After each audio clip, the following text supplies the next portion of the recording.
Welcome to the channel. Today's audiobook is No Colours or Crest by Peter Kemp, first published in 1958. This work is presented for historical and educational purposes and reflects the ideas and context of its time.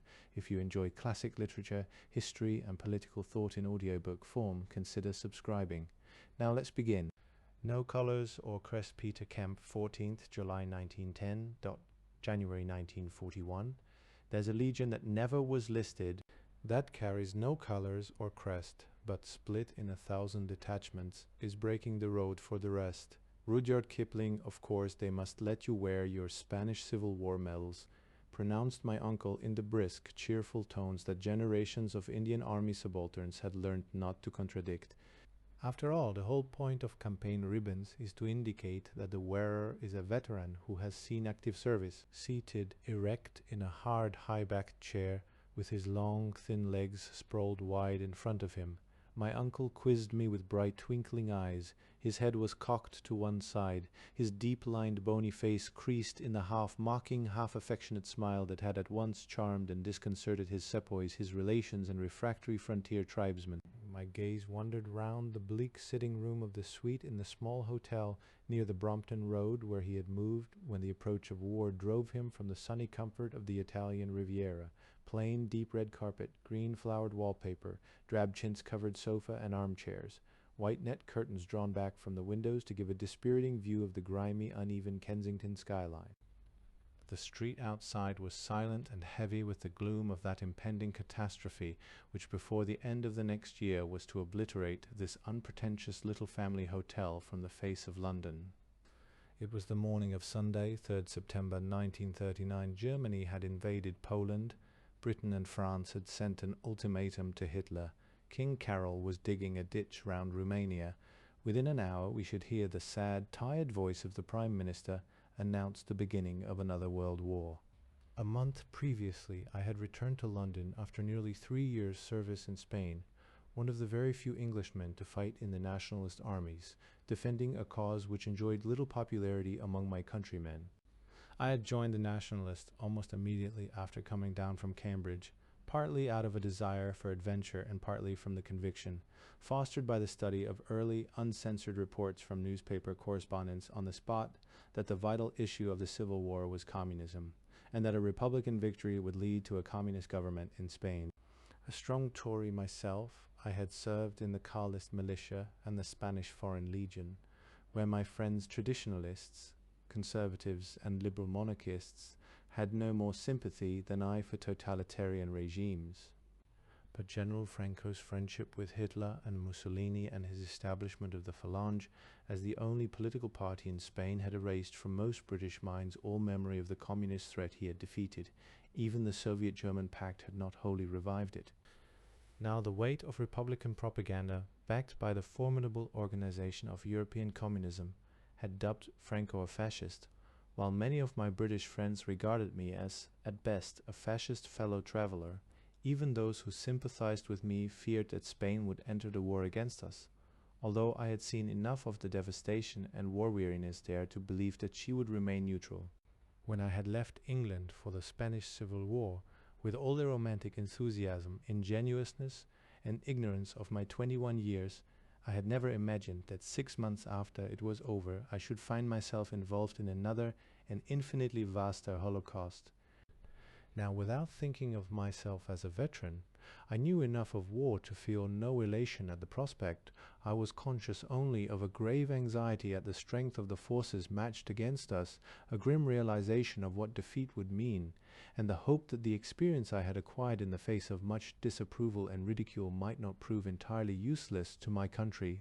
I left my uncle to go to his club in Pall Mall, and sauntered morosely through dismal, deserted streets to the house in Brompton Square, which an aged great-aunt had lent me while she and her husband relaxed in the milder atmosphere of Brighton. Greta, the amiable young Austrian cook, panted upstairs from the kitchen, her plump, round peasant face split in a wide, careless grin. "Please do not look so sad, sir. I think there will not be a war. Poor Greta. She was a wonderful cook, but her naive optimism did not save her from nearly 6 years in an internment camp." I walked across the road to listen to the wireless over drinks with a girl friend and her mother and sister. When the Prime Minister had finished speaking and we knew we were at war, there was absolute stillness in the softly lit grey-green drawing room, under a picture light above the fireplace. A charming portrait of a doll-like little infanta seemed to mock us from the security of a distant age of privilege and faith. I saw my hostess weeping silently, and took her hand in a clumsy gesture meant to comfort. "Oh, I don't mind for myself," she whispered, looking past me to her daughters. "But it does seem so hard that these children should have their lives blighted a second time." I remembered that she had lost her husband from wounds in the First War. Her son was to be killed in this. When the siren screamed from the Walton Street police station a few yards away, I knew with shame that I was afraid. In Spain I had experienced heavy air attack, and I had seen the damage in the dock area of Barcelona.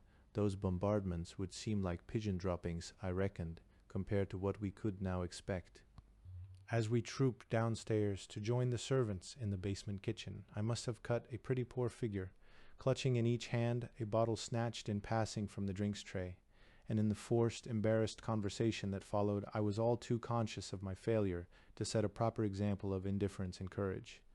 When the all-clear sounded, I reflected sorrowfully that the last 3 years had left their mark upon my nerves. I was never granted permission to wear my Spanish decorations, nor even at first a uniform on which to wear them. In July 1938, a mortar bomb had shattered my jaw and severely damaged both hands. Now, when I joined the general scramble for a commission, the members of the medical board that examined me told me sympathetically but firmly to come back in 6 months' time. My consequent feeling of frustration was exacerbated by the sight of friends in uniform and the knowledge that my only brother, 5 years my senior and a lieutenant in the Fleet Air Arm, was already at sea in the carrier Courageous. With humiliation I pictured them battling on the fields of Flanders, or leading torpedo attacks on pocket battleships, or locked in desperate dogfights in the sky, while I loitered uselessly in England, put out of action by injuries received in an alien war. As it turned out, I need not have worried. After 6 months of peace indistinguishable from war, it seemed that we were to have 6 months of war indistinguishable from peace. While the German army swept eastward and Stalin agreed with Hitler that Poland must never rise again. In England, the British Expeditionary Force prepared to cross the Channel. The women's services demonstrated that girls could retain their allure and chic in battle dress and trousers, and the committee of the Royal Thames Yacht Club announced that in view of the national smoking would in future be permitted in the members' dining room at 8:15 every evening instead of 8:30. In the interval since my return from Spain, I had begun work on a book about the Spanish Civil War for the publishing house of Macmillan. Now there seemed to be little point in continuing it. My publishers were evidently of the same opinion, for I received a charming letter from Harold Macmillan saying that his firm would be delighted to discuss the matter again at the end of this war should both parties survive hostilities. As a stopgap, I took a job in the postal censorship, where I was employed in the press section under the urbane direction of Cosmo Hamilton and the stimulating supervision of his assistant, Ben Levy. Levy was deeply suspicious of my Spanish connection, but never allowed his feelings to affect his natural courtesy or his engaging habit of addressing me, like the rest of us, as Ducky. I remained in London for another 2 months. I was fortunate in the companionship of Archibald Lyall, author, traveller, and epicure, whose robust sense of humour and Rabelaisian wit kept me from brooding on my disappointment. A conspicuous and impressive figure, tall, blonde, and corpulent, with a high bald forehead above a plump and florid face, and a carefully trimmed Mephistophelian moustache, Lyall concealed an able and inquisitive mind behind the mischievously complacent expression of a dissipated baby. We had become close friends 2 years before when he was visiting Salamanca, at that time the Nationalist GHQ, where I was awaiting my posting to the Foreign Legion.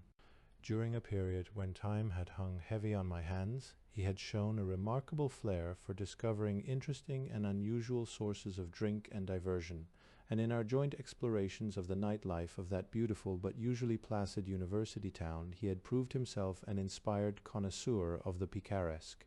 His works included several travel books on the Balkans, the USSR, and Portuguese West Africa, Lyall's Languages of Europe, a multilingual phrase book, and an unpublished treatise on women entitled The Enemies of Englishmen.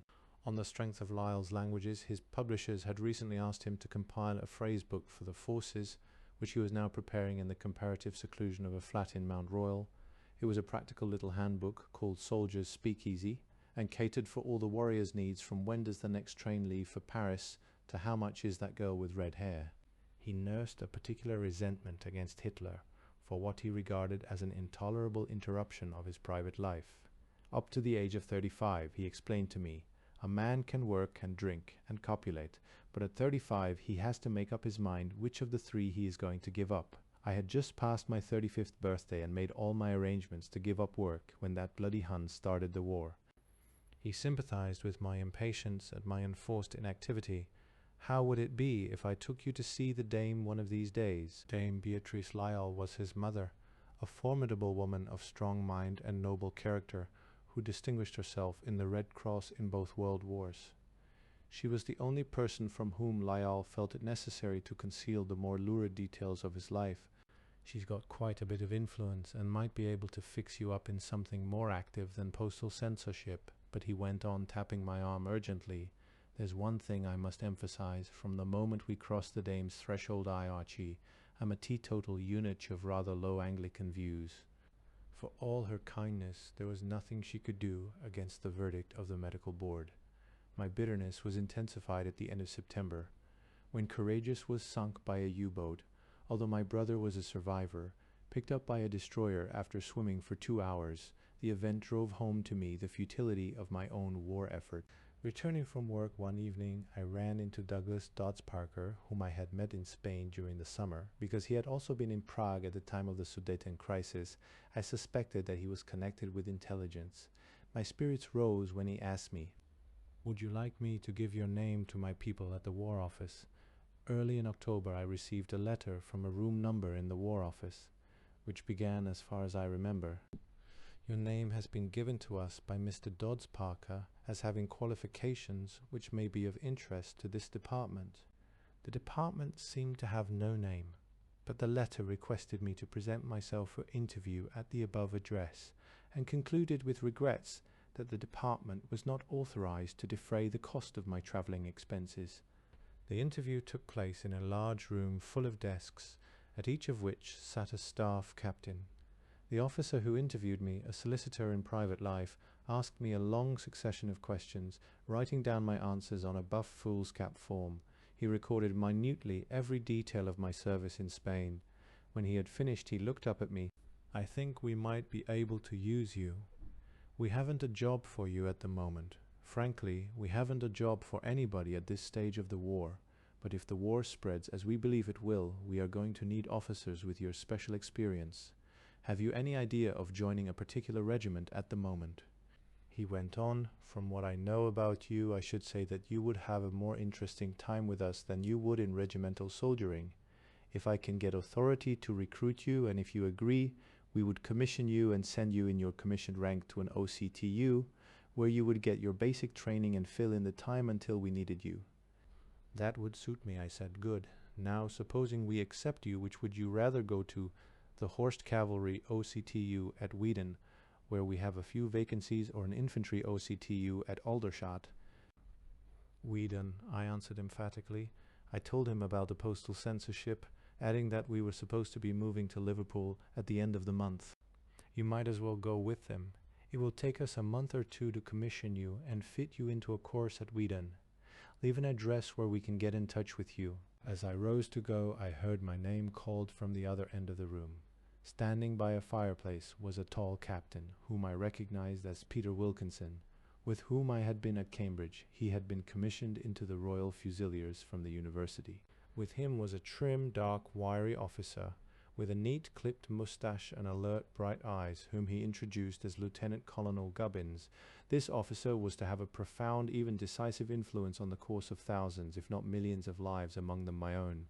Speaking in staccato, precise sentences, he questioned me about the Spanish War, where we had friends in common. He had just returned from Poland, where he had commanded the British military liaison mission with the Polish army.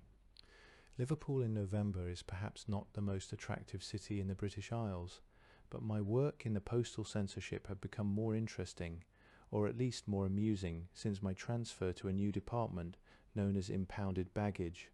This ambiguous title signified that our duties were to examine luggage taken at airports and seaports from travellers between neutral countries and the British Isles. My knowledge of Spanish was more useful here than in the press section. In addition to letters, books, and newspapers, we often had to censor gramophone records and cinema films, for which purpose we were provided with a gramophone and a cinema projector. We had a room to ourselves at the top of a tower in Littlewood's Pools building here, comparatively immune from official surveillance. Our director was able to run the department to his own and our complete satisfaction. As relief from the routine work, we could censor a few gramophone records or run through a film. Among the latter we had some quaint examples of the cinema blue. These we found particularly useful for the entertainment of visiting mandarins from civilian or service ministries.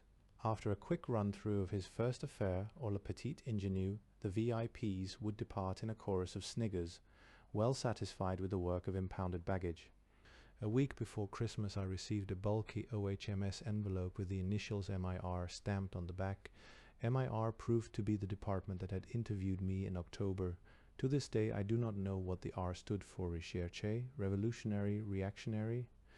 The envelope contained, among other documents, an official letter informing me that it was proposed to commission me as a second lieutenant, general list, with effect from 19th January 1940, that I should report on that date at the 110th Horse Cavalry OCTU, Weedon Northants, informing them of the time of my arrival, that I should first provide myself with a uniform of my rank, including riding breeches and field boots, for which I might claim the sum of £40 uniform allowance. Lastly, and this was the snag, that I was required to attend a medical board in Liverpool in the first week in January, and that I was to inform this department immediately, should I receive any lesser grading than AI. I roamed through the medical board with an AI rating, managing this simply by following the old maxim of not speaking unless spoken to. In other words, I volunteered no information about Spain or my wounds because I was asked for none, and took care not to expose my hands or jaw to anybody's attention. On 10th in January, having said goodbye to my colleagues in impounded baggage, I went south for a few days' leave, most of which I passed at home. My last 2 days I spent in London with Archie Lyall, who was about to leave for Belgrade, where he had been appointed press attaché. For his new assignment he borrowed my treasured Spanish cloak, which I had bought in Madrid the previous summer. "You can have it, Archie," I told him, "on the one condition that you promise to save it, even though you can't save yourself if the Germans invade Yugoslavia." "Agreed. And will you promise to bequeath it to me if you should croak before I do?" On this exchange of promises we parted and did not meet again for more than 3 years. But over the next 14 months reports reached me from Belgrade of the huge amorphous figure enveloped in a dark blue cloak with green and crimson lining, who was a familiar and popular spectacle at public functions and private parties. He fulfilled his part of the bargain the following year, sending the cloak to Athens in the diplomatic bag the day before the German invasion. From Athens it travelled via Cairo to England. Lyall remains my heir to this fetish. The cavalry barracks at Weedon were built, I believe, in the reign of George II to quarter troops sent to oppose the advance of Prince Charles Edward's Highlanders.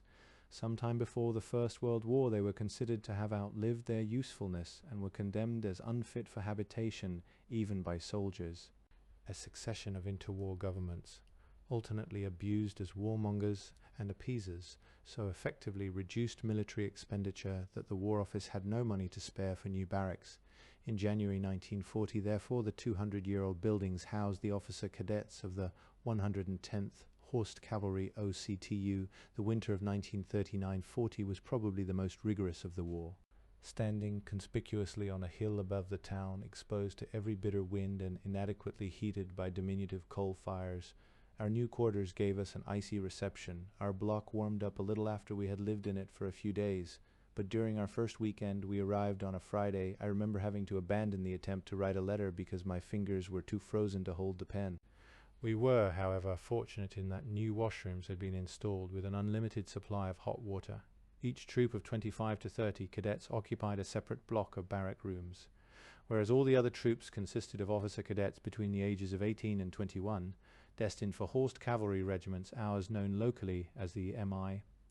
Troop was composed of men varying in age between 20 and 40, recruited by MIR in much the same manner as myself. Some of us were already commissioned. The remainder would be commissioned at the end of the course, drawn from every walk of civilian life, with widely different backgrounds and experience. We were something of a puzzle to our instructors, who treated us with more leniency than they showed to the embryo cavalrymen. This was just as well, for most of us had no previous military training apart from our school OTCs, and some had never been on a horse. The most distinguished among us was Professor Pendlebury of Pembroke College, Cambridge, an archaeologist whose researches in Crete and Egypt were well known before the war. A quiet man of great charm and sense of humor, he proved his adaptability by becoming a most efficient soldier. He had a house in Crete, where he was sent after leaving WWII to make certain preparations against enemy invasion. His murder at the hands of Gestapo or Sicherheitsdienst, as he lay incapacitated by wounds in a peasant's hut, a few days after the German occupation, was a tragic blow to learning and a wanton crime. The most ebullient, by contrast, was Harold Perkins, a former master mariner who had abandoned the sea before the war to graduate in engineering at the University of Prague and become the proprietor of a textile factory in Poland. On the outbreak of hostilities, he was attached to Colonel Gubbins's mission, making his escape with Gubbins and Wilkinson through Hungary and Romania. A solid ball of muscle, gifted with remarkable administrative ability and physical stamina, he was also blessed with a schoolboy sense of fun, which, although it endeared him to our instructors as much as to ourselves, nearly landed him later in the war in serious trouble. His work when he left WWII involved the planning of subversive operations in Poland. He was relaxing from his duties one evening in the room of a senior officer of the Polish Air Force, on the first floor of a famous London hotel. After a few drinks, they became involved in one of those friendly free-for-alls which have as their object the removal of the adversary's trousers. Both contestants were successful, and 2 pairs of trousers, one khaki, the other blue, floated gracefully from the window into the busy street below.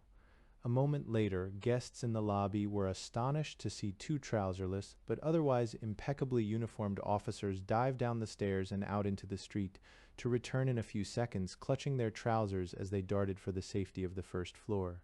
Perkins's friend, Mike Pickles, had been through a bad time during his escape from Poland, traveling from Silesia across the country to the Baltic states dressed as a peasant and riding mostly in hay carts. He and his Polish companions were overtaken by the advancing Germans, but passed through the lines when the Germans halted only to meet the Russians. Their worst troubles came from the latter, who were looking for Polish officers and shooting all above the rank of lieutenant. The party was frequently stopped and the hands of each one examined to see if they showed a proper proletarian horniness. Luckily, by that time they did. One of my closest friends in the troop was John Bennett, a barrister who had stood for Parliament in the socialist interest against Neville Chamberlain. A scintillating but polemic character, he had precipitated a riot at one of his election meetings when, carried away by his own indignant eloquence, he had referred to his illustrious opponent as that Edgbaston parrot. Whatever the limitations of horsed cavalry in modern warfare, the training filled 3 of the pleasantest months of my career in the British Army. The full OCTU course lasted 5 or 6 months, but ours was a shorter version. The Commandant Major R.H.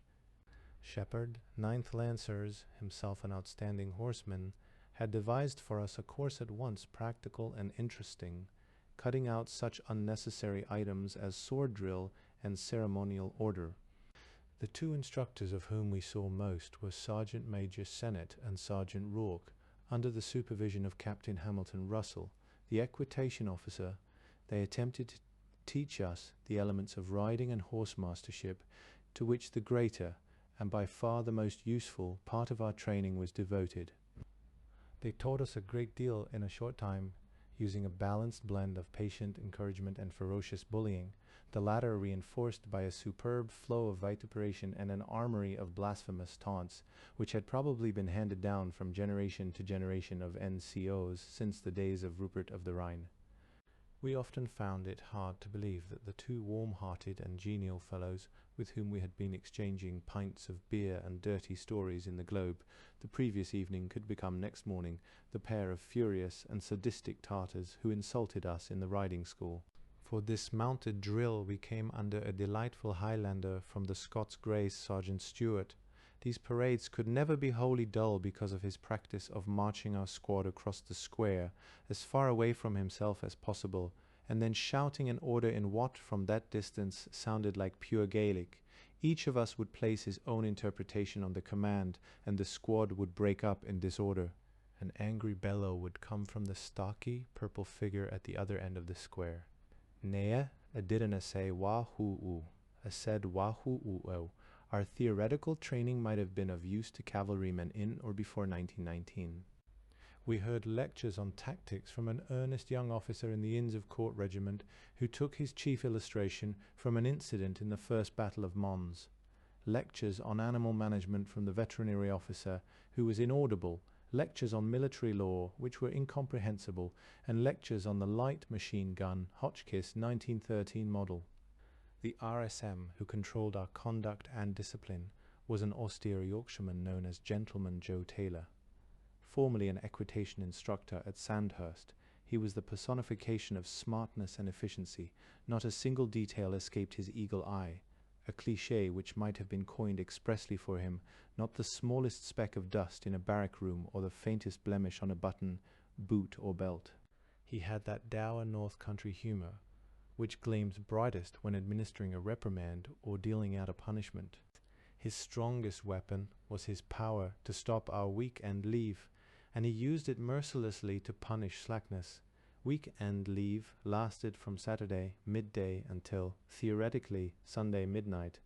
In fact, the last train that would get us back in time from London left soon after 8 o'clock. If we missed that, and we often did, we had to take a tube to the north of London and thumb a lift from one of the lorries that travelled by night up the Great North Road and passed through Weedon. It was easy to slip into the barracks unobserved in time for a quick brush-up and shave and a mug of tea before the first parade on Monday morning. But the first parade was always riding school, when Sennett and Rourke would be at their fiercest, knowing that they had a number of sleepless and hungover gentlemen at their mercy.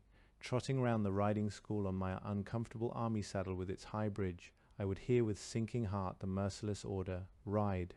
Quit and cross your stirrups." Often this exercise would last for 45 minutes, a severe strain at any time. After half an hour Sennett would call out in a conversational tone, "You married Mr. Kemp, sir?" "No, Sergeant Major." His voice would swell triumphantly. "Nor you never will be neither, if you don't sit down in that there bloody saddle." Operation Knife one morning in the middle of April, shortly after the German invasion of Norway. I was ordered to report to the RSM, expecting to lose another weekend's leave. I was cheered to hear him say, "War Office for you, Mr. Kemp, sir. Report to the orderly room right away and draw your warrant." Next morning I was sitting at another desk in the room where I had been recruited, receiving from Captains Davies and Kennedy a remarkable briefing. Davies's grim, heavy face was unusually grave. He began impressively. "It's very possible, Kemp, that you may not feel like proceeding with this operation when you hear what we have to say. We shall quite understand if you don't. It involves going somewhere by submarine." Assuming an indifference that I did not really feel, I asked him to continue.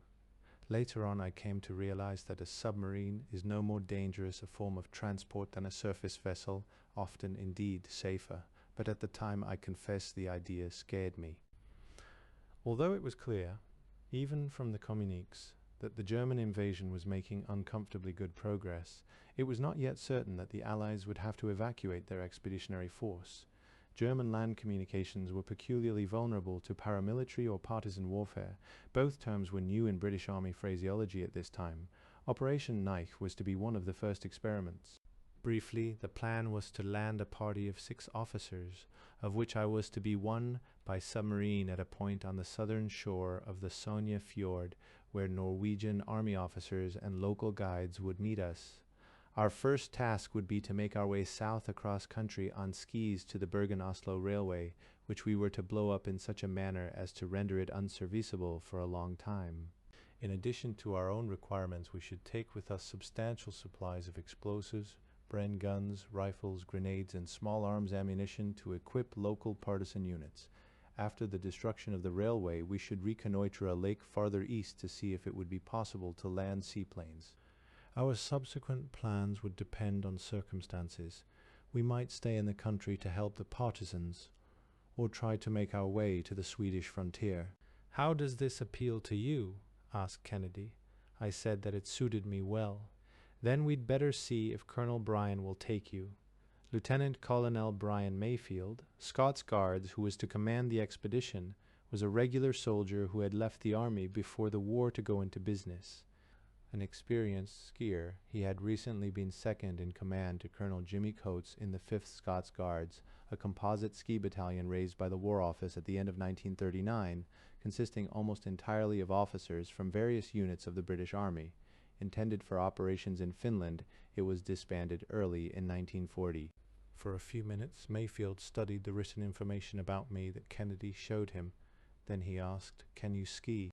I hesitated. "I used to be able to, sir, some years ago. I haven't tried recently, but I expect I should be all right on skis." He looked at me thoughtfully. "I think we'll make you our Bren gun instructor. Do you know about Brens?" I thought it better to admit straight away that I had never even seen one. "No matter, they're very easy. I suggest you go along to Wellington Barracks this afternoon and get a bit of instruction. I'll give them a ring and let them know you're coming. When you've finished, you can come back here and meet the rest of the boys." After the complexities of the Hotchkisses and Fiats that we had used in Spain, I was astonished at the simplicity as well as the lightness of this new weapon. By 4:30 that afternoon, I was able to report to Colonel Mayfield that I felt myself competent to fire, strip, demonstrate, and instruct in the Bren. Easily the most junior of our party, I was delighted to find myself promoted overnight to the rank of captain, which seemed to be the lowest rank on our establishment. After me, the most junior was Bill Sterling, at this time a captain in the Scots Guards.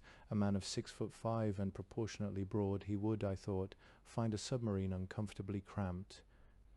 Our demolitions officer was Jim Gavin, a regular sapper and skilled mountaineer who had found time off from his duties before the war to take part in one of the Everest expeditions.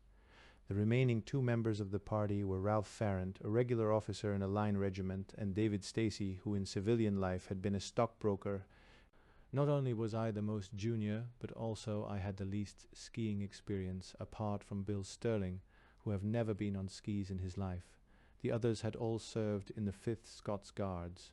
2 days later, we assembled for our final briefing. We were to leave King's Cross that evening for Rosyth, where we were to embark in HM submarine Truant. Our stores were already packed and awaiting us there. When Tommy Davies had finished with us, he took us along the corridor to see the Director of Military Intelligence. Unfortunately, the passage of time has driven the General's message from my memory, but I am unlikely to forget his opening words. I say, "You know, it's frightfully nice of you chaps to go on this show." HMS Truant, Lieutenant Commander Hutchison, DSO-RN, was one of the new T-class submarines, the same class as the unlucky Thetis. Completed just before the war, she had an extremely strong hull, enabling her to dive to much greater depths than any previous class of submarine. To that extra strength in her hull we were to owe our lives. Lieutenant Commander Hutchison was one of the ace submarine commanders of the early months of the war. On his last patrol with Truant, he had penetrated the Ems estuary, where he had sunk the new German light cruiser Karlsruhe, a piece of skill and daring which earned him an immediate award of the DSO. It must have been an exacting experience, for he was obliged to remain submerged for more than 48 hours consecutively while making his escape, during which time the enemy dropped over 100 depth charges around him. We were introduced to Hutchison aboard Truant's parent ship, the submarine depot ship Forth, where we arrived in time for the pre-lunch gin session in the wardroom. He was a dark, sallow-complexioned, slightly built man who spoke very little and drank nothing. In my experience of submariners, I have observed that, whereas they are strictly abstemious on patrol, they delight in making up for lost time aboard their depot ship, where their hospitality is, even among the Navy, outstanding. In the early part of the afternoon we went aboard Truant, where our stores were already stowed. It proved more difficult to find space to stow ourselves, carrying her full complement of officers and crew. She had to continue on a routine patrol after landing us. Truant had little enough space to accommodate even 1 or 2 passengers. Hutchison and his first lieutenant had to spend a long time finding odd corners where we could lay our heads among the machinery. It was not easy, for we were tall men. Sterling was only able to straighten out during the brief periods when we were allowed on the bridge. I was provided with a mattress of cushions from the wardroom settees laid at one end of the engine room. At least I could stretch to my full length, but I was deafened by the thunderous hammering of the diesels all the time the submarine was traveling on the surface. We cast off about an hour before dusk, gliding beneath the fourth bridge just after a train had passed over. Hutchison allowed us to stay on deck until we were clear of the estuary, when he dived to trim. Thereafter we were only allowed on the bridge for a quarter of an hour, one at a time. Any more of us would be an embarrassment in the event of a crash dive. When we dived to 50 feet for trimming, I was amazed at the stillness throughout the boat, and the absence of the sea's motion. In a curious way I found it comforting. Although a passenger, I could feel the unity around me, a feeling that captain and crew were working together as a smooth and perfectly controlled machine. The only other time I sailed in a submarine, I noticed the same confidence. It was a most inspiring experience. When Hutchison was satisfied with the trim, he gave the order to surface. In a few minutes we felt the rise and fall of the sea beneath us and heard the diesels begin their deep, regular pounding. We should be on the surface all night and all the next day unless we sighted an enemy. We ought to reach the entrance of the Sogne Fjord late the following night or in the early hours of the morning after. We were very cramped in the tiny wardroom where we ate our supper. It was a silent meal, for we were all filled with the strangeness of our surroundings and preoccupied with the uncertainties and hazards that lay ahead. We dispersed to our sleeping quarters soon afterwards. I trod carefully along the narrow passage that ran the length of the engine room, edging past the stokers on duty, each of whom stood silently watching his panel of gauges and controls. At the after end of the compartment, by the bulkhead door leading into the stoker's mess, my improvised bed was laid in a small space just wide enough for me to lie down.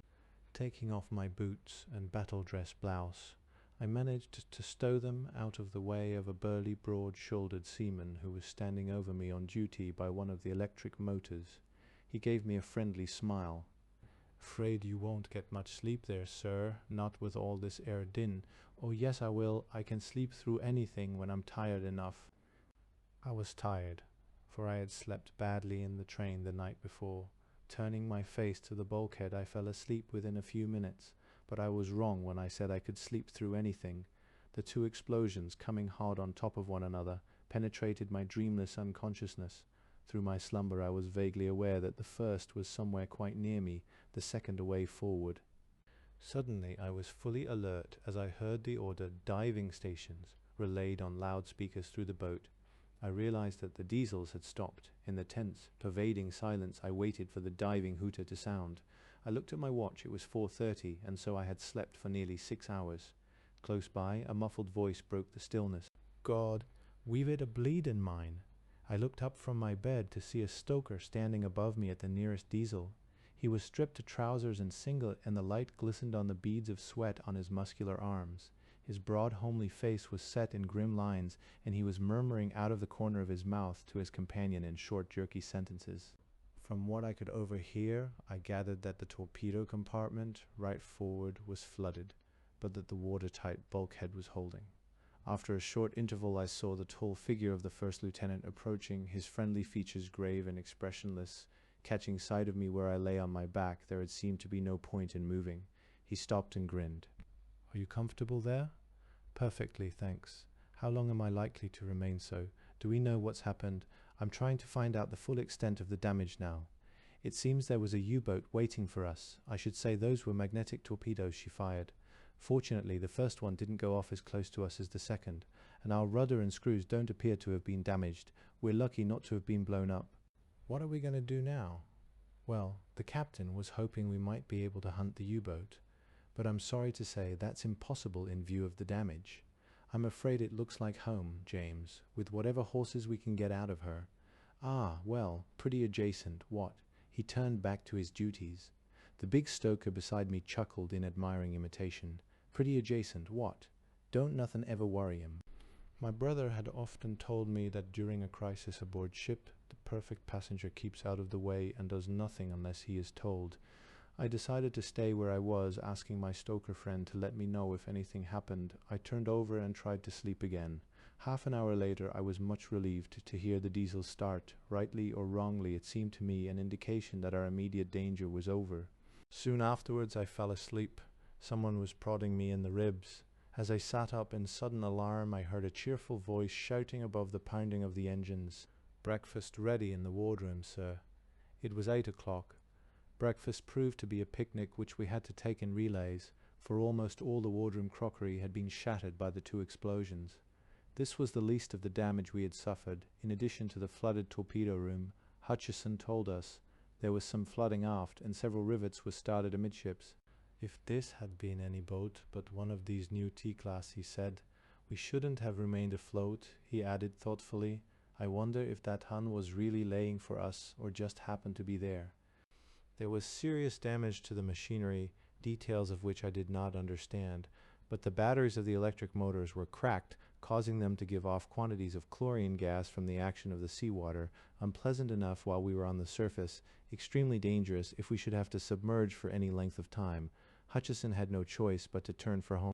Much later, he told us that he had concluded his signal to Forth, reporting the incident with the words, "Will require at least 3 weeks refit and new commanding officer." Apart from an uncomfortable 10 minutes while we dived for trim, and one false alarm when an aircraft flew over us as we were approaching the Firth of Forth, we met with no further incident on the way home, but the strained expressions on the faces of Hutchison and his officers told us that they looked forward to the end of the trip. Just before dark, we limped into Rosyth and berthed alongside HMS Forth. We were filled with gin and plied with questions by incredulous submariners who seemed astonished that Truant had managed to get home in such a condition. Meanwhile, Bill Sterling telephoned to his home at Keir near Dunblane and arranged for us all to stay there while new plans were hatched for Operation Knife. During the next few days, we remained in a state of instant readiness. We heard that the Admiralty were providing one of the large River-class submarines to take us on a second attempt. It was a very pleasant interlude, exhilarated by the recollection of our recent escape and stimulated by the hope of another, more successful venture. We were yet able to relax enough to enjoy the superb hospitality which the Sterlings, undismayed by the imminent conversion of Keir into a hospital, lavished upon us. Once the decision had been taken to withdraw Allied troops from Norway, our own small mission clearly had no further purpose. Nevertheless, the order to abandon Operation Knife came as a severe blow. Besides the anticlimax of our return to London, we were saddened by the imminent breakup of a party so closely knit by a common purpose and the experience of a common danger. It was thanks to Sterling's imagination and initiative that our partnership was not, in fact, immediately dissolved. Accompanied by Mayfield, he preceded us to London for conferences with Colonel Holland, the head of MIR, and a number of influential friends of his own. When the rest of us arrived, he already had a plan for our useful employment as well as the necessary authority to carry it out. The invasion of Norway showed clearly the possibilities of partisan warfare.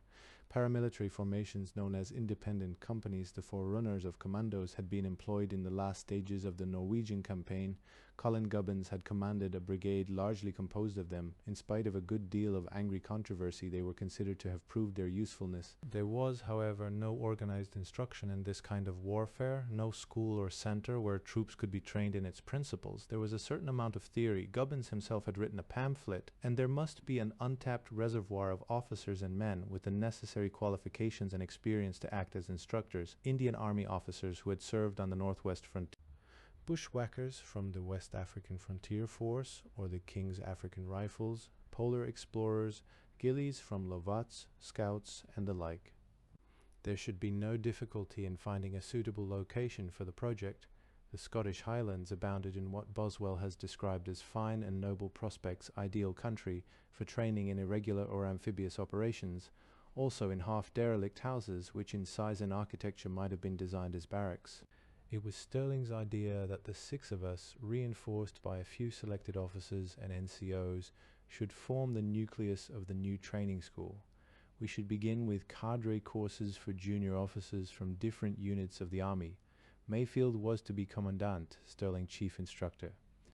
There was no fear, Sterling assured us, of our having to remain instructors for the rest of the war.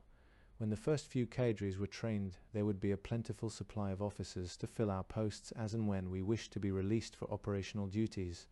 Moreover, he added, we should be in a strong position to choose our own operational theatres.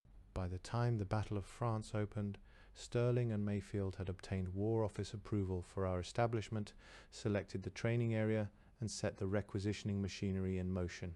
The first cadres would report for training at the end of the month.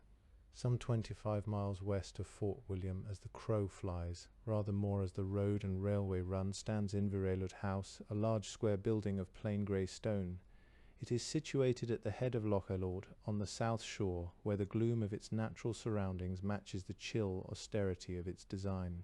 The front of the house faces north to the sea loch, whose sombre waters, alternately wrapped in mist and whipped by rainstorms, blend with the leaden tones of walls and roof.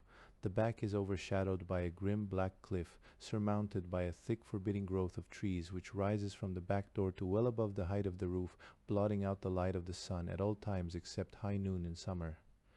The rainfall at Glenfinnan, 10 miles to the east, is the highest in the British Isles, but on the few fine days at this time of the year the shores of Loch Lord and the Sound of Arizeg reveal a wild bleak beauty of scoured grey rock and cold blue water, of light green bracken and shadowed pine, that is strangely moving in its stark simplicity and grandeur. In May and June of 1940, the same clear weather that favoured the German offensive in France brought warmth and sunshine to Inverelord, where, at the beginning of the last week in May, we arrived to prepare for the first training course. With the help of the War Office, Sterling had been able to recruit some outstanding officers and NCOs to bring our staff of instructors to full strength. Training in amphibious operations formed an important part of each course and was supervised by a naval commander. The senior instructor in fieldcraft was Sterling's cousin, Lord Lovat, to whom I was appointed assistant. In view of his epic career later in the war, he needs no introduction here, a brilliant instructor as well as a superb fighting soldier. He taught me in the 3 weeks I was with him all I know about movement across country and the principles of natural camouflage. Gavin, now a major, was in charge of demolitions. His assistant was another regular sapper, Mike Calvert, who had just had the satisfaction of seeing himself reported in the official War Office casualty list as killed in Norway. 3 years later, Mad Mike, at the age of 25, was one of Wingate's brigadiers. Major Munn, a gunner officer who had served on the northwest frontier, instructed in map reading and allied subjects. He brought with him 2 lean, bronzed, hard-bitten officers of the Guides. They were supposed to instruct in the practice of irregular warfare, but it turned out that their experience had all been the other way in suppressing guerrillas. They exasperated their pupils by making them climb to the tops of the hills and march along the crests, where they were visible for miles against the skyline. They left us after a few weeks. Our first students arrived at the beginning of June 25, keen but puzzled subalterns.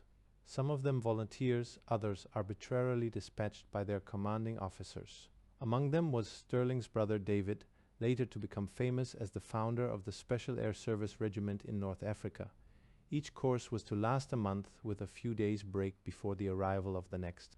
From this small beginning developed a series of special training schools which was later established throughout Great Britain, in the Middle and Far East, in Australia and the North American continent.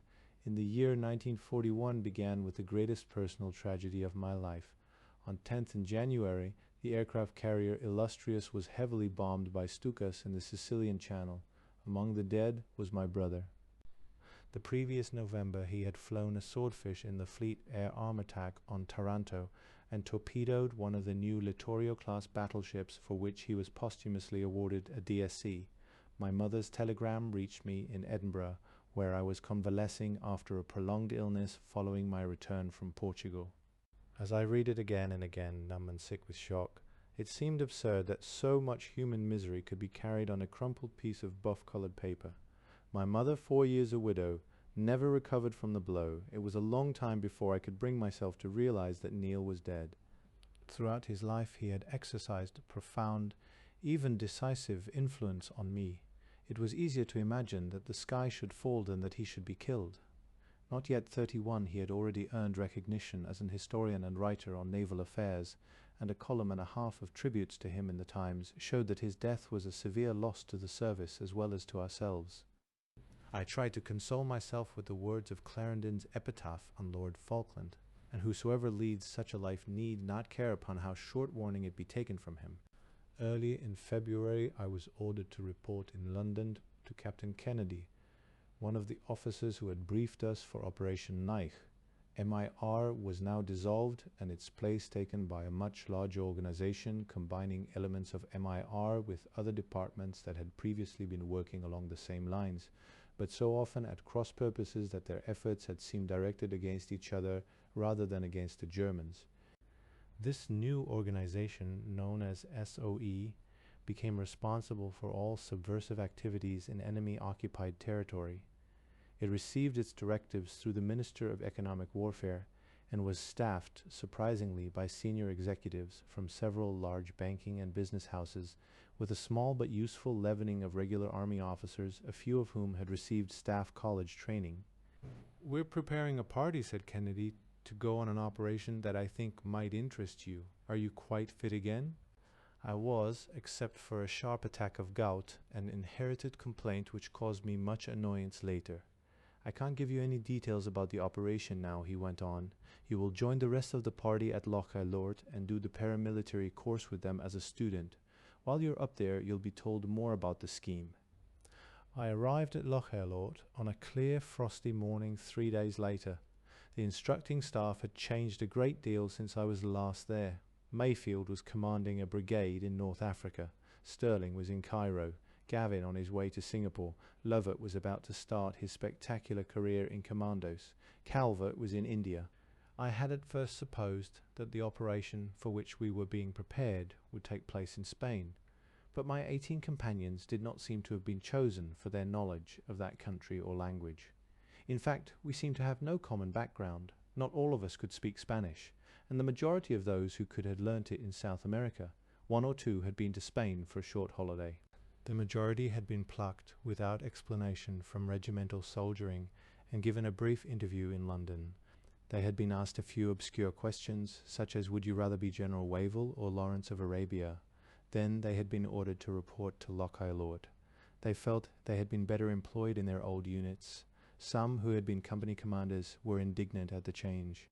One officer, known to the rest of us as Slogger, was frankly apprehensive. He was a quiet, meticulous man with a nervous manner, a literal mind, and no sense of humor. It was therefore a bewildered and resentful audience that assembled in one of the lecture rooms towards the end of February to hear what was in store for us. For the past 3 weeks we had undergone extremely rigorous training, making forced marches across country, carrying 50-pound rucksacks, sweating up steep hillsides, plunging into deep ravines and across rock-strewn torrents, pretending to blow up bridges with dummy explosives, and once nearly destroying a bridge and ourselves with real explosive that had been substituted in error. We had spent hours listening to lectures on map reading, demolitions, and German army order of battle, and we had been taught pistol shooting and unarmed combat by 2 ex-detectives from the Shanghai International Police. The senior detective had the manner and appearance of an elderly, amiable clergyman, combined with the speed and ferocity of a footpad, lulled by his soft tones and charmed by his benevolent smile. We would be startled to hear him conclude some demonstration with a snarled, "Then you bring up your right knee smartly into his testicles."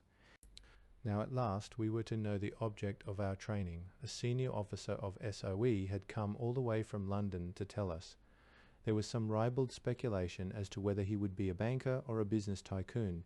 He proved to be neither, but a rising young lawyer now wearing the badges of a lieutenant colonel. His manner jarred on us, probably because he had little military experience. He seemed anxious for us to realize that he was a jolly good fellow, just like one of us, a simple, friendly chap with no nonsense about him. To emphasize this, he began his talk with one of the oldest dirty jokes in the legal profession. He continued, in a tone half ingratiating, half patronizing, to explain that it was very probable that the Germans would invade Spain. If they did, there would be a surprise for them. We were going to be the surprise. He himself would control our activities from not too far away, and he would be with us all the time in spirit. We should soon be leaving for Gibraltar. there to await the German invasion. We should be divided into parties of 2, each party to be provided with a wireless set, a wireless operator, and quantities of arms, ammunition, and explosives. When the German invasion seemed imminent, each party would move as fast as possible to a previously determined operational area. It was not quite clear what we should do when we arrived there, but it seemed that there would be anti-German resistance groups with whom we could work and whom we would supply with arms. We might be interested to know that we were already spoken of in the office as Ali Baba and the 40 Thieves. Ali Baba was the officer detailed to command us inside the country, with whom we should keep in contact by wireless. We should meet him in Gibraltar. Another piece of good news he told us was that we were all to be made captains with effect from 6 days. Those of his audience who were already captains received this bonne bouche without enthusiasm. As for what the future holds for you, he summed up as though he had not already made it clear. I can only tell you, his voice took on a deeper, sterner tone. Hardship shall be your mistress, danger your constant companion. If we had any qualms about the venture, he urged us to withdraw from it now, before the irrevocable step was taken. Slugger rose to his feet. This was not at all the sort of thing, he explained in low, precise tones, for which he would consider volunteering. In the first place, he had not been consulted before being sent on this course. He felt himself to be quite unsuited for this kind of operation, and he would be grateful if he could be returned as soon as possible to his work with the intelligence corps. As we suspected, and as it turned out, Slugger had the laugh on us. After a few days' leave, we reassembled at Fawley Court, near Henley-on-Thames, an SOE holding school for operational parties such as ours. The commandant was Major Tommy Lindsay, an Irish Guards officer gifted with the very necessary qualities of tact, patience, and charm. Here we discovered that, in addition to being Ali Baba and the 40 Thieves, we were Operation Relator. We were told to choose our partners for the operational parties. I found myself paired with John Burton, a tall, burly, ginger-haired officer from the Lincolnshire Regiment. It was a partnership that was to last a long time through operations much more serious than Relator. Burton's quiet, almost gentle manner concealed surprising determination, courage, and powers of endurance. Despite an austere appearance, he combined a sense of humor with a genuine personal humility, while his natural common sense and efficiency provided a valuable counter to the volatility of my own temperament. At the end of the second week in March, we received our embarkation orders. The prospect of a fortnight at sea during the Battle of the Atlantic, and at such a time of year, filled some of us with dismay. Others, like myself, who were good sailors and enjoyed the sea, fortified ourselves with thoughts of comfortable bunks, congenial company, and unlimited quantities of duty-free liquor. The reality, when we boarded the tramp steamer Fidelity at Liverpool, proved a shock to the most pessimistic of us. Although she flew the white ensign, Fidelity had recently belonged to the French mercantile marine. Her captain, officers, and crew were all French, but they appeared on the ship's manifest under incongruous Scottish or Irish names and were supposed to pass as Canadians in the event of their being taken by the Germans.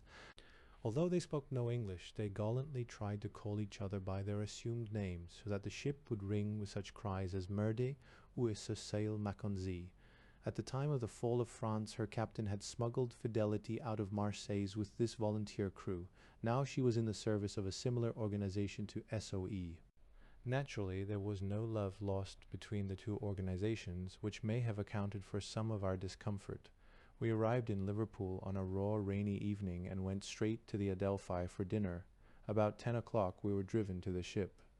We were received on board by Lieutenant Commander Milner Gibson, RN, who was sailing as liaison officer. He was both apologetic and indignant. "I don't know how to break it to you chaps," he began, "until an hour ago. When I got here myself, nobody in this ship had the least idea that there would be passengers. There's nowhere for you to sleep, but the crew are clearing space in 2 of the holds, and you'll just have to park your camp beds there. At least it's a lucky thing that you've brought camp equipment. I'm afraid you're going to be hellish uncomfortable." Of course, the captain's furious, but that's not your fault. Another thing, I don't know how we're going to fit you in for meals, as there's no room in the saloon. I don't even know if there's enough food, because we're sailing tomorrow and there's no time to order extra stores.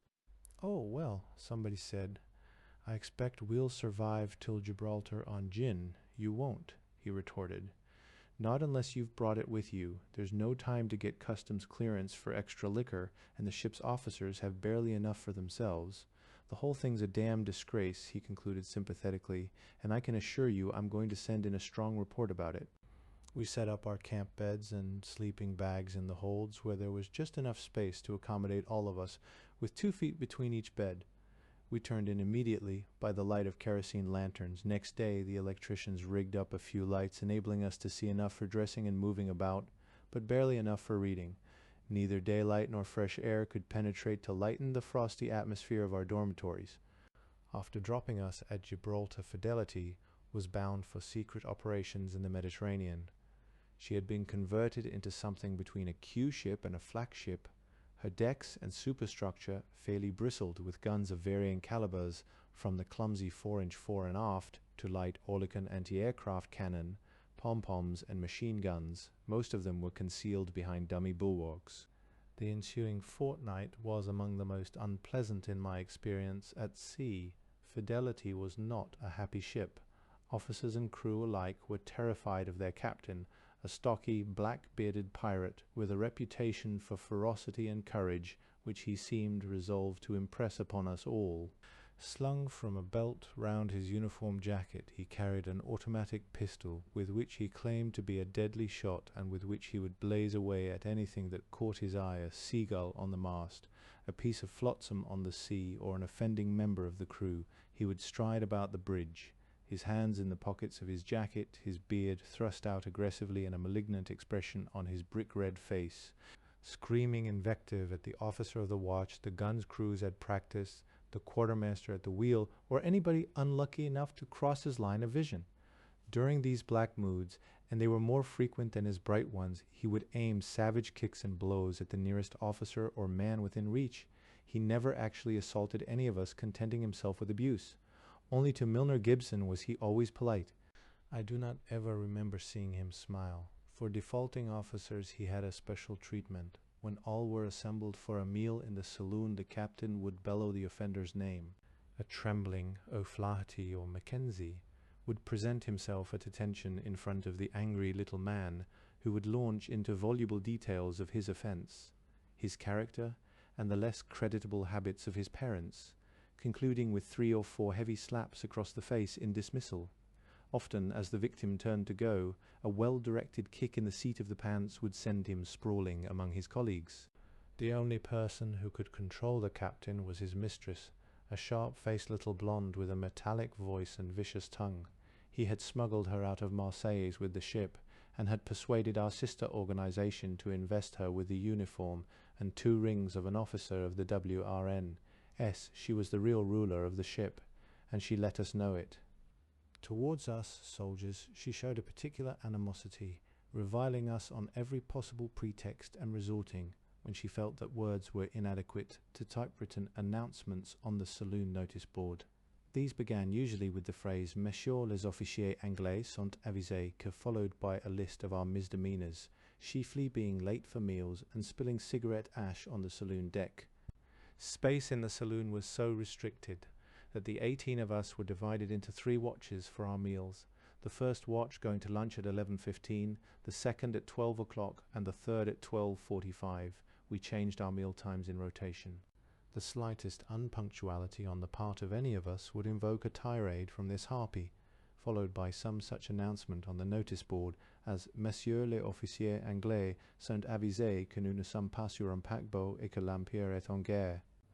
In the early afternoon following our arrival on board, we sailed, one of a slow convoy that made its way round the north coast of Ireland and well out into the Atlantic. While we were in port, the crew had worked hard to make our sleeping quarters habitable, but despite all their efforts, the holds, with their bare iron decks and bulkheads, remained a grim reminder to us that we were not Sir Unpackbot. In good weather we should not have been too uncomfortable, but as soon as we entered the Western Ocean we ran into the first of a series of gales which lasted until we had rounded Cape St. Vincent. Through the ill-caulked decks above, rain and sea-water poured in unceasing streams, drenching our beds and clothes and swirling about the floor with each roll of the ship. Because of her heavy armament, aloft Fidelity rolled with a savage, plunging violence, sending our camp beds and their occupants skidding across the floor, and often upsetting us into the water which had collected at one or other side of the hold. Seasickness did not affect me, but it prostrated poor Burton, whose bed was next to mine, and for whom the whole voyage was unbroken hell. We found buckets for him and other sufferers to be sick into, but no ingenuity could prevent the buckets themselves from overturning and adding their contents to the mess swilling about the floor. I think we were all haunted by a nagging fear of being trapped in those holes if the ship were torpedoed. However, although the convoy was attacked on more than one occasion, we in Fidelity were disturbed by nothing more menacing than the distant explosions of depth charges. The Rock of Gibraltar has never seemed so beautiful to my eyes as when it appeared, wrapped in a faint haze in the shining forenoon of 5th April. Fidelity dropped anchor in the bay with the rest of the convoy. A launch drew alongside, and a middle-aged lieutenant colonel, wearing gunner badges, climbed on deck. In a Canadian accent, he introduced himself as our new commanding officer, the Ali Baba of whom we had heard at Lochalord. The news with which he greeted us killed whatever hopes we might have had for the success of our operation. He had just returned from a visit to Madrid, where he had tried to persuade our ambassador to let us make a few preparations in Spain for our reception after the German invasion. The ambassador's answer had been an emphatic refusal to countenance any SOE activity whatsoever. Ali Baba sugared this bitter pill with the news that our director, the officer who had addressed us so disarmingly at Inverelord, was now in Gibraltar, having followed us from England VIP fashion in a battle cruiser. He was giving a cocktail party that evening for us at the Rock Hotel.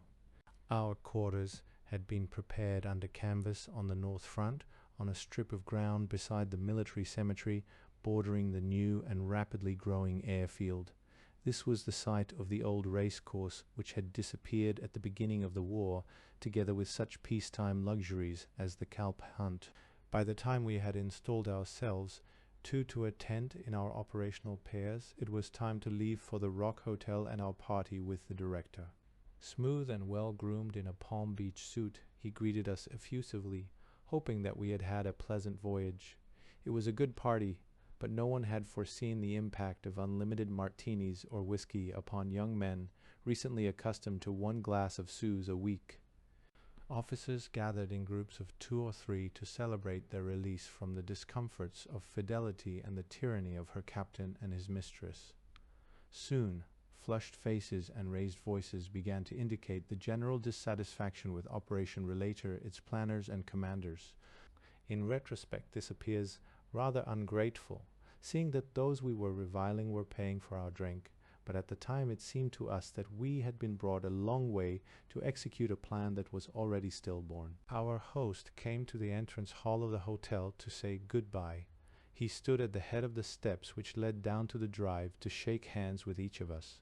When my turn came, I marched up to him very erect, extended my hand, and trying to look him in the eyes, uttered a thick good night, sir. Thank you very much. Then I did a smart about turn and fell headlong down the flight of marble steps to land in a heap on the gravel, where I was collected by John Burton and David Muirhead and bundled into their waiting taxi.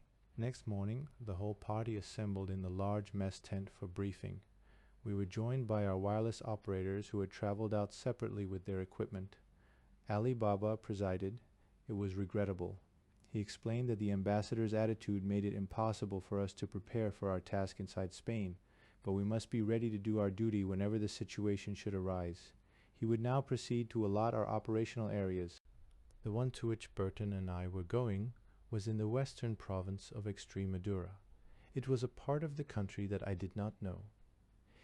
Nothing, it seemed, was known about our proposed collaborators beyond the fact that there was a group of people living there in the mountains who, it was hoped, could be persuaded to work for us against the Germans. For all we knew, they might be remnants of the Republican Army against which I had fought for nearly 3 years. It was difficult for us to feel great enthusiasm for such a vague and ill-planned scheme, or to take much interest in its preparation. The method by which it was proposed that we should reach our areas had the one merit of simplicity. As soon as the German invasion began, each party would climb into its lorry, already loaded with arms, explosives, and wireless, and drive by the shortest route to its destination. How many of us would get there, or even succeed in crossing the international zone to La Linea, was anybody's guess. The assembly broke up in a mood approaching alarm and despondency. Our chief problem during the succeeding weeks was how to fill in time. We had no troops to train, and after our course at Lochalort, we required little more instruction ourselves.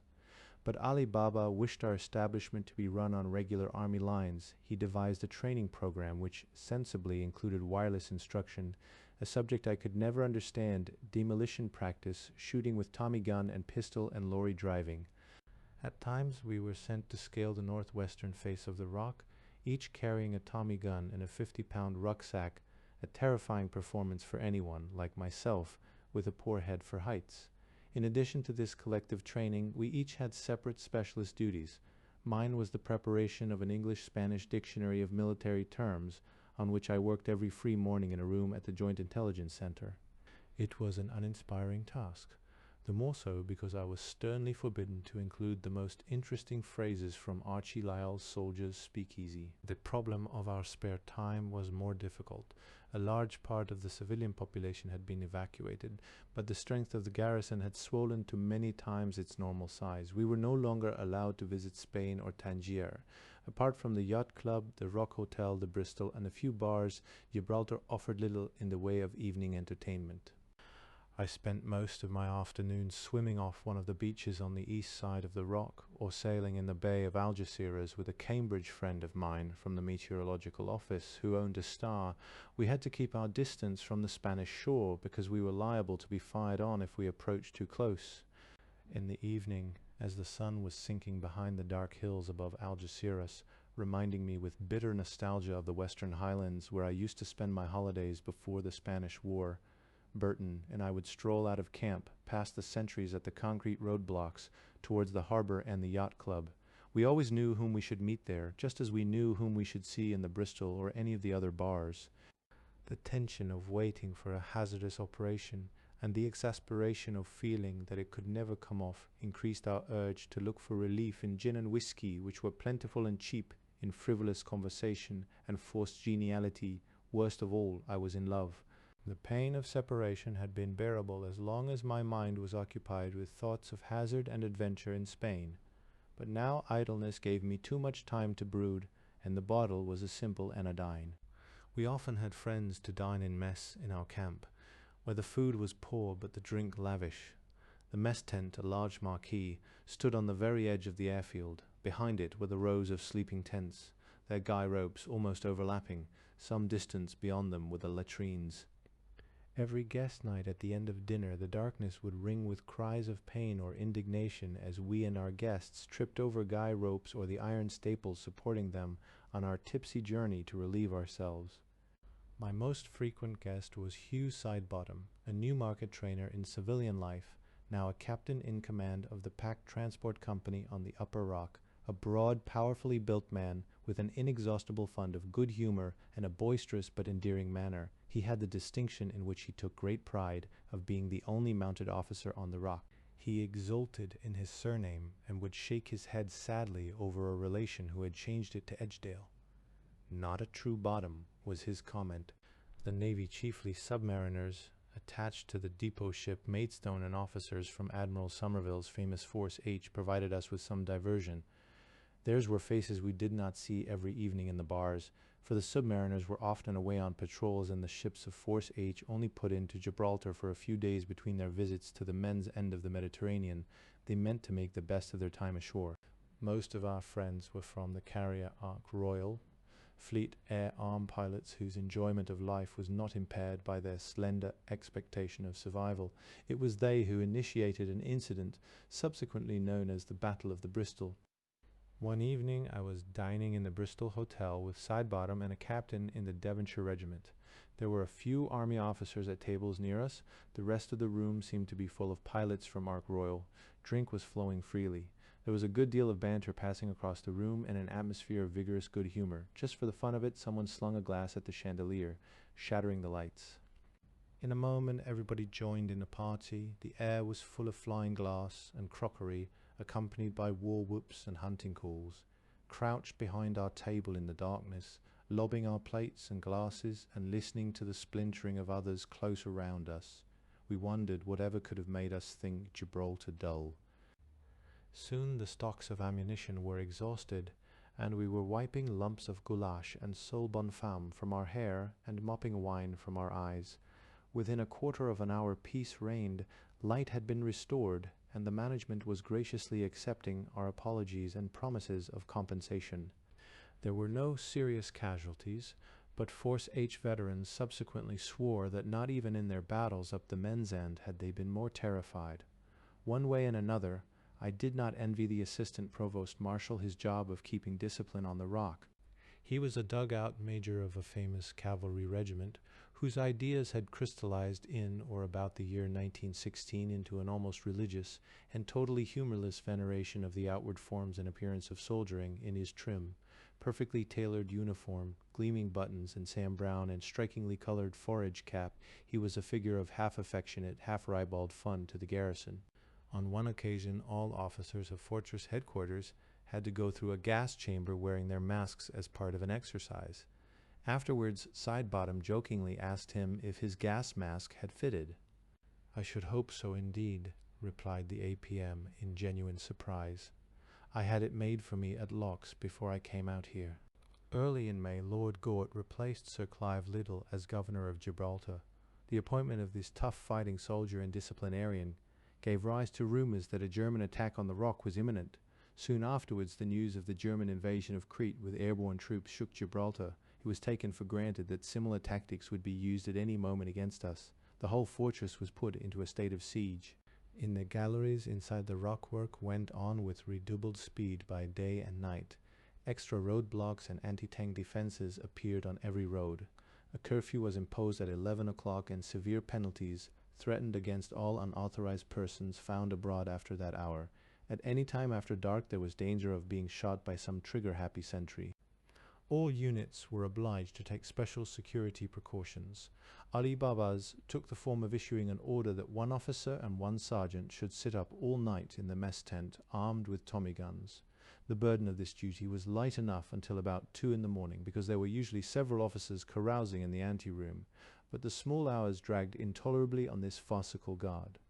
Nevertheless, there was an air of tension and grim purpose for at least 10 days after the initial shock.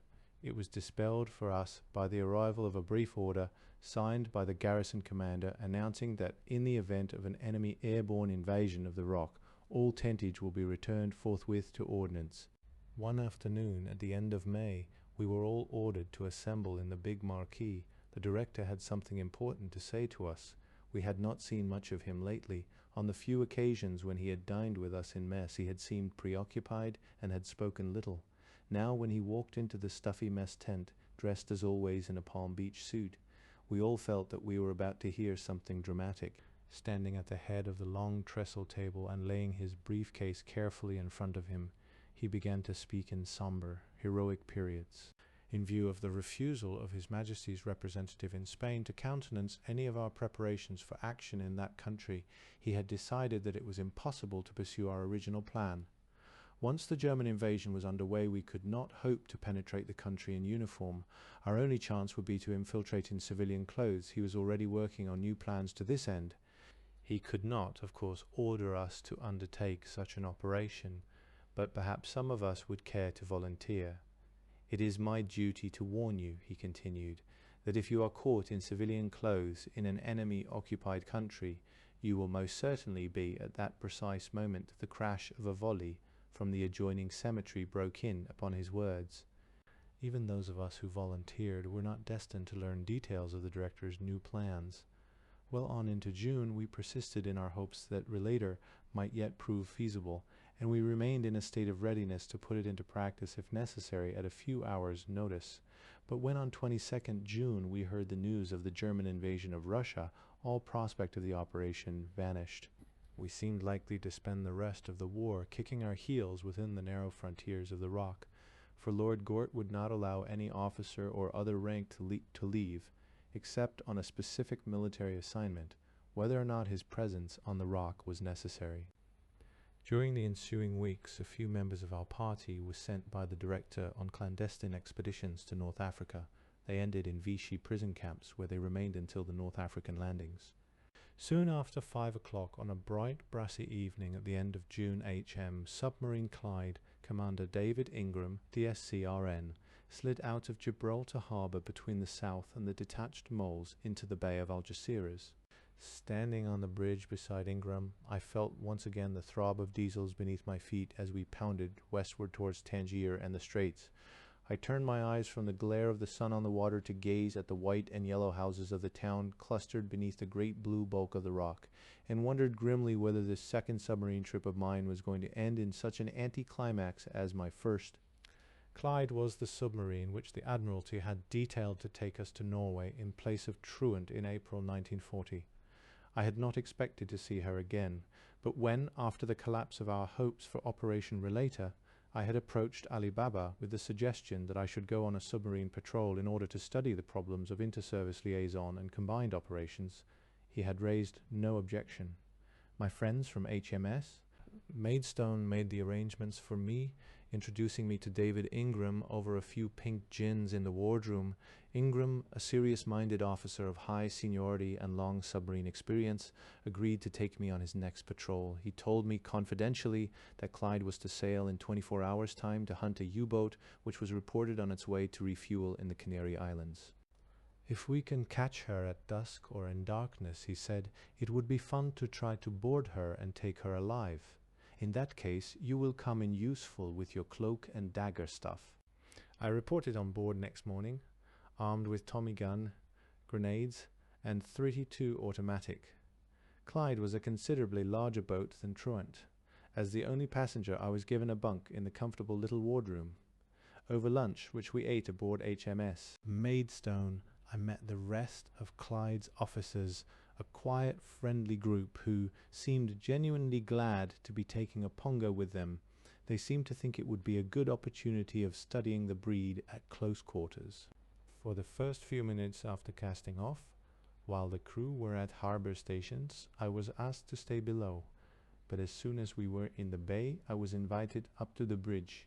As we swung westward into the Straits, I watched the houses and streets of Ceuta glimmering on our port beam under the imposing mass of Gable Musa.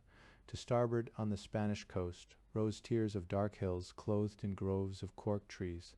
High up, a ruined Moorish watchtower concealed some supposed German observation post.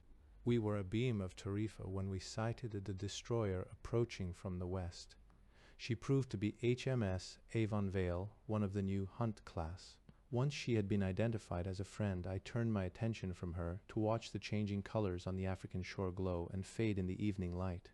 I was vaguely aware that we were exchanging identification signals with her at a distance of a little over a mile on our starboard beam. Then in a flash of alarm I sensed that something was wrong. There was a mistake in the color of the recognition flares. I heard the officer of the watch shout, "My God, she's opening fire." Simultaneously with Ingram's snapped order, "Crash dive," I heard the whine of a shell close overhead. I was seized from behind and pushed roughly to the opening of the conning tower hatch. Fearfully alive to the danger, I almost threw myself down the vertical iron ladder, with the boots of the next man stamping on my fingers. As my feet touched the floor of the control room and the last man off the bridge slammed the hatch of the conning tower, there was a violent explosion overhead, followed a second later by the faint report of a gun. I heard someone exclaim, "Bloody good for a second shot." The confined space of the control room, the ship's nerve center, was crowded with men, each concentrating grimly on his job. The first lieutenant by the hydroplane controls, anxiously watching the angle of our dive. The helmsman tense at the wheel, listening for Ingram's curt directions. Petty officers and ratings with their hands on control levers, their eyes on the dials and gauges. Clearly this was no place for me. I made my way to the wardroom and sank onto a settee at the little dining table. Avon Vale was still firing. Sitting in the silence of the wardroom, I could plainly hear the bark of her guns and the rising hum of the shells as they flew towards us, to burst with a curious metallic ringing on the water around us. Over the intercom came the warning, toneless and terrifying. "Stand by for depth charge attack. Stand by for depth charge attack." Alone, bewildered, and sweating in anticipation, I wondered what action I was supposed to take. Looking up, I caught sight of the wardroom steward in the narrow passageway, bracing himself against a bulkhead. Following his example, I braced myself between the wall and one of the supports of the table. I was glad to notice, even from that distance, that he also was sweating. I managed a feeble smile and received a cheerful grin in reply. The shelling ceased. There was absolute silence. I would never have believed that a crowded ship could be so quiet. It was impossible to tell if we were still diving, or even if we were moving. No sound came from Avon Vale. Surely, I tried to comfort myself, if she were closing to attack, we should hear the sound of her propellers. I have no idea how long we continued thus, before the tension was broken by the captain's voice. Flap seems to be over. Up periscope. A minute or two later, the welcome orders came through the loudspeaker. Stand by to surface. Blow number 1, blow all tanks. I heard the rush of water sweeping past our sides as we broke surface, and felt a draft of air blow through the boat when the conning tower hatch was opened.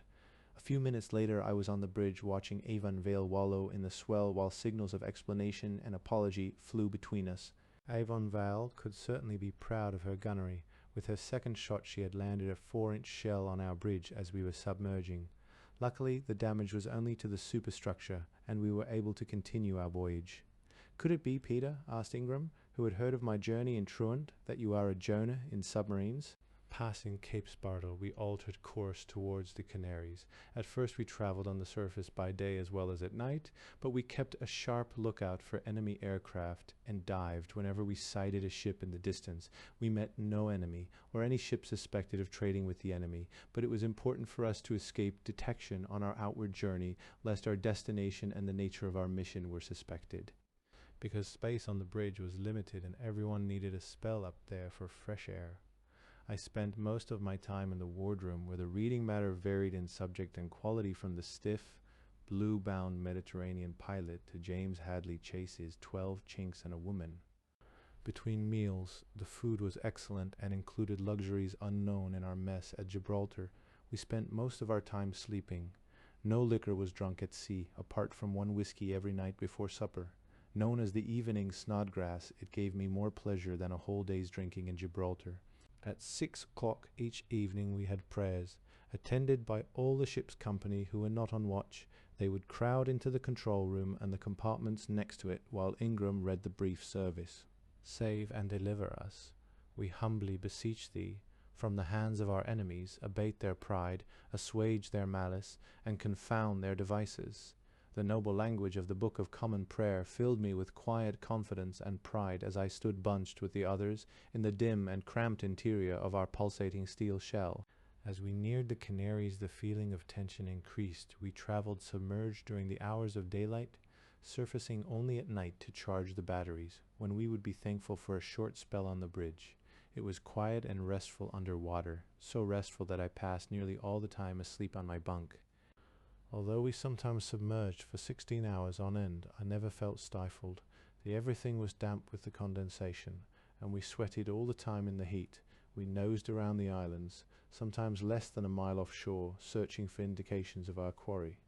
Through the after periscope, which was fitted with a telescopic lens, we could see people bathing, their dark brown bodies glistening in the bright sun, and watch the fishermen in their gaily colored boats pulling in their nets. But in the 3 days of our search we found no sign of a submarine. Ingram's orders did not allow him to remain longer. With a feeling of anticlimax we turned for home, reaching Gibraltar 10 days after we had set out.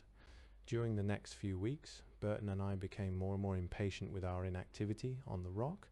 I heard from the director that there was talk of dropping operational parties into northern Spain should the collapse of Russian resistance enable the Germans to launch an attack through the peninsula. When I pointed out to him that most of my experience of Spain had been in the north, he agreed to have Burton and myself recalled to England on military grounds. August the 3rd, 1941, was my happiest day on the Rock. That morning Burton and I received orders to embark for England aboard the French liner Pasteur, now converted into a troop ship. We went aboard in the afternoon, but when we had stowed our kit in our cabin, we were curtly ordered ashore and told not to return before midnight. We learnt the reason next day. Pasteur was one of the largest and fastest liners in the world.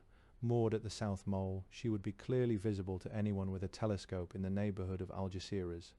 All that afternoon long lines of troops could be seen filing aboard her, obviously bound for the besieged island of Malta. When darkness had fallen, the fast mine-laying cruiser Manxman glided alongside Pasteur. By the time Burton and I boarded her at midnight, all those troops had been transferred to Manxmen, who carried them safely to Malta. In the early hours of 4th August, Pasteur sailed for England, full of servicemen and civilians from Malta, with a few soldiers like ourselves from the Rock. She had as escort the battlecruiser Renown, the aircraft carrier Furious, and 5 Tribal-class destroyers. Our homeward course took us well out into the Atlantic, but travelling at nearly 30 knots in good weather. We were only a week on the voyage. The offices of the Spanish section of SOE were in a large block of requisitioned flats off the Marylebone Road. The 2 staff officers who interviewed us on our return were solicitors in private life, members of the same firm as our director in Gibraltar. One was an RNVR, lieutenant with a solemn manner and an enthusiasm for the piano, the other an army captain whose tastes were simpler. He could usually be found around midnight at a nightclub called the Nut House, a bottle of whiskey in front of him and a blonde on either side. "We're going to send you on a series of courses," said one of them. "We've got some pretty interesting ones now, which I'm sure you'll like. Let me see. There's a nice little 3-day course on industrial sabotage at a place of ours down in Buckinghamshire, which starts at the end of September. We'll send you there first.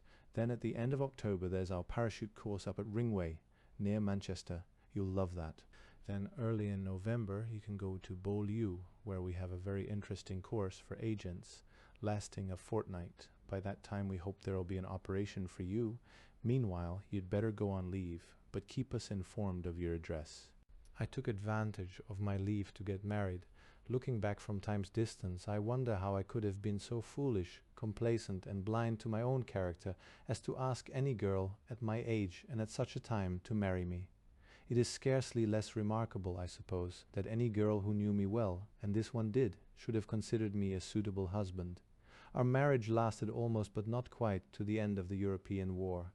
Burton and I reported for our course on industrial sabotage at a comfortable house standing, as estate agents would say, in its own park-like grounds. 3 days did not seem a very long time in which to learn so extensive a subject, but we were told that with our previous knowledge of demolitions it should be long enough to teach us the bare essentials, so that if we found ourselves in enemy-occupied country we might at least be able to blow up something. Theory was well combined with practice. For instance, a lecture on the sabotage of power stations, illustrated by diagrams, explained the most vulnerable points for the placing of charges. Afterwards, a tour of a neighboring power station showed us where these points were, what they looked like, and where we might expect to find sentries. On a visit to the railway yards at Bletchley, we were each allowed to drive an engine. When my turn came, I started the engine without difficulty and was approaching a tunnel at fair speed when I found that I could not stop. Luckily the engine driver could, but he insisted on driving back himself. The most interesting character among our instructors was an officer known locally as the Mad Major. He had a particular fondness and a genius for elaborate mechanisms of destruction, of which he invented or developed a large number. He had a disquieting habit during lectures of exhibiting to us one of his pets with a live charge attached, placing it on the desk in front of him, cocking it, and announcing, "This will go off in 5 minutes." He would then continue his lecture apparently unconcerned, while we nervously counted the minutes ticking away. During the last half of the last minute, the sound of his voice was almost drowned by shuffling and scraping of chairs, especially from the front rows. When only 5 seconds remained and every head in the class was down, he would suddenly remember, pick up the infernal machine, look at it for a moment thoughtfully, and toss it nonchalantly through the window to explode on the lawn with barely a second to spare. For our parachute course we reported towards the end of October at Dunham Massey House between Altrincham and Knutsford in Cheshire. It was by far the best run course I ever attended. The commandant was a Major Edwards of the Northumberland Fusiliers, had served with distinction in the First World War, an industrious and efficient officer whose passion was punctuality, and whose relaxation billiards he instilled into me more of the latter than the former. His chief instructor, Captain Wooler, was an enthusiastic young athlete with more than 150 parachute drops to his credit.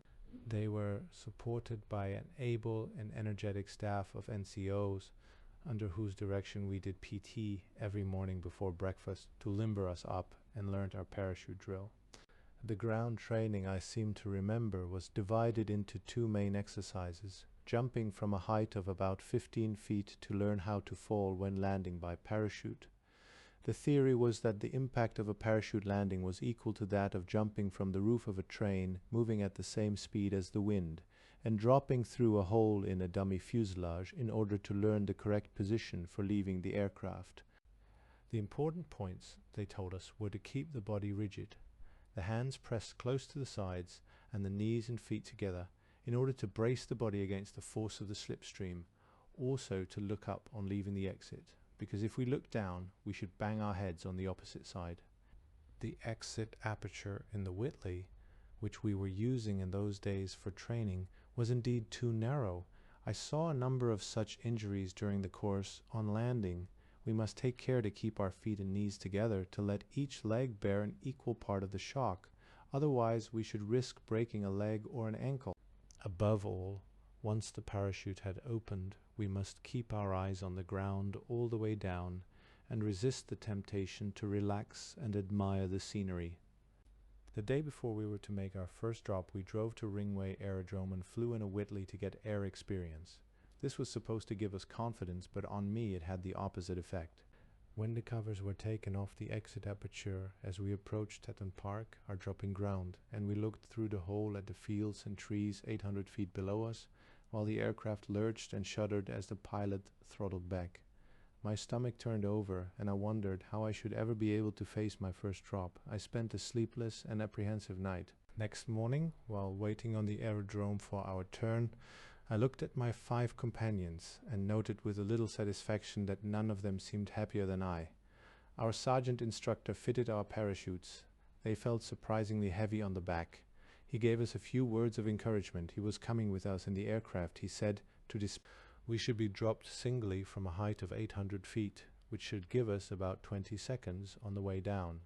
Subsequent drops would be from 500 feet. Now, don't forget, he concluded with a sudden leer, if your chute don't open, there's never any blood. There you lie spread on the ground like a jelly. All your bones broke, but there's never any blood.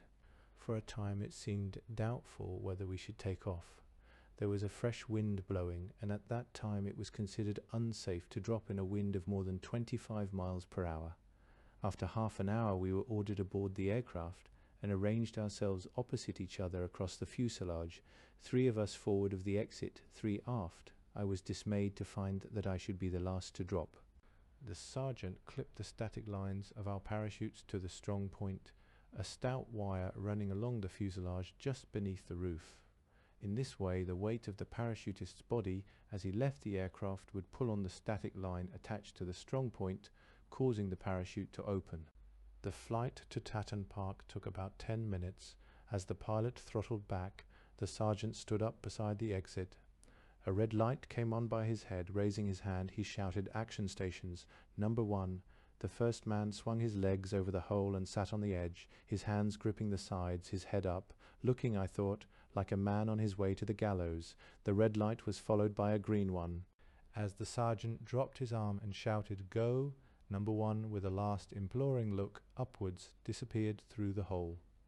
The sergeant peered after him, then nodded to us. 'Ease okay.' Between each drop the aircraft made a circuit of the park. When the 5th man had gone, leaving me alone with the dispatcher, I eased over closer to the hole, ready to swing into the action station's position, and gripped the edge with one hand against the bucking of the aircraft. I dared not look down, fearing that if I did, I should not have the nerve to jump. I was cold and sweating at the same time. Reason told me that only 1 parachute in 5,000 failed to open, that 5 people had just dropped before me without mishap, and that I was being a fool and a sissy. But reason failed to comfort me in the face of an unknown experience, against the background of the aircraft's hammering vibration and the startling backfires of the engines. I may add here that among all the parachutists I know, I have never met one who did not find his first drop a frightening experience. The sergeant gave me an encouraging smile, then turned to watch the lights above me. The red flashed. Swinging my legs over the edge, I sat tense and rigid, fixing my attention on the sergeant's arm as I had been told, and not on the lights. During the next 10 seconds I felt no sensation, not even fear, so fierce was my concentration. As his arm swept down and his shout rang in my ears, I thrust myself upwards and outwards with my hands and heels, jerking my head back in my anxiety not to look down. For a ghastly 2 seconds I felt myself falling. Then the slipstream hit me like a battering ram, and I turned a complete somersault. Next moment I felt a strong pull above me. The sensation of falling ceased, and my parachute was floating like a brilliant white mushroom against the sky. In the first surge of relief, I forgot all my instructions about keeping my feet and knees together and my eyes on the ground. I just relaxed and watched the panorama, enjoying the delicious sensation of gliding slowly earthwards. Even when a loud hailer on the ground sharply recalled my attention to the drill, I remained happy in the thought that my troubles were over. I was gravely mistaken. What I did not know was that the pilot had failed to see a red Very light fired from the ground while he was on his last circuit, warning him not to drop me. The wind had risen rapidly and was now gusting up to 35 miles an hour. The ground, which a moment before had seemed comfortably far away, suddenly rose up to strike me. I took a frantic pull on my lift webs to ease the impact. Then I landed in a sprawl, partially stunned and totally winded, face down on a cinder track. Before I could get to my feet and run round behind the parachute to let it collapse, it had billowed out in a great gust of wind and was dragging me over the cinders at the speed of a racehorse. Jerking myself onto my back, I struck the quick-release plate on my chest and began to tear with frenzied, shaking fingers at my leg harness, striving to keep my head off the ground. When my legs were free, I twisted back onto my stomach in accordance with the drill, my arms extended straight in front of me, and prayed for the shoulder harness to slip off before all the skin was torn from my face. In a few seconds, my parachute and harness were flying across the park, and after ploughing through some 50 yards of cinders, I came to rest. I lay still until 2 members of the ground staff, who had been chasing me since my landing, arrived to help me up and escort me to Major Edwards and Captain Wooler. They greeted me with deep concern and warm sympathy. During my descent, the wind had carried me beyond the edge of the dropping zone onto the foundations of a new road. My face, hands, and knees were lacerated and black with dirt. I was slightly concussed but not seriously damaged. When my injuries had been dressed, Edwards drove me back to Dunham and ordered me straight to bed. According to medical opinion, he told me, the first parachute drop is normally equivalent to the loss of 8 hours sleep. I don't know how much you've lost. You're excused PT tomorrow. In London, when we arrived after completing the course, my greeting from the staff officers of the Spanish section was not such as a hero might expect. Coldly, the RNVR lieutenant said to me, "Perhaps you would care to read the concluding words of Major Edwards's report on you." They ran simply, "Not once nor twice, but 3 times have I seen this officer punctual." Our intensive courses did not lead, as we had expected, to immediate operations. The Spanish section, lacking opportunities rather than ideas, had no employment for us. The end of 1941 found Burton and me living in London, reporting daily by telephone to receive each time the same answer. Perhaps we thought one of the other country sections of SOE might have use for us. We approached in turn the French, Norwegian, Polish, Czech, Russian, and, after Pearl Harbor, Far Eastern sections, all without success. Some had no vacancies, others no work. Towards the end of February 1942, our spell of unemployment came at last to an end. While job hunting in one of the several buildings in Baker Street that comprised SOE headquarters, we met Colonel Munn, who had been an instructor with me at Locheilort in 1940. "You had better join my old friend, Gus March Phillips," he said after hearing our story. "He is recruiting officers for a scheme of his, which should be just up your street. I'll give your names to him." A few days later, we were interviewed by Major March Phillips and his second-in-command, Captain Geoffrey Appleyard. However overworked and misapplied the words personality and genius may be, it is difficult to avoid their use in a description of those 2 remarkable characters. A regular officer in the Royal Artillery, March Phillips had served in India before the war, where he had experienced both the glamour of action with his battery on the northwest frontier and the glitter of social life in various hill stations. Wearying of the latter, he had sent in his papers and retired to the English countryside to write novels, only to be recalled on the outbreak of war. After winning the MBE, in France in 1940. He had been posted as a troop commander to No. 7 Commando on its formation that autumn. In the spring of 1941, with the help of Brigadier Gubbins, he had persuaded SOE to allow him to fit out a Brixham trawler, the Maid Honour, and sail her with a crew of 7 from Poole Harbour to Freetown in West Africa. Such a voyage would have been extraordinary in peacetime. March Phillips and his party completed it without incident at the height of the Battle of the Atlantic. They carried out some brilliant coup de main operations along the African coast, for which March Phillips was awarded the DSO he had returned to England at the beginning of the year. By religion, a deeply sincere Roman Catholic. By tradition, an English country gentleman, he combined the idealism of a crusader with the severity of a professional soldier. He was slightly built and of medium height.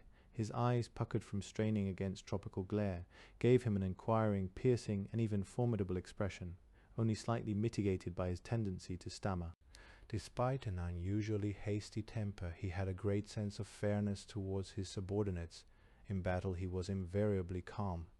He was intelligent without any great academic ability. Above all, he had the inspiration to conceive great enterprises, combined with the skill and daring to execute them.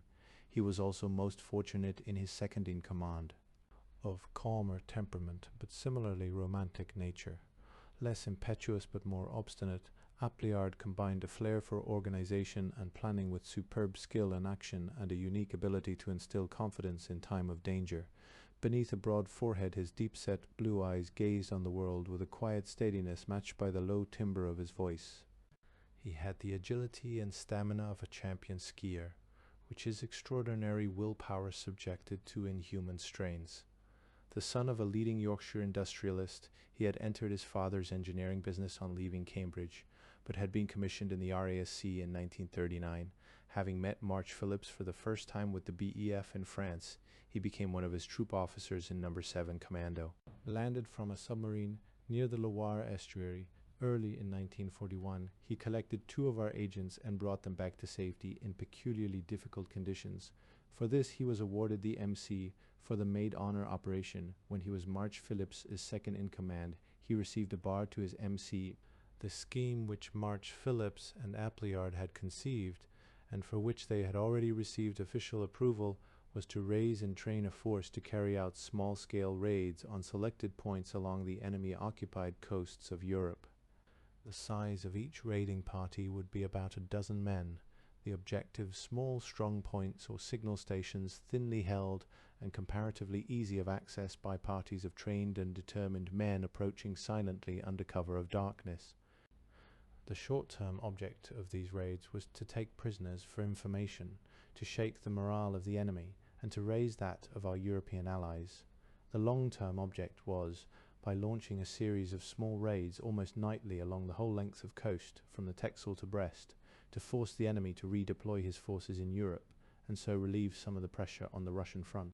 March Phillips's eventual ambition was to command a chain of small-scale raiding groups operating from bases scattered along the English coast.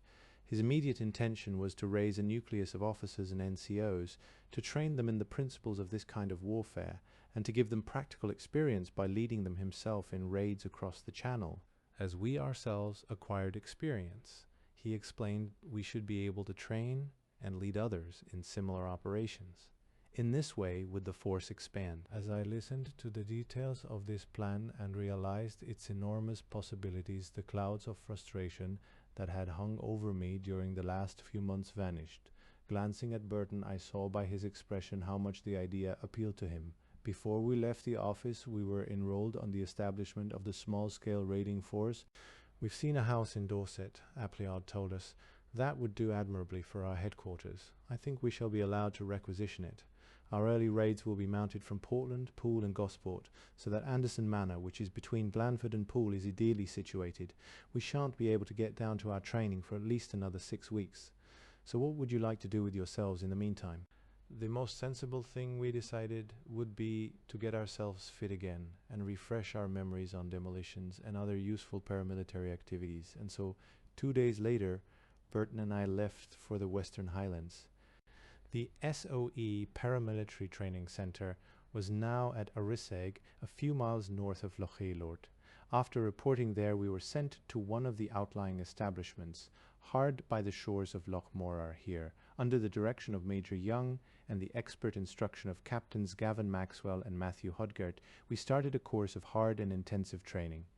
Carrying Tommy guns and 50-pound rucksacks, we tramped across the hills in dense mist and darkness, trying to find our way by compass, stumbling over invisible obstacles, sinking into bogs, and falling into gullies and ravines. On one of these schemes, the adjutant from Arizeg, an enormous Highlander, broke a leg and lay for 6 hours in the mist on a mountain top before he could be carried down. Our companions on these exercises were a party of Czech officers, whose enthusiasm, skill, and stamina inspired us to yet greater efforts. Within 3 weeks we were thoroughly fit, competent at demolitions, and accurate with pistol and Tommy gun. We did some amphibious training in small boats on Loch Morar. Here we encountered a party of Spanish Republicans, a villainous crowd of assassins. We made no attempt to mix with them.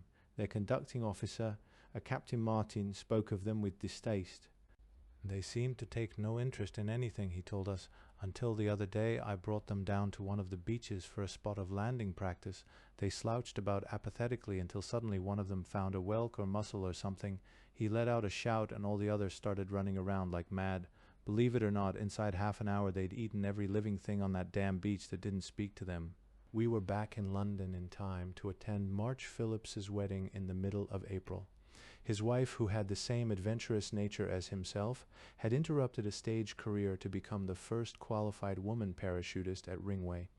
At the wedding we met some of the other officers who were to form the nucleus of the small-scale raiding force. Senior among them was Major John Gwynn of the Sussex Yeomanry, in charge of planning. A teetotaler and vegetarian, obstinate, unwavering, and fearless, he fretted constantly under the restraints of his sedentary occupation. Eager to lead an operation in the field, he was always planning for himself some desperate venture into enemy territory. With his lean, dark, ascetic face, gleaming eyes, and thinning, almost tonsured hair, he had the look of some medieval inquisitor. He always shaved in cold water. Captain Graham Hayes of the Border Regiment, a school friend of Appleyard's, had also won an MC in maid honour. He was a quiet, serious-minded young man of great personal charm, courage, and strength, who had sailed before the mast in a Finnish-grain ship and was a superb seaman. Another member of our party was Anders Lassen, a cheerful, lithe young Dane with a thirst for killing Germans and a wild bravery that was to win him the MC and 2 bars, and at last a posthumous Victoria Cross. In spite of a competing claim by the Ministry of Health, we moved into Anderson Manor towards the end of April. This beautiful Elizabethan house had been cleared of its furniture before we took over, and the walls covered with beaver boarding. Nevertheless, March Phillips, who was a friend of the owner, and who knew only too well the Army's reputation for vandalism, enjoined the strictest care upon officers and other ranks, so that not only was the house preserved from damage, but the handsome gardens were maintained by us in our spare time. In other parts of the grounds we built a pistol range and an assault course with walls, ditches full of barbed wire, dannet wire entanglements, and a rope slung across the drive between 2 tall oaks.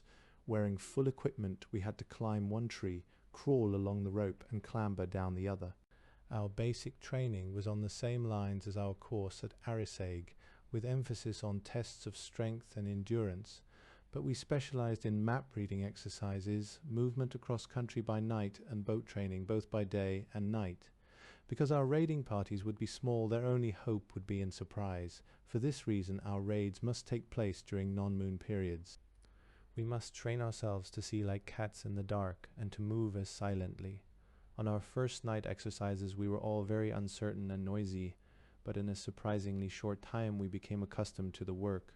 Within 2 months we were able to find our way in silence over unknown country at a surprising speed, to crawl noiselessly under barbed wire, and to stalk sentries on our stomachs, using elbows and feet to propel us. Rock climbing by day and night was an important and, for me, a terrifying part of our training. The Admiralty put at our disposal a small, fast MTB under the command of Lieutenant Freddie Bourne, DSC RNVR, affectionately known as the Little Pisser. She was smaller than most MTBs, was armed only with 2 Vickers machine guns, and had been stripped of her torpedo tubes. There was space to carry a light landing craft lashed to the afterdeck. She would take us across the channel to within a mile or so of our objective, where we could disembark and row or paddle ourselves ashore. We practiced with various types of landing craft, chiefly the 18-foot dory and the Goatley pattern assault craft, a flat-bottomed boat with canvas sides which proved itself surprisingly seaworthy. We practiced in every kind of weather, under all sorts of conditions, until we had perfected our training in disembarkation, landing, and re-embarkation. Although we were administered by SOE, we came under Combined Operations Headquarters for Planning and under Special Service Brigade. The commando organization for discipline, this last control was only a formality, because March Phillips arranged our training according to his own ideas, almost free from outside interference. Thus, although we were also known as No. 62 Commando and were issued with green berets, March Phillips encouraged us to wear civilian clothes when off duty. This was in keeping with his conception of us as successors to the Elizabethan tradition of the gentleman adventurer. During training, our discipline was extremely strict, March Phillips and Appleyard demanding the highest standard of efficiency from everyone. There were no punishments, nor were they necessary. We knew that the lives of all of us would depend on the skill and competence of each off. Parade relations between officers and other ranks were easy and informal, almost casual. We were a very happy unit, because we had been recruited as the nucleus of a larger force. Our establishment comprised more officers than other ranks. Besides those whom I had already met, there was Captain Lord Howard of Penrith, quiet, intellectual, and conscientious; Captain Colin Ogden Smith, who had been one of March Phillips's troop officers in No. 7 Commando; Captain Hamish Torrance, MBE, of the Highland Light Infantry, a veteran SOE. Officer who had seen service in Norway, a young and earnest sapper, Paul Dudgeon, who had been through Woolwich; Tony Hall, a subaltern from the London Irish, a Yorkshire neighbour of Appleyard's, Lieutenant Warren; Lieutenant Brinkrev of the Royal Netherlands Army; André Desgrange, a deep-sea diver and expedi officer of the French Navy, who had sailed with maid honour and had received a commission in the British Army on his return; and Brian Reynolds, newly commissioned as an ensign in the Welsh Guards. Reynolds was an Irishman well known before the war as a sportsman, bon viveur, and playboy. On the outbreak of the Russo-Finnish War in 1939, he went to Finland as a volunteer in Major Kermit Roosevelt's International Brigade. Having exchanged the comfort and cuisine of bucks for the icy forests of Lapland and Karelia, he endured bitter hardship with that ill-fated band of idealists before making his way to Sweden after the collapse of Finnish resistance. There he turned his unusual abilities to the service of the Allies, smuggling cargoes of ball bearings on merchant ships through the Skagerrak from Gothenburg to Britain, under constant attack from the German Navy and Air Force. On his last run he lost 4 ships out of 5, but his arrival with the 5th prevented a serious gap in British tank production. He was awarded the OBE. As well as courage, he had great personal charm and a delicious sense of humor. His death, the day after the European war ended, was one of those futile tragedies in which fate seems to delight. When the small-scale raiding force broke up, he returned to his old activities in the Skagerrak, this time in fast motorboats. Entering Antwerp harbor to celebrate the victory with some friends, he was killed instantly when his MTB struck a mine. Outstanding among the other ranks was Sergeant Major Winter, an amiable but extremely efficient soldier who had also served with March Phillips and Appleyard in West Africa. Sergeant Nicholson, by far the oldest man in the force, a grey-haired regular soldier with the DCM, Bruce Ogden Smith, Colin's brother, who had joined us as a private, Adam Orr, a Polish Jew who had taken this English nom de guerre as a precaution in case of capture, and Rifleman Rowe, an irrepressible little cockney with a salacious wit who had spent some years in a priest's seminary in Belgium before deciding that the church was not his vocation. By the end of July we were fully trained, at the peak of our morale and craving action. Plans were already completed for our first raids, but there followed a disheartening period of frustration and delay. Our MTB was considered unseaworthy in any wind stronger than force 3, and 2 or 3 nights in the week were convoy nights, when we were not allowed to be in the English Channel, because we were restricted to non-moon periods, a fortnight in each month. It was difficult to find a night when the limitations of weather and convoys did not affect us. Keyed up as we were, standing by night after night, sometimes setting out on a raid only to turn back within an hour or so, we all found this period of waiting a heavy strain on our nerves. For March Phillips and Appleyard it must have been nearly intolerable. Early in August, the first raid was launched with about half of our force against a small strong point on the Normandy coast. The approach involved some difficult rock climbing, which caused March Phillips, who had noticed my clumsiness, to exclude me from the party. Burton, who had injured a calf muscle, was also left behind.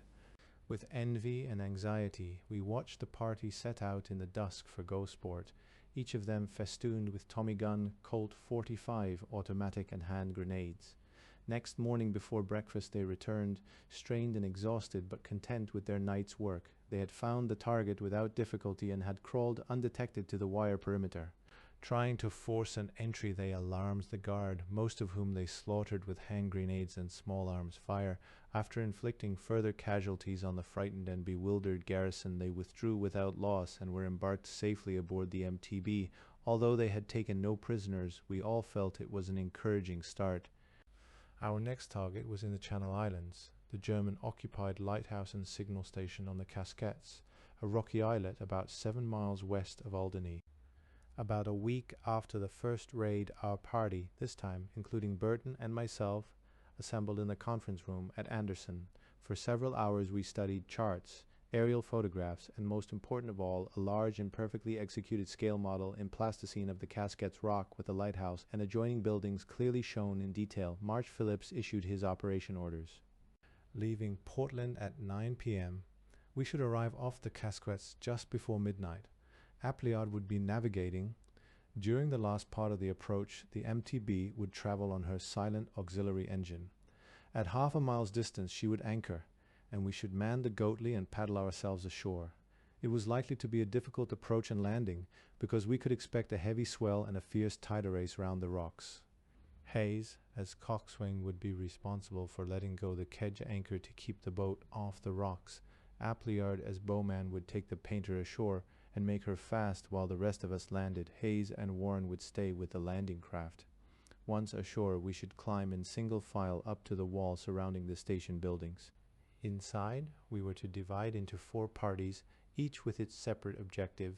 A party consisting of March Phillips, Dudgeon, Howard, and Orr was to tackle the main building containing the living and sleeping quarters. B party, Burton and myself, was to make straight for the wireless tower, kill or capture any Germans we found before they could use the wireless, and put the transmitter out of action. C party, Appleyard and Winter, were to take possession of the lighthouse tower, and D party, Brinkreef and Reynolds, were to occupy the engine room. When we had cleared the enemy from our respective buildings, we were to report with our prisoners to March Phillips. The prisoners would then be shepherded to the landing craft by a small escort, while the rest of the party searched the buildings for code books and other documents. Nobody knew the exact strength of the German garrison, but it was believed to number about 8. There would be 10 of us excluding Hayes and Warren, so that if we could achieve surprise, we should be able to overpower them. Although we had now a detailed description of our target and were familiar with its every aspect, none but March Phillips and Appleyard knew its exact position. Not until the raid was over were the rest of us told where we had been. Without this precaution, there might have been a security leak. In fact, owing to engine trouble in the MTB as well as unfavorable weather, it was nearly a fortnight before we could make the raid. During this time, we had several false starts, arriving on one occasion within a mile of the rock, before thick fog compelled us to turn home. Wednesday, 2nd of September, was a fine day with a fresh breeze. We had spent a large part of the previous night crawling on our stomachs in the rain, practicing silent movement. I did not sleep well afterwards, and awoke feeling tired and jittery, but a brisk run before breakfast with Burton and Appleyard, followed by the news that we should try to do the raid again that night, revived my spirits. We spent the morning in the conference room, the afternoon resting. Although we had the greatest confidence in our commanders and in each other, it was difficult not to contemplate the numerous possibilities of disaster. Once we were in the MTB, I should feel all right, but I found this period of waiting very hard to bear. We spent the time between tea and supper in drawing and preparing our equipment. There was plenty of it. I was carrying a Tommy gun and 7 magazines, each with 20 rounds, a pair of wire cutters, 2 Mills grenades, a fighting knife, a clasp knife, a torch, emergency rations, and 2 half-pound explosive charges for the destruction of the wireless transmitter. On top, I had to wear a naval life belt, an awkward and constricting garment which might save my life in the water but seemed very likely to lose it for me in action. We wore battle dress, balaclava helmets, and felt-soled boots. After a hurried supper, we climbed into our lorry. The whole unit turned out in the stable yard to see us off. Tony Hall, in an old suit and peaked cap, was ringing the mess dinner bell and shouting in the accents of an American railroad conductor, all aboard, Minneapolis, St. Paul, Chicago, and all points east. We sang lustily, all tension now relaxed, as we drove through the green and golden countryside towards Portland. The lorry swung into the dockyard, drove onto the quay and halted close alongside our boat. We hurried aboard and dived out of sight below. I found myself in the forecastle with Dudgeon, Reynolds, Warren and Orr. March Phillips and Appleyard were on the bridge with Lieutenant Bourne. Burton and the rest were disposed somewhere aft. At 9 o'clock we sailed. With the forecastle hatch battened down to show no light, it was oppressively hot in our cramped quarters. The small craft bounced jarringly across the waves, for the wind, which had been force 3 when we started, was rising to force 4, with occasional stronger gusts. My companions lay down to sleep on the 2 wooden seats and the floor. I sat up and tried to read a thriller. We had hoped to drop anchor off our target about 10:15 to catch the slack of the tide. The moon would be rising at 11:30, but one of the motors again gave trouble, forcing us to reduce speed for part of the way. It was after 10:30 when Appleyard knocked on the forecastle hatch and warned us to be ready to come on deck when summoned. When we had adjusted our equipment and inspected our weapons, we switched out the forecastle lights to accustom our eyes to the darkness outside. Half an hour later the hatch was opened and we were ordered on deck. It was a beautiful clear night, bright with stars. The wind had dropped and the sea was moderating, clustered in a body aft of the bridge, standing by to launch the Goatley as soon as we should anchor. We could make out the dim shapes of some rocks on the starboard beam. Appleyard and March Phillips were on the bridge, trying to identify them. The MTB had switched from her main engines to the silent auxiliary.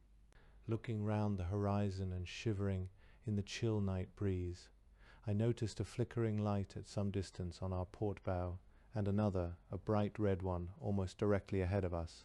The latter, I afterwards heard, was Sark. The moon appeared low in the sky on our port quarter. Suddenly I caught sight of our target, straight ahead of us, the tall thin column of the lighthouse, the whitewashed wall and the buildings of the signal station gleamed palely above the blackness of the rock. Slowly the MTB moved in, maneuvering to approach from the northwest. At half a mile's distance she anchored. Silently we pushed our Goatley over the stern and dropped quickly into our places, kneeling with our paddles ready. It was 5 minutes after midnight when March Phillips jumped down beside me and called softly, "Right, push off, paddle up." Now the moon was higher, casting a sharp, clear light over the choppy water between us and the island.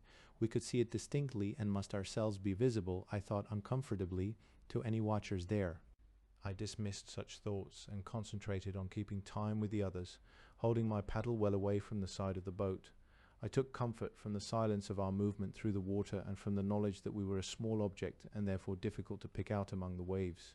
It was hard work paddling, for the northeast flood was running fast. Some 20 minutes after leaving the landing craft, I saw that we were entering a small bay. There were splashes of white close ahead where the surf was breaking on the rocks. "All right, Apple," whispered March Phillips. Appleyard's voice called back from the bows, low, yet to our tensed minds alarmingly clear. "Okay, Graham, bring her in just to the right of that white splash of surf." Hayes, in the stern, could not hear him above the hiss of the sea, and asked him to repeat his orders more loudly.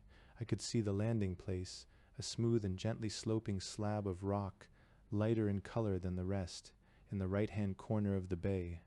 As Hayes let go the kedge anchor, Appleyard stood up in the bow, the line in his hand. The swell caught us, sweeping us towards the rock.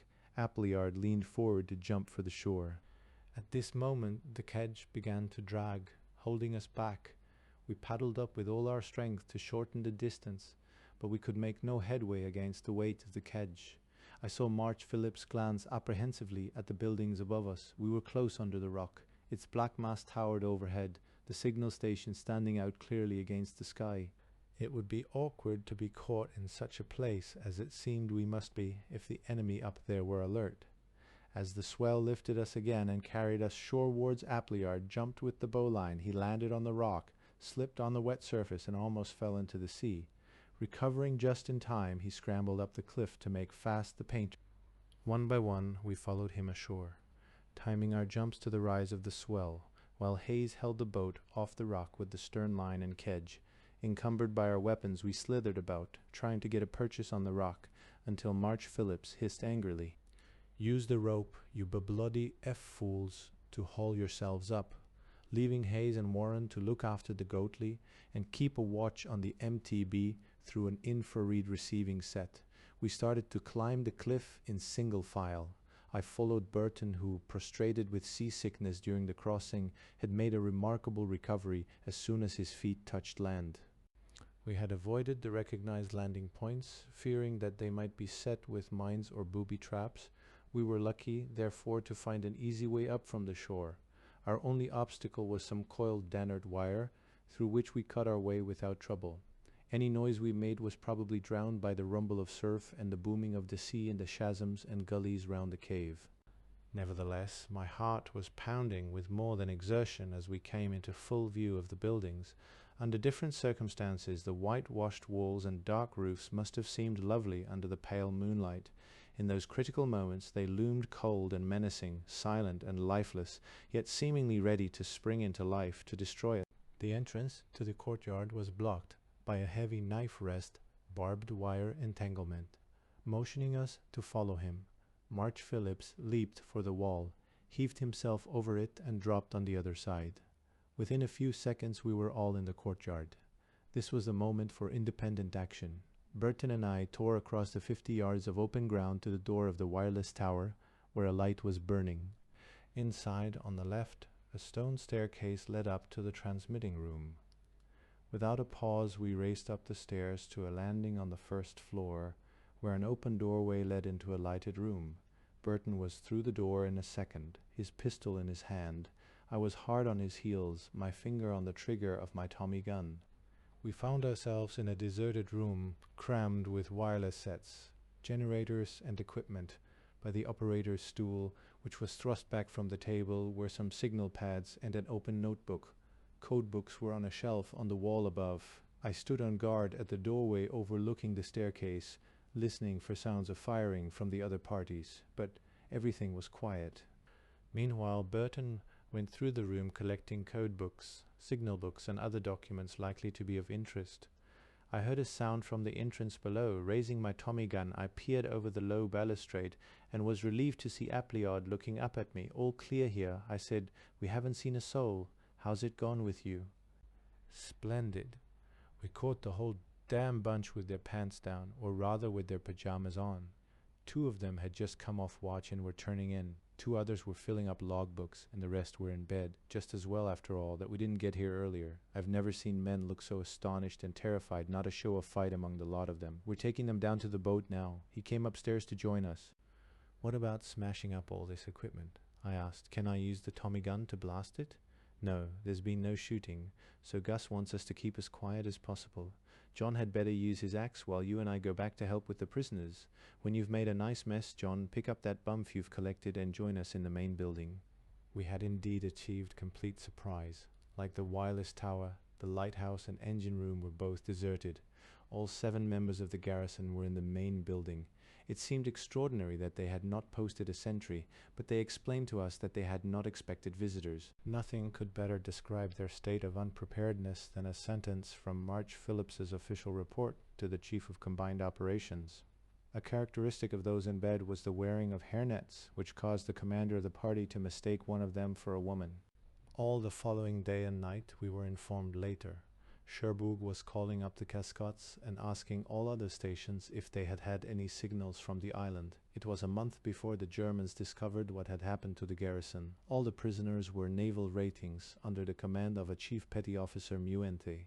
Among them were 2 leading telegraphists, one of whom had previously been employed on guided missiles and whose information proved particularly valuable. While some of us made a thorough search of the buildings, collecting documents and destroying arms and equipment, which included an Oerlikon cannon, others rounded up the prisoners and marched them down to the boat. As time was running short, the Germans were not allowed to dress. Dejected and tearful, they were hurried away with overcoats over their pajamas, one of them keeping on his hairnet until we arrived at Portland, where he proved a willing subject for interrogation. It was 1 o'clock when I reached the Goatley, to find the prisoners already embarked. The moon was well up, bathing the casquettes and the sea around in brilliant light. Our position now would be desperate if enemy patrol craft were to approach. Although the Goatley was going to be seriously overloaded, with the 7 prisoners and ourselves, March Phillips decided to take the risk rather than waste time sending for the emergency dory. He ordered me to jump in and stand at the bow to help the rest of the party aboard. With the heavy swell, the jump from the rock to the landing craft varied from 5 to 20 feet, so that re-embarkation was not easy. The smallest mistake might cause the swamping of the boat and bring disaster on us all. The last man to jump before March Phillips and Appleyard was the pole oar. He had his fighting knife in his hand, and as he dropped, the boat lurched and threw him against me. I felt a sharp, biting pain in my right thigh as the blade went in. However, I had no time to think about it. March Phillips dropped into the boat and ordered us to cast off. I crawled to my place and began paddling with the others, under a ceaseless rain of invective from our agitated commander. With 19 men aboard, the Goatley was dangerously low in the water, but she rode the swell admirably, and we reached the MTB safely after 35 minutes. The prisoners were hauled aboard first and sent down to the forecastle with Howard and Dudgeon to guard them. I joined them there, helped along by Orr, who was very contrite about the injury he had accidentally caused. The return journey to Portland was uneventful. The prisoners were docile, huddled together in their misery at one end of the forecastle. Indeed, there was no comfort for any of us in the cramped and stifling compartment. Orr's knife had penetrated deep, and my wound was stiff and painful. When we reached Portland, just before dawn, I could barely stand. After a while, an ambulance took me to the Naval Hospital, where I was immediately put to sleep with a shot of morphia. An operation the next morning removed the blood clots and greatly relieved the pain. I thought I was the only casualty of the raid, but I was wrong. Appleyard, following March Phillips into the boat, had seriously damaged his ankle. These accidents, which temporarily put us out of action in the event, prolonged our lives. During my convalescence, disaster struck the small-scale raiding force. On the night of 12th September, one of our parties sailed in MTB 344 to attack a target on the Cherbourg Peninsula. March Phillips was in command with Appleyard, whose damaged ankle would not allow him to land as navigator. This was the second consecutive night that they had attempted the raid, having run into fog the first time when they were within a mile or two of their objective. This part of the coast was heavily defended, and so it might have been wiser to allow a longer interval. At that time my wife and I had a cottage at Spetsevery, about 5 miles from Anderson. Although I had left hospital 2 days before, I was not yet fit for operations. On the morning of the 12th, Reynolds and Torrance, who were not included in the raiding party, drove over to us for dinner. It was an uncomfortable meal. Conversation was artificial and constrained, for all our thoughts were with our friends crossing the channel on their desperate mission. As we stood in the garden afterwards, silently looking down over the vale of the Stour and watching the shadows creep across the meadows beside the river, Torrance put my fears into words. "Don't telephone, Peter. As soon as we have any news, I'll come over myself and let you know." I slept little that night. Burton, my close companion for the last 18 months, was with March Phillips, and I hated not to be there beside him in the battle. I half hoped that fog would again defeat them and the operation be postponed until I was fit again.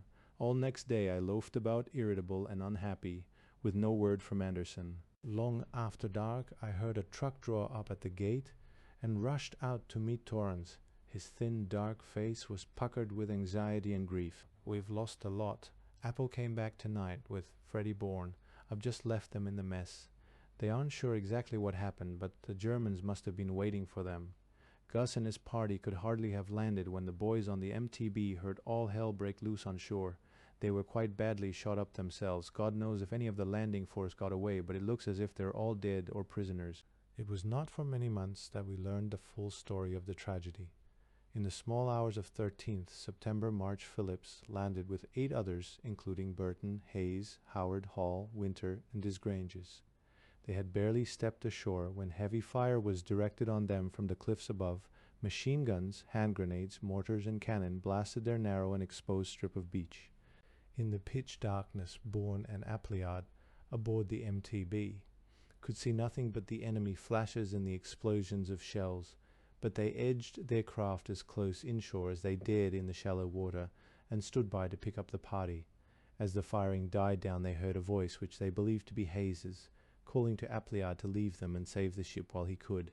Nevertheless, the MTB continued to cruise around just offshore, showing signal lights and blowing whistles in a desperate attempt to rescue survivors. She was under continuous fire from the shore, and one of her engines was put out of action. With the approach of daylight, there was no alternative but to make for home. March Phillips's death was reported 2 days later in a communique issued by the German High Command. Afterwards, we heard that the Goatley had been swamped while carrying the party back to the MTB.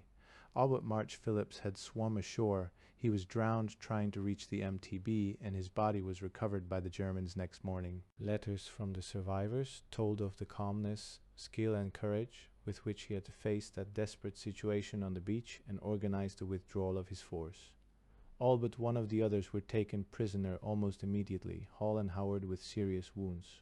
Hayes alone managed to escape, swimming away from the beach and landing farther down the coast. He eluded capture for a while, but was eventually handed over to the Germans, placed in Fresnes prison in solitary confinement for 9 months, and shot on 13th July 1943. Burton made his way inland, but was picked up a day or two later and spent the rest of the European War in a prison camp near Kassel.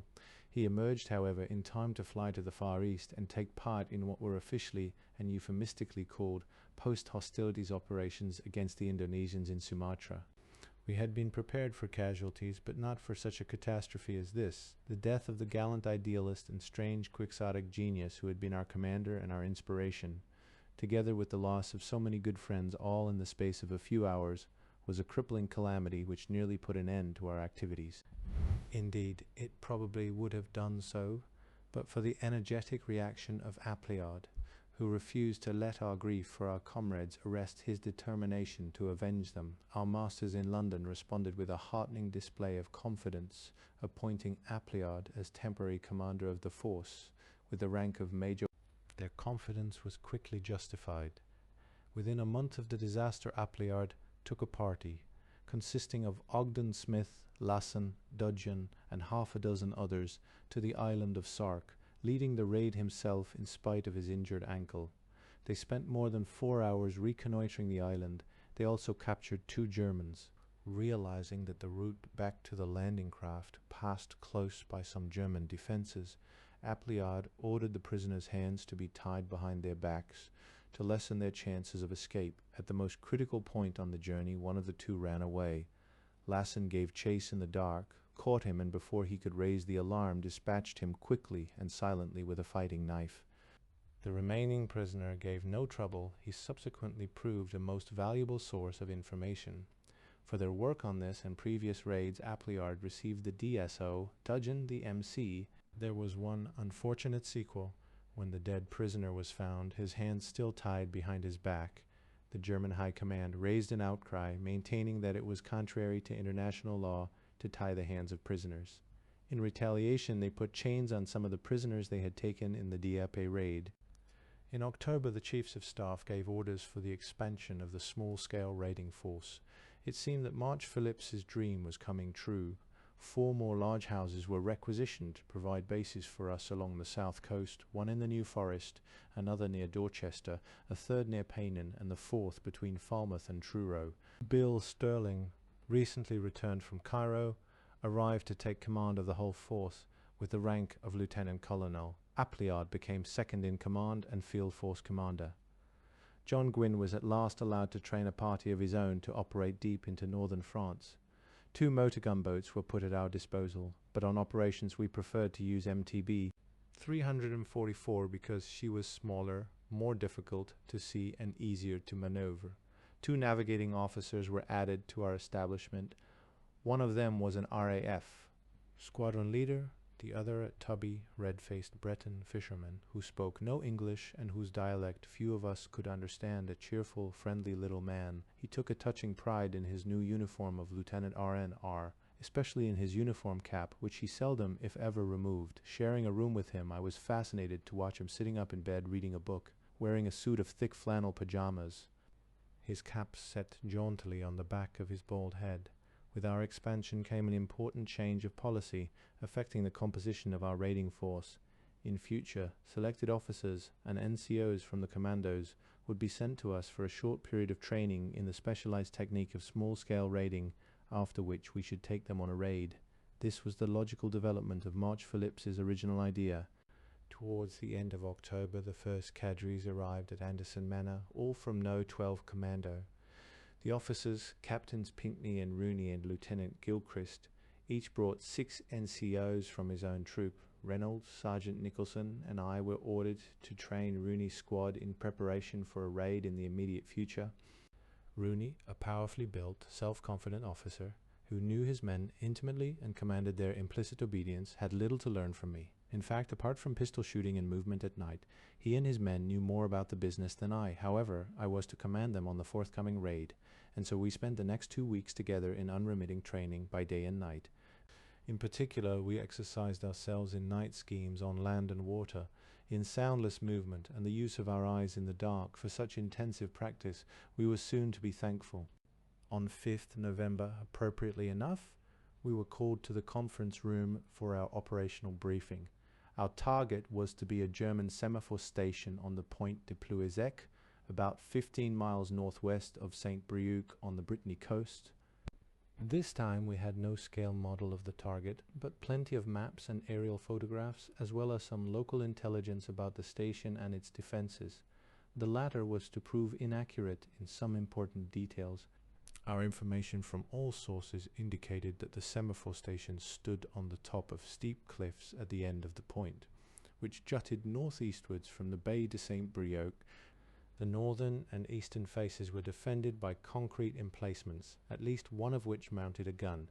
The only practicable landing place seemed to be a small shingle beach below the southern face, where a narrow track appeared to lead up the cliff to join a path running inland from the signal station. On this side of the station, we were told the defences consisted only of a single belt of barbed wire and, beside the track, just inside the entrance, a small concrete guardhouse, where we should probably find a sentry.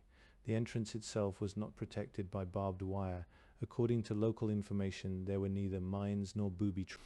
The garrison contained about a dozen soldiers. There would be 10 of us, so that surprise would be essential. Appleyard would accompany us in the MTB, but he was forbidden to land, for his ankle was now encased in plaster. I was to command the landing party, with Rooney as second in command and Reynolds as coxswain of the dory in which we should paddle ashore. Sterling particularly impressed on us that he wanted no casualties in our party. Afterwards he took Reynolds and me aside to emphasize the point. Rooney and his chaps, he began, are very keen and will obviously seize any opportunity for a fight. Naturally, we want to inflict casualties and take prisoners, but not, I repeat, at the cost of losing men ourselves. It isn't worth it at this stage. If when you get there, you don't think you can fight without losing men, I promise you I shall be quite satisfied with the Ricks. Remember, Peter, I don't want any Foreign Legion stuff on this party. He did not need to worry. With the lives of 9 valuable officers and NCOs in my hands, I had no mind to stick my neck out on my first independent command. With the help of Rooney and Reynolds, I drafted my operation orders. In addition to the usual weapons, my landing party was issued with a Bren gun, a Sten gun fitted with a silencer, and 2 hand grenades of a new pattern known officially as Grenades PE No. 6. These grenades had a thin metal casing and contained a heavy charge of plastic explosive. They burst on impact with a very heavy blast, and so should be useful if we had to blow our way through the barbed wire. Once we had gained the cliff top, our most difficult problem would obviously be to approach the sentry close enough to kill him noiselessly before he could raise the alarm. That was the purpose of the silent Sten, which we had already tried out and found satisfactory. The Bren gun was to guard our rear while we were making the attack and cover our withdrawal afterward. I worked out a simple plan. Immediately after landing, the party was to form a defensive beachhead at the foot of the cliffs, protecting the landing craft while I located the track leading to the top. When we reached the top of the cliff, Sergeant Nicholson would take up position with the Bren gun to cover the path inland and to indicate the point where the track led down. This should be about 150 yards from the entrance to the semaphore station. The rest of us would approach the target in 3 groups, one on either side of the path and one in rear. Rooney would lead the left-hand party either right. The last part of the approach would have to be made crawling on our stomachs. If we could get near enough, Rooney and I would kill the sentry with our knives. If not, Sergeant Broderson would shoot him with the silenced Sten. We should then invade the station, the party on the right pausing to clear the guardhouse while the remainder attacked the main building. MIM-TB 344 was lying at Dartmouth, ready to take us across on the first night of favourable weather. At midday on Wednesday 11th November, heartened by the news of far more important landings in North Africa, we set off from Anderson to carry out our raid. After a brief halt at Lupton House, our new base near Paynin, where we had a hurried meal and put on our operational clothing and equipment, we drove into Kingswear in the late afternoon. Sterling and Sam Darby, our new intelligence officer, were on the quay talking to Freddie Bourne, whose boat lay alongside, her engines already running. As soon as the last of us was on board, we cast off and started down the estuary. Waving a silent goodbye to Sterling and Darby, I settled myself with Rooney and Reynolds in the lee of the dory on the afterdeck. Appleyard took up his usual station on the bridge with Bourne. Rooney's men were below. Savouring my first moments of relaxation since early morning, I gazed at the wooded hills above the Dart, watching their colours soften as we drew away in the last clear light of evening. The old castle above Dartmouth stood black against the fading western sky. Soon distance and darkness hid them, only the bright torrent of our wake showed in the blackness of night and water. I strove to keep myself from worrying about the work that lay ahead of us, reflecting that we had rehearsed every detail of my plan, but now doubts began to crowd upon me. Rooney and his men were superb, but we had worked together only for a fortnight. On this difficult approach, the slightest misunderstanding or mischance, impatience or carelessness, would destroy us before we could launch our attack. Moreover, despite all that Sterling had said, I knew that we should look extremely foolish if we were to return without taking prisoners or inflicting casualties, yet I could not overlook his instructions, which I knew came from headquarters, to bring my party home intact. Fortunately, I was not allowed to immerse myself for long in these unhappy droughts. As we cleared Start Point and increased speed to 28 knots against a force 3 wind and swell from the southeast, the sea began to break green over the whole length of the boat, drenching us through our protective clothing, and freezing us as we lay under the inadequate cover of the dory. Before long I was too numbed to think about my troubles, and looked forward to our arrival off the Point de Plouesec, which would at least put an end to this discomfort. The journey took us nearly 6 hours. For some of the time I stood on the bridge with Appleyard, staring in silence through the spray and darkness, unable to make out the horizon in any direction, so dark was the sky. 2 or 3 times I went below with Rooney to see how his men were faring. Finding nearly all of them asleep, I envied their composure. It was not surprising that we had some difficulty in finding our first landfall, the light tower on the Roches d'Ouvres, and wasted an hour making a square search for it. Just before 10 o'clock we picked it up at a distance of about a mile. From here Appleyard laid a course to bring us directly to the Bayed de Saint-Brieuc. At 11:30 we switched onto silent engines, altering course again to approach the Point de Plouesec from the east-southeast.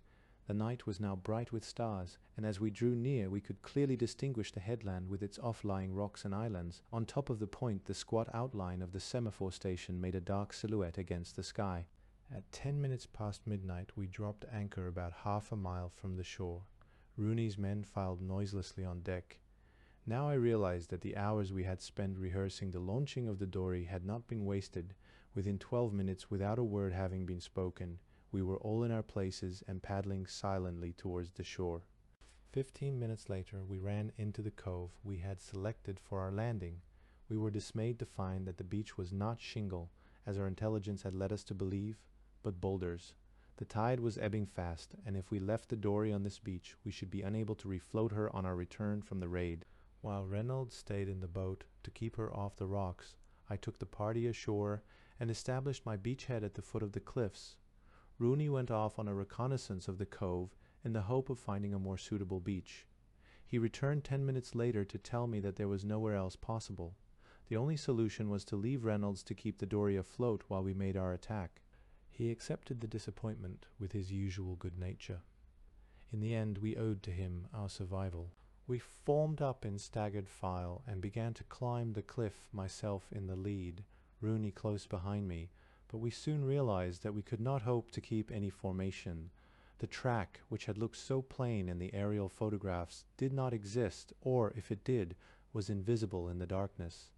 We set ourselves to scramble up the face, which I judged was nearly 100 feet high at this point. It was an arduous climb, for the ascent was almost perpendicular, and the cliffs were overgrown with thick gorse bushes whose spikes pierced our clothes and tore our hands and faces. It was alarming too, for the surface was slippery grass and loose shale, which we could not help dislodging with the sound to our strained ears of an avalanche. After 20 minutes we reached the top, where we lay down to look around us and regain our breath. About 100 yards ahead I could make out a hue of telegraph poles running parallel with the cliff face, indicating the track which led inland from the semaphore station. We made for the track, moving swiftly across the open ground that separated it from the cliff top. We joined it about 150 yards away from the barbed wire and the guardhouse. I was reflecting with relief that at least we had encountered no mines or booby traps when I saw Rooney staring fixedly at two small notice boards, one on each side of the track, facing inland.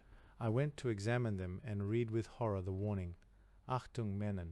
Included in the minefields was the route by which we had approached and by which we must return. I sent Rooney with one of his men to make a close reconnaissance of the defenses of the semaphore station. They returned with the gloomy news that the entrance and guardhouse were protected by a double line of barbed wire, which also blocked the path, and by 2 sentries who seemed very much on the alert. Our best plan seemed to be to work our way across country on the left of the path and try to get through the wire at some distance from the sentries. This, of course, involved the risk of mines, but we had already crossed one advertised minefield without mishap, and so could reasonably hope that the notices were either a bluff or merely warning of an intention to lay mines. Accordingly, after leaving Nicholson with the Bren gun by the path to guard our rear and to serve as a marker for our return, I started to lead the others across the open ground on our left. We did not get very far. I had covered only a few yards, crouching low and straining my eyes to watch the ground at every step, when I all but trod on a mine. It was laid with very little attempt at concealment under a small mound of turf. Abandoning our hopes that the notices might be a bluff, we returned to the path. A frontal attack was the only solution. Whatever the risks, they were at least calculable. We must trust to our luck and skill to bring us close enough to the wire to blast our way through it and kill the sentries before the garrison could turn out. Although I knew that Sterling would not blame me if I abandoned the raid at this point, I agreed with Rooney that it would be pusillanimous of us now to return without putting up a fight. I split the party into 3 groups according to my original plan. I took the right side of the path myself, followed by Sergeant Broderson with his silent Stan, Rooney, Sergeant Barry, and another NCO were to move along the left side abreast of me, while the rest followed a dozen yards behind. I was to set the pace. As soon as I dropped to the ground, the rest of the party would do the same, after which we would complete the approach on our stomachs. We had rehearsed all this beforehand, and so detailed instructions were unnecessary at this point. Rooney was carrying the No. 6 grenade, which was to blow our way through the wire, and he would have to decide when to throw it. As we padded slowly up the path, I was appalled at the stillness of the night.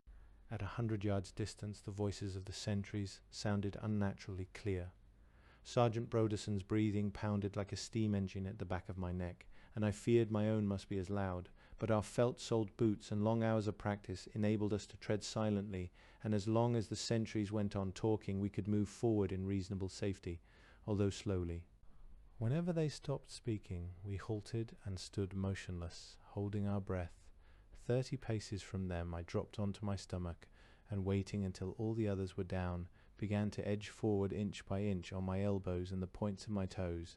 I halted frequently to listen and peer through the gloom at the line of wire and the silhouette of the guardhouse ahead. Those last yards seemed like miles, and it needed all my self-control to move without haste. In that still air, the least sound would carry to the sentry's ears and give us away. I was glad to note that Rooney and the others were watching me carefully, coordinating their movements with mine. I could see Rooney's dark bulk on the other side of the track, exactly level with me. When we were 10 paces from the sentries, we came upon a pair of low posts, one on each side of the track, with a tripwire hanging loosely between them. I judged that we were unlikely to get any nearer without being heard, but I decided to wait a while in the hope that the guards might move away on a round of the defences. For a full 15 minutes we lay there, listening to the lazy drawl of their conversation, punctuated all too frequently by periods of silence, when they would peer towards us and listen. The nervous strain inside me grew almost intolerable, sometimes bordering on panic when I thought of the peril of our situation. We must carry on now, for I could never turn my party back under the noses of this watchful pair. Clearly, we had no hope of killing them quietly. I remember thinking how good the earth and grass smelt as I pressed my face close to the ground. Overhead a lone aircraft beat a leisurely way up the coast. From the direction of Pinepole came the distant sound of a dog barking. Out of the corner of my eye I saw Rooney make a slight movement. Then I heard a distinct metallic click as he unscrewed the top of his No. 6 grenade. The sentries heard it too. They stopped their conversation, and one gave a sharp exclamation. I sensed rather than saw Rooney's arm go up, and braced myself for what I knew was coming. There was a clatter as one of the sentries drew back the bolt of his rifle. Then everything was obliterated in a vivid flash as a tremendous explosion shattered the silence of the night. The blast hit me like a blow on the head. From the sentries came the most terrible sounds I can ever remember. From one of them a low, pitiful moaning, from the other bewildered screams of agony and terror, an incoherent jumble of sobs and prayers, in which I could distinguish only the words nicht gut, endlessly repeated.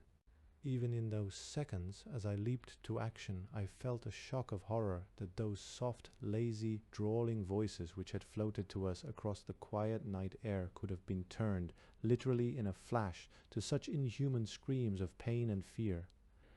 Though they were to haunt me for a long time, I had no leisure for such thoughts now.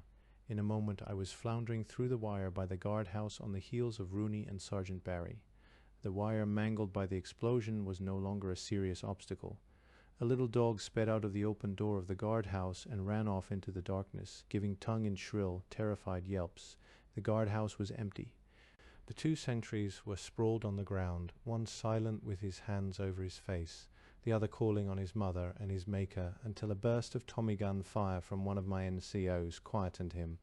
The grenade must have landed close beside them, for their clothes were terribly burnt. I wasted no time here, but followed Rooney's party past the guardhouse and on to the open courtyard in front of the main building. As I arrived beside Rooney, a German loomed up out of the darkness, firing rapidly at us with a small automatic. Rooney and I replied with our .45s, bringing him to his knees, but he courageously continued firing until a burst from Sergeant Barry's Tommy gun finished him off. A door was thrown open in the station building ahead, revealing a light inside and silhouetted clearly against it. The figure of a man with a submachine gun, poised at the top of a flight of steps. He paid for his folly in presenting such a target because Sergeant Broderson gave him 2 bursts from the silenced Sten, toppling him forward on his face. As he tried to rise, Corporal Howells riddled him with his Tommy gun. When my rear party arrived, I prepared to send half of them round to the back of the station building, while the rest of us stormed the front. But although only a few seconds had passed since we had started the attack, we no longer had the advantage of surprise. The Germans were organizing their defense, and having turned out the lights, began to pour a heavy fire on us from the windows and the open door. The garrison was clearly stronger than we had expected. If we stormed the building, we should have to cross the open courtyard under heavy fire, with a grave risk of casualties. In any case, it was doubtful if we were strong enough to overwhelm the garrison now that they were alert. We had killed 4 Germans for certain, without loss to ourselves. I decided to disengage now, before I had the added difficulty of carrying wounded through the minefield and down the cliffs. I shouted the order to withdraw. We raced back across the wire and along the path to the spot where Sergeant Nicholson was waiting impassively with his Bren gun. As we hurried through the minefield, I was in a sweat of terror, lest we should have a casualty here at the last moment. I do not know how we could have carried a wounded man down those cliffs to the boat. In fact, we were lucky, but the descent was dangerous enough as we slid and fell blindly in the gorse-covered gullies leading down to the beach. I was greatly relieved that there were no signs of pursuit from above, although the semaphore station was in an uproar and we could still hear the sound of small arms fire when we arrived on the beach. The Germans had sent up alarm rockets, and I wondered whether they would have searchlights to intercept us on our way back to the MTB. When we reached the dory, I saw how much we owed to Brian Reynolds. While we were away, the tide had been going out fast, but for Reynolds the dory would have been left high and dry on the boulders, where she would have been almost impossible to refloat. For 2 hours he had stood waist deep in the icy water, holding the boat off the rocks. I wondered that he had any movement left in his legs, but he seemed active enough. We stumbled to our places in the boat, but when Rooney called the roll, there were 2 men missing. Both had been with us when we started down the cliff, and so presumably they would join us at any moment unless they had had an accident on the way down, which was not unlikely. As we sat waiting anxiously, a very light shot upwards from the cliff top and fell slowly towards the sea, illuminating the bay, the cliffs and ourselves in a vivid magnesium glare. I began to feel desperate. In such a light the Germans could not fail to see us. My stomach contracted as I awaited a spatter of machine gun bullets that would announce our discovery. There could be no escape for us once we were seen. Was I to lose the whole party for the sake of 2 men? Or must we incur the shame of abandoning 2 of our companions to certain capture and possible death?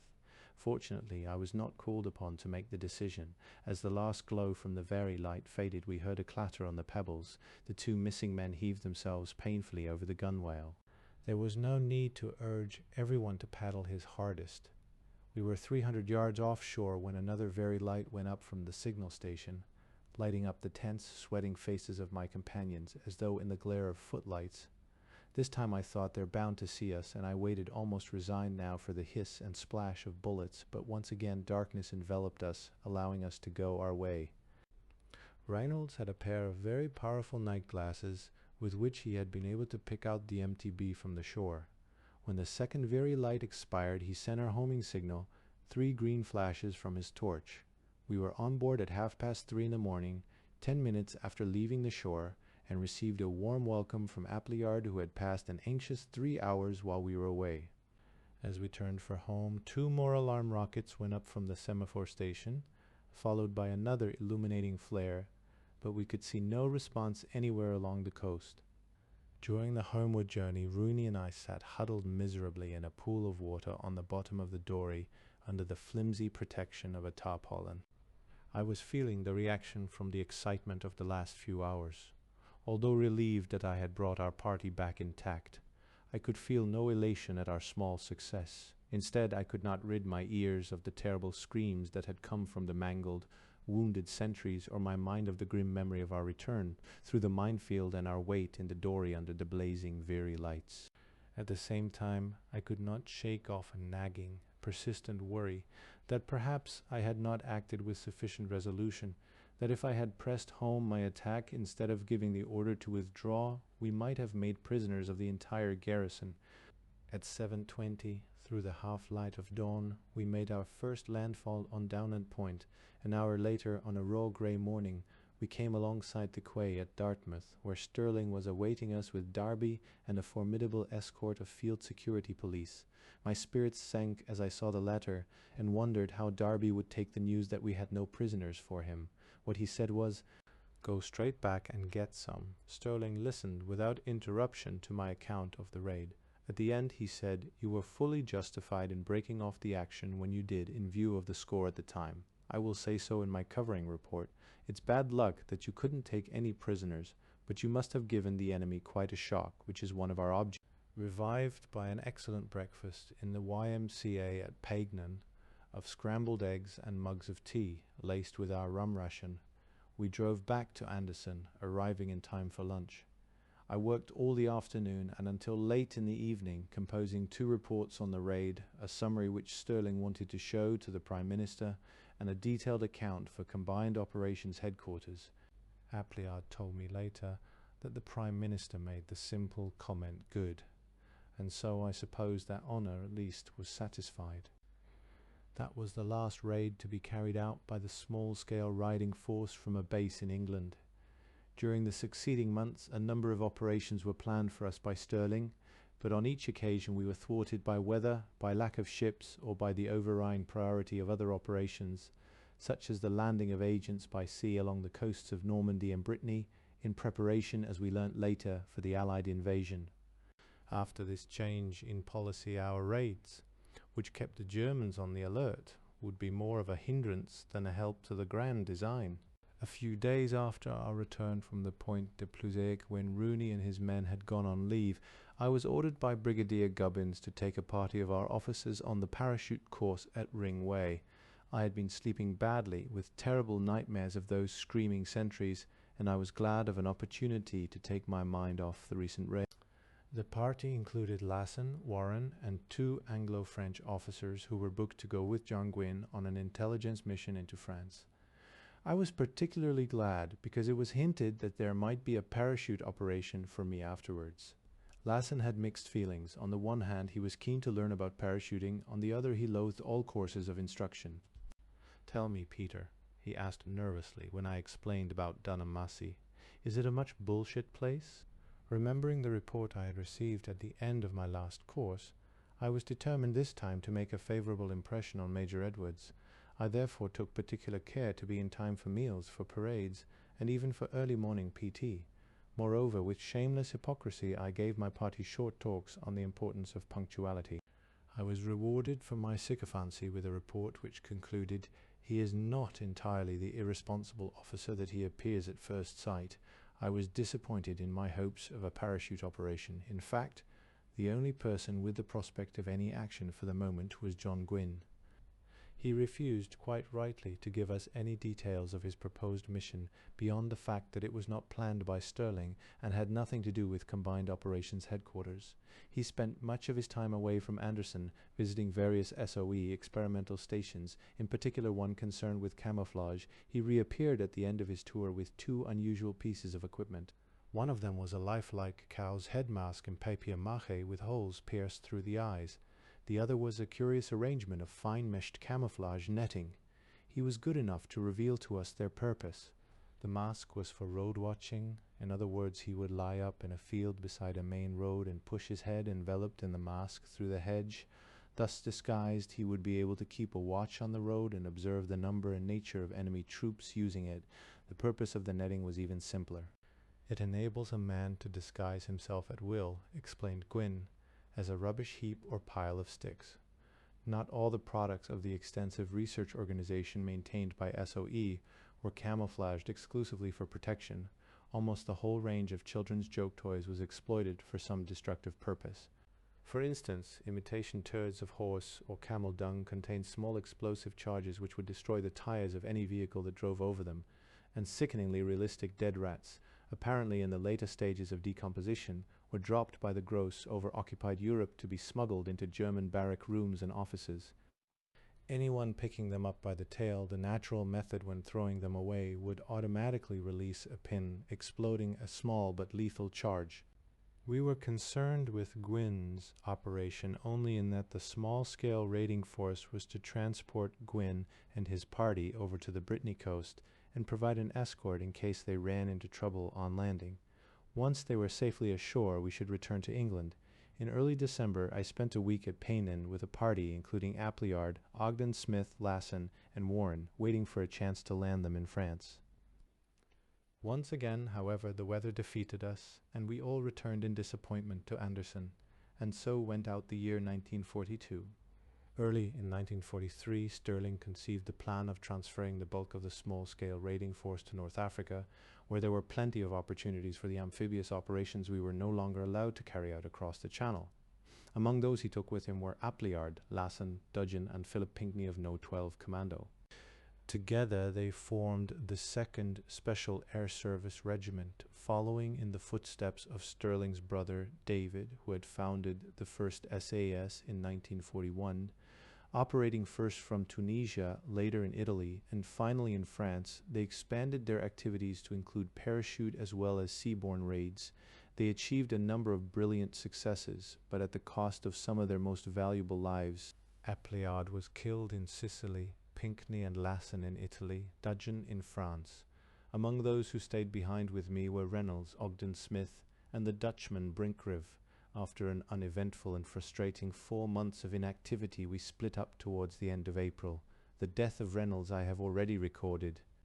Ogden Smith was parachuted into Brittany with a sabotage party in June 1944, surrounded in a farmhouse by a large force of SS. He and his few companions put up a stout fight for 4 hours until they were all killed or incapacitated by wounds. The survivors were shot out of hand by the SS in Holland. A similar fate overtook poor Brinkriv. One morning in the middle of May 1943, I was sitting in an office in Baker Street, talking to Lieutenant Colonel James Pearson, who had been in my troop at WWII. He had recently returned from a staff appointment in Cairo to take up a post in London concerned with SOE operations in the Balkans. "We're looking for officers," he told me, "who would be prepared to parachute into Greece and Yugoslavia to work with the guerrilla forces there. Would that interest you? If so, which country would you prefer?" Apart from a brief visit to Greece during my first long vacation from Cambridge, I knew very little about the Balkans. Pearson explained that the present need for British liaison officers was greater in Yugoslavia, and so I asked to be sent there. Parachute operations into the Balkans were controlled from Cairo. I should be flown to Egypt about the end of the month. I spent the next 3 weeks in a basement office in Baker Street, learning about the political and military situation inside the country, reading reports and telegrams from British liaison officers already in the field, and listening to the views of 2 of Pearson's staff officers, Major Bouhy and Captain Uren.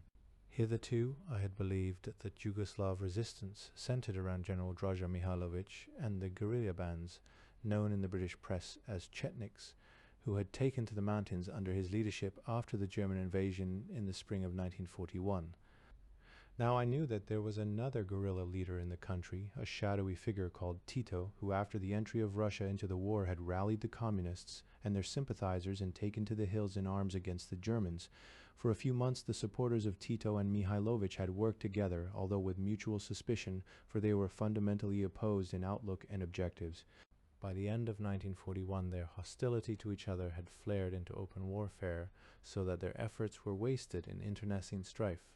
Now British liaison officers were being dropped to both sides in the hope of persuading them to concentrate on fighting the Germans rather than each other.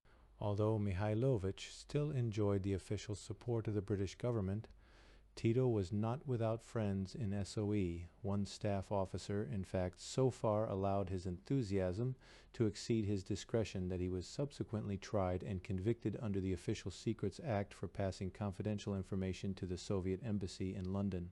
In Bouhy's office, I met my friend John Bennett, whom I had last seen on the Barrack Square at WWII. In June 1940, Bennett had been sent to Belgrade, where he had remained to do valuable work for the Allies until the German invasion in April 1941. For the next 2 years, he had been in charge of the Yugoslav country section of SOE in Cairo, a post which he had just left when I met him. When I told him where I was going, he shook his head gloomily. "I don't think you'll enjoy it there or be able to do anything useful. Nobody can stop this ghastly civil war now. I think you'd prefer Greece. Better still, why don't you try to get into Albania? It's a wonderful country, wonderful people, ideal for guerrilla operations and no civil war. So far as I know, we haven't anybody there now, but we ought to have. You'll see Archie Lyle in Cairo," he added. "Archie should be able to give you a good idea of what goes on in those countries. How did he do in Belgrade?" "He certainly livened the place up. I remember once the embassy told him to entertain a delegation of bishops from England. Archie took them to about the lowest nightclub in the place, where the high spot of the evening is a girl dancing the belly dance. I don't suppose you've ever seen the belly dance, but you can take my word for it that it's all its name implies. Nothing is left to the imagination. The audience applauds the dancer's contortions by shouting "Meshaj," which means literally "mix it," tired and dirty, in a sticky, crumpled uniform, and sweating in the unaccustomed heat of Cairo. I climbed out of the lorry which had brought me from the airport and walked stiffly up the steps of Shifford's hotel. I had asked to be taken to Shifford's because it was the only place in Cairo I knew by name. Cringing beneath the supercilious glances of the cool, immaculate officers and their girlfriends who were having tea on the terrace, I went straight to the telephone and called a number I had been given in Baker Street. Then, as I had been told, I asked to speak to Mr. Rose and gave my name. Having thus established my identity, I was told to take a taxi to GHQ, where I would be collected. In Rustam Buildings, the headquarters of MO.4, as our organization was named in Egypt, I reported to Captain Ionides of the Yugoslav country section. He gave me the disappointing news that there was no hope of my being dropped into Yugoslavia in the next moon period, which was in a fortnight's time, because all vacancies were already filled. I should therefore have to wait until August. These parachute operations, unlike those of the small-scale raiding force, could take place only in moonlight, because it was difficult to locate the target in that mountainous region. In the interval, Ionides said, I could stay in his houseboat on the Nile, and occupy my time in learning Serbo-Croat and studying the situation inside the country. He introduced me to Captain James Klugman, the country section intelligence officer. I was surprised to find Klugman occupying such a confidential position, because when I had last seen him in 1936, he had been the secretary and inspiration of the Cambridge University communists. I had innocently supposed that communists were strictly excluded from SOE, for I myself had been required to sign a declaration that I belonged to no communist or fascist party before I was enrolled in the organization. However, among my acquaintances at Cambridge, there were a number of young men who had joined the party in a spirit of idealism, only to leave it after the Soviet-German Pact of 1939. I assumed that Klugman was one of them, but I was wrong. Like his contemporary, Guy Burgess, he was one of the hardcore, and today he is a member of the Politburo of the Communist Party of Great Britain. Although it was impressed upon me from the moment of my arrival in Cairo that when I went into the field I must regard myself simply as a soldier, whose task would be the prosecution of military operations to the exclusion of politics, I could not fail to be aware of the strong political differences which divided the staff officers both in London and Cairo. Nowhere were they more evident than in the Yugoslav section. Boogie in London had maintained that because Mihailovic was the representative of the recognized Yugoslav government, he should be given every support. Major Basil Davidson, on the other hand, the head of the country section in Cairo, who later distinguished himself in action with partisan forces in Yugoslavia and in northern Italy, could not conceal his antipathy to the Chetnik. He wanted me to sign a declaration that I had been subjected in London to indoctrination on behalf of Mihailovic. I refused, but the incident warned me of the sort of feeling that was to embitter relations between British officers in the field as well as at headquarters. With the end of the fighting in North Africa, Cairo had relaxed in an atmosphere of untroubled gaiety. I had plenty of leisure to enjoy it in the company of Archie Lyall and an old friend from the Spanish Foreign Legion, Bill Nangle. Nangle, who had been a regular officer in the Indian Army before joining the Legion, had at this time just relinquished command of the Indian squadron of the Long-Range Desert Group. He had volunteered for service in the field with SOE, but his stubborn refusal to be civil to senior ranks led him to quarrel with the brigadier who controlled the Cairo office, and so he returned to the LRDG. He was killed in action in Italy early the following year. Lyall had escaped from Yugoslavia, carrying a diplomatic bag to Athens before the German invasion began. Afterwards he had worked for nearly a year with the SOE organization in Cairo and Jerusalem, before returning to Cairo as a major in the Balkan section of Political Warfare Executive. He shared John Bennett's pessimism about the future of operations in Yugoslavia and feared the prospects were no better in Greece. I should try for Albania, Peter, he advised. At least the situation there is uncomplicated by civil war. We have two first-class men in there at the moment, Bill McLean and David Smiley, both personal friends of mine. I can't think of a better party for you to join. We discussed the failure of SOE preparations against the Germans in Romania, Bulgaria, Yugoslavia and Greece before those countries became involved in the war.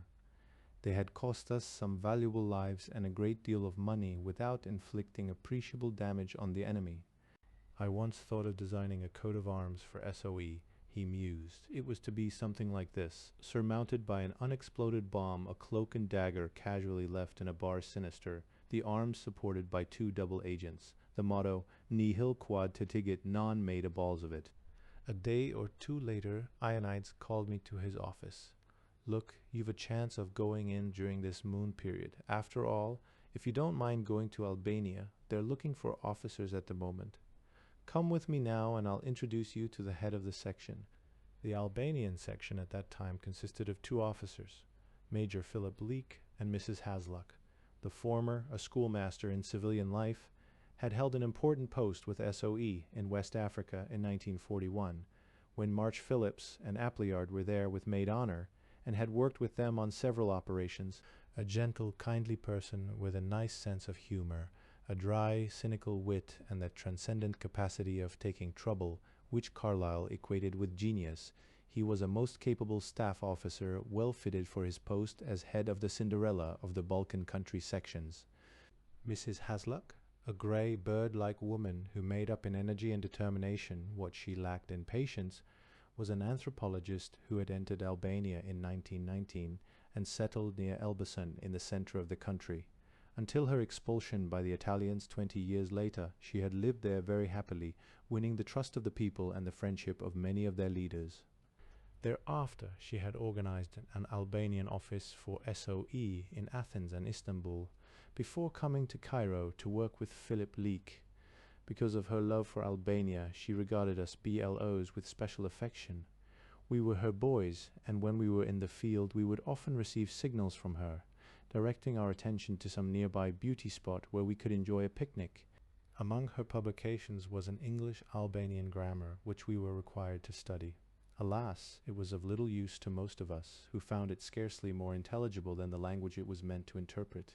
Indeed, Albanian, which is supposed to be derived from ancient Illyrian, must be one of the most difficult of European languages to learn. Few of us managed to learn it, which was a great hindrance to our work in the field. Unable to converse directly with the inhabitants, we were nearly always dependent upon interpreters, whom we could trust neither to render faithfully our own words, nor to give us a true picture of local reactions.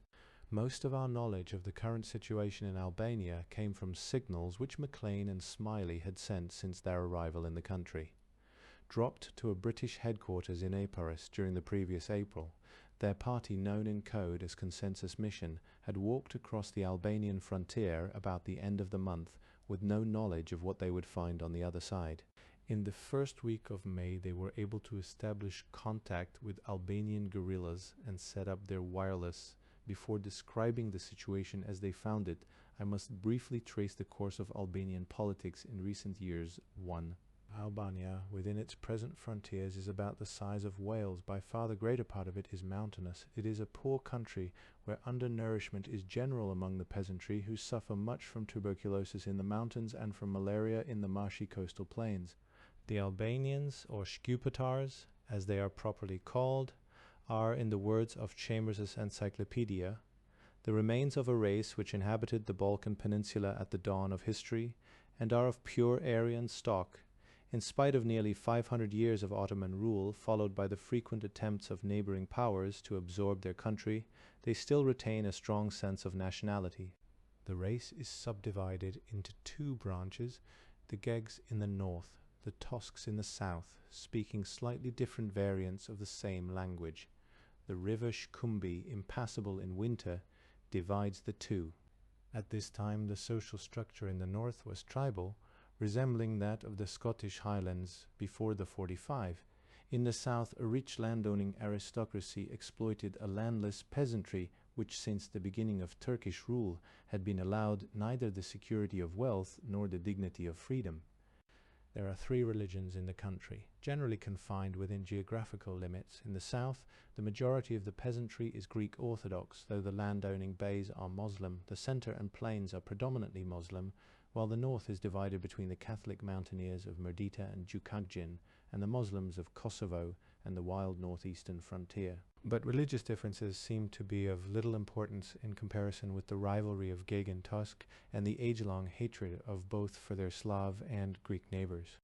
At the end of the Balkan Wars, the Ambassadors' Conference of 1913 recognized Albania as an independent state, delineating for it frontiers which were acceptable neither to the Albanians nor to their neighbors.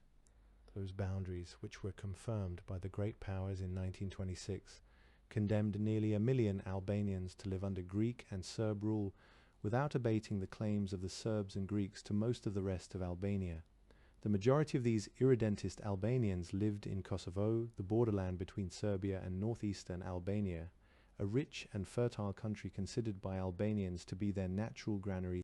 Nevertheless, Serbia's claim to Kosovo, based on grounds of history and tradition, prevailed over racial and economic considerations.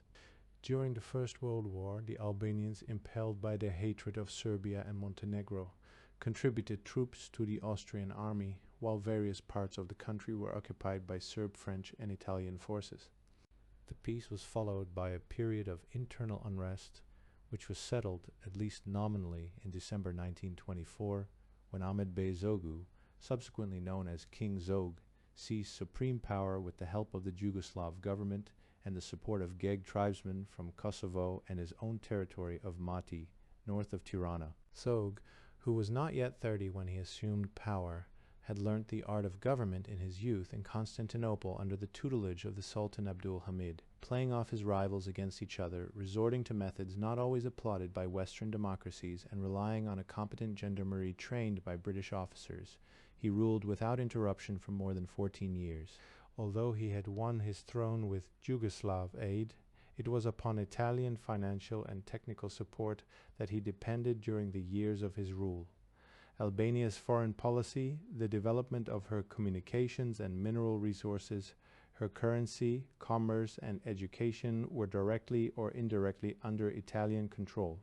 So strong was this influence that during my travels throughout the country, from south to north, there were few villages, even in the mountains, where I was unable to exchange a few words of Italian. But Zog was too independent a character to suit Mussolini's imperial ambitions. He retained in his own hands the internal administration of the country, refused to dismiss the British mission under General Sir Jocelyn Percy and Colonel Frank Sterling, which trained and led his gendarmerie, and generally obtained more concessions from the Italians than he gave away. This situation came to an end with the Italian invasion of Albania on Good Friday 1939. King Zog and Queen Geraldine escaped to Greece with their infant son. Only in the port of Durazzo did the Italians meet organized resistance. There, a battalion of gendarmerie and a few tribal levies resisted for 36 hours the assault of 2 divisions supported by heavy naval bombardment. The Albanian army officer who directed this gallant action was Major Abbas Kupi, a stocky, granite-faced, illiterate gig from Kruje in the Mati country, the fortress where the national hero, Skanderbeg, raised his revolt against the Turks in the 15th century. After the battle, Abbas Kupi was smuggled by his followers out of the country to Istanbul. 2 years later, he was back in the mountains of Mati, where he carried on a guerrilla war against the Italians and their German successors until the end of 1944, when he was overrun and driven into exile by the communists who now dominate his country.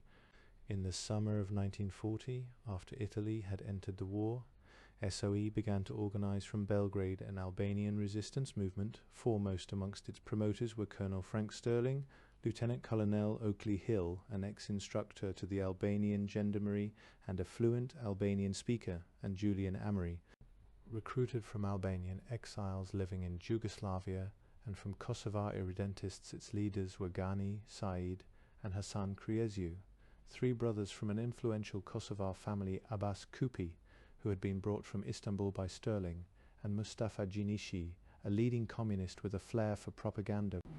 Previously, the Kriezius had been bitter enemies of Zog and his lieutenant Abbas Kupi, for they believed that Zog had ordered the murder of their eldest brother Sina Beg in 1927. But now both parties were prepared to forget their differences and even to ally themselves with the communists, whom both detested in the interests of their country. On 7th April 1941, immediately after the German invasion of Yugoslavia, Kupi, the Kriezius, and Gjinishi, accompanied by Oakley Hill, led a force of some 300 Kosovars over the border into Albania. At first, the Muslim tribesmen rallied to them, and they advanced westwards towards Scutari, defeating several Italian patrols on the way, but the Catholic clans, who enjoyed a privileged position under the Italians, gave them no support. After the collapse of Yugoslavia, even their Muslim allies deserted them. Italian armies occupied the province of Kosovo, which the Axis powers formally incorporated into Albania, thus winning the sympathy of Albanians and Kosovars alike. Within a week, Oakley Hill and his friends were fugitives. He tried to escape to Istanbul with the help of the Chrysius, but the plan miscarried and he was forced into hiding in Belgrade. At length, fearful of the risk he was bringing on his friends, he gave himself up to the Germans, the leading Albanian conspirators. They were later to become my friends and associates, now scattered in flight. Ghani and Said Kriaziu were betrayed to the Italians, who imprisoned them in a concentration camp for political offenders on the island of Ventotene. Hassan, who had taken no part in politics before the war, returned to his large estates in Kosovo, where he remained unmolested but by no means idle until the end of 1943. Abbas Kupi escaped to the Mati country, and Mustafa Jinishi made his way southward to his native town of Korçë, near the Greek frontier, where he made contact with the principal Albanian communist leaders. It was 2 years before SOE again turned its attention to military operations in Albania. In the meantime, such scraps of information as came out of the country were collated by Mrs. Haslak in her Istanbul office and passed on to Cairo. There was not very much information, but what there was, combined with rumors coming from Yugoslavia, indicated that there were armed bands or setes in the Albanian mountains. Of the nature of these bands, their politics, location, and activities there was little known. In consequence of the Allied victory in North Africa and the approaching invasion of Italy, SOE began to take a more serious interest in Albania, if only because of the importance to the axis of her lines of communication.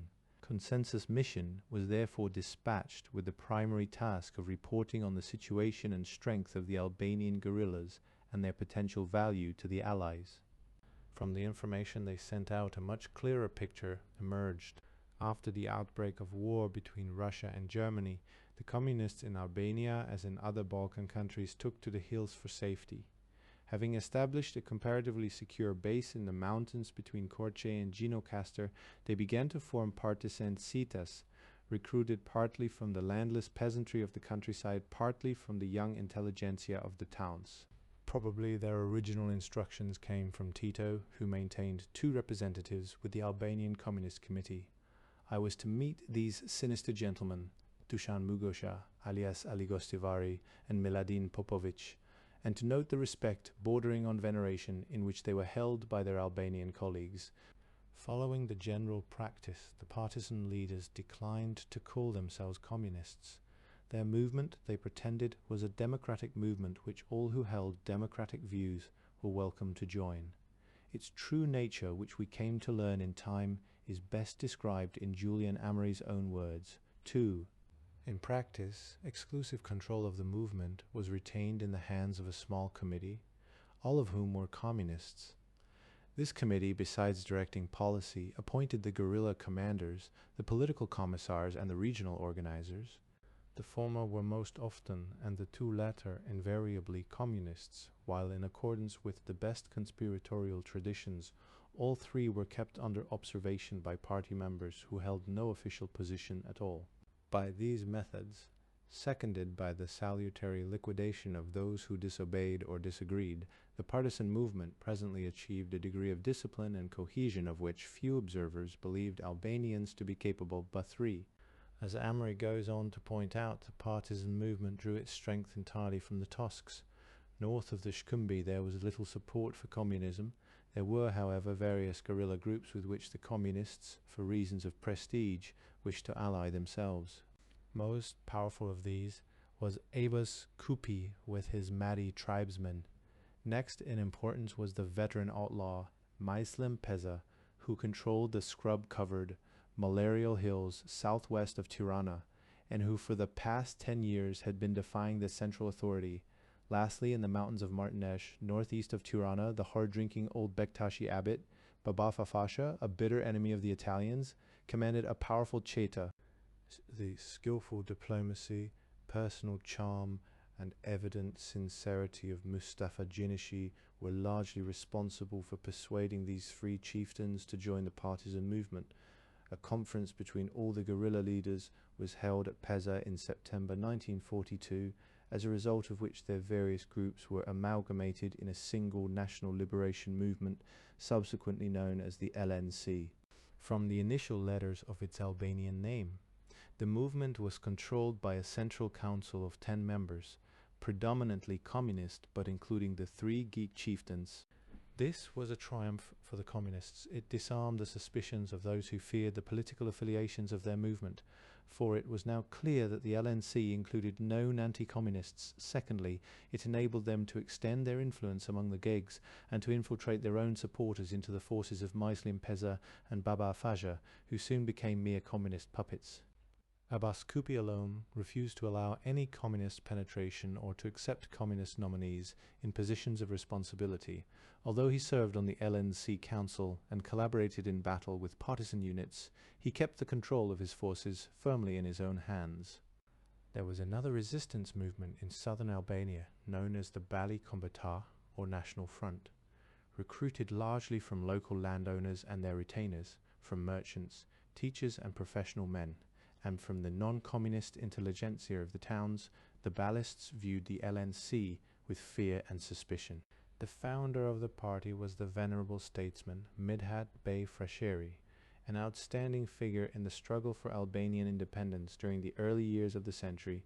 Its leaders included some of the ablest politicians in the country. As convinced Republicans, the Balists were opponents of King Zog, but as staunch nationalists, they were enemies of the Italians, although they did not take the field against them until the end of 1942. They were lukewarm in their support of the British, for they feared, rightly as it proved, that an Allied victory would result at best in the loss of Kosovo, at worst in communist domination of their country. Moreover, they were especially handicapped in undertaking guerrilla operations by the fact that many of their supporters lived in villages near the main roads, where they and their families were peculiarly vulnerable to reprisals. Nevertheless, in order to justify their demands for arms and money, they would on occasion go into action against the Italians. Thus, at the time when Maclean's mission entered Albania, there were two separate resistance movements in the south of the country, each viewing the other with suspicion, often inflamed to hostility. For a few months after the fall of Mussolini, there seemed to be a chance that the two movements would sink their differences for the duration of the war in a common effort against the Italians. On the initiative of Abbas Kupi and Mustafa Jinishi, delegates from the LNC and Bali Kombëtar met in conference at the village of Mukaj near Tirane and agreed to a truce. This triumph of patriotic moderation was short-lived. The extreme communists, who really directed the policy of the LNC, disapproved of compromise and had only acquiesced in the meeting for fear of offending Abbas Kupi, nor did the leaders of the Bali Kombëtar, in their deep distrust of the communists, put any faith in the agreement. It gradually became apparent that the arms and money which SOE was dropping so lavishly into Albania were being conserved by LNC and Bali Kombëtar alike for use against each other. In our briefing, it was repeatedly impressed on us that, unlike BLOs in Greece and Yugoslavia, we were going to be dropped to an area, not to a faction. We were to ignore politics and consider ourselves only as soldiers, lending our support impartially to any groups or parties in our area that were prepared to fight the enemy. These instructions, which seemed clear and logical to us in Cairo, were to prove quite unrealistic in the field. My hopes of dropping into Albania during July were disappointed. I was about to leave when, with my peculiar genius for anticlimax, I fell ill with a sudden and crippling attack of gout, which put me into hospital for a fortnight. By the time I was able to walk again, the July moon period was over. At this time, SOE parachute operations were launched from Derna. I arrived there in the first week of August after a hot and crowded train journey of 24 hours across the desert to Tobruk, followed by an 8-hour lorry ride. We lived comfortably enough in a camp on top of the escarpment overlooking the shell-battered white buildings of Derna and the brassy sea beyond. Half a mile up the road was the aerodrome where a squadron of Halifaxes, commanded by an old school friend of mine, Wing Commander Jimmy Blackburn, waited to carry us to our different destinations in the Balkans. There were 4 parties, including my own, going to Albania this month. Each of the other 3 consisted of an officer, a wireless operator, and an NCO, who was supposed to be an expert in demolitions and sabotage operations. By far the eldest and the toughest of us was Major Tillman, commanding Sculptor Mission. Short and stocky, with a prominent nose and chin and a small, fierce moustache, he was an experienced and enthusiastic mountaineer who had taken part in the last pre-war Everest expedition. He had volunteered for Albania. He informed us in order to keep himself in practice for his next Himalayan attempt. He took not the slightest interest in politics, and so while he was always glad to blow up a bridge or ambush a convoy, his passion for climbing and the frequent opportunities to indulge it left him happily impervious to the bitter quarrels between the different Albanian factions. Less fortunate in this respect was Major Jerry Field, in command of Sapling Mission, a serious-minded and enthusiastic officer. He had a positive aversion to political controversy and all who engaged in it. He was particularly unlucky, therefore, to be sent to the Valona area, where LNC and Bali Kombëtar were expending all their energies in civil strife, in which they were aggressively determined to involve him. Major George Seymour, Royal Scots Fusiliers, who commanded Sconce Mission, was, like Tillman and Field, a regular soldier. After 5 gay years of regimental service in India before the war, he had been through some grim experiences in the western desert, culminating in the Battle of Alamein, where he had commanded a company of the Argylls under Colonel Lorne Campbell, V.C., and had been severely wounded by a landmine. Although imbued with a professional distaste for politics and politicians, he was prepared to tackle both when necessary, confident that they held no problems which could not be solved by an officer with a gentleman's education, a Sandhurst training, and a sound knowledge of King's regulations.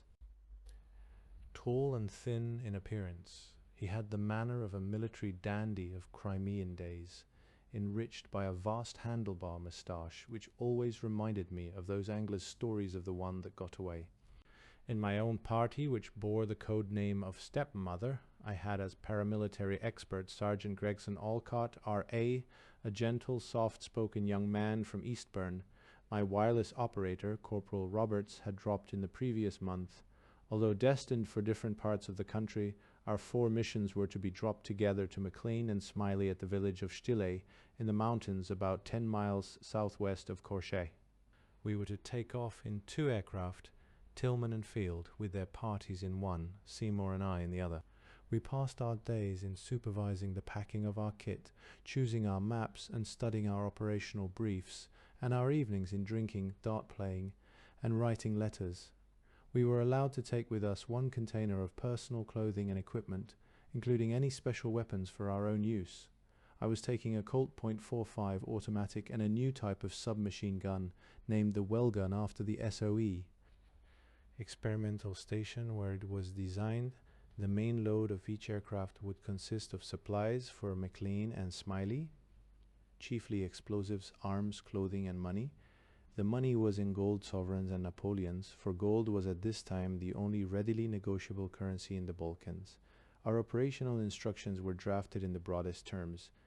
They bade us, quoting from my own, kill Germans and Italians, to lower by every possible means their morale, to contain their forces, to ascertain the requirements in arms and supplies of the Albanian Setas, resisting the enemy, and to give every possible encouragement to all parties, irrespective of politics, who were prepared to cooperate against the enemy, to collect as much intelligence as possible, both political and military.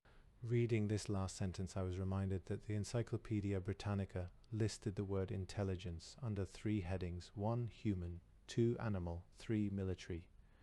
An unsatisfactory though necessary feature of our letter writing was that we were forbidden to give any indication where we were going or what we were about to do.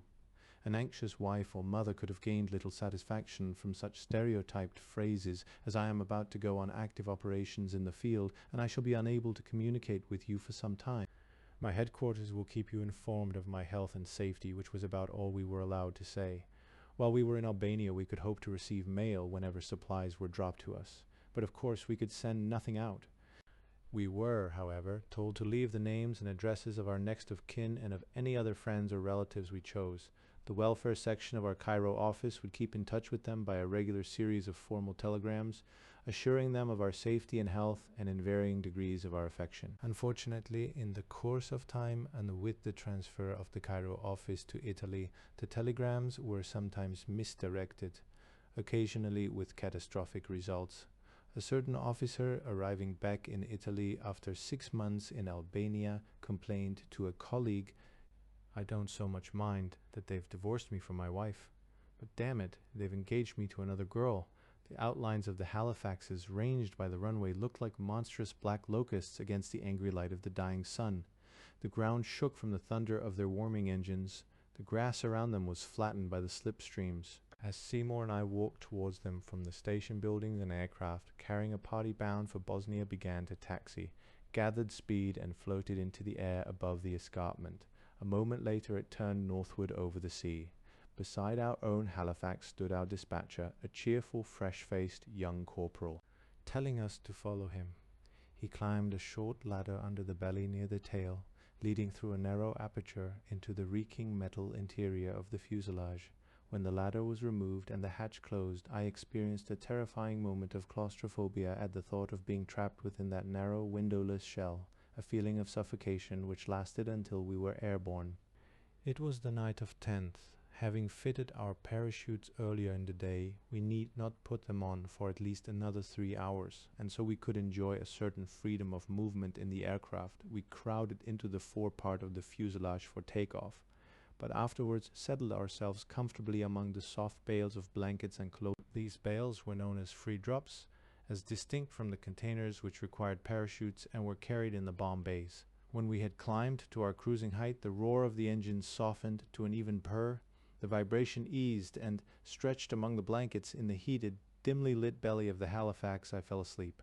The dispatcher shook me awake. "You'll be putting on parachutes in about half an hour, sir." The skipper wondered if you'd like to go forward to the flight deck for a look around.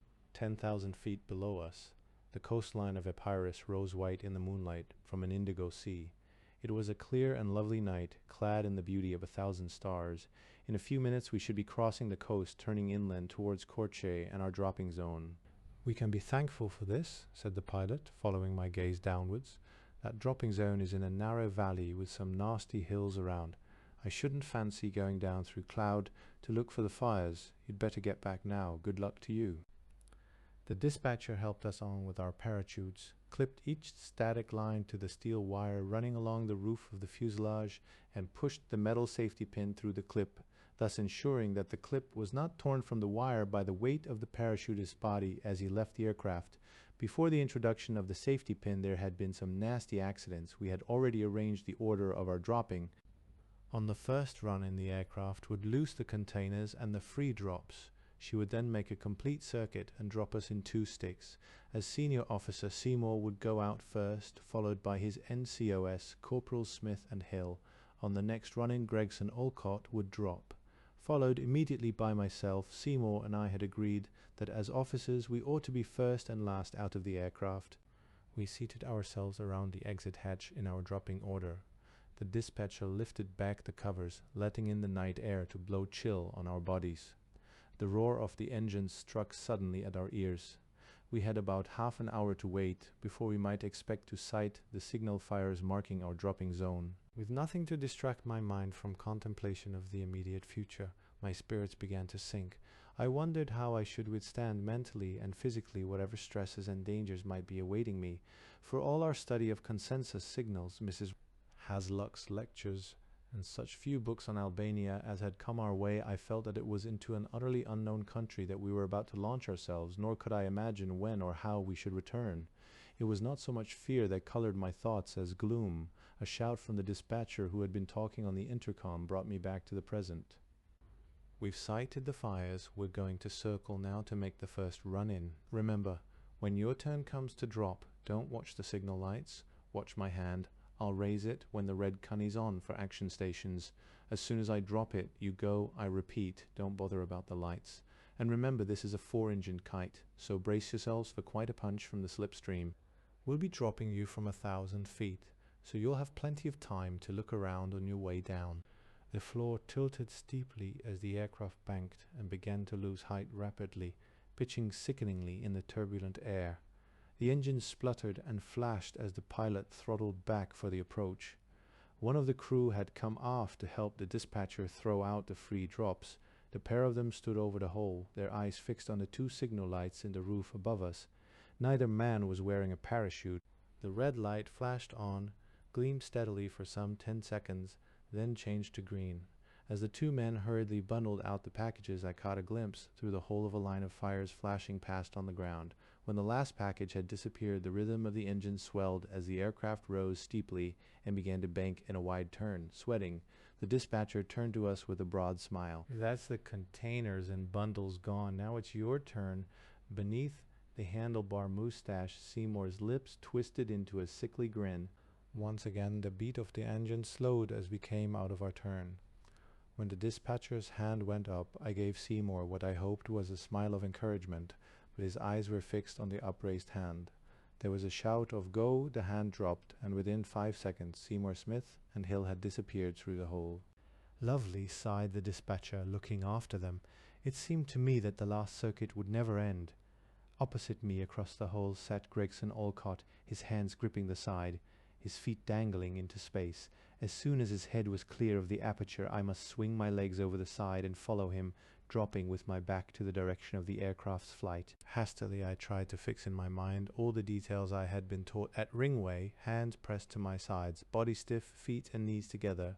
Above my head the dispatcher's hand was raised. In those few remaining moments I noticed thankfully that I felt no longer gloomy or afraid, only quite cold and drained of all emotion. I caught the flash of the green light a fraction of a second before I felt the dispatcher's hand come down on my shoulder. Gregson Olcott toppled rather than dropped through the hole. I gave him 1 second to fall clear, swung my legs over, stiffened, and pushed myself away from the side. I remembered to look up as I dropped. There were 2 seconds of nausea when my stomach seemed to leap into my mouth. Then something like the fist of a heavyweight boxer hit me in the small of the back. I felt a violent pull under the armpits and groins, and at last I was floating slowly earthwards with a great white canopy billowing above my head. Instead of the rush of air through my ears, the only sound was the hum of the Halifax's engines growing fainter in the distance. The moonlight shone on rocky, scrub-covered hills rising from a long, narrow valley where immediately below me flickered a line of small fires. As I drifted lower, there came on my ears the sounds of men shouting in the valley, mingled with the faint tinkle of goat bells from the surrounding hills. I felt as content, even elated, as before I had been sad and frightened. I beamed upon the happy pastoral scene. My complacency was shattered a few moments later when I realized that I was drifting away from the fires across what seemed to be a dry water course towards the side of a mountain. The next thing I remember, I was standing unsteadily on a piece of sloping, rocky ground, supported on my feet with difficulty by a grinning, dark, shaggy little man. He seemed to my confused mind like a satyr, and I should not have been surprised to see goat feet, horns, and a tail. I tried to collect my wits and remember where I was and to decide whether I was awake or dreaming. My head swam, my eyes seemed unable to focus. The word Albania flickered through my consciousness, and I found myself repeating it aloud to the delight of the satyr, who broke into excited pidgin French. "Albany? Oui, vous êtes en Albanie. Vous venez parachutiste." He pointed upwards. "Vous frappez tête, poum." He indicated the rock where I was standing and my parachute and harness strewn upon it. "More," he added, tapping his chest, "moi albanese, moi Stéphane." At this moment I heard Seymour's cheerful tones behind me. "How do you feel, Peter? Old boy, what happened? You missed the Dizay and landed halfway up the hillside. You came an awful smack and hit your head on a rock. It looks as though you've got a bit of concussion. Come along and we'll see if we can get you onto a mule." Would you mind telling me the date? Somehow it seemed terribly important. "Certainly. It's nearly midnight Tuesday, 10th of August, 1943. With one of them on either side of me, I limped down the hill, over the bed of the watercourse and onto the smooth grass of the valley, where the fires were being doused and all their traces obliterated by the Albanians. On the farther side, a bunch of mules were standing, waiting for the containers to be loaded as they were collected from the dropping ground. Hoisting me onto one of the rough wooden pack saddles, Seymour and Stefan led my mule along a narrow track winding towards the eastern end of the valley.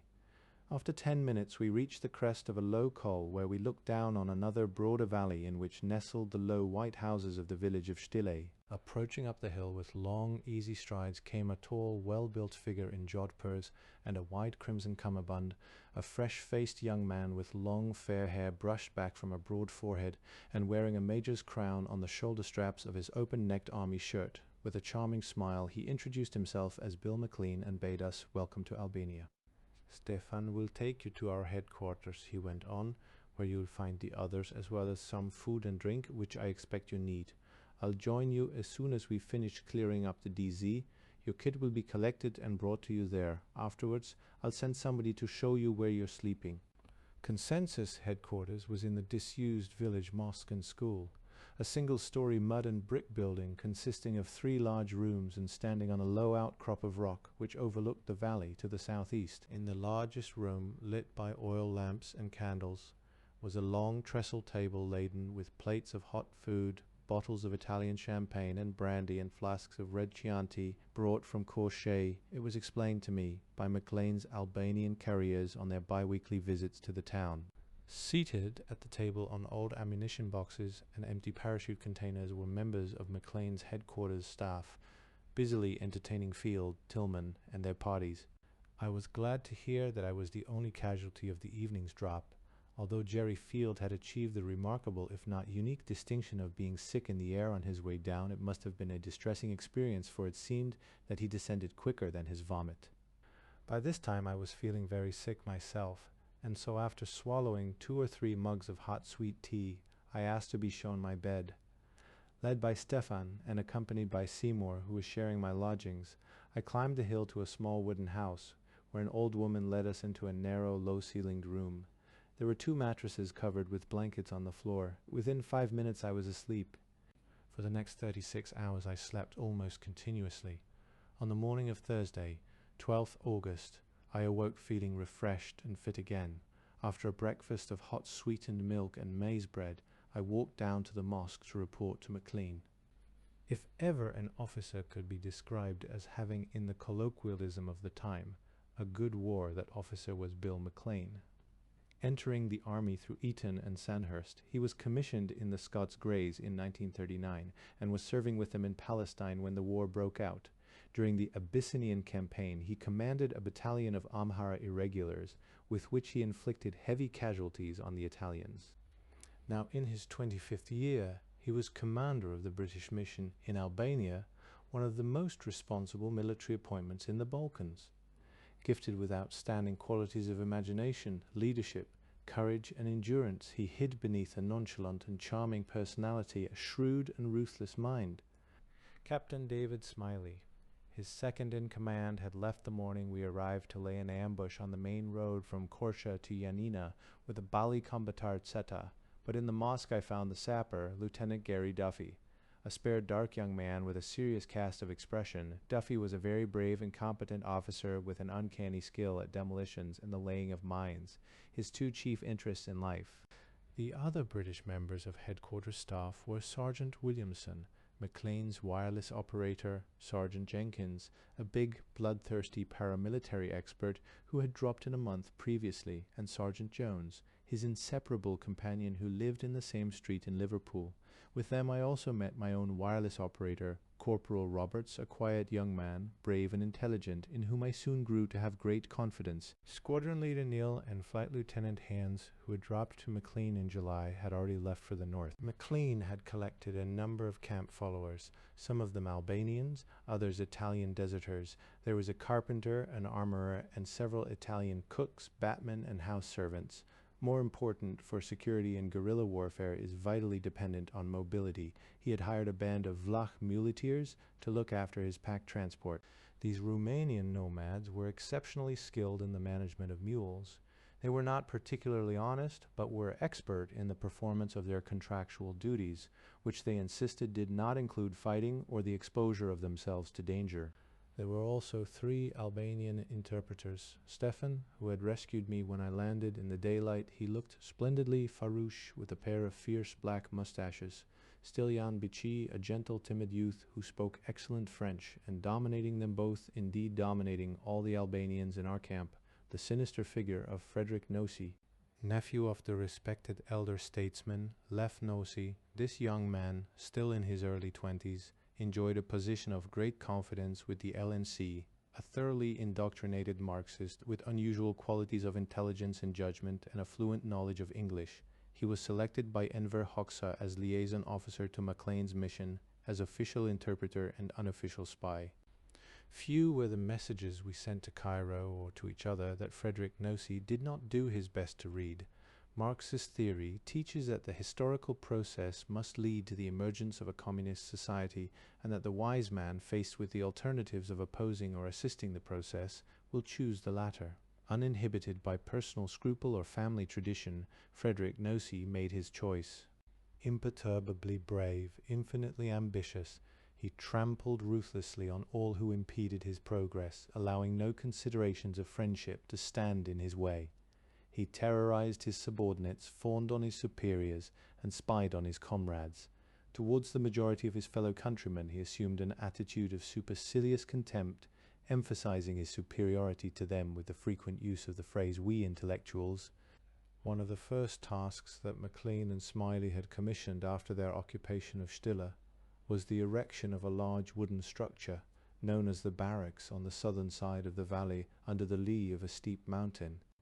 It was a single-story building skillfully camouflaged with parachutes and containing a kitchen and sleeping quarters for the NCOs, a wireless room, and separate storerooms for arms and explosives, money and clothing. It had cost 60 gold sovereigns to build. The supplies received in drops were stored there under lock and key, to be doled out to the partisans by Smiley, who as quartermaster kept an exact tally of each item down to the last pair of socks. We lived very well in Maclean's headquarters. In addition to what we received by air, we could buy as much fresh food as we needed from the friendly inhabitants of Stille and the neighboring village of Withkoek. Luxuries such as wine, brandy, and the excellent local cigarettes came from Korche, brought by Maclean's well-organized courier service. In short, the mission had established a well-found and comfortable base. How long we should be able to enjoy it depended on the sufferance of the Italians. Withkoek, some 3 miles east of Stille, was at this time the headquarters of the LNC Central Council. Although a much larger village, it was not so secure a base, for it was accessible by road from Korcha, about 20 miles away, where the Italians maintained a strong garrison. A cart track winding along a steep mountainside connected Withkoek and Stille. Smiley and Duffy had prepared it for demolition in case of enemy attack. By the time I arrived, various local LNC CTS had been grouped into the nucleus of a striking force based on Withkoek and grandiloquently styled the 1st Partisan Brigade, one totaling no more than 800 men. Organized in 4 battalions, it was nevertheless formidably equipped with small arms, heavy machine guns and mortars captured from the Axis armies in North Africa and dropped to consensus mission. After a month's intensive training by Maclean and his staff, it was now ready for action. The men were of every age from 15 to 60, against a background of peasant misery or artisan squalor. The contrast of this free life under arms in the mountains made a strong emotional appeal to each of them. They seemed fit, cheerful, and enthusiastic. Sitting round their campfires under the stars, they would sing of their courage and endurance, the skill of their officers, and the wisdom of their leaders. There were some girls among them who carried rifles and dressed like the men, and whose functions, we were repeatedly assured, were strictly confined to cooking, nursing, and fighting. Dress varied from town or peasant clothes to uniforms captured from the Italians and British battle dresses issued by Smiley, but all ranks wore the 5-pointed red star in their cap. Officers who wore no other insignia were saluted with clenched fist and the partisan slogan, Videcie fascismit, liri populit, death to fascism, freedom to the people. The brigade commander was Mehmet Shehu, a grim, energetic, and efficient soldier who has since become Prime Minister of the Albanian People's Republic. Unlike most of the partisan leaders, he already had some practical experience of serious warfare, for he had commanded a company of the International Brigades in Spain. Unlike most of them, also, he spoke good English. A sour, taciturn man of ruthless ambition, outstanding courage, and sickening ferocity. He had personally cut the throats of 70 Italian prisoners after a recent engagement. He tried hard to conceal his dislike and distrust of the British, because he admired the soldierly qualities of Maclean and Smiley and valued the help they gave. The direction of partisan military operations was vested in the Stabit, the General Staff of the LNC Central Council, although as Commander-in-Chief, Mehmet Shehu was a member supreme political and military control of the Stabit, and indeed of the whole LNC movement, was in the hands of the Chief Political Commissar, Professor Enver Hoxha, an ex-schoolmaster from the Lycée at Korche. He was a tall, flabby creature in his early 30s, with a sulky, podgy face and a soft woman's voice. Like Mehmet Shehu, he was a fanatical communist, cruel, humorless, and deeply suspicious of the British. He spoke excellent French, but no English. Although physically a coward, he had absurd military pretensions, which led him 2 years later, when his forces had made him master of Albania, to arrogate to himself the rank of Colonel General. It was only gradually that I came to appreciate the influence exercised by political commissars in this guerrilla army, for neither Enver Hoxha nor any of his colleagues would admit to us that the policy of their movement was communist, even when later on they must have realized that it was obvious to us. As the army expanded, every LNC brigade, every battalion, and every Sita had its own political commissar. In theory, the responsibilities of the commissar were limited to political discipline, administration, and welfare. In practice, on all matters outside the actual conduct of military operations, his authority overrode that of the commander to whom he was nominally advisor. When I reported to Maclean on the morning of 12th August, he took me for a walk, ostensibly to show me the dropping ground, in reality to explain to me in private the political situation in the area and throughout the country, and to discuss plans for my own future. Relations between the LNC and the Bali Kombetar, he told me, are daily getting worse. The LNC called the Bali reactionaries, which they may be, and collaborationists, which they certainly are not. They also accuse them of attacking LNC Setas when the latter go into their territory to attack the Germans or Italians, and of giving warning to the enemy of ambushes planned by the LNC. The Bali accuse the LNC of being communists and of making unprovoked attacks upon their villages and their Setas. They say they're willing to fight the Huns and Itis, but are hindered by the fact that they haven't enough arms unless we give them some.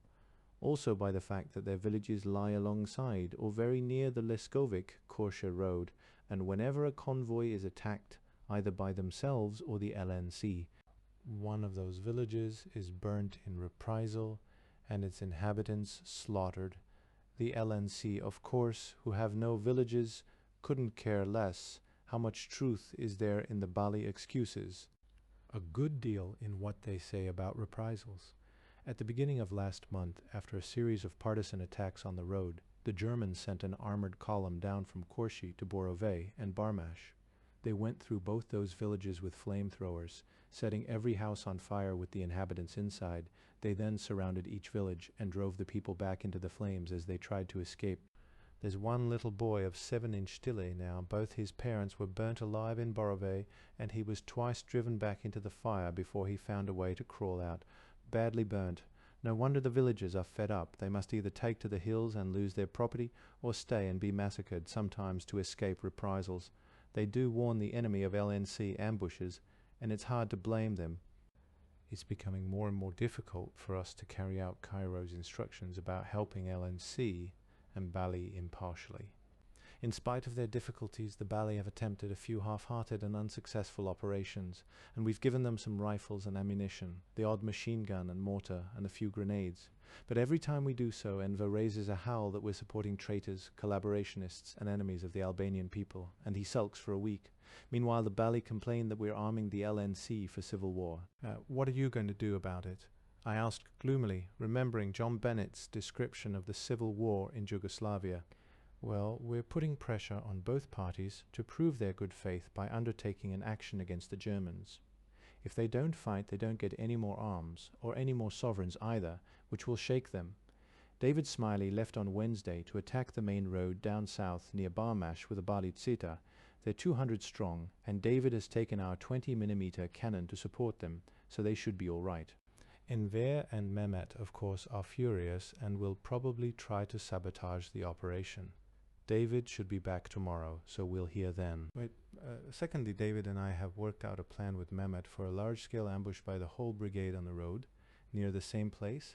There's an ideal stretch where the road runs along the side of the mountain with a sheer precipice below, and if a large convoy comes along, we ought to bag the lot. It will be a wonderful bloating for the brigade and a splendid climax to all our training. When is it to be, and am I in on it? Of course you are, if you like. We've planned it for the end of next week, about the 20th. That brings us to the question of your own future. While you were laid up, I discussed with Seymour, Field, and Tillman the areas where they should work. Bill Tillman is going to Genocaster Jerry Field to Valona, and Seymour to Peze to work with Mislam. They'll be moving early next week, as soon as we can get them mules and drivers. Tony Neal went north last month to Abbas Kupi in the Mati, and Hans is on his way to Dibra. Have you any ideas for yourself? Well, while I was in Cairo, I saw a signal from you suggesting that someone should be sent to the Kosovo area. That's where I should like to go. It's bound to be interesting, that frontier. Right? They haven't come back on that signal yet, but we'll book you for Kosovo if and when they approve. Meanwhile, I suggest you stay with us and help us out in dealing with Enver and the Central Council. There's a lot of political work, and it's quite interesting, if a bit discouraging at times. What do they like to deal with, those boys? Not very cooperative, suspicious, and bloody-minded. It's very hard to get them to agree to anything, and impossible to rely on their carrying out what they do agree to. Apart from our relations with the Bali, they're always complaining about something, always demanding more money and more arms. They give us absurd figures of casualties they claim to have inflicted on the enemy in various alleged operations, and get furious when we cast the smallest doubt upon their accuracy. Yet they hardly ever bring us an identification disc, as we've asked them to do, nor will they ever warn us in advance of any of their operations, so that one of us can go and observe. The only actions of theirs that David and I have watched have been flops, so of course we don't believe their figures. They're incredibly inefficient and sometimes very funny. About a fortnight ago, the Stabit came to see us with lists of figures of the oil production from the Kushovi oil wells north of Beira, for which I had asked them. But they wouldn't let us keep them or copy them, sheer bloody-mindedness, of course. However, while I kept them talking, David left the room with some excuse about listening to the wireless, swiped the papers off the tables as he went, made a copy of the lot, and returned the original without anyone noticing. The sad thing was that when the Stabit went away, they forgot to take the list with them, so all David's work was unnecessary. In brilliant sunlight, we stood on the col that separated the two valleys, looking down on the broad stretch of grassland and the riverbed where I had dropped 2 nights before. The hills rose steep on either side, the lower slopes covered with scrub and stunted conifer, the summits bare and rocky. At the western end of the valley, the blue bulk of a great mountain glittered in the clear air. "I take off my hat to those Halifax pilots," said McLean. "Sometimes they come down to 500 feet to drop our stuff accurately. God knows how they manage to miss that mountain at the other end, or clear the hills on either side when they make their turns. We had a nasty shock during a drop 3 weeks ago. There were 2 Halifaxes, and while the second was making its run-in, an Italian aircraft followed it and bombed the dropping ground. Luckily, David heard it above the noise of the Halifax and recognized it from the engines as a Caproni. He shouted in French to the partisans who were on the DZ to clear off and take cover, which they did pretty quick, but he forgot that poor Gary Duffy, who was right in the middle flashing the recognition signal, didn't speak French. The Caproni dropped 12 50-kilo bombs with great accuracy, blowing out more than half the signal fires and making a frightful mess of the dropping ground, but luckily without hurting Gary or anybody else. It was a fantastic sight to see the Halifax and the Caproni making alternate runs, one dropping supplies and the other bombs, and neither of them seeming to notice the other. Needless to say, all the partisans panicked and ran off, although most of them came back next day to loot our kit and steal our food. You ought to have heard David's language next morning, especially when some Albanian came up to him saying he was the owner of the field and claiming compensation for the damage caused by the bombs. The ITs haven't tried it again? No, the Caproni crashed the same night on landing at Corsia, and all the crew were killed, so I suppose they never had a chance to tell anyone about their exploit.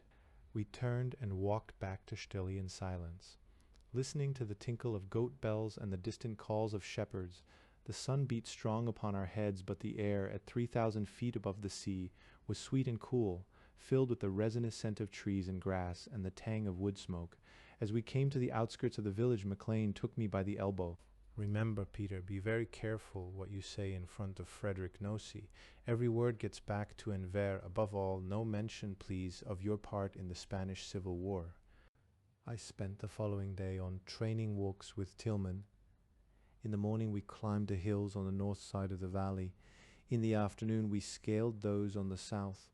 The exercise left me as it left others who climbed with that indefatigable alpinist, completely exhausted, for it seemed to be his habit, which I am told he followed throughout his stay in Albania, to climb straight to the top of any peak in his path, and straight down the other side, disdaining the tracks used by lesser men and mules. I was nodding over the dining table after our evening meal when there was a commotion outside, and Smiley strode into the room.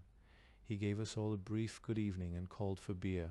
A regular officer in the household cavalry, Smiley had served with his regiment in Syria and the Western Desert, and with the commandos in Abyssinia and Eritrea before coming to Albania reserved in manner. Economical in speech, he had a shrewd insight and quiet self-confidence, which enabled him to make up his mind quickly and speak it with a directness that compelled attention without giving offense. Politics bored him, although he could deal well enough with political problems when they came his way. He was happiest when in action or planning action, when testing a new gun or preparing a demolition. In the most dangerous situations he appeared phlegmatic to the point of indifference, not because he lacked the intelligence to feel fear, but because he possessed the priceless self-discipline that can conceal and suppress it. He had a surprising variety of interests outside his profession, and a remarkably detailed knowledge on such widely differing subjects as the rise and fall of the Mongol Empire, and the care and cultivation of cacti and succulents. Square and stocky, with fair hair and very bright blue eyes in a round, tanned, well-polished face, he radiated briskness and efficiency. Standing in front of us, his feet apart, his head slightly cocked to one side, with the bright, alert look of a bird listening for a worm, he told his story in quick, clipped sentences. It was quite successful, he began, but not half as good as it might have been. We got into position on Friday morning, the day before yesterday. The Tata Commandant and I watched the road all day and made plans for the ambush. In the evening, I had a lot of trouble with that bloody man Petr Duma. He arrived with 30 partisans, saying he intended to lay an ambush in exactly the same place as ours. Of course, this was just to bitch the Bali. I told him so and made him push off, but I had to use a lot of threats. That night I laid 16 mines on the road, in two places about 250 yards apart and out of sight of one another. The road is cut out of the mountainside and there's no way off it, sheer cliffs above and a ravine below. Perfect for an ambush. While I was laying the mines, a Halifax flew over and all the men with me ran away, thinking it was a car, so I had to do all the work myself. At 6:30 yesterday morning, a Hun troop carrier full of troops and towing an 88mm gun approached from the north. Some of the guerrillas shouted, a tank," and ran away. The troop carrier blew up on my mines, and I've got a photograph of it going up. All the Huns were killed, 12 by the mines and my 20mm, and 6 shot while running away. Then the braver guerrillas went onto the road and got identifications from the dead Huns and murdered any wounded ones. They had a wonderful time looting the troop carrier. I tried to get them to push the gun over the ravine, but the mines had damaged the wheels and they couldn't move it. We threw all we could down the ravine. Then we heard a convoy coming from the south and got into position again. There were 23 lorries all told, 5 Germans in the first and 2 in each of the others. The first was blown to bits on the mines and all 5 Germans killed inside it. But by this time all the guerrillas had run away except the 2 who were with me by the 20mm. It was heartbreaking as the remaining Germans ran back down the road, leaving the 3 of us to destroy the lorries they left behind. I sent 2 of them up in flames with the 20mm and hit a third. But if the cedar had stayed there, we could have got onto the road and destroyed every one. A bit later, a lot more Germans returned and started shooting at us, so we went home. They came too close to be healthy. We got good identifications, all from the 1st Alpine Division. The next day we were all invited to attend the ceremony of the official inauguration of the 1st Partisan Brigade at Withcook. The cart track from Stille followed the contour of the mountain, which rose sharply on the right and on the left dropped sheer into a deep wooded ravine with a stream at the bottom. Near Withcook the ravine broadened into a valley, commanded by a steep hill covered with a monastery, which the partisans had garrisoned and fortified. It gave me a satisfying feeling of security to see how ideal was this country for defense. The inauguration turned out to be a parade and march past at which Enver Hoxha took the salute and Mehmet and other members of the Central Council each in turn made a speech.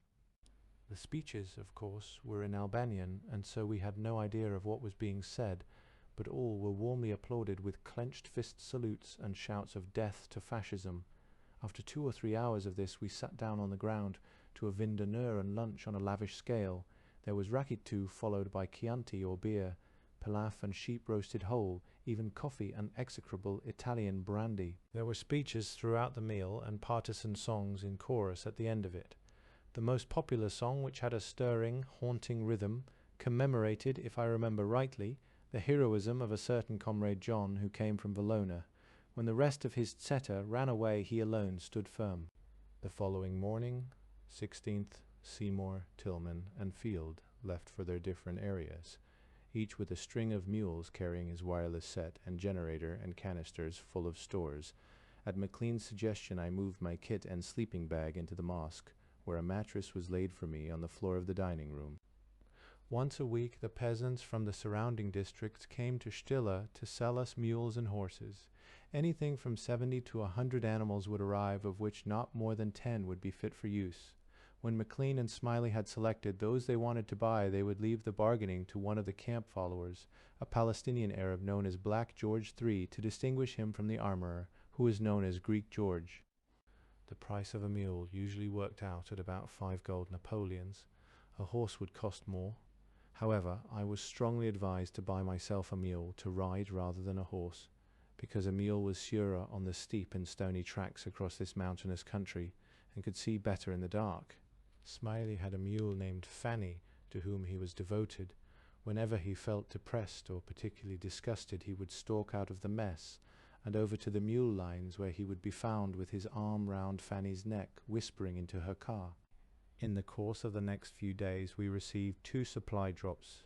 For their reception, we had the help of a detachment of partisans from the 1st Brigade, under the command of a certain Exhelo Storoveka, a fierce-looking, loud-mouthed braggart in a dirty grey fur hat.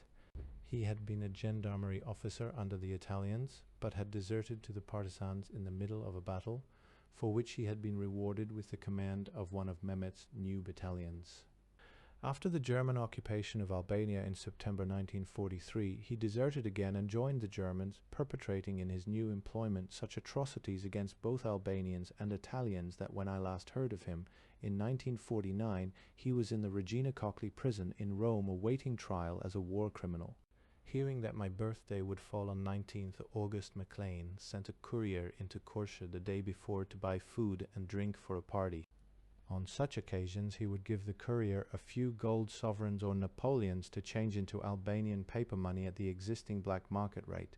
It was obviously unsafe to buy from the shops with gold. Indeed, the couriers ran a considerable risk even in carrying our gold, because they might easily be searched by carabinieri on entering or leaving the city. During these days, we had several official meetings with the Stabit, sometimes at Vithkuk, sometimes at Stille. They were the first of many conferences I was to endure with this organization, all of which followed a similar pattern. The first item would be a demand for money. The members of the Stabit rendered no accounts and gave only evasive answers when we asked for precise statements of their needs. If we did not agree to their demand in full, and some of their figures were outrageous, there was sure to be a period of sulky silence or an outburst of blustering rage from Enver Hoxha. When this had subsided, Mehmet Shehu would present his indent for military stores. This matter seldom gave difficulty, because we always agreed to pass on his requirements to Cairo. Then the Stabit would give us a report on actions undertaken by its units against Germans or Italians, accompanied by imposing figures of enemy killed, captured, and wounded. The figures were seldom supported by the evidence we had asked for, identification discs and shoulder straps. But the hysteria generated by any signs of skepticism on our part was so exhausting that we developed a technique of smiling politely, congratulating the Stabit and promising to tell Cairo what it had achieved. The 4th item, which the Stabit clearly enjoyed the most, was complaints. These were divided into complaints against the Bali Kambeitar and complaints against the British mission. The one usually led on to the other, with little variation in the form of either the Bali had refused to allow an LNC, SETA, to pass through their territory on its way to attack an Italian garrison. The Bali had fired on some partisans who were trying to buy food in a Bali village. Privately, we thought the word buy was good, The Baalist leader, Abbas Ermenge, had betrayed the partisan plan of attack on Berat to the Italians, causing the partisans to suffer heavy casualties. There was irrefutable evidence of all these incidents, which we could examine one day. Nevertheless, the Stabit was deeply pained, in fact horrified, to learn that the British mission had been supplying arms to those fascist traitors, those enemies of the Albanian people, in particular to that tool of the Italian invaders, the so-called Professor Safet Butche, the local area commander of the Bali Kombetar. No wonder there was not enough money or arms for Albanian patriots when Monsieur le Major gave so much away to collaborators. We would reply mildly that we were only carrying out the instructions of the Allied High Command, which were to give arms to all those who were prepared to fight the Axis. If Professor Safet Butche or any other Baalist would fight, then it was the duty of the British mission to help them with supplies. It had always seemed to us a great pity, we would add, that the two Albanian patriotic movements could not compose their differences and combine against the real enemies of their country. Thereupon the whole Stabit would break out in a gabble of angry protest, the gist of which was obvious to us even before Frederick Nosy could translate such parts of it as were not covered by traitors, fascists, and collaborationists. Of course, the Bali had no intention of fighting the Germans and Italians. All the tales they told about their battles were lies. Couldn't we understand that they only told us these stories in order to get arms from us with which to fight the LNC, who alone represented all true Albanian patriots? This theme, developed with rancorous enthusiasm, would result in a general political discussion, usually lasting into the small hours of the morning. At our second meeting, however, the Stabit had tangible proof of military success in the shape of 8 Italian prisoners captured in an ambush near Korsha. Smiley had already interrogated them at Vithkuk. They were a captain, 3 subalterns, 2 NCOs, and 2 privates. Smiley obtained from them their names and units and the addresses of their families in Italy, but they refused to divulge any more information. I admired their behavior very much, he told us afterwards, because they must have had a pretty good idea that they were going to be shot. When we get out of here, I'll write to their next of kin. Do the partisans always shoot their prisoners? I asked him. Either that or cut their throats, which is probably kinder to them, as these people are such bad shots. They ambushed a cartload of Huns the other day and took 4 of them prisoner. One of the partisans who was there told me they led the Germans into a wood and made them take off their boots and then lined them up and shot at them with Sten guns. The shooting was so bad that the Germans were able to pick up stones and throw them at the partisans before being killed. One German ran away but was caught again. I suppose, said MacLean maliciously, the partisan told you that to show you how brave he was to go on shooting at the Germans while they were throwing stones. My 28th birthday was marked by the first signs I had seen of enemy action. In the morning an Italian 2-seater biplane circled over our valley. Shortly afterwards we heard the sound of gunfire from the east. Through our glasses we could see the monastery on the hill near Vithkuk. Shells were falling on the slopes around the building and bursting on the walls, while the aircraft circled overhead, presumably spotting for the guns. The shelling, punctuated by the sound of machine gun fire, continued for most of the morning. At lunchtime we heard that the monastery was in Italian hands. Partisan losses had been light. On the morning of 21st August, Smiley and I walked into Vithkuk to see Mehmet Shehu. The brigade was to leave that evening to carry out the attack. MacLean had planned on the road near Barmash. We, who could move faster, would leave the following morning. Mehmet Shehu confirmed that his troops were ready, and added the interesting news that the Stabit had departed on the previous day for the region of Elbasan in central Albania. Whatever the defects of the Stabit, its members possessed, as events were to prove, a useful capacity for scenting danger. Back at Stile, we spent a busy afternoon in final preparations for the battle. The target was the same stretch of road that Smiley had attacked 8 days before. In retrospect, it seems a foolish choice, but partisan patrols had reported that the sector was still clear of enemy pickets, and it would be difficult to find a better spot for an ambush. A convoy caught there would be at our mercy because there was no room to turn on the road. The plan, as I remember it, was simple. During the night of the 22nd, 23rd, Mehmet Shehu would dispose his brigade on the heights commanding the road, 1 battalion on a spur immediately above the road, the remainder across the valley, where they would have a clear field of fire. Everyone was to be in position by sunrise. Northbound convoys were to be left alone, but when a large enough convoy appeared travelling southwards, it would be shot up from both sides and the road closed behind it by mines. Meanwhile, Duffy, with a demolition party of our NCOs, would blow the important bridge at Perat, farther south, closing the road to reinforcements from that direction. With the force and armament at our disposal, it should not take long to destroy the largest convoy. Duffy, whose party had a long way to go, left as soon as our conference was ended. I was to leave at daylight for a meeting on the way with Professor Sefet Butko, the local Bali Kumbeta commander, who had been complaining of increased hostility from the LNC. After the meeting, I was to meet the others for lunch at a nearby village. The first sunlight striking on my back as my mule cleared the ridge above Stilla dispelled the bad temper caused by early rising and a hurried breakfast. My companions were Stiljan, the young interpreter, and a Bali guide. I soon learnt that it was impossible to move in Albania without a local guide, for although our maps were good enough, they did not show the countless tiny tracks which branched in every direction over the mountains. Nor, if we left the tracks, could we have moved very far across that savage terrain. Even with the best of compasses, on a long journey it might be necessary to change the guide once or twice a day. It was a waste of time to ask about distances. Men would reply vaguely, 2 hours on foot, 3 hours with mules, but it was wiser to add several hours to their estimates because their natural politeness would lead them to try and spare a stranger's feelings.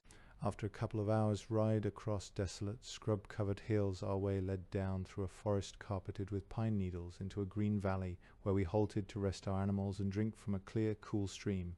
We climbed again through pine forest onto rolling green uplands reminiscent of high pastures in the Alps in summer. About 11 o'clock we came into another valley, where a party of armed men awaited us at the entrance to a small village.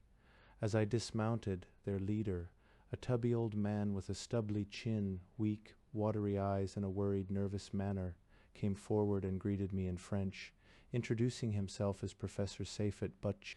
Obviously distrustful of Stiljan, he insisted on talking with me alone. His story ran along the lines I had been led to expect, and which I later took for granted from either faction when discussing the other. LNC aggression in his territory was becoming intolerable. They came in bands to steal food and plunder property, taking by violence what they could not secure by stealth. They even tried to conscript young men into their get, as he had tried to avoid bloodshed, but in truth he could not promise to restrain his men much longer if these bandits continued their depredations. Would I please ask Major McLean to use his influence with the LNC to stop their aggression? Another point, the villages near the Kircheleskovic road were ballast. Every time an attack was made on that road, one or more of these defenseless villages would be burnt and its inhabitants massacred. It was all very well for the LNC and ourselves to attack the road, because we could escape into the mountains where the enemy could not reach us, but it was ballast villages that had to suffer. Could we not in future find some place to attack the road far from any villages? Sadly, I rode on my way with Stiljan to the village where I was to meet McLean and Smiley. Safet Butcher sent a strong escort to accompany us as far as the outskirts. I never saw him again. A month later he shot himself in a lavatory. We joined the brigade in the late afternoon. The winding column of guerrillas faded slowly along the broad, sandy bed of a watercourse. Oleander bushes grew thick on the banks, and a thin stream trickled sluggishly between. We were in flat, open country with little cover from the air, but we traveled undisturbed. Riding a little ahead of McLean and Smiley, I was beginning to feel acutely uncomfortable on my wooden pack saddle, my feet thrust into improvised stirrups of thick cord. Snippets of Smiley's talk drifted to my ears. He and McLean were back in London rehearsing the drill for mounting guard. "You do that, Billy," I heard Smiley bark, "and you go straight back to riding school for the next 6 months." I admired their detachment before an operation that meant so much to them both. As the sun was setting, we began to climb again into the hills. With darkness came a chill wind that whistled mournfully over the bare ridges. It was hard not to lose touch with one another or stray from the track in the impenetrable blackness. Poised on the edge of some escarpment, unable to discern any way down, I was often in despair, but each time my mule carried me with sure feet to the bottom, while I lurched in the saddle, sweating with fright. About midnight we came to a broad plateau surrounded by hills, where we halted. We were now within half a mile of the road. After a brief conference, Mehmet Shehu dispatched one of his battalions under Tahir Kadaraja to cross the road and take up position on the spur beyond. A few minutes later, the rest of us moved forward towards the hills overlooking the valley and the road. Leaving our mules in the care of our vlaks, we followed Smiley to the position he had already selected for us on the forward slope of one of the hills. We had just settled ourselves to get what rest we could before dawn, when we were disagreeably startled by the sound of machine gun fire from across the valley. "Oh God," sighed Smiley. "Tahir's run into trouble, unless of course they're shooting at each other." Half an hour later, Mehmet Shehu and his staff approached over the hill, shining torches with a lavish disregard for concealment which infuriated Smiley. "Our plan has failed," began Mehmet angrily. "Tahir's battalion has been surprised by a German post on that hill. We must withdraw. There is nothing we can do here." "Oh yes, there is," said Smiley and McLean together. "You can start by wiping out that German post. There can't be many of them." Mehmet Shehu shook his head. "No, it is impossible. My first operation must be 100% successful." "Just what we mean," said Smiley. "Look how easy it's going to be to kill those few Germans with all the men you've got, especially in the dark. Then we can have a crack at a convoy tomorrow." Mehmet looked at the ground between his feet. "I have already given the order to withdraw," he muttered.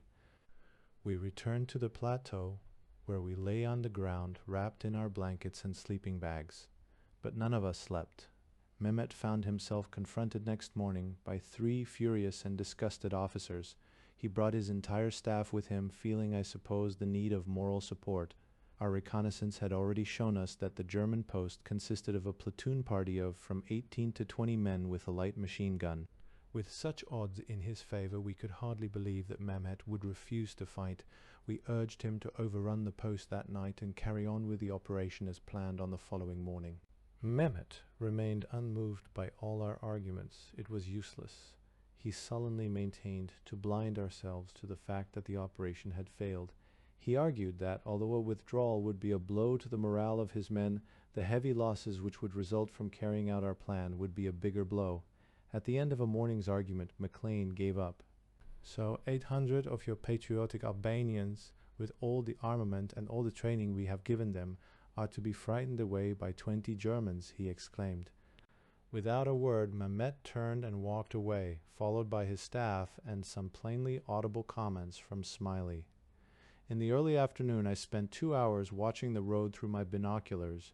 No convoy passed. A few solitary staff cars and 1 or 2 army lorries were the only traffic during my vigil. When I rejoined McLean, the brigade had moved off, leaving us alone with Stiljan Stefan, our mules, and their drivers. "You'll be pleased to hear that the brigade has been in action," was Smiley's greeting to me. I looked at him in astonishment, for I had heard no shooting. "Yes, they killed a solitary German who had wandered into a village near here in search of food. He was unarmed, of course. We spent another chilly and despondent night in the same place, but sunrise warmed us and raised our spirits. I'm damned if I'm leaving here without having a crack at something," McLean said to me over breakfast. "David's got to get back to Stille to receive the drops we're expecting, but if you agree, I thought we might try to shoot up a lone staff car. Of course, it's a purely Boy Scout operation, but at least it should work off some of our bad temper." Stiljan volunteered to come with us, and one of the vlaks agreed to guard our mules out of sight of the road. We decided to lay our ambush just before dusk in order to have the protection of darkness for our escape should the action go against us.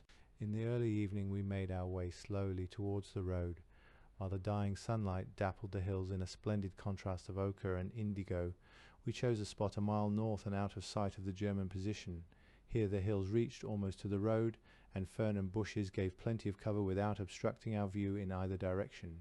Leaving the Vlush with our mules behind a ridge some 500 yards back, we hid ourselves behind a bank above the road. Stiljan crouched beside me.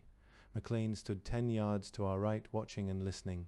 The sun had set in the still, clear light. Before dusk the land seemed deserted. The only sound I could hear was Stiljan's heavy breathing, showing that he was feeling the same nervous tension as I. We had agreed to attack only a vehicle travelling by itself, but now I remembered that it was the practice for a staff car to precede a convoy at a few hundred yards distance, and I prayed that we should not find ourselves in a trap.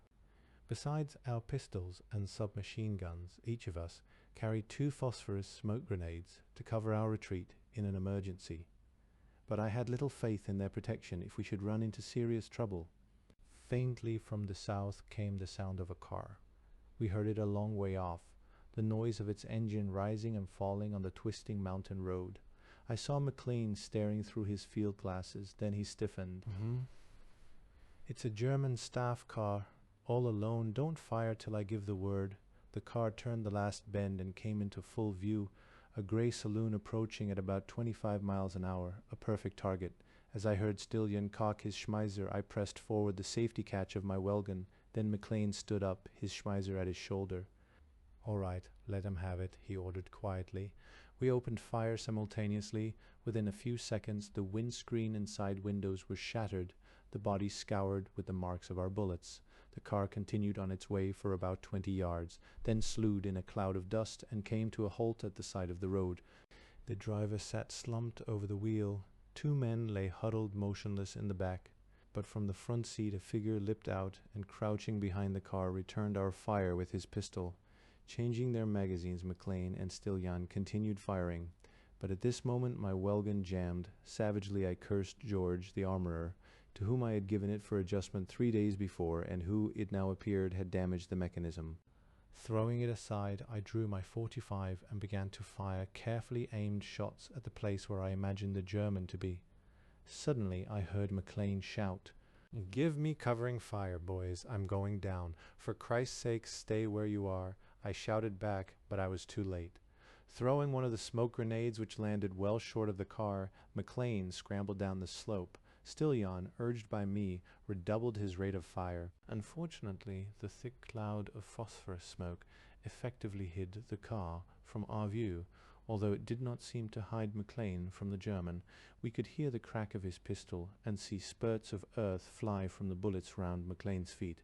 I knew McLean was going down not only to finish off the German, but to collect any documents in the car, and I shuddered to think how we should get him away if he were hit. I threw a smoke grenade, hoping to give him extra cover, but by now McLean himself had thought better of it and was climbing back towards us. In a moment he was safe. "I think we'd better beat it," he gasped, "while the score is still in our favor." We raced down into a gully and started to climb the ridge beyond which our mules awaited us. It was an arduous journey until we found a gap with a rough track running through it. The mules were grazing peacefully in the shelter of an outcrop of rock, but the Vlach looked thoroughly frightened. He and Stillion urged us to be on our way at once. I too was anxious to be gone, remembering that one of the first rules of an ambush is not to linger on the scene of the crime. I wasted no time in climbing onto my mule and begged McLean to hurry. We had a wide patch of open ground to cross, and although darkness was falling, there was still enough light for us to present a very good target. McLean, however, was in no mood for haste. The danger, he maintained, was over, and now was the time to relax and rest before the long journey home. Pulling a tortoiseshell comb from his breast pocket, he began to pass it in long, leisurely strokes through the thick blonde hair that swept back from his forehead. "Don't be so damned windy, Peter," he protested with a careless laugh. At that moment, with a crackle of exploding fireworks, a burst of machine gun fire struck the rocks beside us. For a moment McLean stood rigid, the comb still in his hair, the smile frozen on his face. Then he gave me a sheepish grin and seized the head rope of his mule. "On our way, boys," he pointed to a low bank beyond the open ground. "Meet you on the other side of that." The Vlach was already making off at the double, followed by Stillion and our spare mule, which had broken loose. My own mule took fright and started to follow at a trot across the hideously exposed piece of ground. Feeling uncomfortably naked and conspicuous, I tried to dismount, but my right foot was caught in the cord stirrup and I could not free it. The air was full of the hiss of the bullets and the angry red gleam of tracer flying all round me. As I bent helplessly over the beast's neck, my useless Welgun, which was slung across my back, beating painfully against my hips and elbows with every movement. The machine gun was firing from the direction of the road. I could not be sure exactly where it was, nor at that moment was I much interested in finding out. The distance was only 200 or 300 yards, but it seemed as many miles with the stream of tracer whistling about my head. The Germans must have found it hard to see us in the gathering gloom. They were shooting high, although 1 or 2 bursts struck the ground behind me. ricocheting past with an angry whine. At last I was behind the cover of the bank. I fell rather than climbed from my mule, luckily remembering to keep hold of the head rope. A few seconds later McLean joined me, panting heavily. The rest of our party had disappeared. Cautiously we peered over the edge. The shooting had ceased, and there was no sign of pursuit. We decided to put a safe distance between ourselves and the road, and then to look for a village where we could sleep. Leading our mules, we struck northwards away from the road and into the hills. After half a mile we found a track which we followed for another mile until we felt it safe to halt for a rest. We were about to move on when McLean seized my arm and pointed back down the path. "There's someone coming," he whispered, unslinging his Schmeiser. Listening, with my pistol ready, I heard the sound of hooves striking against rock. A moment later, Stiljan's slight figure loomed out of the darkness, leading our spare mule. He had not seen the Vlach since the firing started. "Never mind," said McLean. "He'll have the sense to find his own way back to Stille. Let's get a move on." With Stiljan as guide, we rode on for an hour without meeting anyone. There was no moon, but the stars gave enough light to follow the track. At last we came to a village. The houses were shuttered and silent, the street deserted. Glimmers of light showed behind a few of the doors. "We should be safe enough here for the night," said McLean. "Let's see if we can get anyone to put us up." Leaving Stiljan to try one of the houses on our right, McLean and I rode up the street and dismounted in front of a large wooden door. McLean knocked and called several times in a clear voice, "O zat I steppes," for at first there was no reply, but when he persisted, a surly voice from within shouted back, brusquely ordering us away. Other voices joined in, angry and frightened. "I'd better try another house," sighed McLean. "You go back and see how Stiljan's getting on." I found Stiljan engaged in what was obviously a losing argument with an indignant figure in a half-open doorway. As I came up, the door was slammed in the interpreter's face. "He will not have us, Captain," explained Stiljan superfluously in the circumstances. "They have heard of the shooting on the road, and they are very much afraid, and very enraged with us for causing the trouble." We found McLean arguing with a group of gesticulating and hostile villagers. As he caught sight of us, he shouted, "For God's sake, hurry up and let's get out of here. These people are going to shoot us if we stay any longer." Hastily we mounted and rode on our way, the abuse of the peasants following us as far as the outskirts. We tried 2 more villages in the next hour, but the inhabitants refused to open their doors to us or even to answer our requests for shelter. Finally, about 2 in the morning, we came to a hamlet with a Greek Orthodox church, where at last we found a friendly reception in the house of the priest. After a few hours' sleep on the floor and a breakfast of warm sweetened milk, maize bread and yogurt, we went on our journey in the dawn. The sun was sinking below the hills as we rode into Stille. Smiley greeted us with the news that the aircraft which had dropped our stores the previous night had made their runs across the valley instead of down it, with the result that our stores had been scattered all over the hills. He had spent the whole day searching for them, but a great deal had been lost or looted. "Really, Cairo do make some prize bogs," he snorted. "All the boots they send, which I listed as top priority, are size 6. They may be some use for the local school children, but none for the partisans, and believe it or not, all the hand grenades were dropped ready primed, which is bloody dangerous."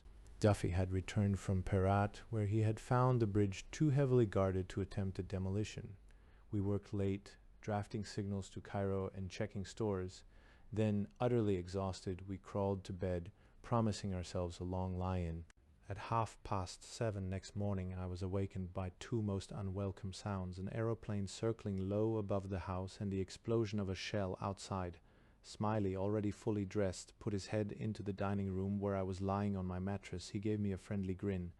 "We're being attacked, but never mind. I'm not normally quick at getting up, but I made an exception that morning, spurred by 2 more shells, which landed considerably closer than the first, blowing in the windows and part of the roof.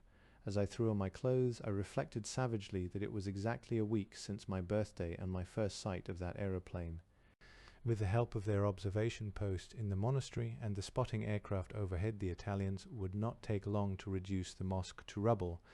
The only course for us was to pack up our essential stores and move as quickly as possible to the barracks across the valley. There, under the lee of a steep mountain, We should be fairly safe from shelling. While we were getting ready, Smiley mounted the 20mm on a rock outside and started firing at the aeroplane, but his gun had no anti-aircraft mounting, and he could not bring it to bear on the aircraft as it banked and turned, so that his shells were always bursting below and behind his target.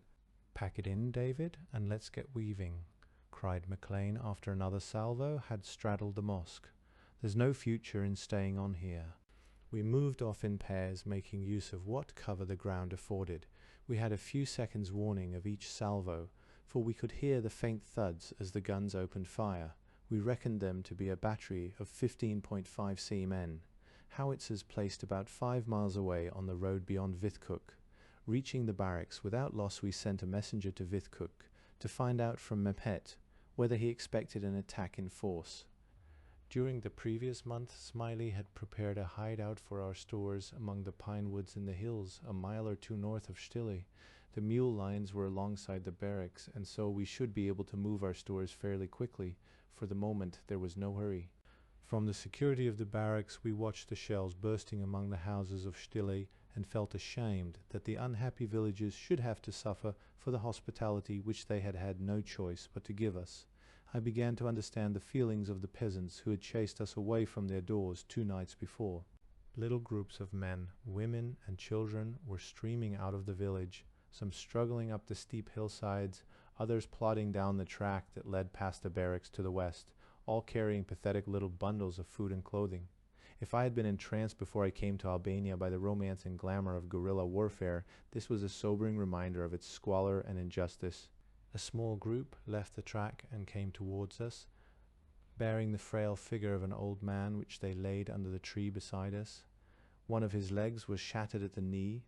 We gave him a morphia tablet and bandaged the ragged, bone-splintered pulp of his leg, which in our ignorance was all we could do, but he seemed to feel no pain and smiled and chattered away happily until he gradually lost consciousness. We made him as comfortable as we could in the shade of the tree, but he died in the afternoon.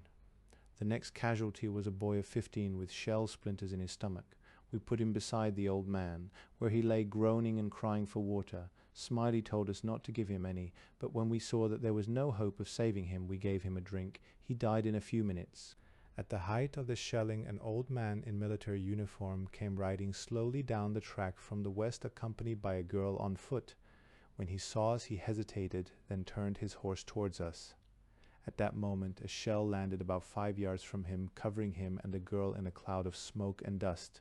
Quite unperturbed they came on, the old man smiling happily, the girl and the horse seemingly indifferent to their narrow escape.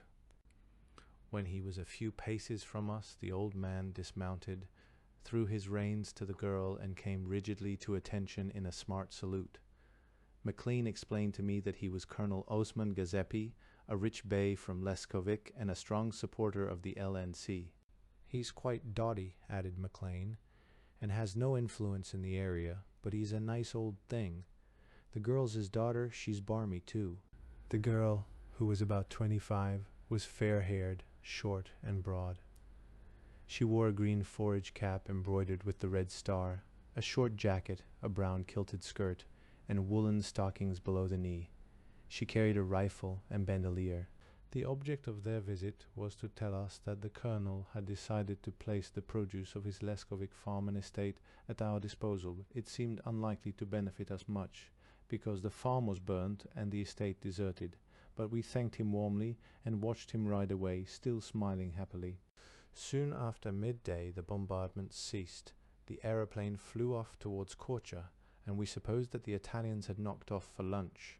There were still some things we wished to salvage from the mosque, and so McLean and I set off along the path to the village, forgetting that we could be seen from the monastery. We found the mosque damaged but not destroyed, the rooms full of broken glass and fallen plaster. The stores we wanted were intact. We had hardly started to collect them when we heard the ominous thuds from beyond Vithkuk. We had just time to throw ourselves to the floor before the salvo arrived.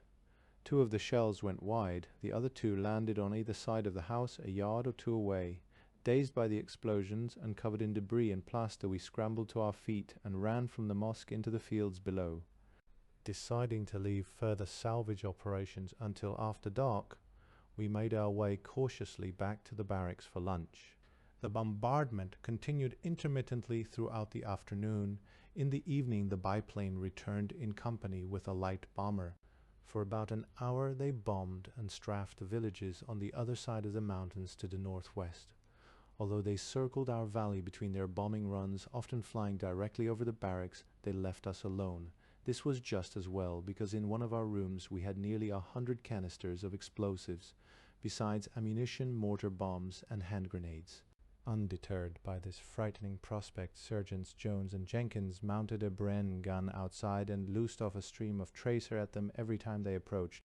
At nightfall, a message arrived from Mehmet telling us that an Italian force of about 2 battalions, supported by artillery and heavy mortars, was attacking Vithkuk. The partisans were engaging them and expected to hold the town. McLean told me to attach myself to Mehmet next morning and bring back a report on the battle at the end of the day.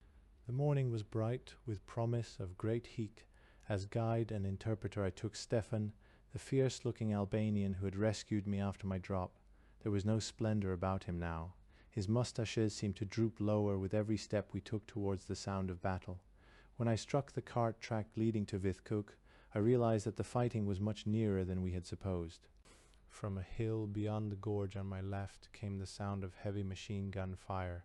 I decided to see what was happening there, and started to scramble down the steep slope towards the stream. Stray shells were bursting on both sides of the ravine as we crossed.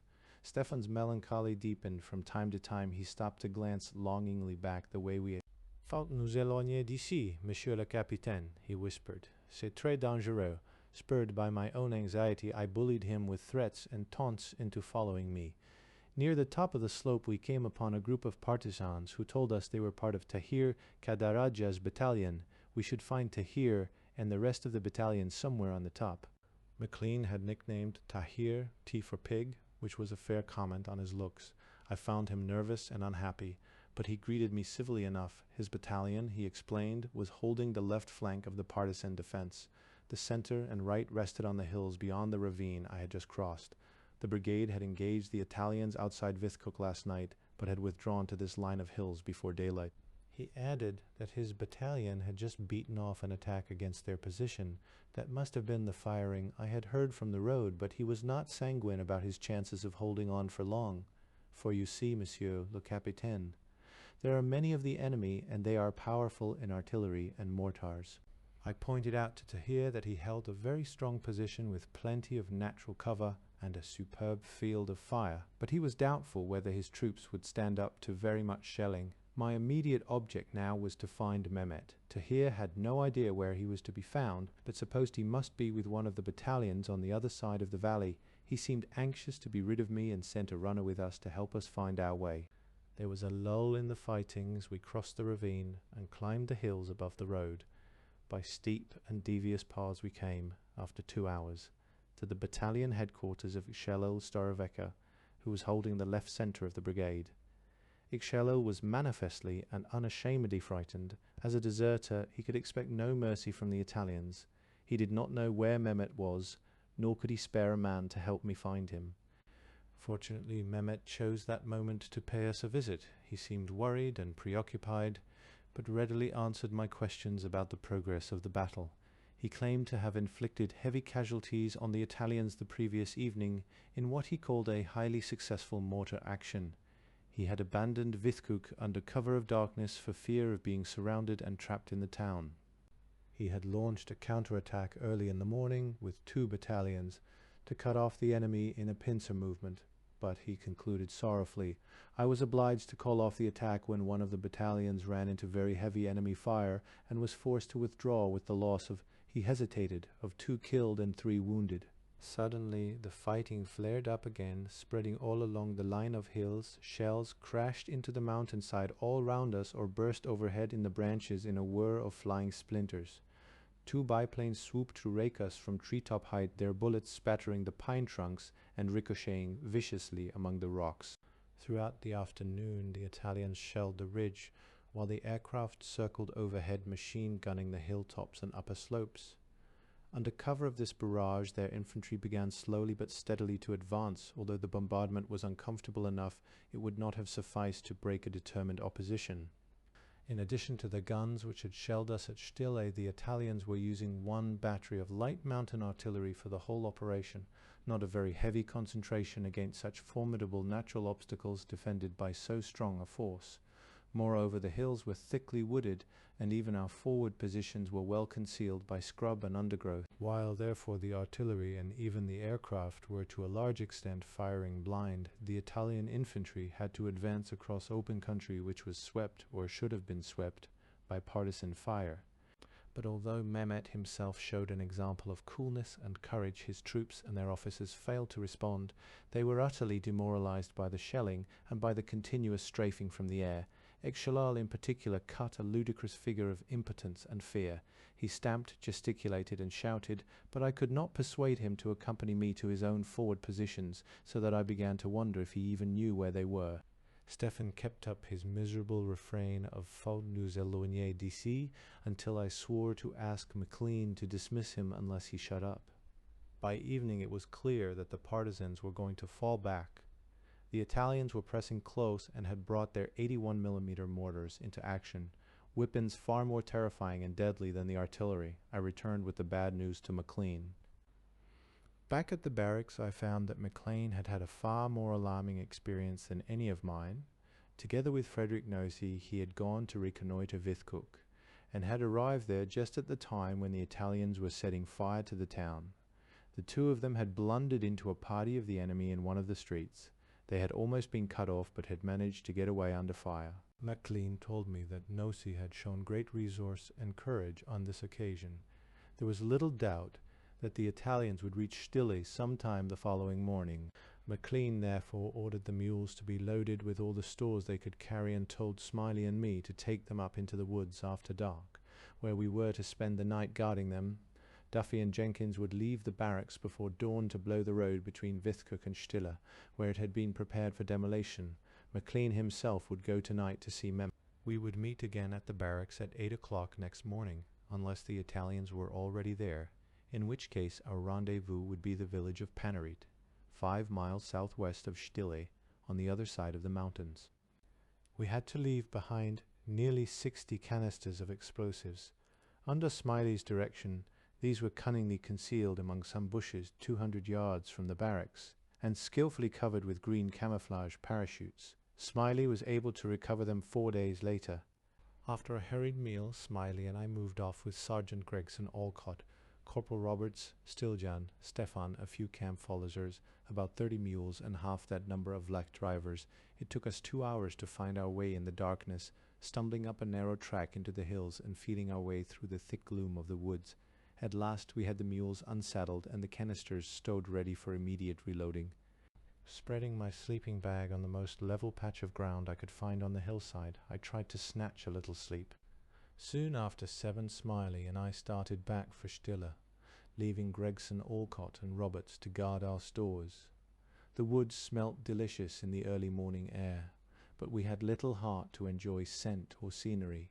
Shells were already falling among the trees below, probably overs, for there was no target in the neighborhood to interest the Italian gunners. But the aeroplane was circling overhead, and so we must move with care. From the direction of Stille came the crash of shells and the crump of heavy mortars. We passed safely through the woods where the shells were falling, and took a path that led us out onto the dropping ground. Here we were under the fire of the mountain guns, which must by now be shooting from the hills where I had been the day before. I felt uncomfortably exposed, walking across the open grassland towards the col, where I had met McLean on my first night in Albania. As we crossed the col and came down into the valley of Stille, we saw that the barracks were still intact. There was no sign of life in them. The partisans seemed to have faded away, but evidently the Italians were taking no chances. Shells and mortar bombs were falling thick in the valley and around the barracks, some of them bursting uncomfortably close to us as we hurried forward. I was frankly scared and several times threw myself on my face when I heard a shell coming our way. Smiley, on the other hand, showed an irritating indifference and walked on, his head held high, as though he were being pelted by urchins with snowballs while mounting guard. After a quick look round the storerooms, we went outside to watch for McLean. I crouched in a ditch, peering over the top, but Smiley sauntered nonchalantly up and down, his hands in his pockets among the puffs of smoke and dust and erupting earth. After half an hour of waiting, expecting at any time to find the Italians on top of us, we saw his tall figure striding blithely down the hill. As we had guessed, the partisans were in full retreat. "We must move to Panaret. We ought to have an officer with the mules," concluded McLean. "Peter, will you go back there now and wait for us until we join you, which I hope will be in a couple of hours. If we don't turn up, or if things get too hot for you, take the stuff on to Panaret. David and I will hang around here for a bit to see what happens." I spent an anxious morning waiting for them.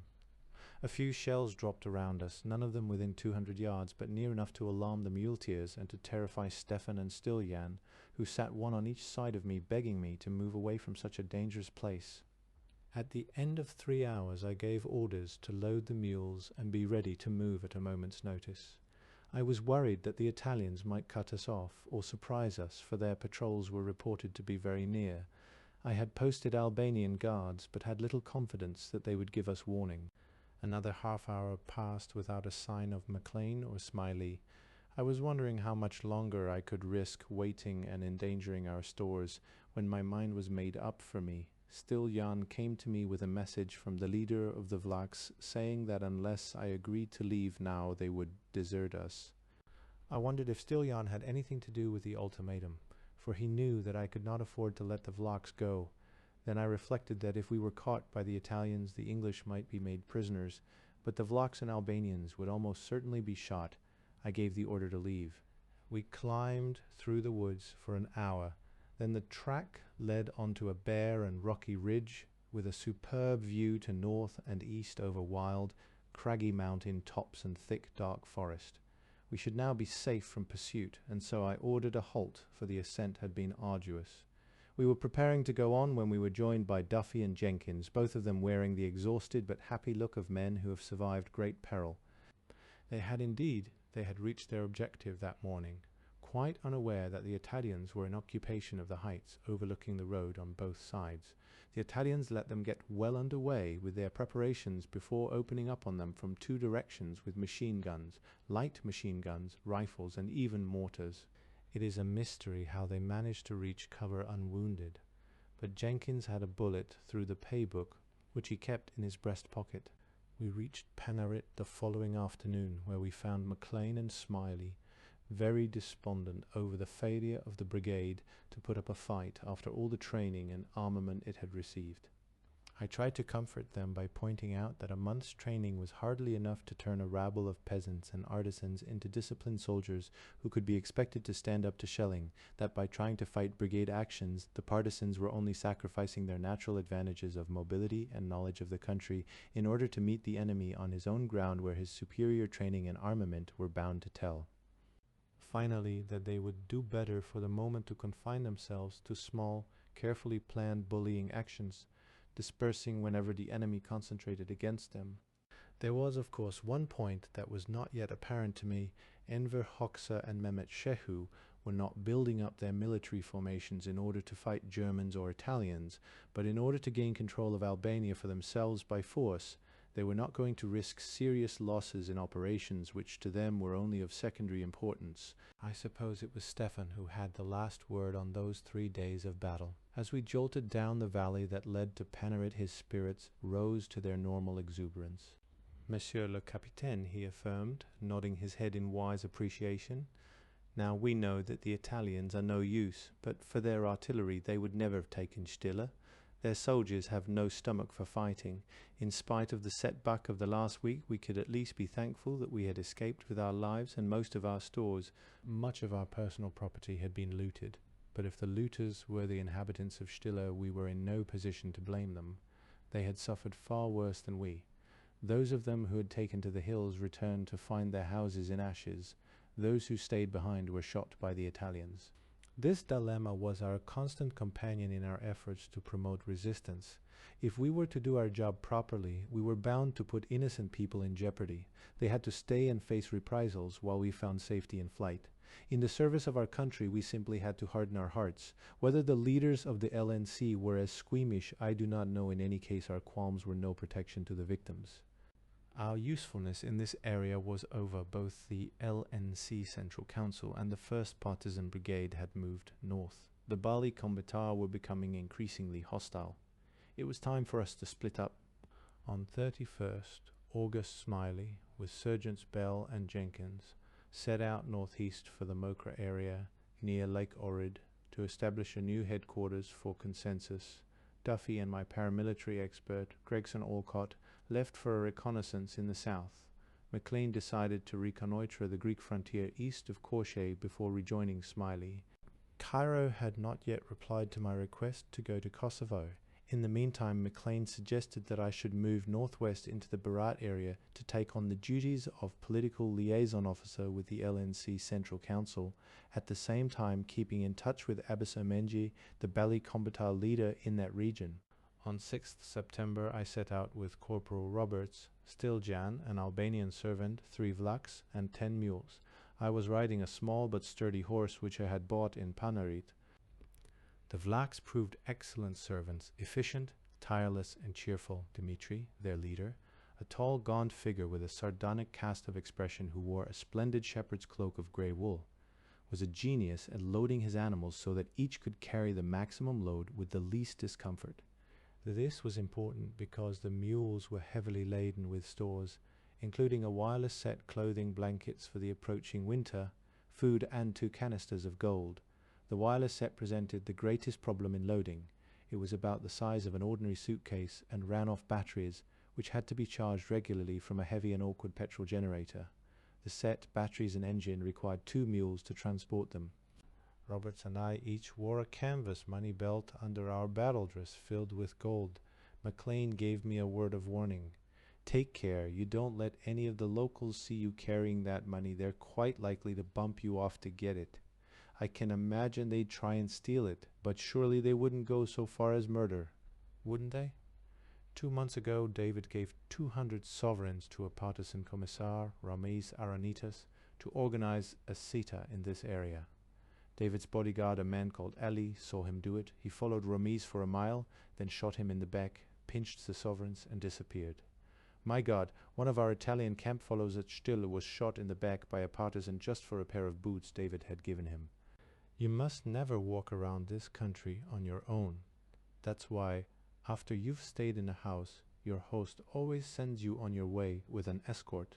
I was to spend the night at the village of Leshnij, some 15 miles northeast of Panarit, in the house of Karaman Yuli, a partisan commissar. He had been warned of our coming and sent a small party of his followers to guide us all the way. We climbed steadily for the first half of our journey, passing beneath the bare crags of the Ostravica range, whose tallest peaks, rising above 7,000 feet, glittered majestic and bright in the strong, hard sunlight. At Leshnij we were greeted by Karaman Yili's father.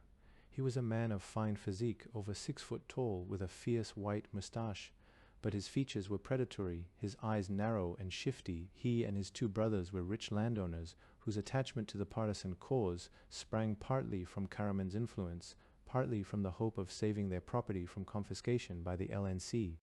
While dinner was being prepared, we were led into the guest room and offered raki and meze, small pieces of goat cheese, slices of hard-boiled egg, onions, and meatballs. Our personal kit was brought in and placed beside us, for this was the room where we should spend the night. In the morning, when the mules were being loaded for an early start, I noticed that my sleeping bag was missing. I had seen it in the guest room when I went to bed, but I had not slept in it. No one but our host and our 3 selves had been in the room since supper. Our host affected deep distress that the property of any guest should have disappeared in his house.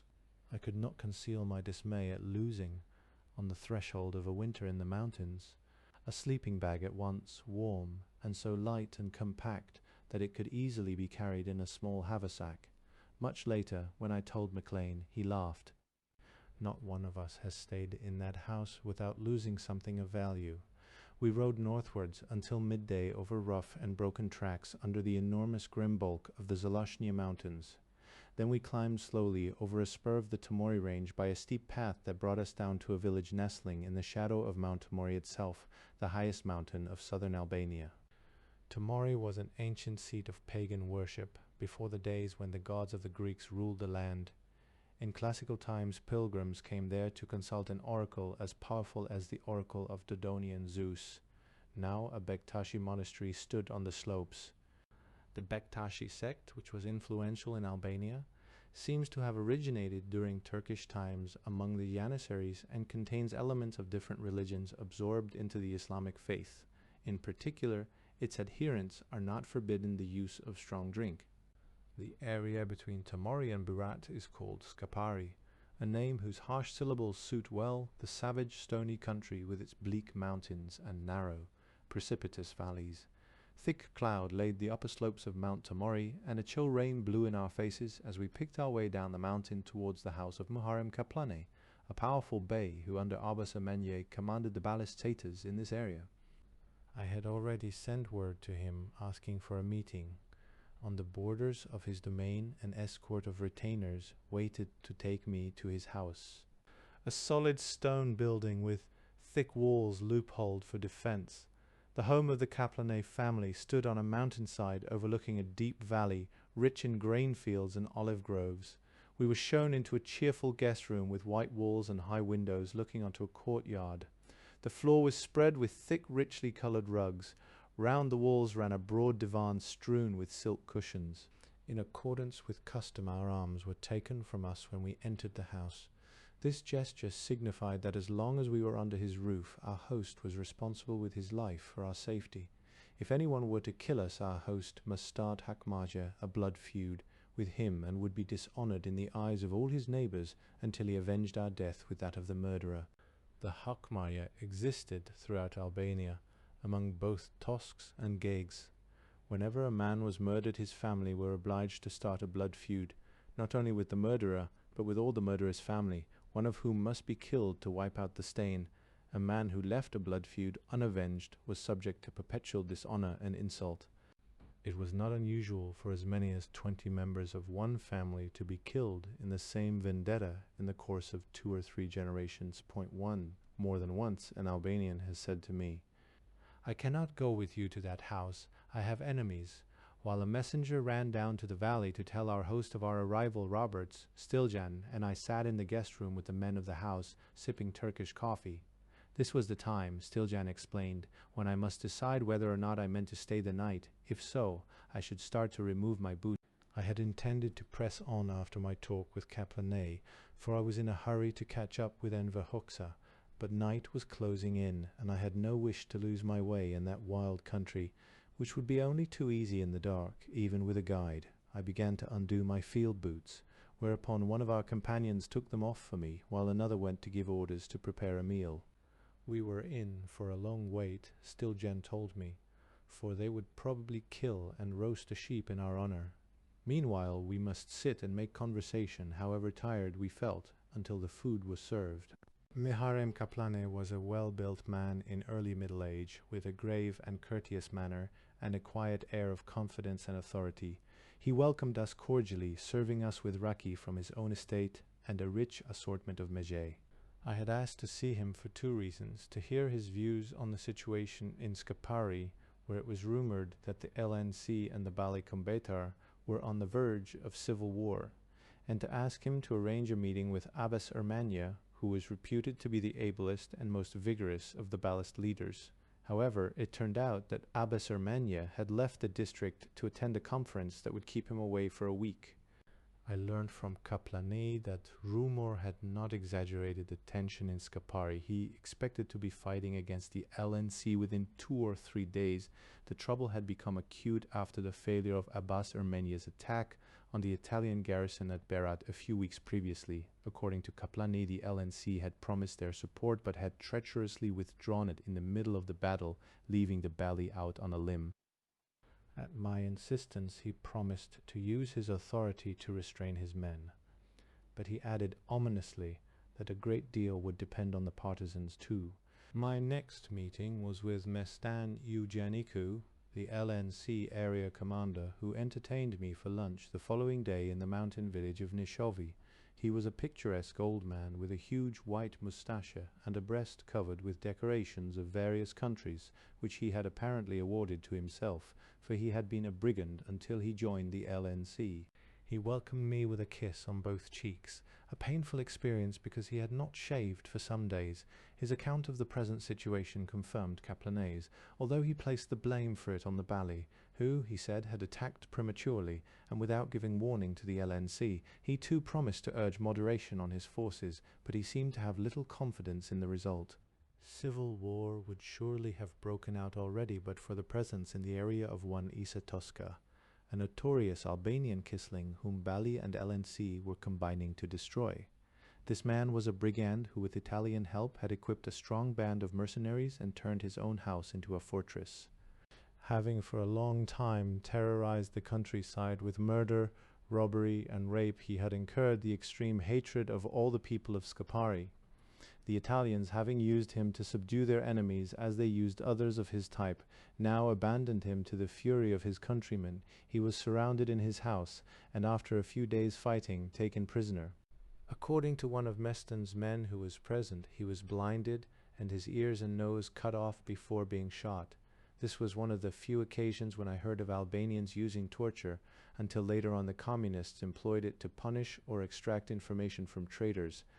Mestan now told me that Enver Hoxha and the Central Council had moved to the Pisa area, 5 or 6 days' journey to the northwest.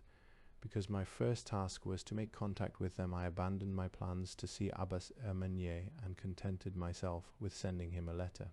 I waved a friendly goodbye to Mestan as we rode out of Nishovi, escorted by his partisans.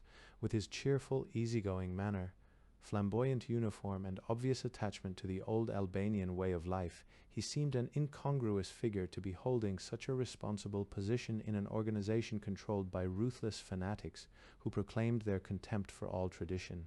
Evidently he thought so too, for when the policy of the LNC hardened in favor of the extreme left, he joined Abbas Kupi.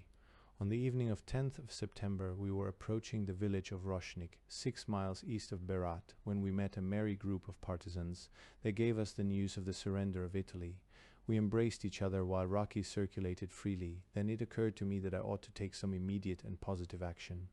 Roberts had a wireless sked with Cairo at 9:30 the following morning.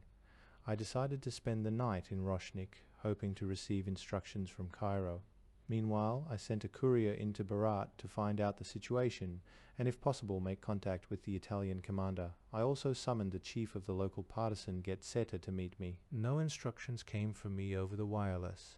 Moreover, my batteries ran out and the charging engine developed a technical fault which Roberts assured me rendered it useless. I was therefore cut off from Cairo until I could find Seymour, who I believed was still in the Peza area at a place called Gresho.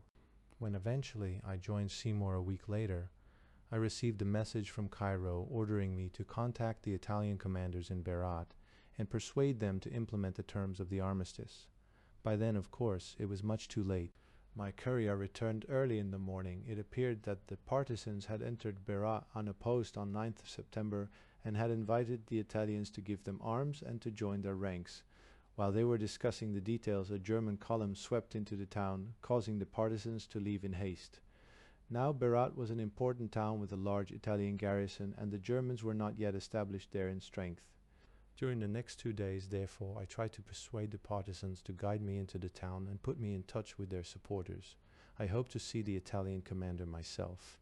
For 2 days they vacillated, by which time the Germans were firmly in control. On 13th September we continued our journey north. During the next 3 days, our route lay through ballast villages with strange and comic names, Kureshnik, Deshiran, and Belsh. Our partisan escort proved an embarrassment for the villagers. Though friendly enough to ourselves and willing to provide us with food and guides, would not let us remain in the neighborhood while we were with partisans. In consequence, we had to keep on the move and went almost without sleep for 3 nights. After leaving Kureshnik, we came down from the mountains into flat, open country, where the going was much easier. Just before dusk we passed through the Kuchovi oil fields. the center of Albanian oil production, on which the Italians had based such hopes before the war. They had been disappointed, and now we rode through a forest of abandoned derricks in a deserted, smelly plain. We changed guides at every village, but each relay seemed more useless than the last. Even when we lent them mules, they held us up by loitering and demanding frequent halts to smoke and rest. At every fork in the path they stopped to argue with each other, chattering like parakeets, and they often lost the way. When we came to the bank of the Divul River near Deshiran, they delayed us for half an hour while they argued who should venture in to test the depth and swiftness of the stream. At last I lost patience and put my own horse into it, leading the string of mules across, but when we reached the other side, 3 of the guides still remained behind, waving their arms and twittering shrilly until one of the Vlachs went back for them with a spare mule. After the bare mountains, the country beyond Deshiran seemed soft and fertile, with newly harvested fields of maize on every side. But the few farms and dwellings we passed were miserable hovels of mud and thatch, where wretched, undernourished families lived, sunk in apathy, poverty, and filth. At Belsh we took on fresh guides who would see us across the Shkumbi and the main road from Elbasan to Durazzo. This was the only hazardous part of our journey, for the river was broad and deep. The road in constant use and probably guarded, with our long train of mules it would be difficult to escape attention. We planned to make our crossing about midnight, when we could hope that the traffic would have ceased and the guards would be asleep. And we chose a point some 2 miles east of the town of Pichin, where there were no villages whose dogs might betray our presence. A bright moon hung in the sky as we approached the bank, shining cold and white and beautiful on the broad stretches of sand beside the river, and illuminating faintly the pencil of road beyond. The calm, scented night, the moon and the quiet river carried the memories of Andalusia and the Romancero Gitano.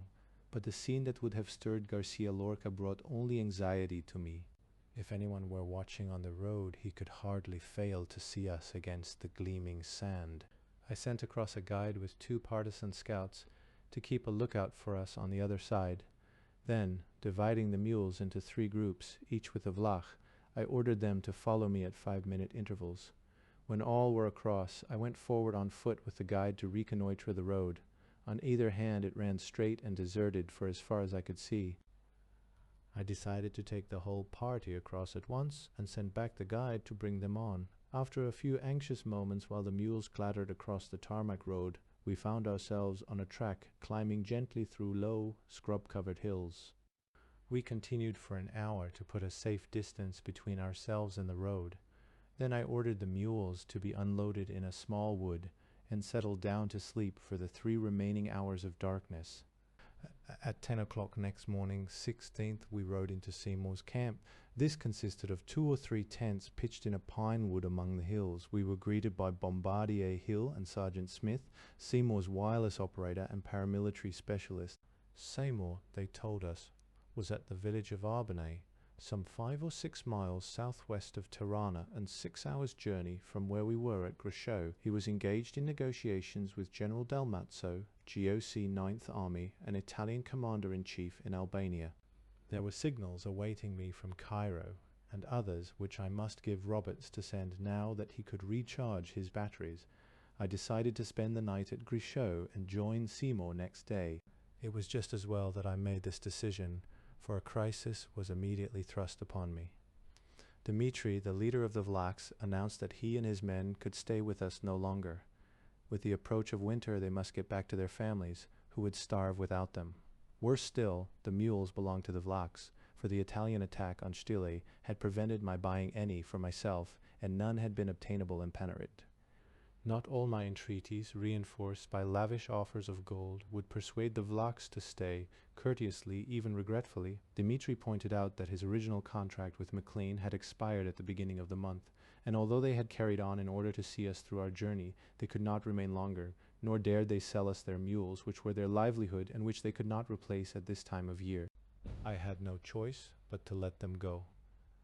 Their departure left me with 1 horse and 1 mule, insufficient to transport even my wireless set. Seymour was very short of mules, and there were none to be bought in the district. I could only hope that we should not have to move in a hurry. Early in the morning a courier arrived from Seymour with messages for Cairo. He was returning immediately, and so I asked him to conduct me to Arbonne. I decided to take Stilyan, leaving Roberts to help Smith and Hill, who had more work than they could manage with the cipher and wireless duties. We traveled for 5 hours over drab, low hills formed of a kind of black sandstone and covered with stunted mountain oak. We passed no villages or houses, but only an occasional charred ruin. The poor vegetation is attributed to centuries of grazing by goats.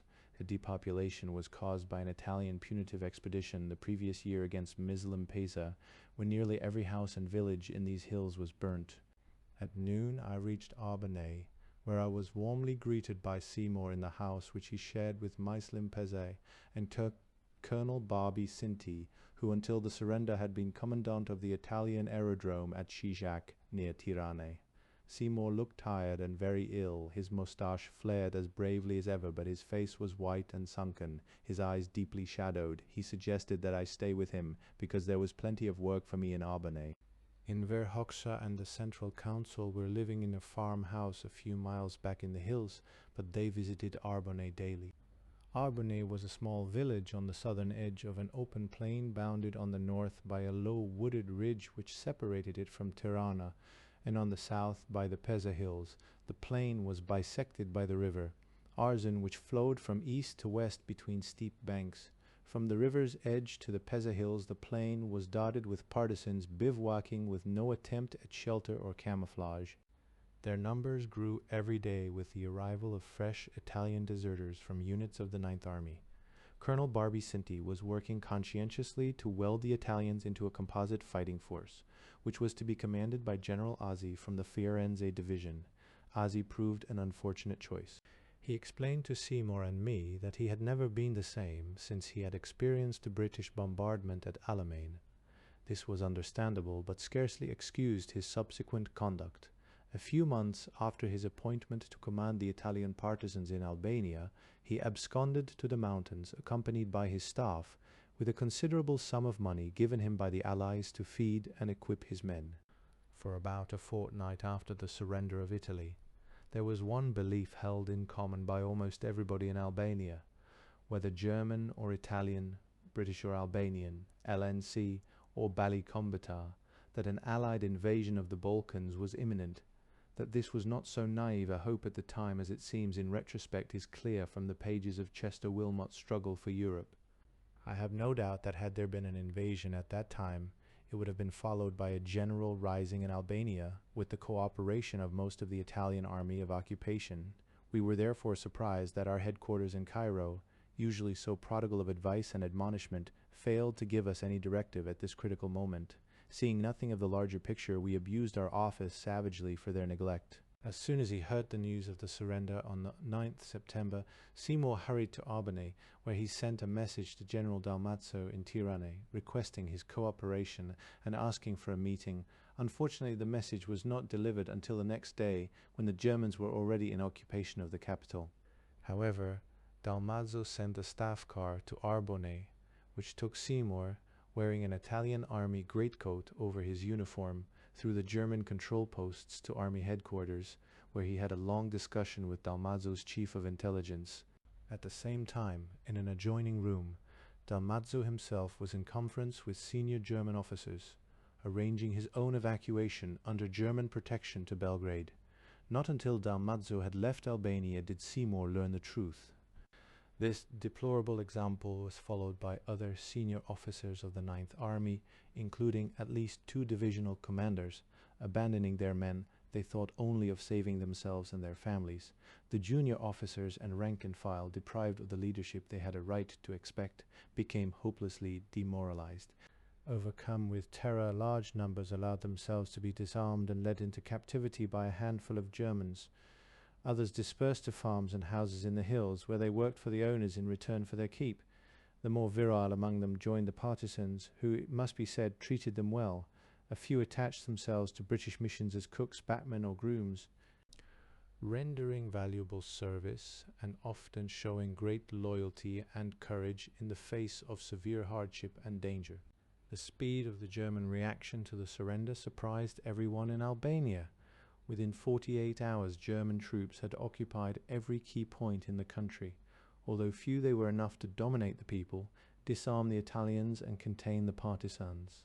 In the face of German resolution and Allied inactivity, most Albanians outside the LNC followed the old precept: when rape is inevitable, relax and enjoy it, and adjusted themselves to a German instead of an Italian occupation. Their attitude was reasonable in the circumstances. Without Allied help, they could not hope to expel the Germans, who would in any case be obliged to leave the country if the war continued its present course against them. Better, surely, to bear with patience a temporary inconvenience rather than try to end it prematurely at the risk of property, security, and life. Moreover, to many patriotic Albanians, it was by no means clear that an Allied victory was in the best interests of their country. They feared, perhaps I should say foresaw, that it would result not only in the loss of Kosovo but also in their own subjection to communist rule. The Germans played cleverly upon these feelings. Firstly, they made very few demands on the civilian population, to whom they behaved with courtesy and consideration, and secondly, they made much political capital out of the Kosovo question.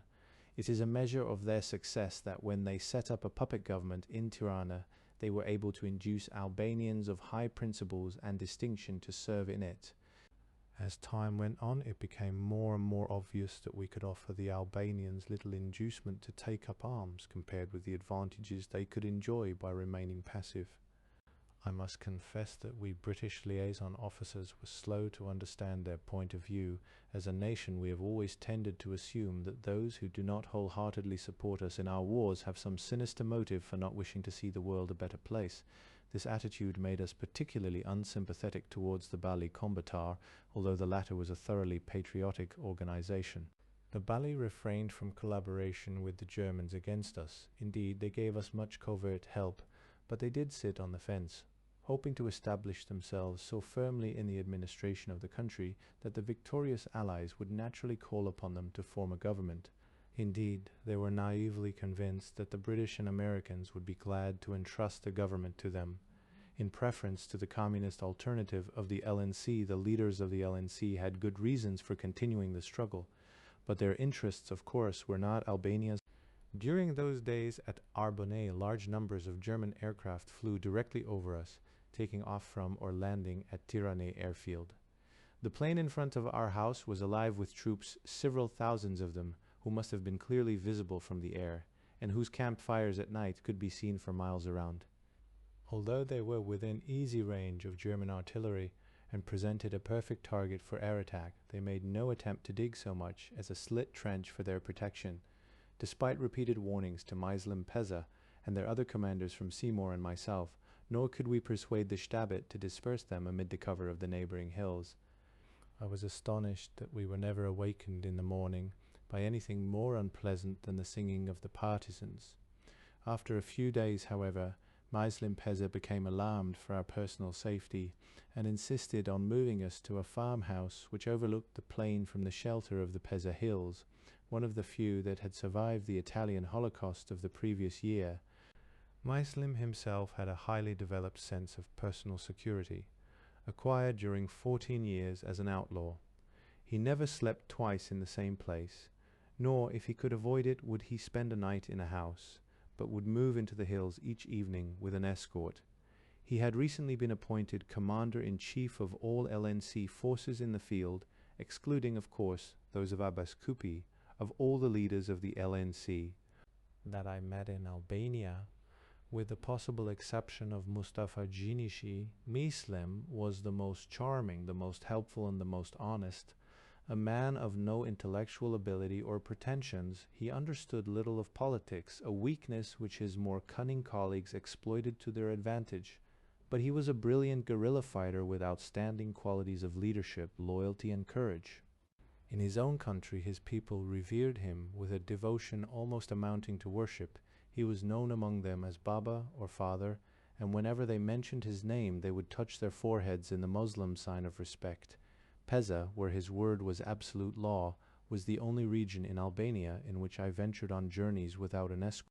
His frame was slight and emaciated, his dark marmoset's face drawn and sunken, but his small body held enormous strength and inhuman endurance. His black eyes flashed with excitement, enthusiasm, or anger, and his thin, delicate hands were never still. On both of us he bestowed a warm and generous affection, giving us his utmost help in our military and political problems, a refreshing change from the attitude of his colleagues. Himself an enthusiastic and convivial drinker, he was delighted to find in Seymour and myself companions who would share his pleasures. We learned to start our work at 7 in the morning in order to be finished by 11 o'clock, when we were invariably interrupted. There would be a knock on the door of the room where we lived and worked, and a small procession would enter. First would come Muslim's wife, carrying a roast chicken, followed by Muslim himself, his ADC, and his escort, all carrying bottles of raki and plates of mezeh. The session would often last 2 or 3 hours, while we sat cross-legged on the floor at a low, round wooden table, discussing whatever problems had cropped up since our last meeting. Muslim's wife, who in defiance of Albanian customs sat through these parties with us, was a small, slim woman of about 40, dark and wiry like her husband. She always dressed like a man, carrying an automatic at her hip, and had shared her husband's outlawry since its beginning. A less sympathetic participant in these gatherings was Muslim's political commissar, a bitter, cantankerous communist, who considered it his duty to the party to thwart us whenever he had the chance. We were particularly grateful to Muslim for his elevances, because for a time they provided us with our only meals. The owners of the farm were supposed to feed us in return for our rent, but since it was the month of Ramadan, which the family strictly observed, they were much too debilitated to cook us any food. In theory, our rent included the exclusive use of a large room where we could work undisturbed, but in Albania it is considered most discourteous to leave guests by themselves. However much we desired privacy, the good manners of our hosts forbade it. The Albanian code of hospitality does not allow a host to accept payment from his guests, but the demands we were forced to make upon our hosts and the risks to which our presence exposed them put us under an obligation to pay generously. In practice, we overcame the difficulty by asking them to accept the money for the benefit of the children. The first of my tasks, when I had re-established contact with Enver Hoxha, was to answer a series of questions from Cairo about the political situation in Tirana. Cairo seemed to attach particular importance to the subject, and so, when I was unable to get a clear picture from the Central Council, I decided without much enthusiasm that I should have to visit Tirana myself. Since it was impossible for me to go in uniform, I signaled Cairo for permission to put on civilian clothes. The only reply I received was a repeat of the original questionnaire. I was now committed. After a good deal of argument, Enver Hoxha reluctantly agreed, on the intervention of Muslim, to provide me with a guide and prepare a safe house where I could stay in the city. He made one stipulation: because he would be responsible for my safety, I must only see people approved by himself or by my hosts in Tirana. He did nothing to raise my spirits by pointing out how conspicuous I should appear in the town. For not only did I look like a foreigner, but I even walked like one.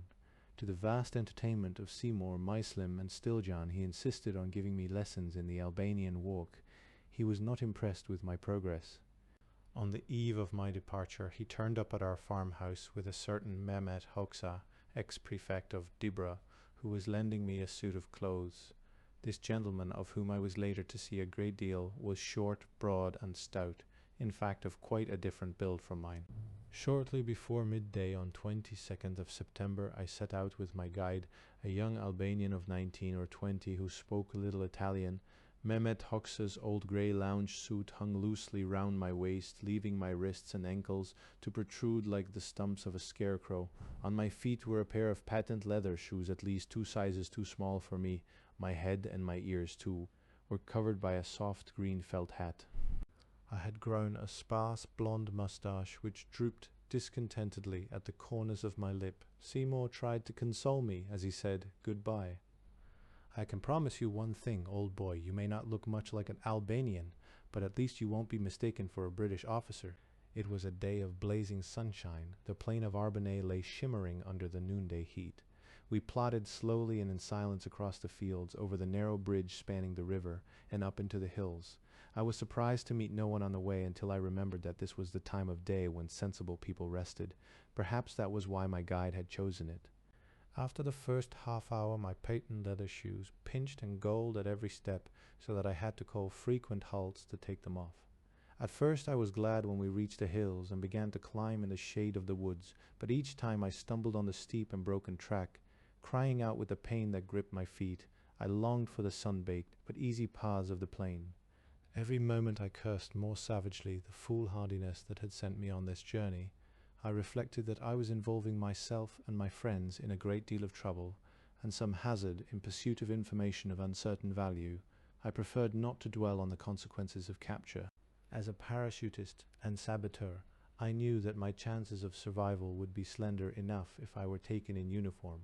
In civilian clothes, I faced the prospect of a squalid and painful end accompanied by every circumstance of ignominy and ridicule. Before leaving the cover of the hills, we halted in a small copse on the outskirts of Tyranno to cool down, recover our breath, and brush the dust of the journey from our clothes. I carried no papers, and so we had agreed that if we ran into a German picket or were stopped by a patrol, I was to look stupid and say only, "Schweipeta." Document 3, we trusted that this simple phrase would allay suspicion, because I could not hope to run away in those shoes of Mehmet Hoxha's. I could feel my heart pounding as I accompanied my guide into the first streets. I tried to look indifferent to my surroundings and pay no attention to the groups of townspeople who passed. They, I noticed, were paying a great deal of attention to me, scanning me closely and gazing after me with expressions of hilarious astonishment. The only people who paid no attention whatever were the few parties of German soldiers who passed us, marching in step, their heads held high, looking neither to right nor left. My guide, who kept shooting me somber glances out of the corner of his eye, was getting more and more nervous, obviously sharing my own feelings. Suddenly he brightened. Following his gaze, I saw a lone carroza standing on a corner, with a tired-looking horse and sleepy driver. Painfully but thankfully, I climbed in and sank back on the cushions as my guide gave an address to the driver. We rattled through dusty side streets, turned into a broad avenue, and after a few hundred yards turned off again into a quiet road flanked by prosperous modern villas with bright tidy gardens. At one of these we halted, and after paying the carroza, rang the bell. In a second the door was opened, and my guide hustled me into the cool twilight of a large, comfortably furnished room. A tubby, middle-aged man, dressed in a Palm Beach suit, rose from an armchair and greeted me warmly in English, introducing himself as the owner of the house. For security reasons I was not allowed to know his name, but I gathered that he was a prosperous businessman who owned some copper mines east of Tyranny, and that he was a member of the Greek Orthodox Church. He told me later that he had joined the LNC. For patriotic reasons, although he detested communism, he seemed to be a staunch Anglophile and treated me during my visit with exuberant hospitality. After nearly 2 months in the hills, I wallowed in the luxuries of a comfortable bed and a hot bath, of good food and wine, of thick carpets and soft chairs. My fellow guests were 2 members of the Central Council, Eimer Deichnicke and Jaco Spiro, both of whom I had met in Stille. They were close friends who had worked together in France during the first year of the Italian occupation of their country, editing a newspaper for Albanian exiles. Deichnicke was a young doctor of great ability, intelligence, and charm, for Spiro, by contrast, was a sour-faced, black-billed fanatic who would heap abuse and hysterical invective upon all his countrymen who were not members of the LNC. I had disliked him in Stille, but was forced to a reluctant sympathy when I learned that he suffered from a chronic and incurable disease of the liver.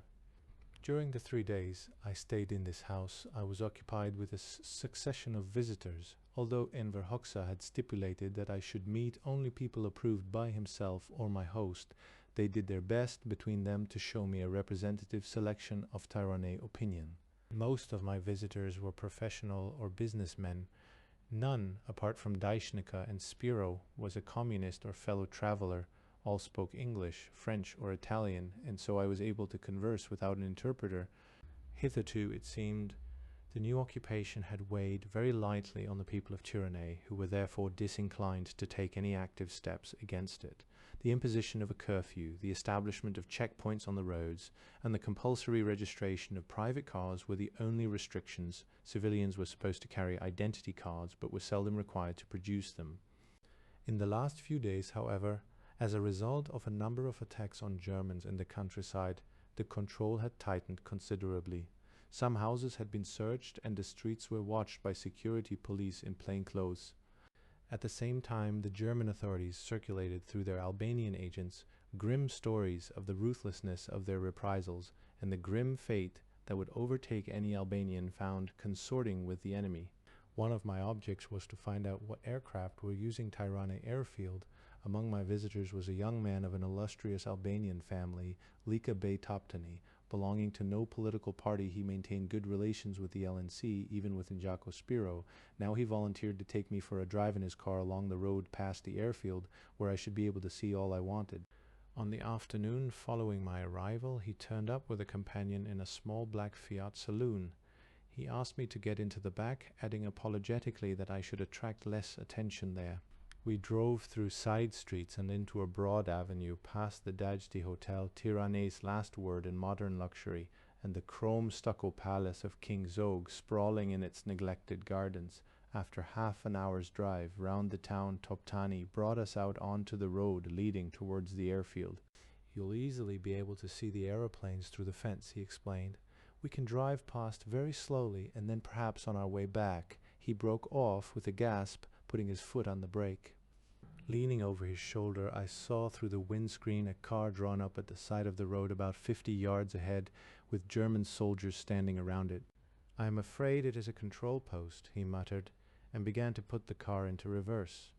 At this moment, the car in front began to move on. One of the soldiers noticed us and signaled us to approach. We had no alternative, for behind was a long stretch of straight, open road. As he put the car into gear, Toptani whispered to me, "Sit back and look as stupid as you can. I will do the talking. Do not say anything." Ramming my green hat well over my cars, I huddled in a corner, looking cautiously from under my eyelids for cover in case we had to run. There was not so much as a ditch or a tree. There was nowhere we could flee in safety. I had come to Tirana unarmed, believing that a gun was more likely to get me into trouble than out of it. I watched Toptani's companion slide his right hand inside his coat and, leaning forward for a moment, saw his fingers close over the butt of an automatic.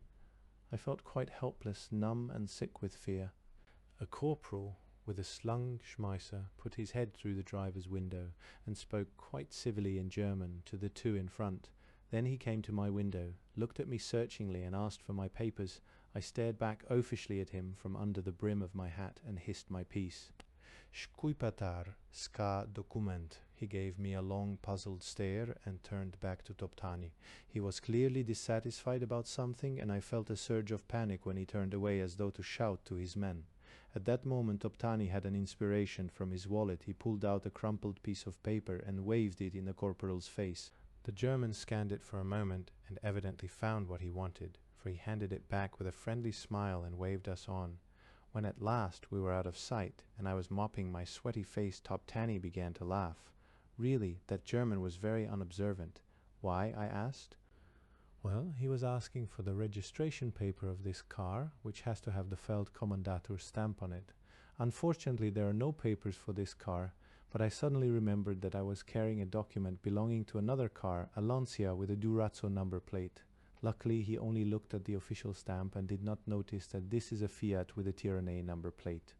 He stopped the car, and while my two companions pretended to be fiddling with the engines, I managed to have a good look at the aircraft scattered on the field. They did not seem very interesting. A few Messerschmitt 1009s, half a dozen Stukas, about 20 Junkers 52 troop carriers, and some old 3-engine Savoyas. When we passed the control post on our way back to the town, the corporal recognized us and gave us a spectacular salute. The following evening Dishnica and Spiro were not present at dinner. My host explained that they had gone back to the hills, adding, "This evening we received information that the Germans are going to impose a much stricter control in this city. They have already begun to search the houses, section by section. I do not think it is safe for you to stay here any longer. You cannot leave tonight because of the curfew, but you will forgive me if I order your guide to be here after breakfast tomorrow morning to take you back to Arbonne." Although I had thoroughly enjoyed my visit, I was not inclined to linger after my host's warning. I had the answers to almost all of Cairo's questions, and I had been promised some useful introductions in Kosovo should I be allowed to go there. At 9 o'clock the next morning, having taken an affectionate leave of my host, I climbed into the carroza which was waiting outside the gate with my guide. After our experience of 2 days before, we had decided that this was a safer method of travel in the city than a car. We returned by the same route as we had entered, making our way out of the city unchallenged. By midday I was back with Seymour in the farmhouse, where I thankfully discarded the patent leather shoes and bathed my blistered and swollen feet. Muslim embraced me warmly and laid on a special celebration in honor of my safe return. I was alarmed to hear that during my absence Roberts had been taken gravely ill with malaria and bronchial pneumonia. The 3 NCOs at Gresho had been seriously overworked. Not only did they have to deal with a heavy two-way traffic of signals between Cairo and ourselves, but they also had to receive supply drops at all hours of the night. Moreover, the dropping ground, although the only possible one in the area, was much too small, with the result that stores were often scattered among the woods. On the neighboring hillsides, the NCOs had to spend hours searching for them. The whole region had a bad name for malaria, against which the only medicine we possessed was quinine. Roberts was a man of frail physique, and for a few days there were fears for his life. However, Seymour had sent an Italian doctor to him as soon as he heard of his illness. When, the day after my return from Tirana, I visited the camp, the doctor told me that Roberts was out of danger.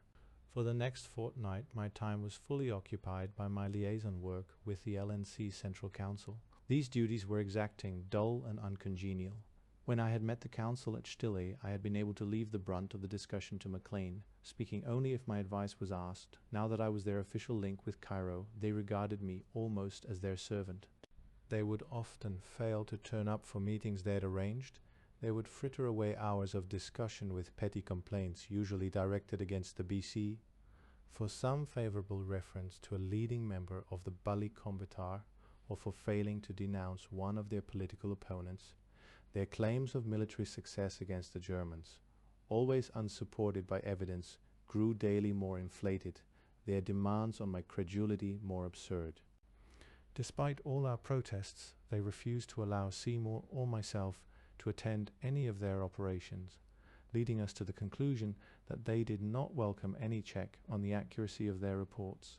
The few simple requests I passed to them from Cairo were ignored.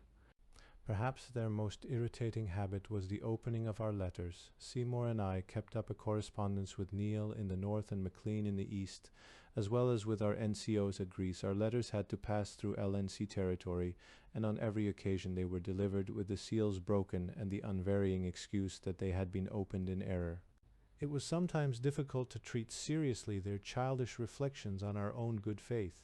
On one occasion, after I had left the country, a certain British liaison officer prepared, at the request of Enver Hoxha, a list of the names and regiments of British officers in northern Albania. The list read something like this: Lieutenant Colonel N.L.D. MacLean, the Royal Scots Grace; Major David Smiley, the Royal Horse Guards; Major Richard Riddell, the Royal Horse Artillery; Captain Anthony Simcox, the Royal Horse Artillery; Captain the Honourable Roland Wynne, 8th King's Own Royal Irish Hussars. When he came to read it to the Central Council, the British officer noticed that at each mention of the word Royal Enver Hoxha shot a significant glance round the table at his colleagues, who all nodded in understanding. Officers from such regiments must obviously be reactionaries and fascists. With a disarming smile, the BLO ended his recital. But my regiment is the Manchester Regiment, the People's Regiment. The two most serious problems were arms and money. It was quite true that we were very short of arms, for our Italian deserters had brought none with them. But I pointed out to the council that there was a shortage of arms in every theatre of war at this time, and 1 or 2 successful operations with the equipment we had already given them would be more convincing to Cairo than all their eloquence or mine. Their appetite for money was insatiable. Since my arrival at Arbonne, we had already given them 3,000 sovereigns to buy food, equipment, and where possible arms for their new Italian allies. Now they demanded a further 15,000 sovereigns. This sum, they blandly assured me, was the bare minimum necessary for the upkeep of their troops. They had just declared general mobilization throughout the territory under their control, for the maintenance of their soldiers' families, for the relief of Albanian refugees from Kosovo and Macedonia, and for the purchase of grain to avert famine in the coming winter. I passed on their request to Cairo, unaware that the EAM in Greece had used identical arguments to obtain funds which they had then misapplied to the use of the Communist Party. Cairo agreed to drop the money, but in small amounts, and to disperse it among the various British missions in the country, hoping thus to control its expenditure. The result was the same. Most of the money was diverted to finance the Albanian Communist Party, who took exclusive credit for such relief work as was done. It was not until much later that we learned how much care the Albanian communist leaders took to see that the people were kept in ignorance of the source of their relief. When the partisans entered Tirana after the German withdrawal at the end of 1944, a certain British liaison officer with the partisans arranged a large-scale drop of food and clothing over the airfield to succor the starving population. Enver Hoxha and Mehmet Shehu insisted that the aircraft should not carry British markings. This stipulation was not understood by the RAF. The aircraft flew low over the city, their red, white, and blue markings clearly visible to the crowds watching from below. As the containers floated down, it was seen that each one was brightly painted with an enormous Union Jack. White and almost speechless with rage, Mehmet Shehu turned to the Englishman and spat in his face. "If only I had anti-aircraft guns, I would order them to shoot down your planes." Enver Hoxha presided at our meetings, acting also as interpreter for me. Mehmet Shehu was still in the south with the 1st Brigade, so that on purely military matters I dealt with the Chief of Staff, Spiro Moisi, a silent, unassuming little man who understood his own subject and kept silent on others. The most colorful member of the council, whom I now met for the first time, was Mustafa Jinishi, one of the heroes of the 1941 Rising and one of the architects of the Mukai Agreement with the Bali Kombetar. Cheerful and witty, highly intelligent, and incorruptibly honest, Jinishi commanded the affection and respect of all his countrymen of whatever political complexion. Now, in his early 30s, he had spent much of his adult life abroad, and could converse fluently in English, French, Italian, and German.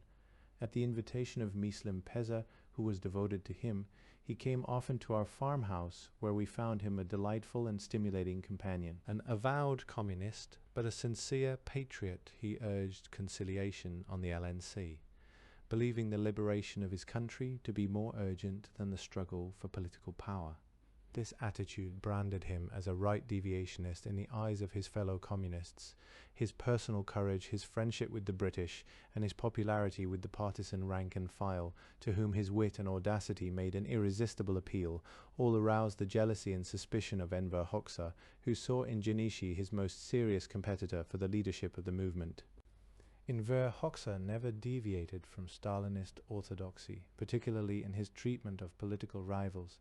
At the end of August 1944, Jinishi was murdered in an ambush near Dibra on the Yugoslav frontier.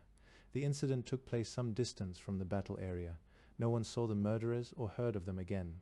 A very different character was Tito's representative with the LNC, Ali Gostivari, alias Ali Dushanovic, alias Dusan Mugosha, a tall, heavily built Kosovar with a thick black Uncle Joe moustache. He had seemed to us a ridiculous figure at Stile, earning from MacLean the nickname of the shop assistant on account of his fussy manner. Now he appeared in a different light, speaking at meetings with an authority that commanded even Enver Hoxha's respect, and adopting an angry, hectoring manner whenever his opinions were questioned. To Seymour and myself he was formally polite, affecting an ignorance of any language other than Albanian and Serbo-Croat. However, an incident at the end of September revealed his true attitude with alarming clarity.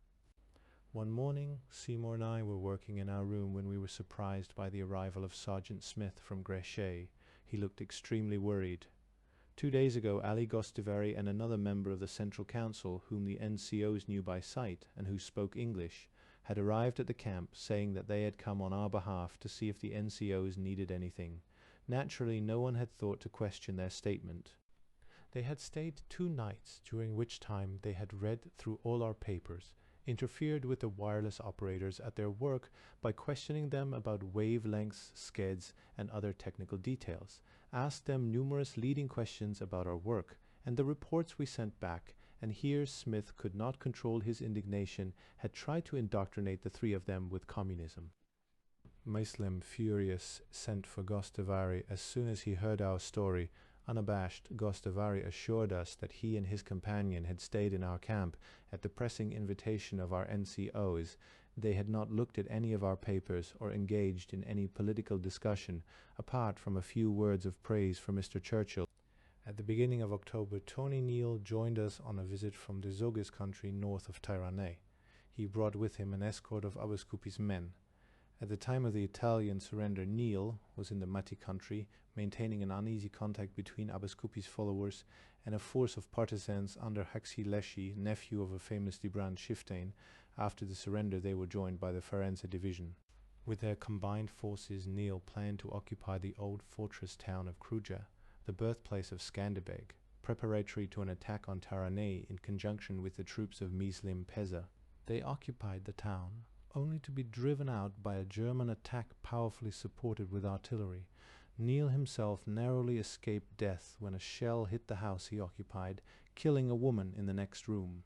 He told us that Abbas Kupi, who had at first been reluctant to cooperate with the Italians, fought like a lion, killing a number of Germans with his Tommy gun and inspiring his tribesmen to a stubborn resistance that provided the only serious fighting of the battle.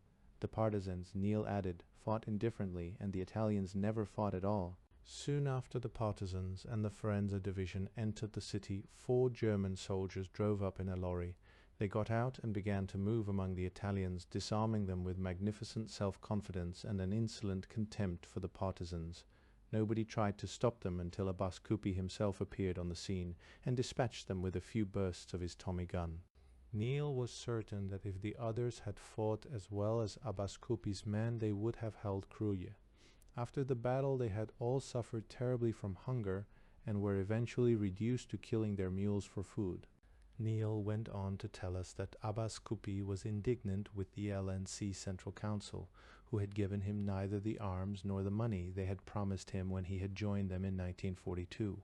Kupi was convinced that all the power in the movement was in the hands of the communists, who were using the organization for their own political ends regardless of their country's interests. I was not entirely surprised when Enver Hoxha came to see me the following day to tell me, with a confidence surprising in one who had not been present, that the partisans had borne the brunt of the battle and that Abbas Kupi had done no fighting at all. Having met Neal in Egypt, I was shocked at the change in him. Now his face was sallow and drawn, the skin stretched tight over the cheekbones.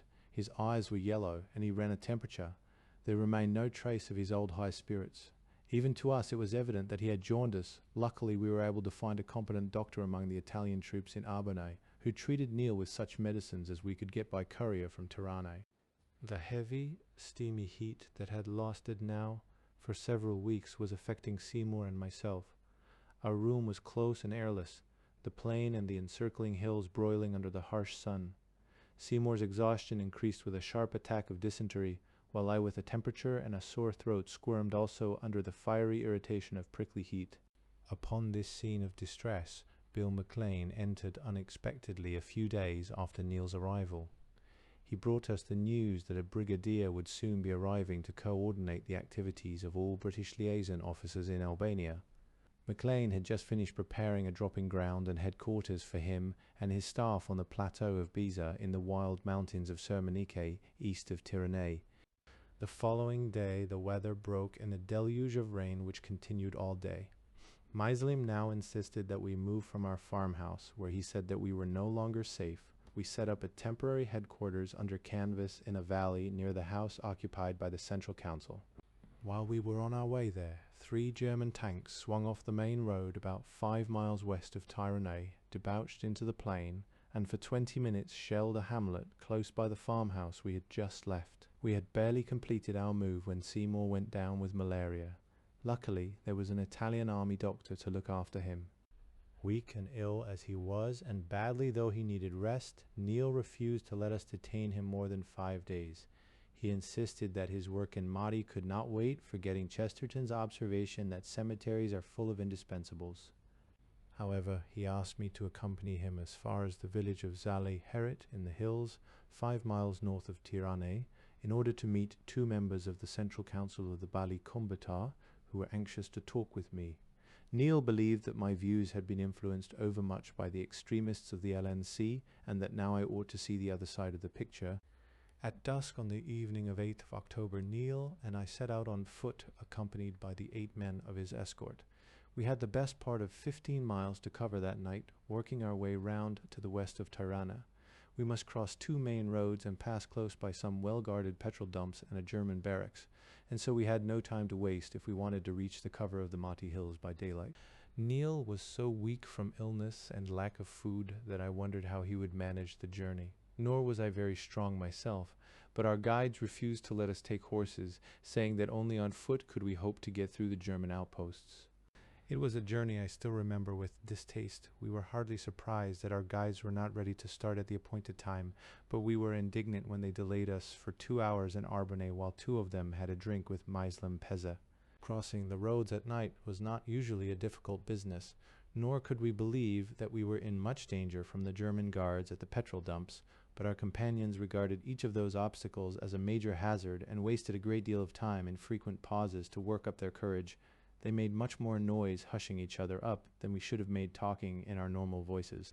They seemed afraid of the dark, for they cheered up wonderfully soon as the moon rose, chattering happily to each other while Neil and I plodded on in grim, exhausted silence. About 1 o'clock in the morning storm, clouds hid the moon, enveloping us in thick darkness. Heavy rain soaked our clothes and chilled our bodies as a violent thunderstorm broke overhead.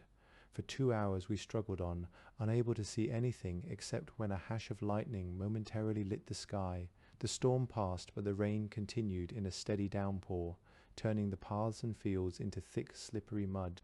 Soon after 3:30, we stumbled on a deserted shepherd's hut of clay and wattle. Our guides now told us that they had lost the way and suggested we should shelter in the hut until daylight.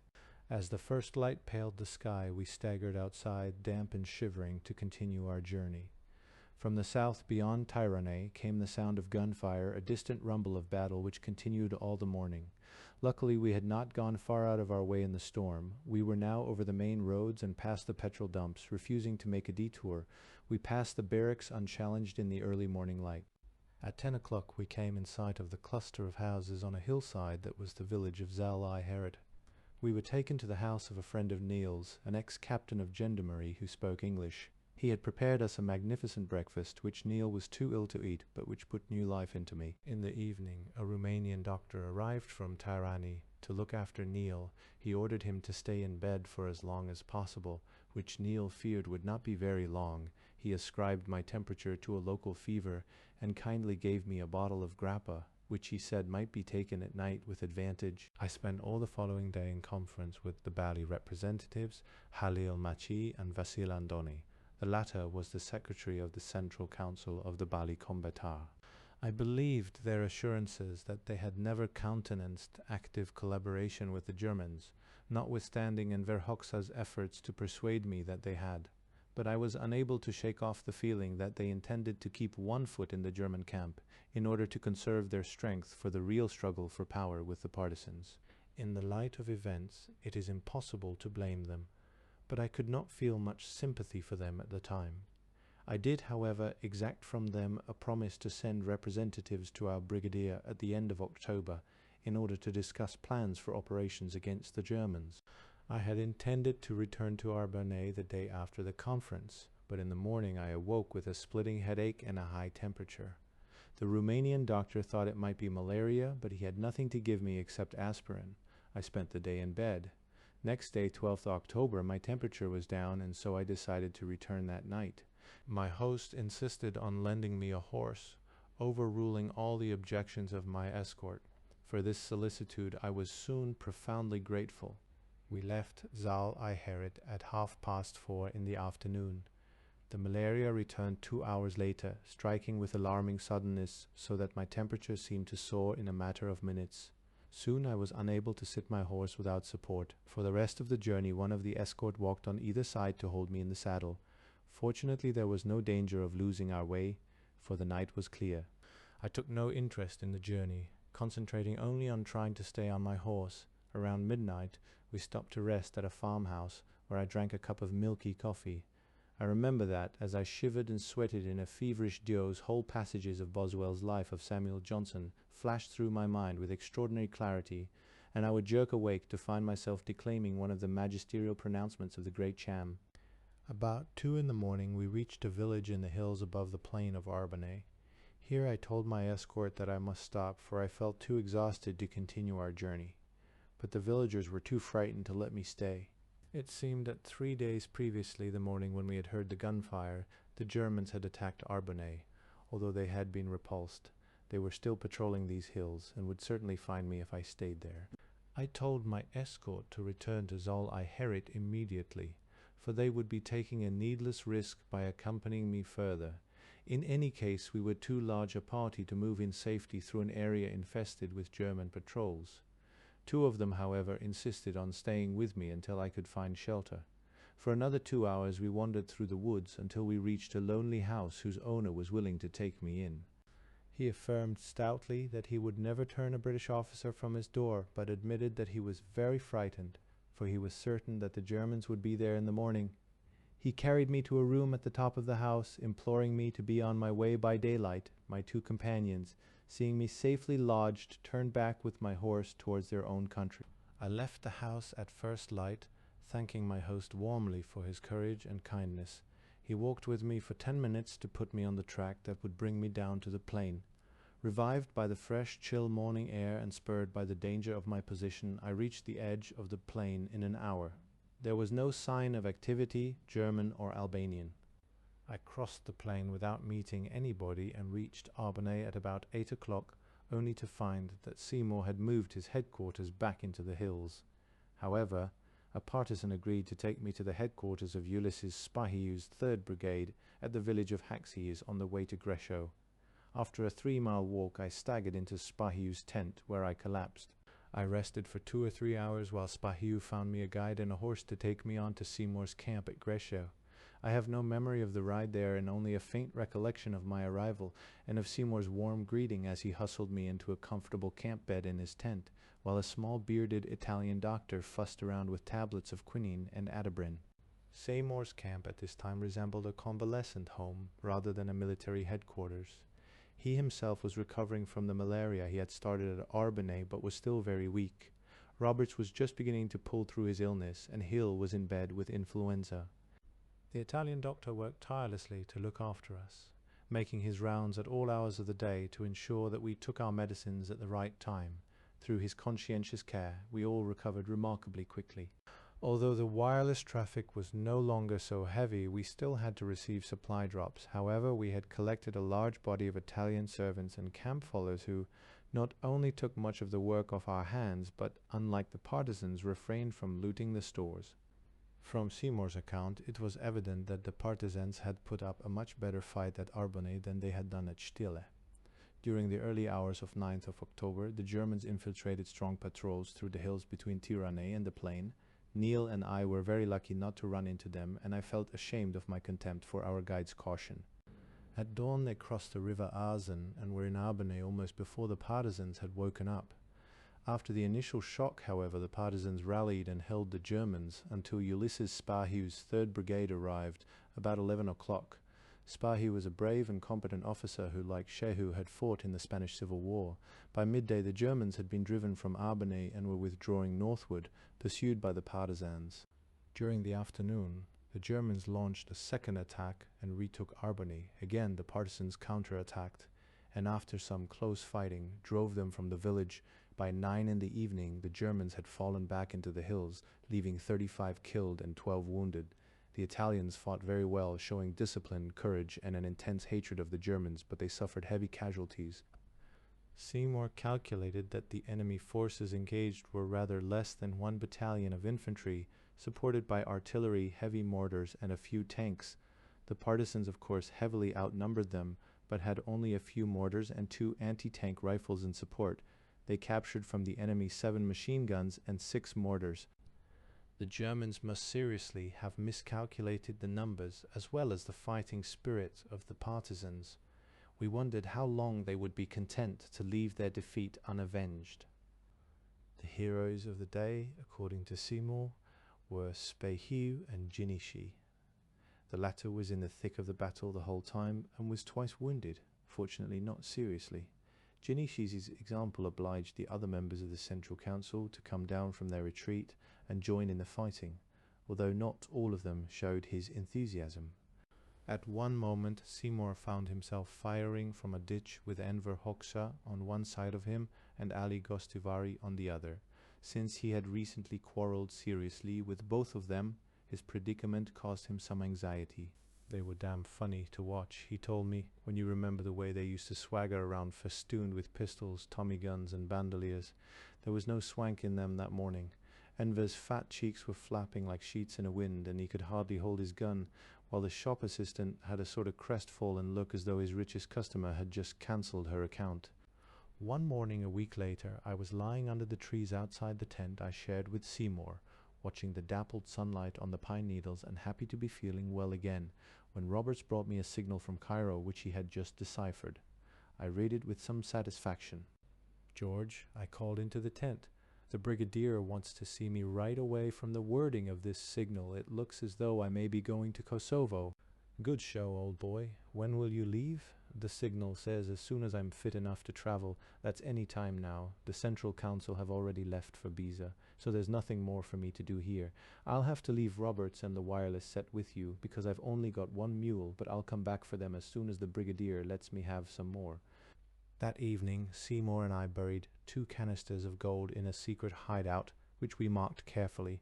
We had been visited every day by a German reconnaissance plane, and although we had done our best to camouflage the camp, we could not be sure that it was invisible from the air. Lying in a rough triangle between 3 main roads, the area was peculiarly vulnerable to any German drive. If it came, we should have neither time nor transport to remove the gold. Our efforts, however, were in vain, as Seymour told me much later. The gold was found not by the Germans, but by the people of Grescio.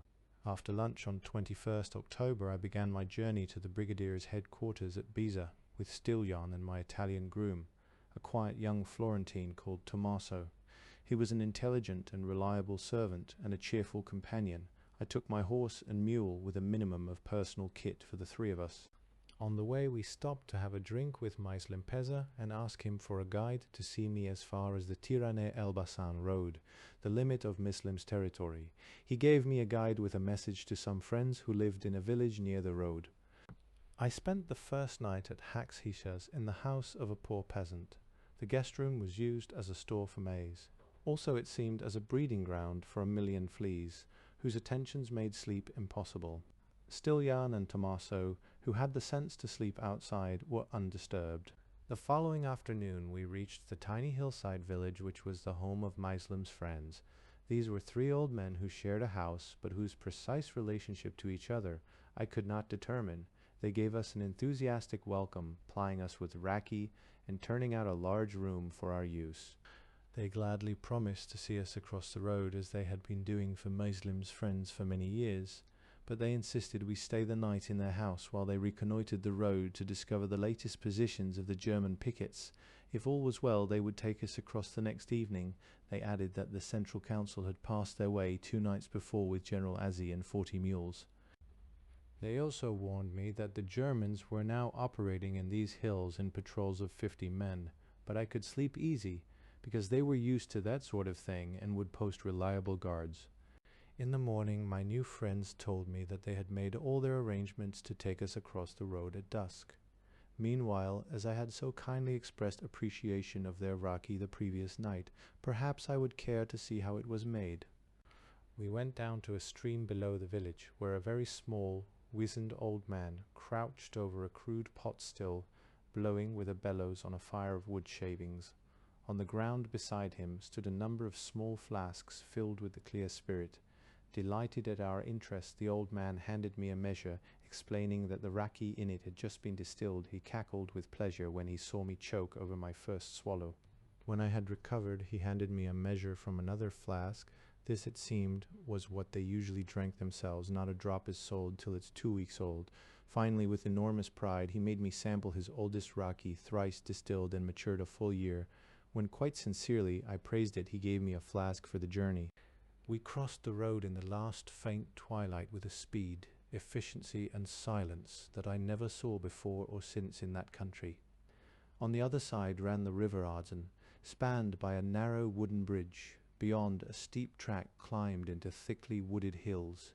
Here our guides left us, embracing us with many assurances of friendship and begging us to return soon to try some more of their raki. We followed the track for 2 hours until we came to the village of Gumroad, a cluster of houses and a mosque, where we spent the night. All the next morning we climbed steeply until at midday we came out of the woods onto a bare open ridge. We were now on the borders of Sermenike, the most savage and inhospitable region of central Albania. Picking our way down a precipitous, winding track into a valley hemmed in by wild, jagged peaks, we followed the path that ran eastward beside the foaming Arzen. At 4:30 in the afternoon, we halted at the village of Shengurj, sprawled in a hollow amphitheatre topped by frowning grey cliffs. Shengurj was disputed territory between the partisans and the Bali Kombita. The lower half of the village had declared for the partisans, the upper half for the Bali. Each side had built a line of rough fortifications facing towards the other. The partisan commander, who lent me a guide to take me on to Biza, told me confidentially that he expected to clear the Bali Kombita from the village within the next few weeks. Passing through the ballast lines, we climbed steeply for an hour to the top of the pass that led to Biza.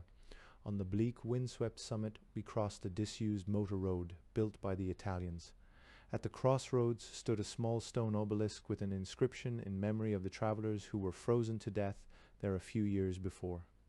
Darkness was falling and a fierce east wind numbed our faces as we came down the gentle incline on the other side onto a wide grassy plateau, at the far end of which lay the brigadier's headquarters.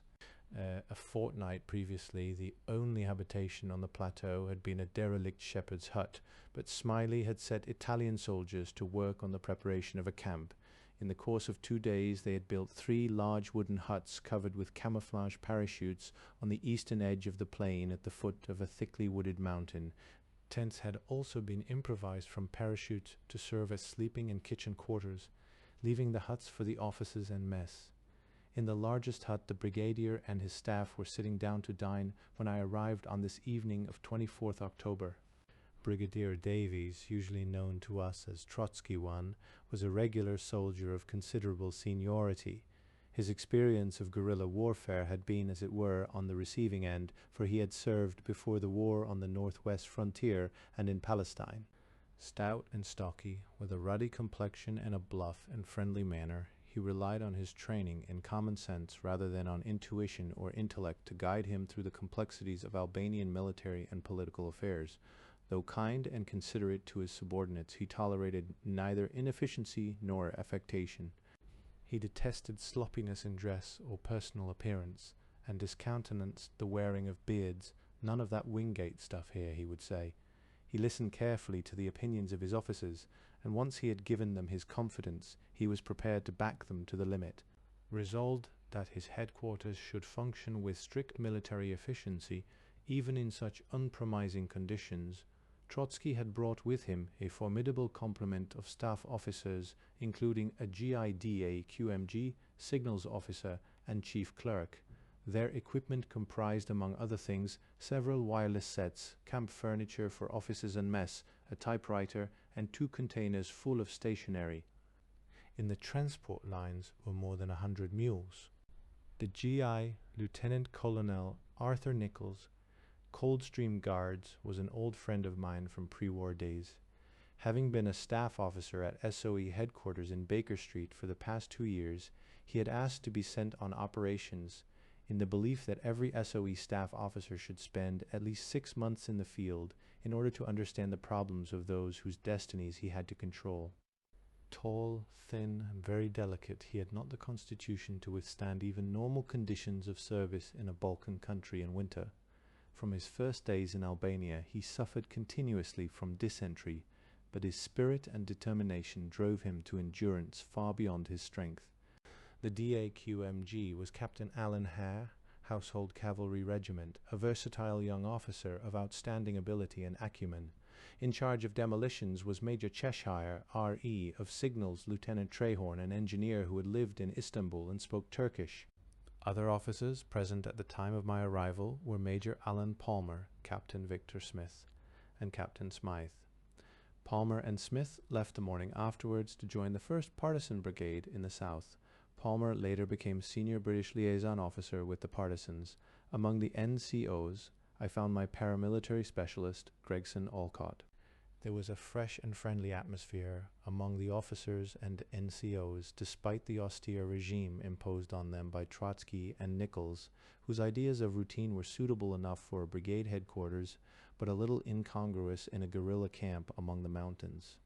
With touching consideration for my health, the brigadier excused me the most irksome of our duties, that of standing to each morning an hour before sunrise, presumably in expectation of an enemy attack. At the time I ridiculed this piece of regimentation, but within a few weeks I was to regret that I had not adopted it myself. Trotsky confided to me that his past experience of guerrillas had left him with few illusions about their fighting qualities. But even he was shocked when, 2 days after his arrival at Biza, all his partisan guards vanished on receiving a false alarm of the approach of German troops. Maclean and Smiley, who were still there at the time, assured him that this was their usual habit. I was sorry to learn that I had missed Maclean and Smiley by 36 hours. Trotsky was sending them out to Italy, where SOE had established an advance base to give a personal report on the situation and to enjoy some well-earned leave at home. I was sorry also that they had left behind Frederick Nosy to act as official interpreter. His natural arrogance, swollen by the importance of his new position, soon caused trouble in the camp. Encouraged by Nosy, the partisan guards, who had previously been willing and helpful, even if not very efficient, suddenly refused to do manual work of any kind for the mission. When asked for an explanation, Nosy came out with the astonishing reply, "Partisans do not work, their job is to fight."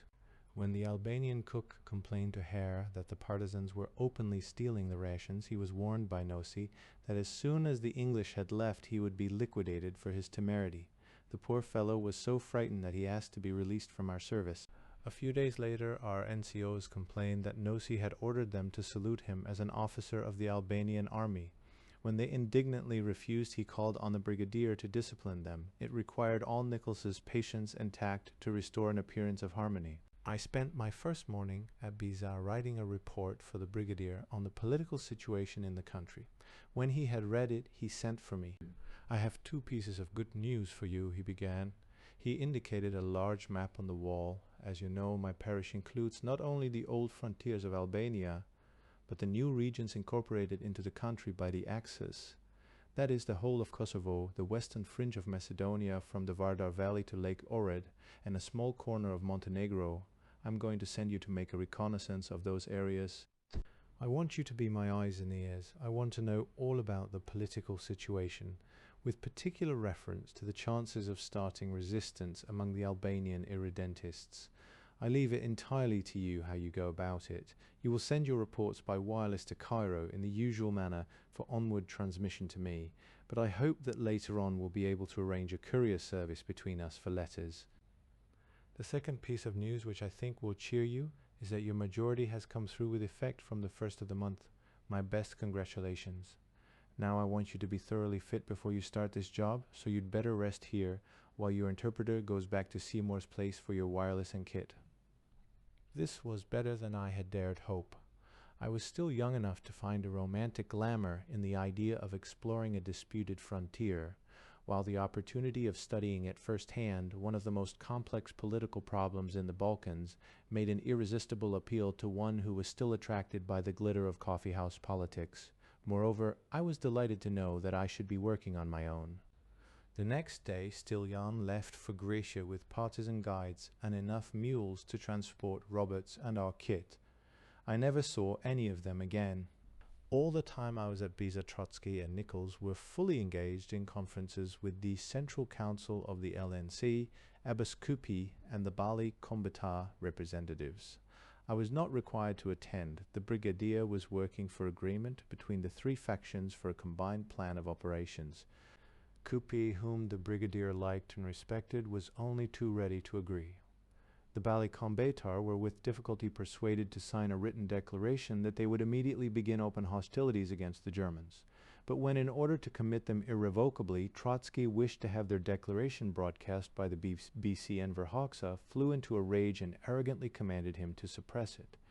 At the same time, he denounced the Mukaij agreement and issued orders to all partisan units to attack and destroy the forces of the Bali Kombëtar wherever they could be found. The civil war had begun. Enver had repeatedly told us that he would gladly cooperate with the Ballists if they would give an undertaking to join in the war of liberation. This flagrant duplicity therefore stupefied and shocked the brigadier after all his patient work for reconciliation. Enver, however, seeing that the Germans were not trying to extend their control beyond the main towns and the roads, had decided to take advantage of his freedom from attack to liquidate his main political rivals, Putu.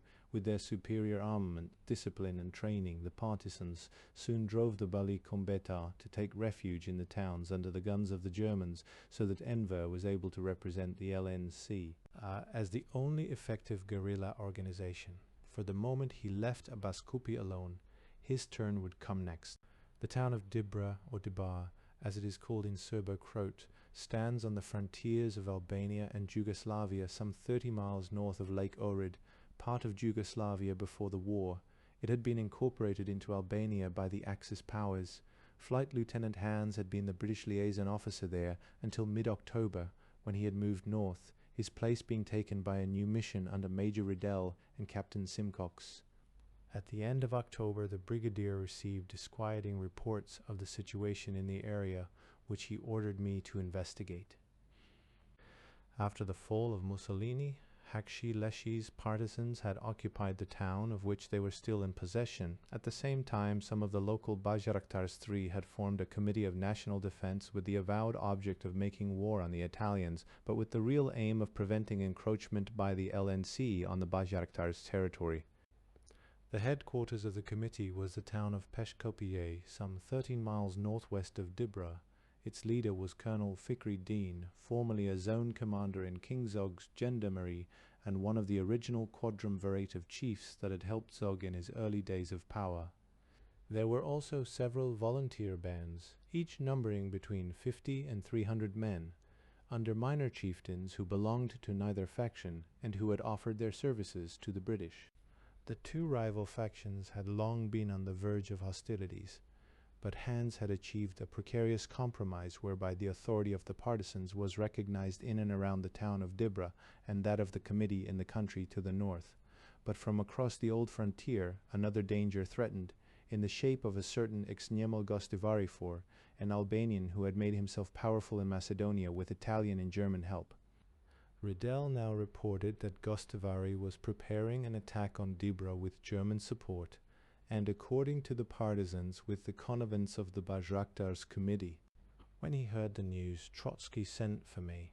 I want a personal report on this situation as soon as possible. Riddell and Simcox are new to the country, so they may be glad of a bit of help. You'd better take Alan Hare with you. You'll find him very useful. I suggest you leave tomorrow. On 1st November, Hare and I left the camp on horseback, accompanied by a local guide. Our route lay northeast over a high range of mountains to the village of Martinesh. Thence it dropped into a valley where a disused motor road ran from west to east towards Peshkopiye. I had hoped that with good luck we might reach the valley by nightfall. Our guide had other ideas.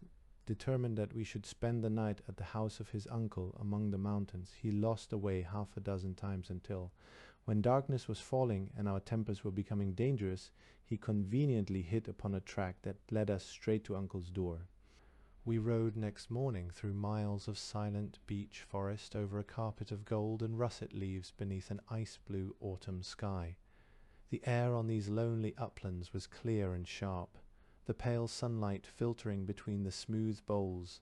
The soft gloom of the shadows and the stillness of the great woods induced a mood of quiet contentment and hushed our talk. In the late afternoon we came down into the valley, forded a shallow river, and climbed an embankment onto the old motor road. From now on the going was easy. Darkness found us at the village of Holmes, 2 or 3 miles from the west bank of the Black Drin. Here we heard that there had been fighting around Dibra for the past 2 days between the partisans and Exem Gostivari. We decided to spend the night at home and immediately sent a message to Fikri Dain asking him to meet us next morning at the crossroads of Makalare, 5 miles north of Dibra. Next morning we forded the Drin without difficulty and reached Makalare, a small village with a mosque, at 10 o'clock. At first sight, Fikri Dain reminded me of an evil, black, overgrown toad. His manner was reserved and barely friendly, his speech patronizing. He denied any collaboration with Exnem Gostivari, adding that he had restrained his own forces from joining in the battle against Hakshi Leshi, but he complained bitterly of the partisans, saying that they terrorized the people of Dibra and were threatening to attack the Bajraktars. Their aggressive behavior will certainly bring the Germans upon us, he concluded obscurely. He told us that Simcox was in Peshkopiye and Riddle with Hakshi Leshi in Debra. He would give us an escort for a few miles down the road, but his men would have to leave ends at the approaches of Dibra, or they would certainly be fired on. We ourselves must carry sticks with handkerchiefs tied to them, which we must display prominently on approaching the town unless we wish to be shot. We took our leave after obtaining his promise that he would come to the help of the partisans if they were attacked by the Germans, but he gave it so reluctantly as to inspire us with little confidence. After parting from our escort about a mile from the town, we rode along a straight open road across the plain, feeling very foolish and conspicuous as we waved our white flags all the way. However, nobody fired at us, and we met nobody until we came to the first houses of Dibra, where a partisan picket challenged us.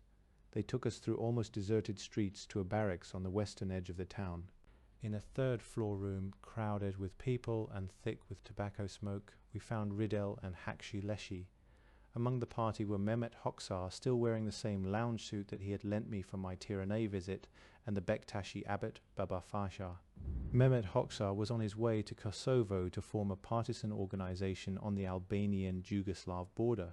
Our arrival broke up the meeting, and Riddell took Hare and me to lunch at the hotel, a rickety wooden building kept by an Italian who gave us a most friendly welcome and a very good lunch. Riddell told us that XM Gostivari had attacked 3 days ago. He had driven the partisans from the hills that overlooked Dibra on the east, and had even occupied part of the town. After some street fighting, he had withdrawn to his own territory, leaving the partisans to celebrate a victory. He had been accompanied by a German officer and 3 or 4 other ranks. Riddell, who had been in Peshkopije at the time, had tried to stop the fighting by persuading Fikri Dain to send a letter to Iksem Gostivari, with whom he seemed to have some influence, asking him to withdraw. Unfortunately, the partisans had intercepted the letter, which they were trying to use as proof that Fikri Dain and his committee were collaborating with Gostivari. The fighting had prevented Riddell himself from entering Dibra until early that morning, but the previous evening he and Fikri Dain had ridden to within a mile of the town under fire from both sides. For the whole morning he had been in conference with the partisan leaders in a fruitless attempt to reach some compromise between them and Fikri Dain's committee. He had found them aggressive and intractable, much more ready to look on the committee as enemies than as allies. At 5:30 in the evening, we reassembled for a conference with Hakshi Leshi and his officers. After Riddell, Hare and I in turn had stretched our eloquence to the utmost, Hakshi Leshi agreed rather in the manner of an indulgent schoolmaster humouring his backward pupils to keep the peace with Fikri Dain and cooperate with Riddell in his efforts to form a united front against Gostivari and the Germans. Privately, we put little more faith in this promise than we had in Fikri Dain's. We did, however, obtain from Hakshi Leshi one hopeful token of good faith. Among the prisoners taken by the partisans in the previous day's fighting was Helmi Beg Karasani, one of the independent minor chieftains who had put his men at Riddell's disposal. Helmi Beg, a cheerful little man with a fair complexion and a frank expression, swore that he had come to help the partisans. But having lost touch with his men in the confusion, he had fallen into the hands of a partisan patrol. The partisans swore that they had seen him firing on them, and they therefore intended to shoot him. Whatever the truth of the matter, it would clearly have the worst possible effect on Riddell's plans if they were to carry out their threat, for Helmi Beg was a popular figure with the chiefs and Bajraktars. After a good deal of persuasion, supported by some brilliant argument from Hare, we secured his release. Although we had a good dinner and comfortable beds in the hotel, I slept uneasily. for the night was disturbed by screams and short bursts of Tommy gun fire as the partisans executed their opponents. Next day, Riddell returned to Peshkopija, and Hare and I started our journey back to Biza. The autumn rains had been late this year, but they made up for it now as we rode slowly back over the mountains, shivering and sodden. It was after dark on 6th November, when, hungry and dispirited, we staggered into the brigadier's mess to be revived by Trotsky's formidable cocktails of raki and vermouth. I was alarmed that there was no news of Stiljan and Roberts. Cairo reported that Seymour had been off the air since 30th October, and there were rumors of a German drive against Myslim Peza. For a week I waited at Beza while the rains deluged us with the sustained violence of a tropical monsoon, and a murderous cold wind swept across the 3,000-foot-high plateau. Thunderstorms burst among the mountains around us, echoing like artillery through the rocky gorges, while forked lightning lit the camp in brilliant violet flashes. "Don't think I want to get rid of you," Trotsky said to me one day, "but if you're going to get to Kosovo this year, you'd better start immediately, wireless or no wireless. Winter's coming on, and pretty soon the snow will stop you getting over these mountains." "Not only that," added Nichols, "but once the Drin's in flood, you'll never get across. I should think the water's high already." Both these points had occurred to me, but I wondered what use I could be in Kosovo without a wireless. "If Roberts arrives in time," said Trotsky, "we'll send him after you.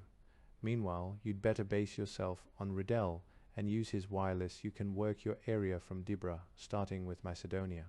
Summoning Gregson, Olcott, and Tommaso, I told them to be ready to leave in 24 hours.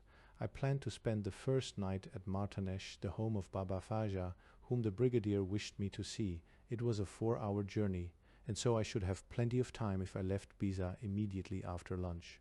The next day, 13th November, I was standing outside the mess saying goodbye to Trotsky and his officers when somebody called our attention to a pair of figures limping wearily across the plateau towards us. "Looks like Bullman and Corsair," said Nichols. "Now we'll get some news of Seymour. They both look dead beat." Bullman and Corsair were 2 officers who had left Biza for Grescio about the same time as I had started my journey in the opposite direction. We had missed each other on the road. They had a grim story to tell. The Germans had cleaned up the Peza area, beginning their drive a few days after Bullman, Corsair, and Stiljan had reached Grescio. Seymour had immediately moved his headquarters to Myslim Peza's base in the hills, where he felt reasonably safe from surprise. Partisan guards were posted on all the heights commanding Myslim's camp. Early one morning, when the camp was barely stirring, they were alarmed by a single pistol shot close at hand. 30 seconds later, the Germans opened fire with machine guns and Tommy guns from the very hills where the guards were supposed to be stationed. Seymour's wireless operator, Bombardier Hill, was killed instantly. The rest of the mission was forced to scatter, abandoning the wireless sets and all equipment. For 6 days, they were on the run. Several times they were ambushed, but eventually all of them, including Stiljan, rejoined Myslim Peza, whom no trap was strong enough to hold. Now Roberts had pneumonia and was too ill to move. Stiljan had gone to Taranay to tranquilize himself and was unlikely to return. The news of Roberts's death reached me 2 months later. He had been taken prisoner by the Germans, but had escaped, shooting one of his guards with a pistol he had hidden in his stocking and pushing another over a cliff. But the ensuing days of hunger and exposure had proved too much for a frame that was never robust. If his physical strength had matched his gallant spirit, he might still be alive. I delayed my departure no longer, but set out for the mountains accompanied by Gregson, Olcott, and Tommaso. The brigadier had given me a fresh supply of money and equipment and 3 mules to transport it, so that I need depend on Riddell and Simcox only for wireless contact. At Martanesh, where we arrived as darkness was falling, we were taken to the house of Baba Fasha's political commissar, who sent a partisan to warn the Baba of our coming. The Baba did not like receiving visitors unannounced, and his political commissar was equally averse to his doing so. By the time we had found lodging for the night, the abbot was ready to see. Baba Fasha, or Baba Mustafa, as he was sometimes called, was one of the very few Albanian guerrilla leaders whose fame had reached the outside world before the arrival of Maclean and Smiley. He had fought a vigorous and unrelenting war against the Italians from the first days of their occupation. A native of Martanesh, where his monastery had been burnt down by the Italians, he was revered by the people of Sermenike more for his prowess than his piety. I found him sitting in a low, ill-lit, smoky room with a half-empty bottle of raki, by his side and rows of empty bottles round the walls. His great black beard streamed over his battle-dress blouse. Rumour, not only the whispers of his enemies, credited him with 2 partisan mistresses, but now he was alone. He was, as I had been warned to expect, very drunk. Intoxication had not improved his temper. Returning my greeting with perfunctory courtesy, he launched into a series of contentious questions and complaints. Why had the English general given him no war material? How long had Abbas Kupi spent at Şengörk, and how much had the general given him? Why did we continue to help the Bali and Fikri Dine when there was documentary proof that they were working for the Germans? I was amused to find that the documentary proof was no more than the letter Fikri Dine had written to Ekrem Gostavari at Riddel's request. However, I made a careful note of each complaint, promising to retail it to the brigadier. Then I said good night with my smartest salute, which he returned with a scowl. It was 11:30 next morning before the escort and guide, promised by Baba Faja, were ready to leave. We aimed to spend the night at Zerkan, a large village on the northern slopes of these mountains. A little way above the old motor road, the guide, who was a partisan courier, told me that the journey would take at least 8 hours, and so we could not hope to arrive before dark, yet there was no shelter for the night nearer than Zerkan. The day was cold and cloudy with a threat of snow, and I did not look forward to spending the night in the open at an altitude of 6,000 or 7,000 feet. All day we scrambled up and down steep mountains covered in beech forests, climbing higher with each successive ridge. Dusk came upon us as we were crossing a wide, snow-covered plateau strewn with rocks and intersected by countless small streams. Thick clouds were swirling around us, bringing a chilly rain. Our guide chose this moment to tell me that he was no longer certain of the way. We struggled on, past a smooth, black tarn onto a wooded ridge where darkness wholly enveloped us. Here the guide gave up. He was sure the track was not very far away, but he could never find it at night, and so we must make up our minds to stay where we were until morning. It was hardly a suitable camping place that he had chosen, a steep slope exposed to a bitter wind that pierced right through our clothing. We unloaded and tethered the animals, lit several large fires and cooked a hot meal. Then, piling the fires with wood, we lay down and tried to sleep. I had barely settled myself when the night was shattered by a violent explosion. I leaped to my feet, drawing my pistol, only to find that one of the partisans, thinking he had heard a bear prowling around the camp, had thrown a grenade to scare it away. Sleep was impossible for any of us. Whichever side we turned to the fire, the other, exposed to the icy wind, felt more miserably cold by comparison. Snow fell during the night. At dawn I sent the guide to find the track. At 7 he returned to tell us that after walking in circles for the last hour he had found it only 50 yards away. After a steep descent through the woods we came out onto open grassy slopes leading into Zerkan. This was a pretty little village of modern white, red-roofed houses, in one of which the local LNC committee were waiting to receive us. All of them were followers of Abbas Kupi. Their leader, a captain of artillery, showed us into a clean, well-furnished guest room with a dais at one end and chairs as well as cushions to sit on. By the time we had washed and shaved, an excellent breakfast was ready. Tea, boiled eggs, a chicken, bread, butter, and jam. We felt ashamed to be eating what were probably their last supplies, but the laws of hospitality forbade us to refuse what they offered. When we had finished, the captain brought in 3 minor chieftains, each of whom commanded a body of 100 men. They were anxious to help the British, and asked me how they could best employ their men in our cause after what I had seen on my previous visit to Dibra. I could only advise them to join the partisans, for I doubted that Fikri Dine would use them against the Germans. We left for Dibra at 2:30, warmed by the kindness and hospitality of our hosts. They lent us a guide to see us across the Drin and a horse for Gregson Alcott, a relief to me because I should no longer have to share mine. On the motor road we met groups of civilians coming from Dibra, the bundles on their backs and the grim, resigned expressions on their faces identifying them as refugees. Among them, riding by himself, I recognized a young man whom I had met on my last visit. He seemed a little drunk. He was on his way, he told me, to Biza, to put a safe distance between himself and the Germans. What Germans? I asked. The Germans who are coming with Ixnem Gostivari to take Dibra.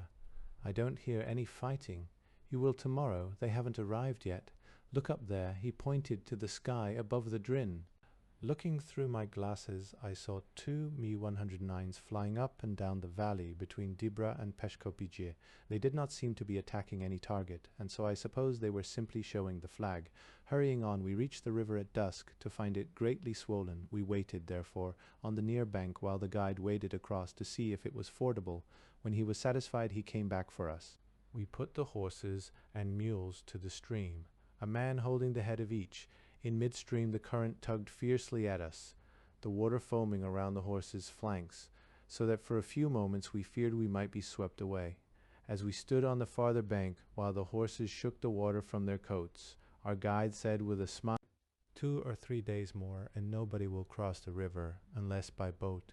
At 7:30 we dismounted outside the hotel in Dibra and paid off our guides. Riddell was dining at the hospital with some Italian officers, but I found Haxi Leshi seated at a table drinking raki with his political commissar, Ursat Indro, the brother of a powerful Dibran chieftain. They invited me to join them. You have come at a very interesting time, said Ursat in English. We are expecting to be attacked any day now.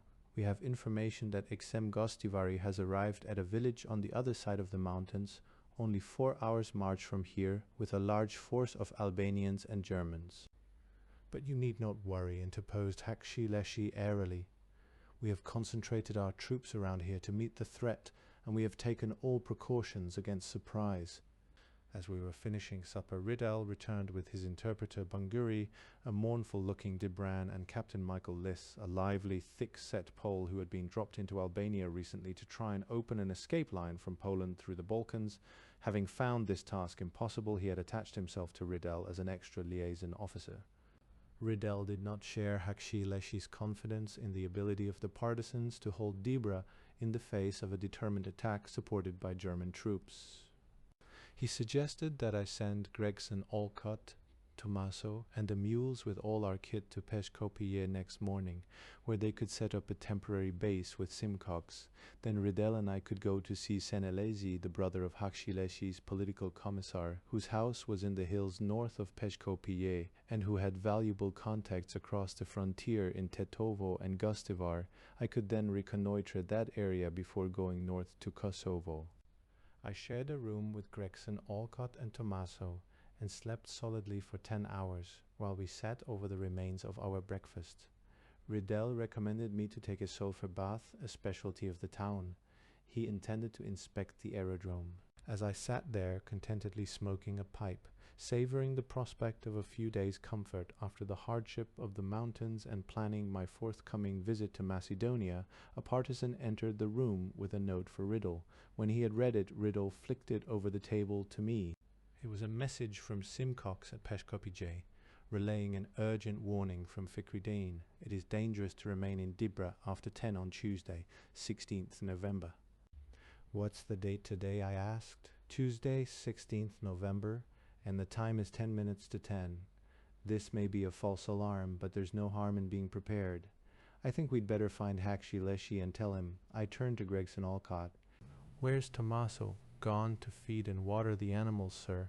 Good. When he comes back, tell him to bring the lot here. Then you and he get all our stuff loaded and push off along the road to Peshkopije.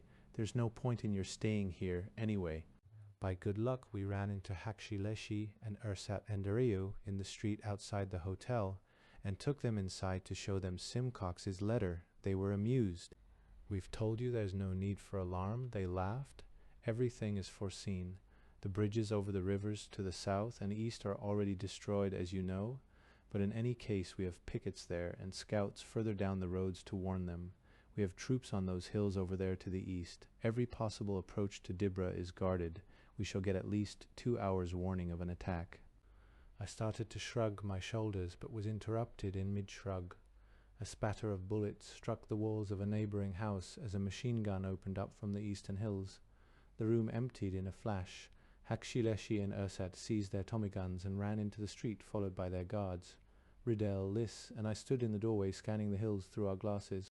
The sound of small arms fire grew in intensity. A few bullets whistled over our heads or smacked against the walls and roofs of neighboring houses, but the enemy was still invisible to us. From the direction of the barracks a pack gun began firing, one of two that the partisans had captured from the Italians. Whilst we were watching the hills, Tommaso arrived with Riddel's Albanian servant Miftar and the horses and mules.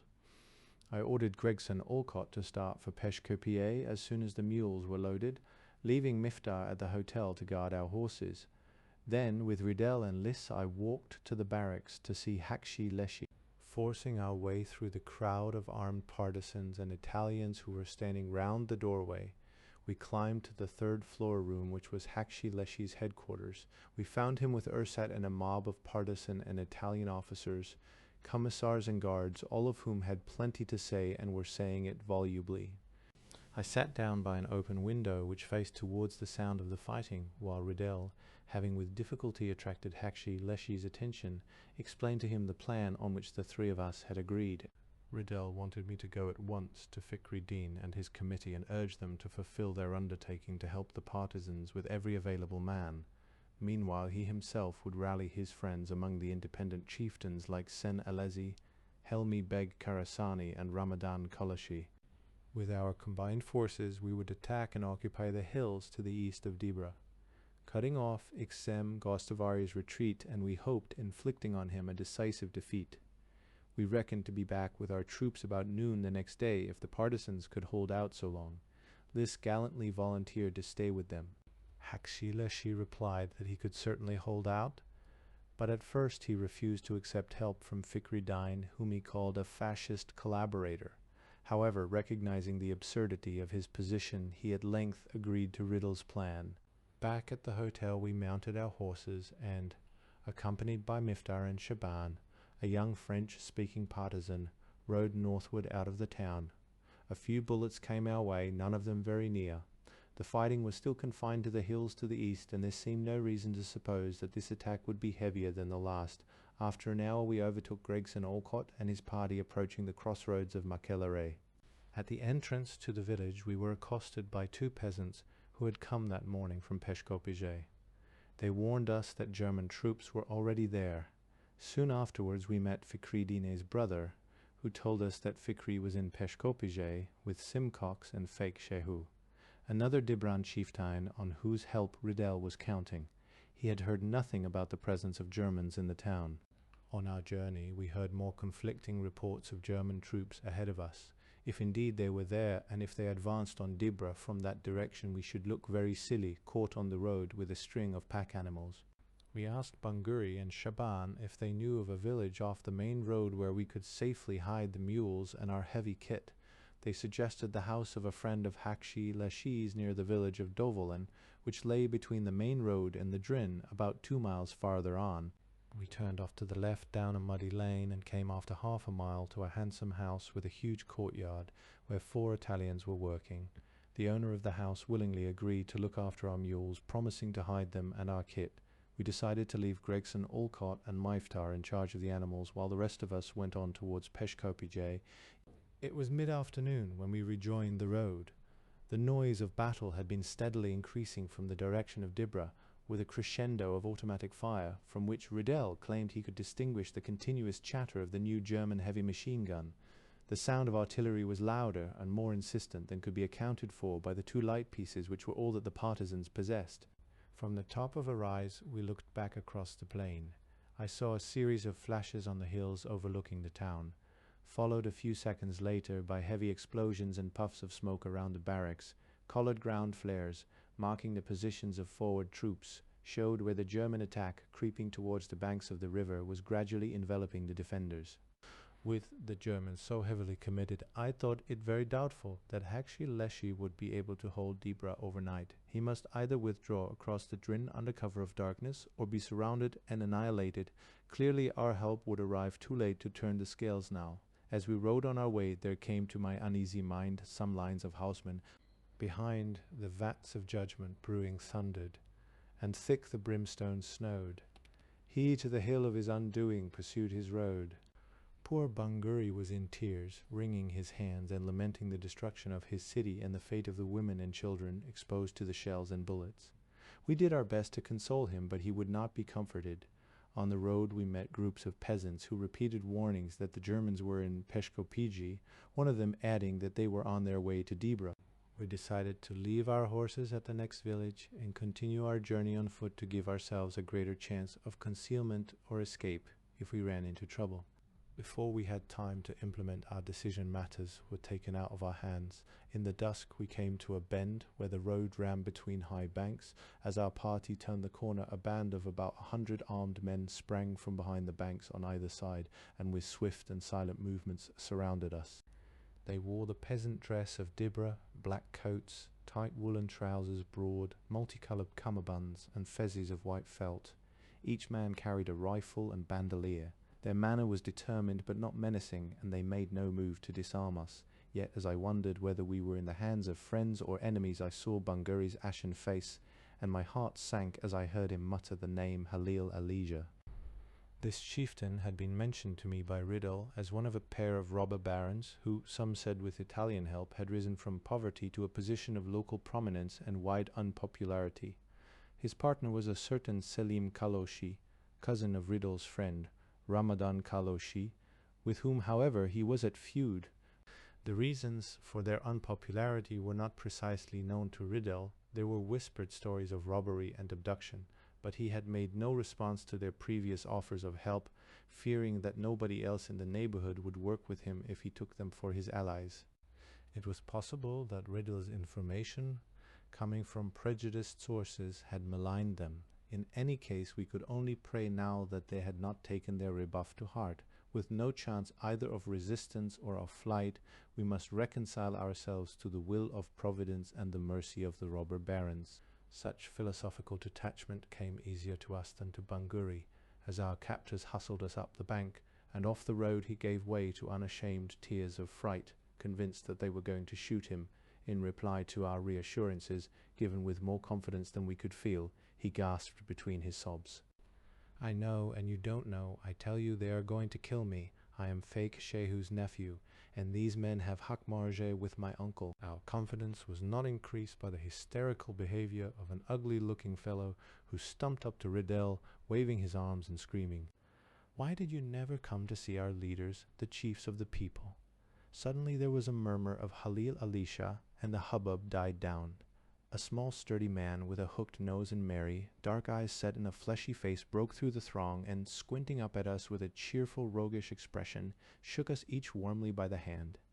Through Bunguri he told us that he was glad we had met at last, that we had fallen into the hands of friends, and that this was lucky for us because the Germans were even at this moment coming down the road from Peshkopije. Now he would have us taken to a safe place, while he and his men went on to Dibra to fight any partisans or Germans we can find. After this masterpiece of ambiguity, he bade us an affectionate farewell and detailed a large escort to take us to the house of Selim Kaloshi. Meekly we went with the escort, partly because we had no choice, partly because in the same village lived Selim's cousin Ramadan, on whose promise we were counting to raise men for the relief or recapture of Dibra. After telling Tommaso and young Shaban not to worry, quite unnecessarily, for they showed no signs of it, Riddle and I planned with them to shoot our way out at a given signal, if it should seem likely that we were to be killed or handed over to the Germans. Leading our horses, we struggled for an hour across difficult country intersected with streams and gullies, until we saw the lights of Peshkopije on a hillside ahead of us. For a moment I feared we were to be taken there, but our guides turned away to the left and led us over open country to a hamlet where we stopped for a drink of water. When we moved on, we found that all but 4 of our escort had vanished. The prospect of murder or betrayal receded. When we halted again, Banguri announced that we had reached the village of Helmi Beg Karasani, the chieftain whom Riddle and I had saved from a partisan firing squad. But when we asked to be taken to his house, our guards angrily refused, threatening to prevent us by force from going there. Irritated beyond distraction by worry and fatigue, Riddle and I drew our pistols, swearing to shoot our way through them if necessary. Their anger gave way to uncertainty, but they begged us not to delay, pleading that they did not know the way to Helmi's house. "That," I shouted, "is something we can easily find out. We will knock at the next door and ask." We knocked for nearly 5 minutes without answer. Then a shutter was slammed back.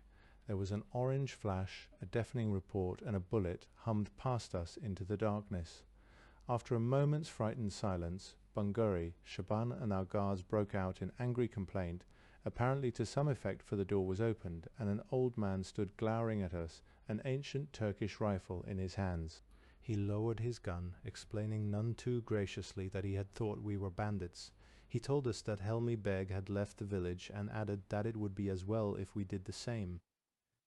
Some time after midnight we reached a village where the Kaloshi cousins lived in mutual hostility. Standing in the little square in front of the mosque, we began a bitter argument with our guards. We demanded to be taken to Ramadan, but they answered that they could not go to his house, being at feud with him, nor would they accept our suggestion that we go by ourselves. They had the strictest orders to take us to Salim, and to nobody else. When the quarrel was at its height, their leader suddenly cocked his rifle and covered us. Provoked to a childish display of temper, I dropped my horse's reins and ran at him, flourishing my riding crop. If I had struck him, he would have shot me. Fortunately, both Bunguri and Shaban intervened to tell us that we should be gravely offending against the custom of the district if we went to Ramadan. Halil Alija's men had brought us here safely, and we should be disgracing them if we left them now to go to his enemy. This matter was settled by the appearance of Salim himself, pulled from his bed by the news of our arrival. He looked old and sick, and limped heavily from a recent bullet wound received in battle against the partisans. But his charm and friendliness calmed our seething tempers, as he promised that we should see his cousin tomorrow. Even Bunguri had lost his former fear. We were taken to Selim's stronghold, a tall stone keep, well loopholed for defence, but too bare and grim for comfort. It was 2 o'clock when we lay down on the floor of the guest room to sleep. After 4 hours' sleep, we were awakened with a breakfast of warm, sweetened milk, bread, and goat's cheese. Our host apologized that the milk was from a cow and not, as was usual, from a sheep. Having given us directions to find Ramadan's house because his own men could not accompany us there, Selim bade us an affectionate farewell, gave us his bissa, his pledge of friendship, and assured us that we should always find a safe refuge in his house. Ramadan's home was quite different in appearance and atmosphere from his cousin's. It consisted of 2 long, low, white buildings, clean-looking and well-designed, set in a spacious courtyard surrounded by a white wall. Over the door of one building, the guest house, hung a shield bearing the emblem of Albania, the black double eagle of Skanderbeg on a red background. Ramadan himself, a grave, dark, delicately featured young man, led us inside to a cheerful and comfortable room with clean white walls, furnished with brightly coloured rugs and cushions. He was overjoyed to see us and laughed at our abduction by his cousin, for whom he seemed to feel contempt rather than enmity. But he warned us to put no trust in him. The Germans, he went on to tell us, were in Peshkopiye and Dibra. Hakshi Leshi had withdrawn his men safely across the Drin in darkness, and Lis was with him. Simcox and fake Shehu had gone to Sen Elezi's house in the hills at Slov, north of Peshkopiye. Ramadan suggested that we follow them and establish a new headquarters there. The house was comparatively secluded, and there was a suitable dropping ground nearby. We agreed readily. Sen's house seemed an ideal base both for Riddle's operations against the Germans and for my expedition to Macedonia. Having dispatched messengers to bring Gregson Alcott and the mules to Slov, Ramadan made preparations to conduct us there himself. In the early afternoon we set off across the plain with an escort of nearly 100 men, Ramadan, Riddle, and I on horseback, the rest on foot. Our numbers were swollen on the way as more of Ramadan's followers flocked to us from the countryside. He had wisely sent scouts ahead and detailed strong flanking parties to guard against surprise from prowling German patrols. However, the only sign of the enemy was a solitary Me-109, which flew over us very low and circled several times, apparently reconnoitring Castriote aerodrome. It was a bright autumn day, with a fresh wind from the southeast and small, fleecy clouds in a pale blue sky. The disappointment and irritations of yesterday faded as I gazed across the brown fields to the majestic range of blue mountains that marked the old Yugoslav frontier. After 2 hours we left the plain and climbed high into the hills. At dusk we came to a crest where a great valley lay spread before us, falling steeply to a riverbed, beyond which rose a formidable wall of mountains. 200 yards below the crest we halted at a large square stone house, where we were greeted by Sen Elezi's brother, Ikshetan. There we left Ramadan to spend the night. Ikshetan apologized for not accompanying us to Sen's house, but he showed us where it lay, only 300 yards further down. Although brothers and neighbors, Ikshetan and Sen were not on speaking terms. After crossing 2 fields and an orchard, we entered a long, narrow yard covered by a trellis, where we were welcomed by a tall and sturdy man of about 30, who introduced himself as Zen's son. Shalal with him was Tony Simcox. I was touched by the obvious relief with which Simcox hailed Riddel's arrival. He had believed us dead or prisoners of the Germans in Dibra. Simcox himself had barely escaped from Peshko PJ, climbing the hills a few hundred yards away as the first Germans entered the streets. Warned by Fikri Din of their approach, he had lingered to organize the defense of the town in the mistaken belief that the people would fight. On the contrary, it seemed that they had lined the streets to welcome the invaders. He had come straight here with Corporal Davis, the wireless operator. They had brought their wireless set, but were obliged to leave everything else behind. In Dibra, we subsequently heard, the Germans had received a similar ovation, disgusted with the behavior of the partisans and grateful to the power that had united them with their kin in Albania. The Dibrans had turned their backs on the Allied cause. Ex-Hilal led us inside and up a narrow staircase to the guest room, where his father was awaiting us. Sen Elezi was a thin, fierce-looking old man with white hair, bright blue eyes, and a querulous, arrogant manner. His vigorous personality was reinforced by qualities of initiative and courage for which I was soon to be thankful. With him in the room were 3 more of his sons, Islam, tall, dark, and cheerful, Ghani, silent and morose, and a boy whose name I never learned. All were dominated by their father, whom they treated with a deep respect noticeably tinged with fear. You must understand, Ikshalal confided to me, that in the mountains we follow a patriarchal rule of life. The remaining guests were Fake Shehu and Corporal Davis, a cheerful youth whose fragile appearance concealed remarkable strength and resilience. Removing our boots, we settled ourselves cross-legged on the floor around the hearth, while Ikshalal, deputizing for his father, rolled cigarettes of fine Skopje tobacco and tossed one to each of us in turn. Sen produced from inside his kammerband a long cigarette holder of chase silver with a large nicotine-stained bulb of amber for a mouthpiece. Our eyes smarted in the smoke that filled the room from the open fireplace, for the few slit-like windows gave little ventilation. We were saved the usual difficulties of language because the 3 eldest sons spoke good English, having studied at the American college in Terene under the famous Harry T. Fultz.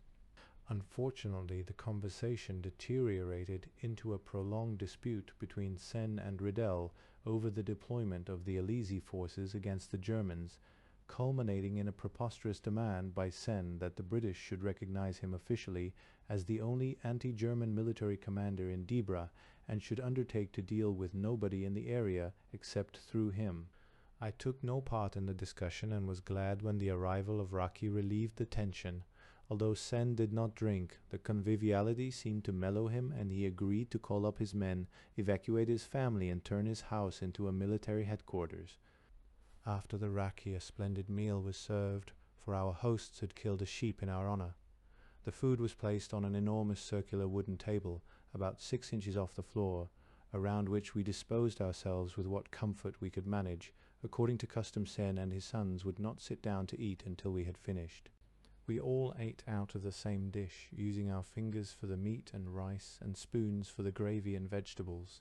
Riddle, as the senior, was obliged to take the sheep's head to dissect as best he could. It was the custom for the host to give one of the eyes to an especially favoured guest. Only by feigning a religious scruple could this delicacy be refused without discourtesy. A bowl of milk washed down the meal, after which we were brought a basin of hot water and a towel. Ikshalal showed great interest in my Macedonian plans. He had already sent for his kinsman and neighbour Zanil Lita, who had many friends around Tetovo and Gostivar, and who would himself accompany me on my journey there. He should arrive at Slove tomorrow. Ikshalal stressed the many and grave dangers of the enterprise, and so he concluded with a charming smile, "You must be sure to give him a good present of money." Riddell and Simcox left the next morning with fake Shehu and Ramadan Kaloshi to begin operations against the Dibra Peshkopiye road, leaving me to await the arrival of Zenail Lita. While Davis made several unsuccessful attempts to get through to Cairo on the wireless, I strolled outside the house, returning before lunch to share a flask of excellent Prizren Slivovic with him and Shelal. Although larger than most houses in the Albanian highlands, the home of Sen Elezi was built on a plan common to nearly all of them. Set in a walled courtyard, whose main entrance was barred by a stout timber gate, it commanded a wide field of fire in 3 directions. Only on the southern side was it overlooked by the hills we had crossed the day before. The building consisted of 2 stories, of which the ground floor was taken up by animals, fodder, and women. We seldom saw and never spoke to the women. The top floor contained the men's sleeping quarters and the guest room, which in every house was the largest and most important room, the only room a guest would normally see. There were no bathrooms in the mountains. The lavatory was usually a narrow hole in the planks of a tiny penthouse that projected over a yard in which fed poultry and, in the Catholic country, pigs. These houses contained no furniture. The only concessions to comfort by day or night were cushions, rugs, mattresses, and quilts. Even the family valuables were usually stored in one wooden chest. Such simplicity was in part a legacy from the nomad instincts of the Turks. Sir Charles Eliot, describing a Turkish gentleman's house in the last century, wrote that it contained no more furniture than could be carried off at a moment's notice on a wagon into Asia. But it derived also from the perpetual insecurity of life in the mountains, especially on the frontiers. There were very few families whose houses had not been burnt at least once this century by Turks, Serbs, Greeks, Austrians, Germans, Italians, or fellow Albanians. In the afternoon Gregson Olcott appeared, so exhausted that he could barely stand. His opening words to me were a severe shock.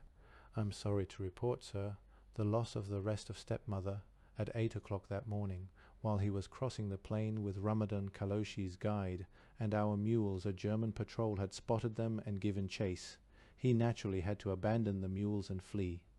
That was only the start of his troubles. No sooner had he and the guide shaken off their pursuers than they ran into another patrol. For 4 hours they were on the run, almost without rest and continually under fire from parties of roaming Germans. They had reached the safety of the hills at last, but Gregson had escaped with only the clothes on his back. We were now in a serious plight for stores and money. I could not borrow from Riddell, because he had lost nearly everything in Peshkopije, and it would probably be a week or more before we could hope to receive a supply drop. I had 100 gold sovereigns in my money belt, but after my talk with Ixchella, I could not be sure how long this would last me in Macedonia. My well gun was lost with the mules, leaving me with my pistol and only 1 magazine. I prayed that we should be allowed a little peace to replenish our stores. I was therefore disturbed to hear later in the evening that a force of Germans from Peshkopia had arrived at a village only 2 hours' march from Slover. About the same time Fake, Shehu, and Simcox returned, the latter in a black rage, because Fake had refused at the last moment to send his men into action. However, he cheered up when he heard this latest piece of news and left again almost immediately with 50 of Fake's men on a reconnaissance towards the village where the Germans were supposed to be. He expected to be back in the morning. At 8 o'clock Zenail Lita arrived, a stocky little man whose appearance and manner reminded me of a friendly badger. He seemed pleased with the idea of accompanying me to Macedonia, and suggested that he and I leave the next morning for his house across the valley, where we could plan the journey in detail. I packed a small haversack with a change of shirt and underclothes, socks, washing things, a few candles, and a pocket edition of War and Peace bought in London and still unopened. While we were talking, a sudden fusillade of shots brought us to our feet, reaching for our guns. It proved to be a wedding in the village, which the guests were celebrating in traditional style with a feu de joie. When the excitement had died down, Zenail, who was said to have the gift of second sight, tried to tell us the future from a sheep's bone, a method I never saw before or since. After a while he looked around with a grin and announced, "I see a battle, I was dreaming that I was at an investiture at Buckingham Palace, about to be made a Dame of the British Empire in recognition of outstanding services to Albanian agriculture. As I knelt to receive the accolade, I felt a touch on my shoulder and awoke to find the youngest Alesi bending over me. "Your binoculars, please, Mr. Major," he whispered. "There are some men coming over the hill." He took them off the floor beside me and hurried out of the room. I turned over, still half asleep. Before I had time to drop off again, Ekshalal and Ghani appeared in the doorway. "Mr. Major, get up quickly, the Germans are here."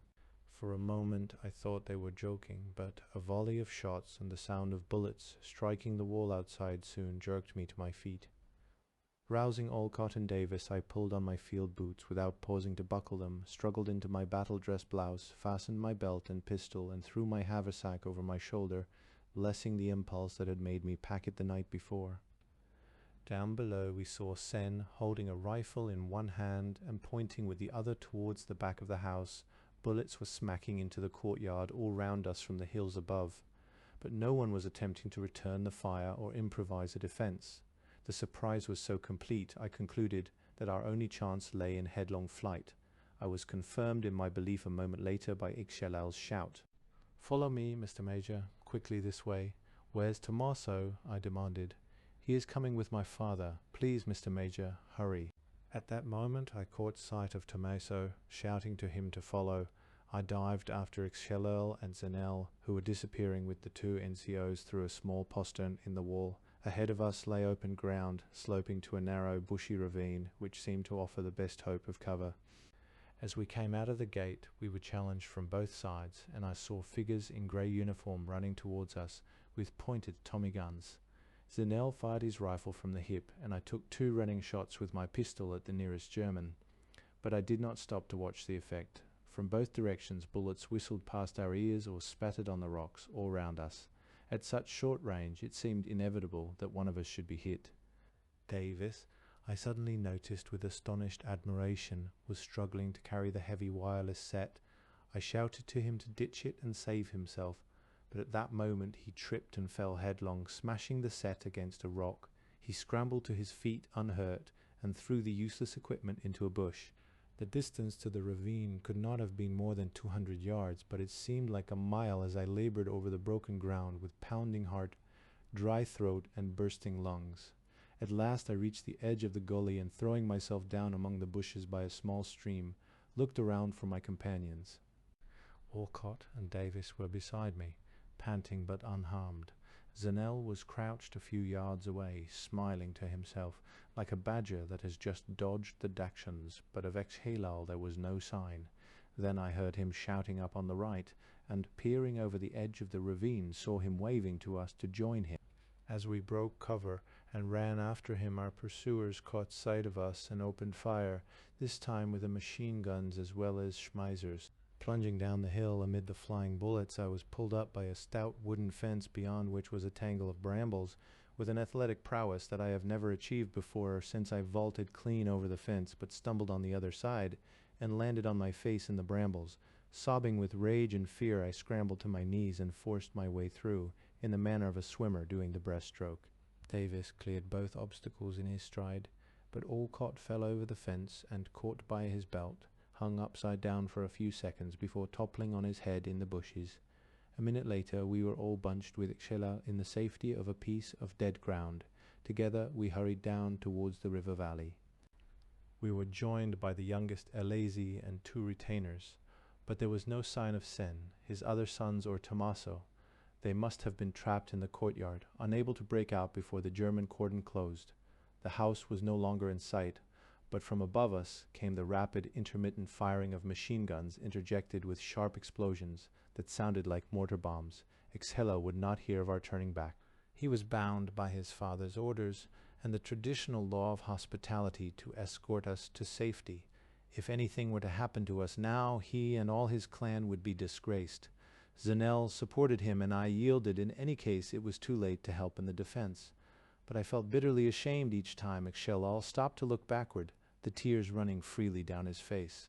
Crossing a wide riverbed at the bottom of the valley, we began a difficult climb by a narrow track hewn almost perpendicular in the rocky face of the cliff. Heavy rain began to fall, soaking us within a few minutes and almost blinding us as we struggled upwards in the teeth of a fierce storm.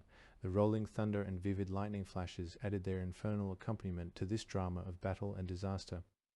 After half an hour, we halted at a small hamlet on the cliff top, which commanded a view across the valley. Shivering and dispirited, we sat in one of the doorways and surveyed the ruin of our recent sanctuary. Sin's house and his brother Ekshetan's above it were in flames. Otherwise, the fighting seemed to have died down except for isolated bursts of machine gun fire and a few mortar bombs exploding in the ravine we had recently traversed. The rain had ceased, but the storm clouds still hung low over the valley. The harsh, cold colors of that rain-washed landscape glowed luminous and steely in the lambent light.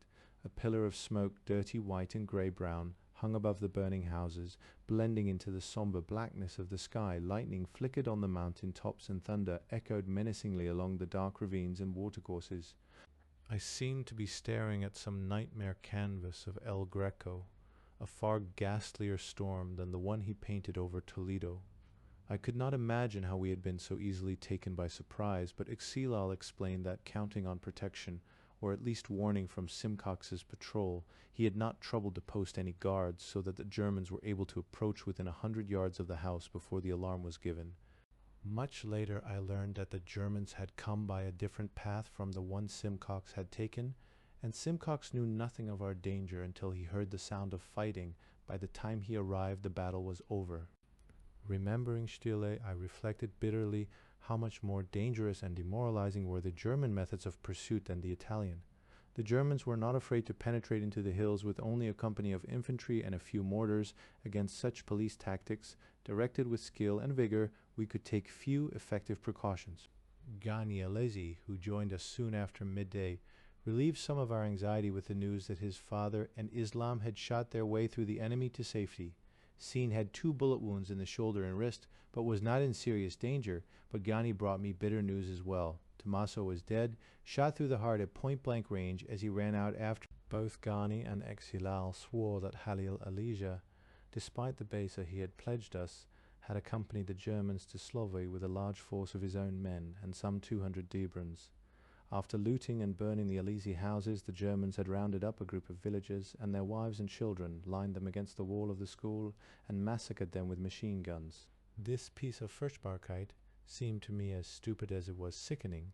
It must have shocked the Germans' own allies, for even in their blood feuds the Albanians would respect the lives of women and children. We were now within the borders of Luma, the territory of the powerful Muharrem Bajakta, one of the most important of all the Geg chieftains. Zenold told me that Olcott, Davis and I must hee low for a few days because the Germans were sure to search the countryside for us. At this moment their patrols were probably on our track. His guides would take us to a hideout in the mountains to the north where we must remain until he sent for us. Before we parted, he took pains to impress on me that we must on no account let it be known that we carried gold. Accompanied by 2 grim and silent tribesmen, we walked for 3.5 hours along an easy track following the line of beach-covered heights above the Black Drin. We met nobody. The distant calls of herdsmen were the only signs of human life in these wild, dark, precipitous mountains. In the evening we came to a small stone hut about 50 yards below the path, beside a ravine that ran steeply down to the deep river gorge. An old emaciated shepherd met us in the doorway and bowed us into a bare and windowless room dimly lit by an oil lamp, where 3 blankets were spread on the floor for our beds. Without a word our guides departed. We hid in the hut 4 days, getting up each morning an hour before dawn to take cover in the ravine until an hour after sunrise. Those were the hours of danger when a German patrol might surprise us. At other times or so we understood the shepherd to say there were watchers who would warn us of the enemy's approach. It was said that the Germans never moved through the mountains by night, but I slept uneasily, jerking into wakefulness whenever a dog barked in the distance. Years afterwards that sound would still wake me from the deepest slumber. We ate once a day. Grateful for the coarse maize bread and skimmed milk, that was all our host could offer us. Undismayed either by the danger or the discomfort of our situation, Olcott and Davis joked or slept away the daytime hours.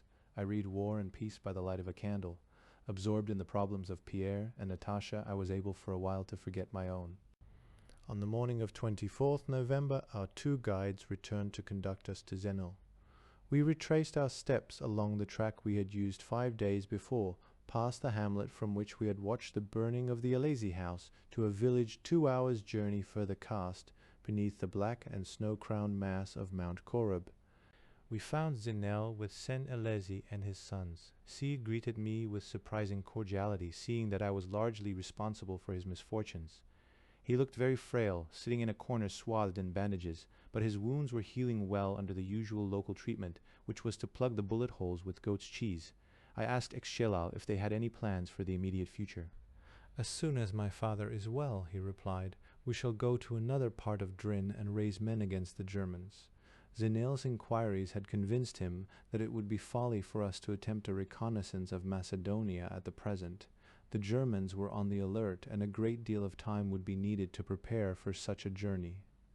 In the meantime, he suggested that I accompany him to his brother-in-law, Muharrem Bajraktar, after which I might be able to visit Jakovi, Prizren, and other parts of Kosovo. This plan suited me very well. The brigadier had asked me for a report on Muharrem Bajraktar. Unquestionably the most powerful chieftain in eastern Albania, he could, I had heard, raise at least 1,000 fighting men from his own territory of Luma, and could probably call on as many more from his allies in Mirdita and the mountains further north. Moreover, he was reported to have influential friends in Kosovo and Macedonia, and to be in touch with Mihailovic in Jugoslavia. I was relieved to hear that Riddell and Simcox were safe with Ramadan Kaloshi somewhere near Peshkopije. The Alezis promised to send Davis to join them as soon as possible. I decided to leave Gregson Olcott in their care with instructions to carry my report on the recent fighting to the brigadier at Biza as soon as he could cross the Drin. Although I was reluctant to lose him, it seemed unlikely that I should need a paramilitary specialist in the immediate future. Zenel and I started on our journey in the freezing blackness before dawn on 26 November. With us came his two cousins, Malik and Ismail Lita. Over my battle dress I wore an old green Italian army greatcoat, with a tattered pair of puttees wound round my field boots. Zenel intended to pass me off to strangers as an Italian deserter seeking work with Muharrem Bajraktar. At the shepherd's hut where I had lain in hiding, we halted for refreshment, and I was at last allowed to reward the old man for his kindness. Even so, I could barely persuade him to accept the 10 sovereigns which I pressed upon him. Afterwards we climbed steeply among woods of stunted mountain oak. Through gaps in the forest we caught occasional glimpses of the Drin, brown and swollen, racing between the smooth granite walls of its narrow gorge far below on our left. The sky was overcast and heavy with the threat of rain, deadening the colors of earth and rocks, and dulling the yellow of the maize stubble in the miserable scattered fields roughly terraced out of the stony mountainside. In the middle of the afternoon we stopped again, at a long, low white house whose handsome, well-kept appearance contrasted strangely with the savagery of the surrounding hills. It belonged to Matar Ahmedi, a vassal and close friend of Muharrem Bajraktar. Maif Mafta, a lean, wiry man in early middle age with a mop of black hair and flashing, humorous eyes, received us joyfully and led us into a spacious guest room with tall arched windows and clean whitewashed walls on which hung a horse's bridle, an old rapier, and an 18th century bayonet. We drank glasses of warm sweetened milk and smoked Bulgarian cigarettes with long gilt cardboard mouthpieces, while Mifta sent a messenger to tell Muharrem Bajraktar of our approach. From this house we climbed through more oak woods until we came at evening to a crest that overlooked a broad valley sloping down towards the Black Drin. Below us lay the village of Yimishte, beyond it the fortress home of Muharrem. Hurrying through the village, we came to a group of buildings surrounded by a high stone wall. On the battlements of the tower, above the main gateway, stood 2 armed sentries, who shouted the news of our arrival to someone in the courtyard below. As we entered, I saw that all but 2 of the buildings had been gutted by fire. Before I had time to observe more, a quiet voice greeted me in English, and I turned to see a small man with an olive complexion, a thin moustache and a wisp of beard. Extending a frail and yellow hand with an ugly scar on the wrist, he introduced himself as Muharrem's brother, Berem. Leading the way across the courtyard, he pointed to the gutted buildings and explained that they were the work of an Italian punitive expedition, as also was the bullet wound in his wrist. Climbing a flight of stone steps, we found ourselves in a dark, smoky room, dimly lit by a small fire at one end. From the floor beside it, a stocky figure rose and welcomed us with a stiff bow. I replied with the customary greeting of Tungjajeta, and he motioned me to a seat on the floor opposite him. He addressed me in French, with short, jerky sentences uttered in a quiet, squeaky voice. When I mentioned my visit to Kosovo, he pursed his lips and rose. "Let us go upstairs where we can talk alone," he ordered. I followed him up a broad stone staircase into a spacious, well-lit room with a large open fireplace flanked by scarlet silk cushions on which we sat facing one another. For the first time I was able to see him clearly, a short, middle-aged man with a ruddy, fleshy face, iron-grey hair and moustache, and small, very bright eyes. His manner was friendly, if a trifle condescending, as befitted a powerful chieftain, an experienced politician, when talking with an ignorant and ingenuous young stranger. I listened with respect, for I knew that he had played an important part in recent Albanian history, and that he could be of great value to us in the future. Originally one of Zog's allies in the revolution of 1924, he had subsequently plotted to overthrow him and had been forced to flee the country. After a period of exile in Belgrade, Vienna and Paris, he had returned to his house in Luma when the Italians occupied Albania in 1939, but he had stoutly refused to tolerate Italian rule in his own territory. After the surrender of Italy, he had raised his tribesmen to occupy the important town of Kukes on the Scutari-Prizren road at the confluence of the Black and the White Drin. Within a few days, however, a strong German counterattack had driven him into the hills. He told me that the Germans had sent troops against him a week ago, shooting up some of his villages in what seemed a curiously inept attempt to persuade him to accept office in the puppet Tirana government. He had spurned collaboration, but had been sufficiently frightened to come to an agreement whereby he would not engage in hostilities against the Germans or allow his territory to be used as a base for operations against them, provided they did not again invade Luma. He was frankly terrified of their power, and emphasized that we must not think of undertaking any action against them during the winter, but must build up our strength until the spring, when he blandly supposed an Allied invasion would drive them out. His plans for the future, in contrast to his present fears, were colored by a strange frolic de grandeur, which convinced him that he could unite the Balkan peoples in a federation under his leadership to counter what he described as the twin dangers of Russian domination and Pan-Slav imperialism. These two phrases recurred constantly in his talk during the evening. He admitted that he had received emissaries from Mihailovich, who had proposed that they should join forces against the partisans. Negotiations, however, had foundered on the Kosovo question. On the subject of my journey to Kosovo, he was practical if not encouraging. At first he begged me to abandon the project, arguing that the area was overrun with German spies, that the Drin would be impassable, and that, in any case, I could just as well study the Kosovo situation from his house. But when I persisted, he promised to take me in person to his brother-in-law, Mehmet Ali, Bajrakdar of Has, the territory north of Kukes. There they would put me in touch with Hasan Beg Krieshu, the influential Jakove landowner who had been one of the leaders of the abortive rising in 1941. This was splendid news. Hasan Begs had been the first of the names mentioned to me as valuable contacts in Kosovo during my Tirana visit, and I knew that he stood well with both nationalists and LNC. For the first time since the disaster at Slov, I felt cheerful and confident, nor was I dismayed by Muharrem's frequent pauses in the conversation to look at me, shake his head sorrowfully, and exclaim, "J'ai beaucoup de peur pour vous." Before dinner, we were joined by Zenel and his cousins, and by Muharrem's son Ibrahim, a solemn but friendly youth of 22, who brought us a bottle of Slivovich. While we drank, Muharrem sipped a cup of coffee and treated me to a dissertation on the perils of alcohol. At 9 o'clock, after a very good meal, a mattress and quilts were spread for me on the floor, and I was left alone to sleep. Zenel and his cousins returned to their homes the next day. I was very sorry to see them go, remembering the risks they had taken to help me at a time when my fortunes were at their nadir. I spent the day resting and listening to Muharrem's account of Albanian history since the time of Philip of Macedon, a subject on which he claimed to have exhausted the authorities. He maintained that the Albanian language was still close to that of Philip and Alexander the Great, which of course I was in no position to dispute. Muharrem and I left Imishti on Sunday morning, 28th November, accompanied by Muftar Ahmedi and an escort of 12 stalwart tribesmen dressed in short jackets and white woolen jodhpurs embroidered in black.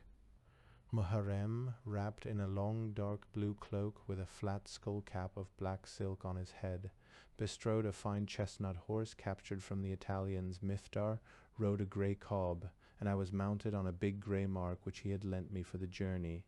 In addition to their rifles, our escort carried a Fiat light machine gun, picked up in cookies. Muharrem explained with the complacent air of a collector exhibiting a fine piece of Chippendale. We rode slowly up a steep, rough track climbing between high, jagged peaks to a broad plateau which we skirted, following a line of hills along its eastern edge. Below us on our left was a disused flying field pitted with craters. Beyond, on a hill across the river, was the ruined castle of the ancient Badraktars of Tedre. Muharrem evidently put little faith in his pact with the Germans, for he moved at a slow and cautious pace, throwing out scouts to front and flanks to watch for enemy patrols. At each village and hamlet, the people turned out to give us a tumultuous welcome, saluting Muharrem with obvious affection and deep respect as Badraktar, as well as the title of a northern chief. Badraktar was also the surname of Muharrem's family, deriving from some incident of medieval history. We halted for 2 hours at the village of Shticken beneath the 8,000-foot peak of Mount Jellicoe. After a lunch of eggs fried in batter, followed by cheese and sour milk, we descended towards the gorge of the Luma, skirting the steep side of the mountain. Muharrem began to show signs of nervousness, shouting angrily at his men whenever they bunched together, which was frequently. He explained that there was a German post a mile downstream from the ford. The Luma flowed swiftly between wide banks of shingle overhung by wooded cliffs, down which we made our way with difficulty on foot, leading our horses. At the bottom we remounted and, led by Muharrem, trotted across the shingle into the river. Our mounts floundered in the deep and swirling water, and Muharrem's was almost swept away in midstream. I felt that we should have done better to imitate the Tartars, who let themselves be ferried across rivers clinging to the tails of their swimming horses. In the late afternoon we found ourselves on the top of the heights overlooking the town of Kukas, 5 miles to the west, where the black Drin from Lake Ohrid joins the white Drin from Kosovo. Turning northeast, we traversed open, rolling hillsides sloping towards the valley of the white Drin, and at dusk we came to a village where Muharrem announced that we should spend the night. The river ran beside the Prizren-Scutari road, and he wished his men to make a thorough reconnaissance of the crossing before we attempted it. Our host Rashid killed a sheep in our honor, serving me to my disgust and embarrassment with the head and eye. Before dinner I overheard Muharrem tell his men to find me some raki, but this they were unable to do. I was sufficiently stimulated, however, by listening to his interpretation of Albania's territorial claims, what he called the frontiers of an ethnical Albania.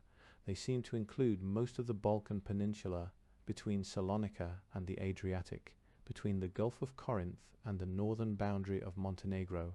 In the morning, Muharrem's precautions of the previous day proved justified, for we heard that a German patrol had visited Shticken soon after we had left. They had asked for information about British officers and communists. At noon, we sent a small party to watch the ferry over the White Drin. At 2:30 we started ourselves, moving at a leisurely pace, with frequent halts at houses on the way. We reached a grassy knoll above the valley as the sun was sinking behind the western mountains, splashing the snow-topped heights across the river with bars of delicate rose which faded while we watched to a dead and toneless white. We paused while Muharrem gave instructions to his scouts. When they had gone, he said to me, "If anything happens while we are crossing the road, come back with me. If we are separated, see that you come back by the same route." We followed a steep spiral path down the hillside and came out of the trees suddenly onto an open grass bank. A few yards below us ran the road, a broad grass verge on either side. Beyond raced the yellow, swollen river.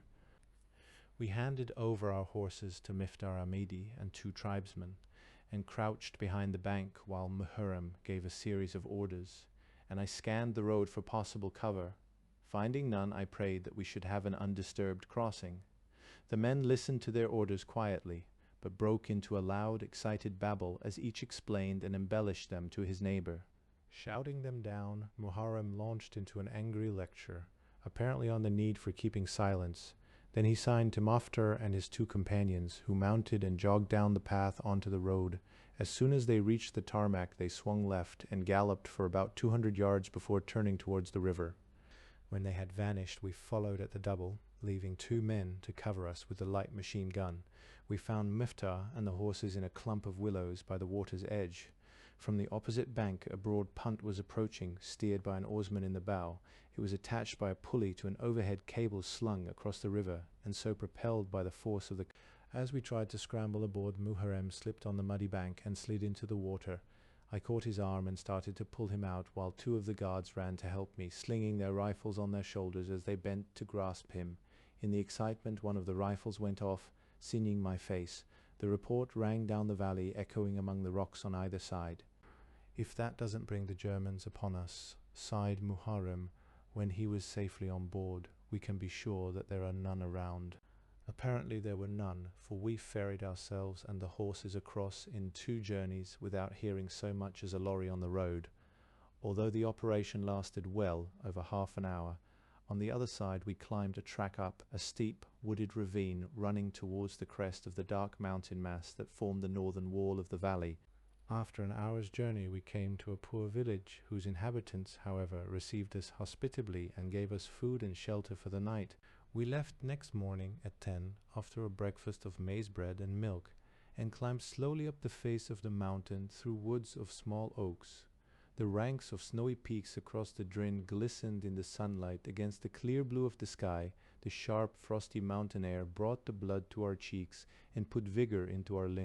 On the road below us, a column of horse-drawn artillery moved slowly towards Prizren, with a platoon of infantry a few hundred yards ahead of the guns, a splendid target for an ambush.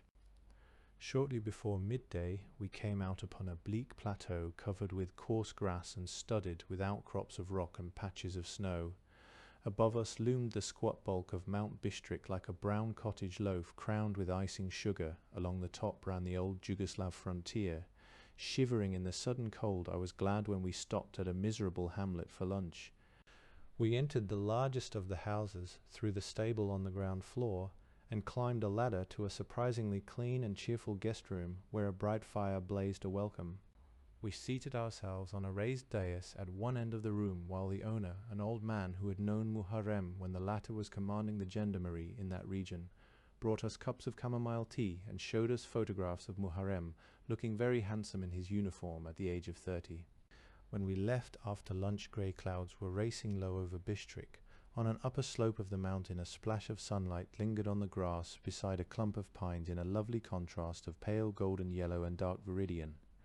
In the middle of the afternoon we reached the northern edge of the plateau and looked down upon a deep valley enclosed by high precipitous mountains. A steep snow-covered track brought us down through thick woods to the head of the valley and the village of Vlahin, home of Mehmet Ali Bayraktar.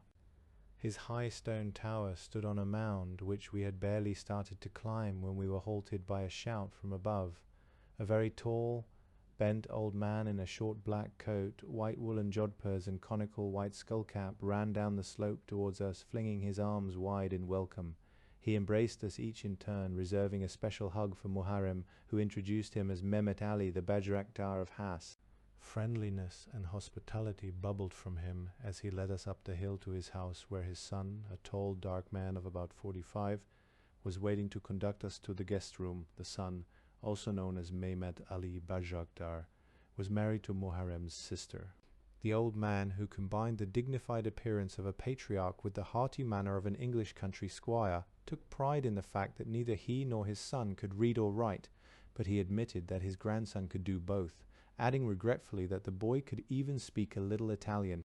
In the guest room, which contained, besides some fine Persian and Turkish rugs, the unusual feature of a table, although this, we were assured, was scarcely ever used, we were served with rich mezzi and bottles of smooth but potent raki, while father and son entertained us with stories of their embattled history. The old warrior had fought Turk, Montenegrin, Serb, and Italian with impartial vigor and enjoyment. On the last occasion, when they were hunted by the Italians, the whole family had taken refuge with 30 others in a cave in the Catholic country, where they had hidden for 3 weeks, existing on a little maize bread and water brought them each evening by the villagers. "The Catholic bread nearly killed me," chuckled the old man. "I couldn't chew it with my ancient teeth." As the principal guest, I must give my assent before the evening meal could be served. To have given it the first time I was asked would have been a grave discourtesy, for there was seldom any conversation after dinner. On this occasion I judged it tactful to delay a while longer than usual, because Muharrem and our host had much to discuss with each other and with me.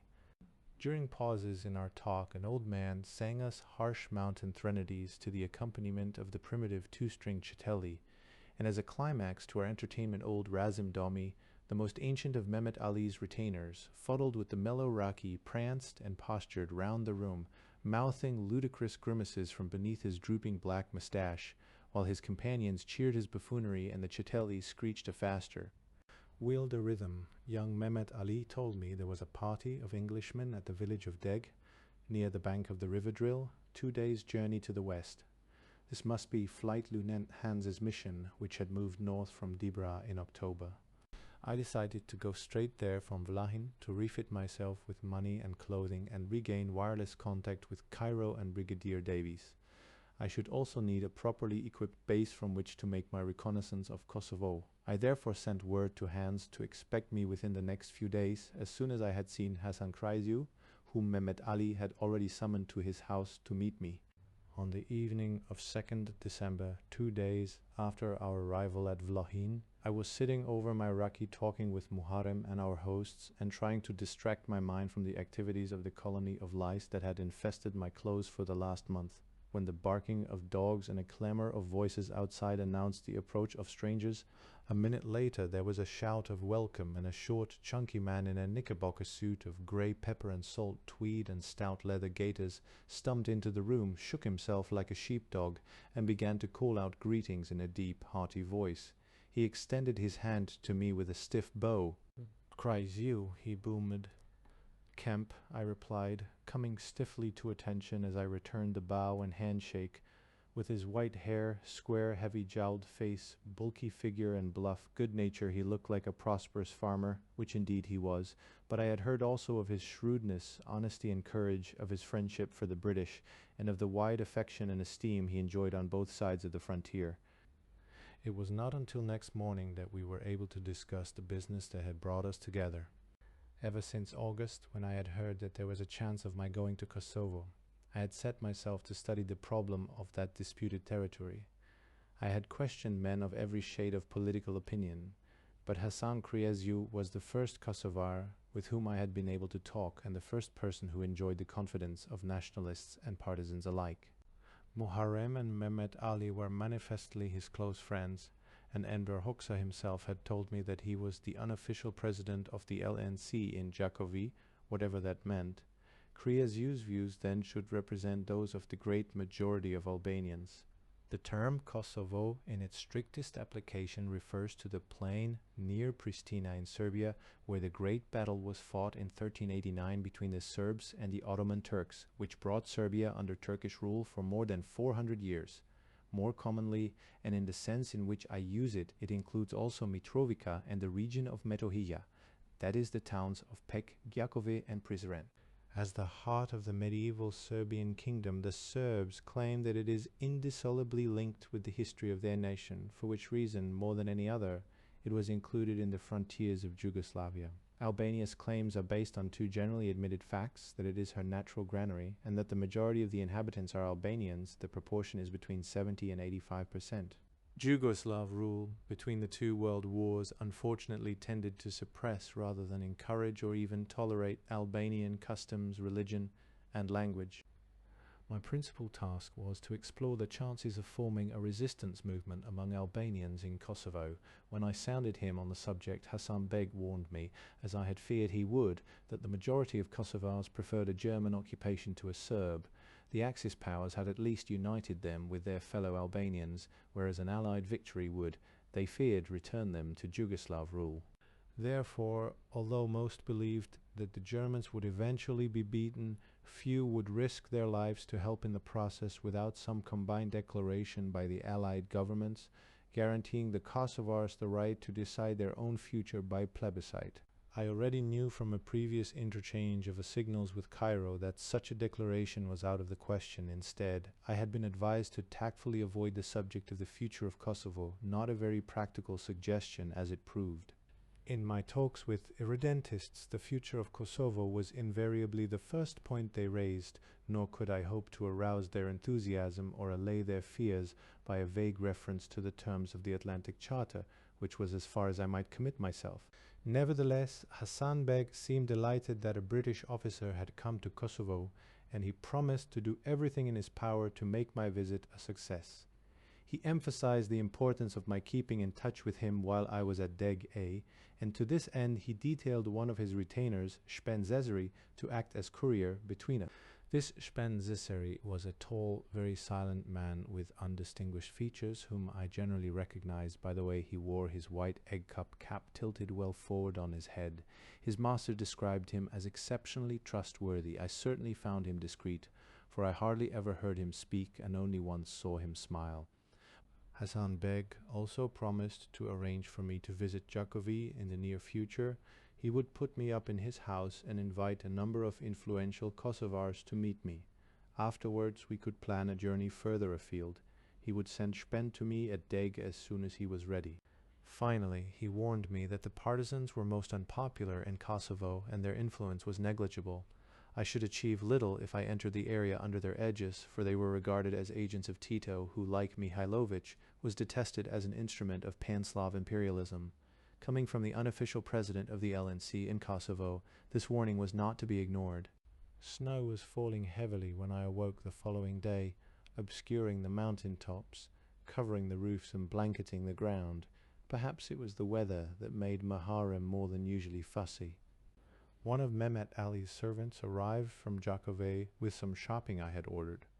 Muharrem seized the parcels from him and unwrapped them one by one, throwing the loose contents across the room to me and clucking anxiously as he inspected each item. "Now look after this and see you don't lose it." When the last parcel was open and I was sitting on the floor beside a pile of matchboxes, packets of cigarettes, candles and other odds and ends, he sighed, "Well, now you have the things you wanted, but I'm afraid you'll lose them." I wondered whether he was thinking of my incompetence or the rapacity of his fellow countrymen. On 5th December we separated. Hasan Beg left for WWII, Muharrem for his own territory, and I for Hans's headquarters at Degi. Before we parted, Hasan promised to send me a reliable interpreter within a few days. Muharrem lent me one of his escort, Zenel Ahmedi, to act as my servant and bodyguard for as long as I needed him. Zenel's father had been a great warrior in his time, and one of Muharrem's closest friends. In the end, I was more grateful to Muharrem for this cheerful, loyal, and courageous young man than for all his other kindnesses. The morning was crisp and clear, after the previous day's snow, as I struck westward down the valley from Vlahin, accompanied by Zenel, Shpen Zeseri, and 3 of Mehmet Ali's men. At the far end the valley widened into open rolling grassland, sloping towards the river Drin, beyond which the mountains of the Catholic country of Jaybolye glittered frostily in the sunlight. At noon we met Corporal Brandrick, Hans's paramilitary specialist, with the messenger I had sent from Vlahin 4 days earlier. They brought with them 2 horses, a complete change of clothing for me, 2 tins of English pipe tobacco, and a warm letter of welcome from Hans. At 5 in the evening we reached a small village where we decided to spend the night because darkness was already falling. Our escort brought us to a small house belonging to 3 young friends of theirs. In the tiny, stuffy guest room there was barely enough space for the 7 of us and our 3 hosts to lie on the floor. I had not been long asleep when I was awakened by the sound of 3 rifle shots in quick succession. Grabbing their weapons, Zenel and the others ran outside, to return in a few minutes with the comforting assurance that it was only a tribesman settling accounts with his blood enemy. After a small cup of acorn coffee, the usual breakfast, in the poorer villages of these mountains, we left the open grasslands for the steep and forested marches of Bittis. At the end of a stiff 3-hour climb, we found ourselves on a high shoulder of rock overlooking the valley of DG. Behind us, to the southeast, stretched mile upon mile of shining mountain peaks. Zenel pointed to the horizon, where a great mass of grey rock, scored with countless dark watercourses and barred with snow at the summit, swept proudly into the sunlit sky. "There is Jalice of Luma," he cried, "and below it lies Stiken, my village." We walked down through thick beech woods along a track so steep and rough that I feared for the safety of our horses, until we came to a stream that flowed from north to south through the valley to empty itself into the deep ravine of the Drin. Decks stood about halfway down the glen, a few poor dwellings grouped around a small mosque. Brandrick led us to a white farmhouse surrounded by a low wall of brushwood and standing a little way apart from the other buildings. At the entrance stood Hans, a broad grin of welcome on his face. When I had met him in Egypt in July, he had seemed a cheery, self-confident fellow, with a trace of brashness in his manner. 5 months of discomfort and insecurity in the mountains had drained much of his vigor and ebullience, etching deep lines of strain under his eyes and round his mouth. Almost his first words were of trouble. "Old man, it looks as though you've walked out of one spot of bother straight into another. There's a blow-up expected here any day between the partisans and the local chiefs." He led me up a rickety wooden staircase to a small, ill-lit and dusty room, in the center of which was an improvised table of boards laid across parachute canisters, with more canisters to serve as seats. In a corner by the tiny window was a wireless set at which the operator, Sergeant Smith one, was finishing a sked. On the dirty floor were 4 old and greasy mattresses, one of which was for me. There was no other furniture. The remaining room in the house was used as a kitchen and sleeping quarters for the 4 Italians who waited on the mission. The horses and mules were stabled underneath. The owners of the house had left or been ejected long ago. Most of the other houses, including the mosque, were occupied by detachments of partisans, who provided Hans with an inefficient and often troublesome guard. But there were a few villagers left, under the leadership of their Haksa, or priest. They maintained a precarious but apparently satisfactory livelihood by looting Hans's stores whenever he received a supply drop and stealing from his headquarters in the intervals. When such methods failed, they would come to him and beg. Their depredations, together with others, on a larger, better organized scale by the partisans, who were supposed to help him receive his drops, had left Hans with scarcely enough food and clothing for his own needs. No supplies could be bought locally. Bad weather was holding up the sorties he expected, and for which he had prepared a wide and level dropping ground a few 100 yards below his house, where the valley opened into gently sloping meadows before tumbling into the Drin. When we had finished tea, Hans thrust a piece of paper at me with a sardonic laugh. "You're dead, old man, in case you don't know it. We had this signal in from Cairo last night, but thought you might like to answer it yourself." The message simply said that I had been killed in street fighting in Peshko-PJ. I drafted a brief reply. "Still alive, please refrain from wishful thinking." A year later, I heard details of the rumor from Hare. "A wounded partisan turned up in our camp at Baiza," he explained, saying that he had witnessed your death with his own eyes. Major Kemp, he told us, was creeping up a street close to the wall with his machine gun, your well gun, of course, at the ready.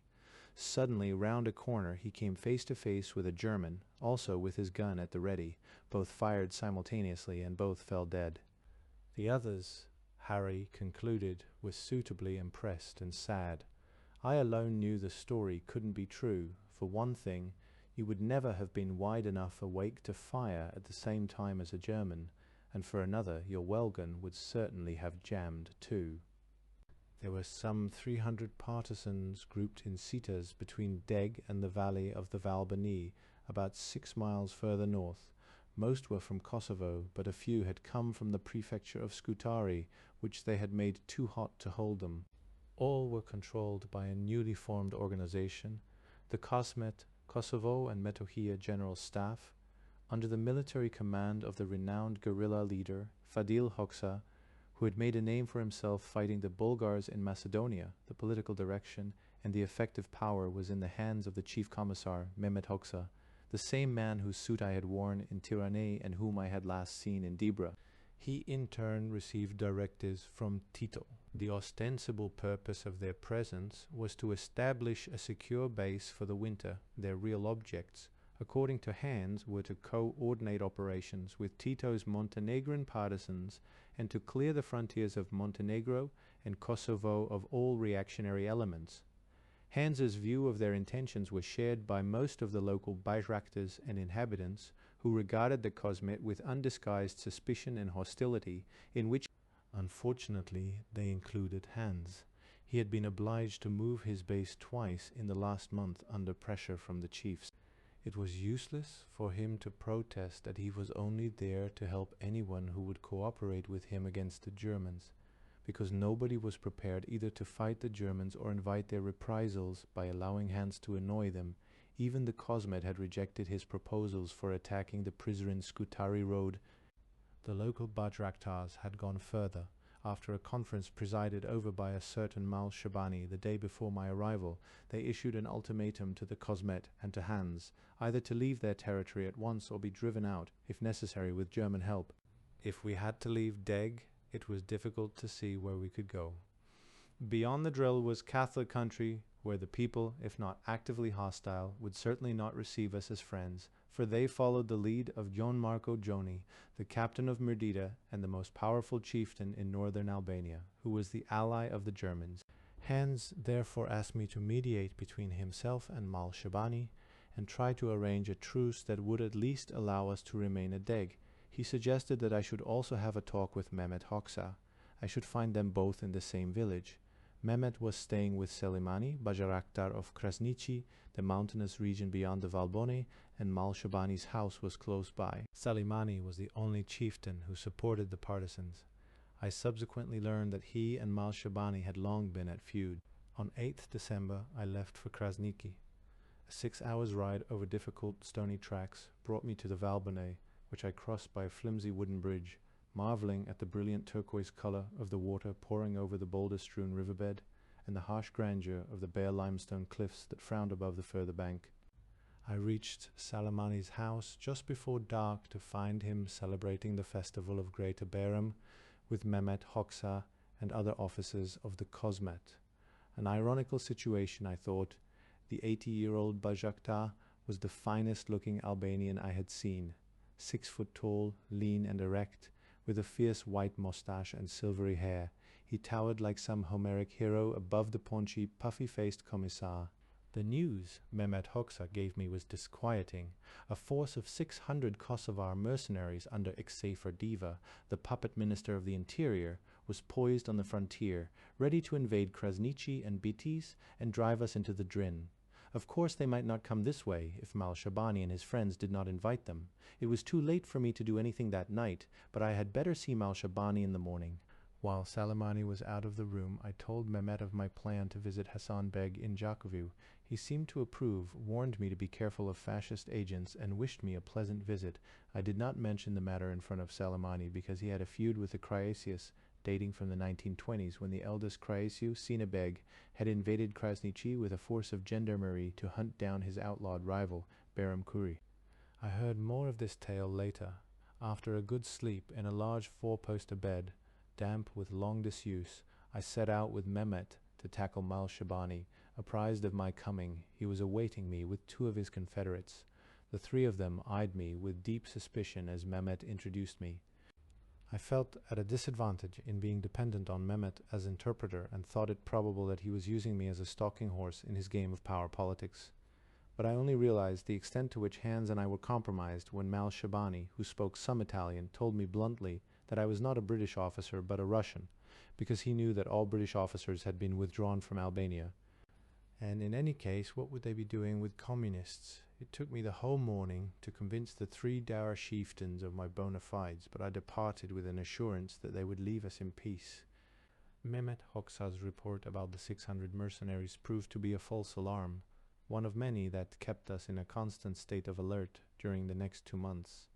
Despite Mal Shabani's promise, we were several times asked to remove ourselves from Dege, and on one occasion Mehmet himself advised us to leave the district.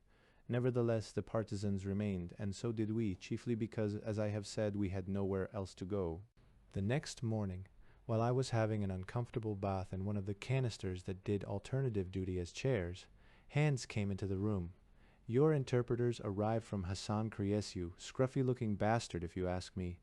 The description, though ineglant, was apt. Elias Yusufi was a dark, emaciated, untidy youth with a sallow complexion, shifty eyes and the furtive, apologetic look of an ill-used dog. He spoke little and in a quiet, frightened voice. He had only the sketchiest knowledge of English, but tried to conceal his ignorance by mistranslating what he could not understand. He would have been pathetic if he had been less incompetent and untruthful.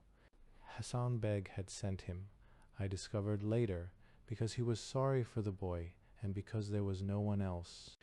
Later in the day I was approached by a young man in a blue uniform tunic who gave his name as Sadri Dorche and claimed to have served as an officer in the French army in 1940.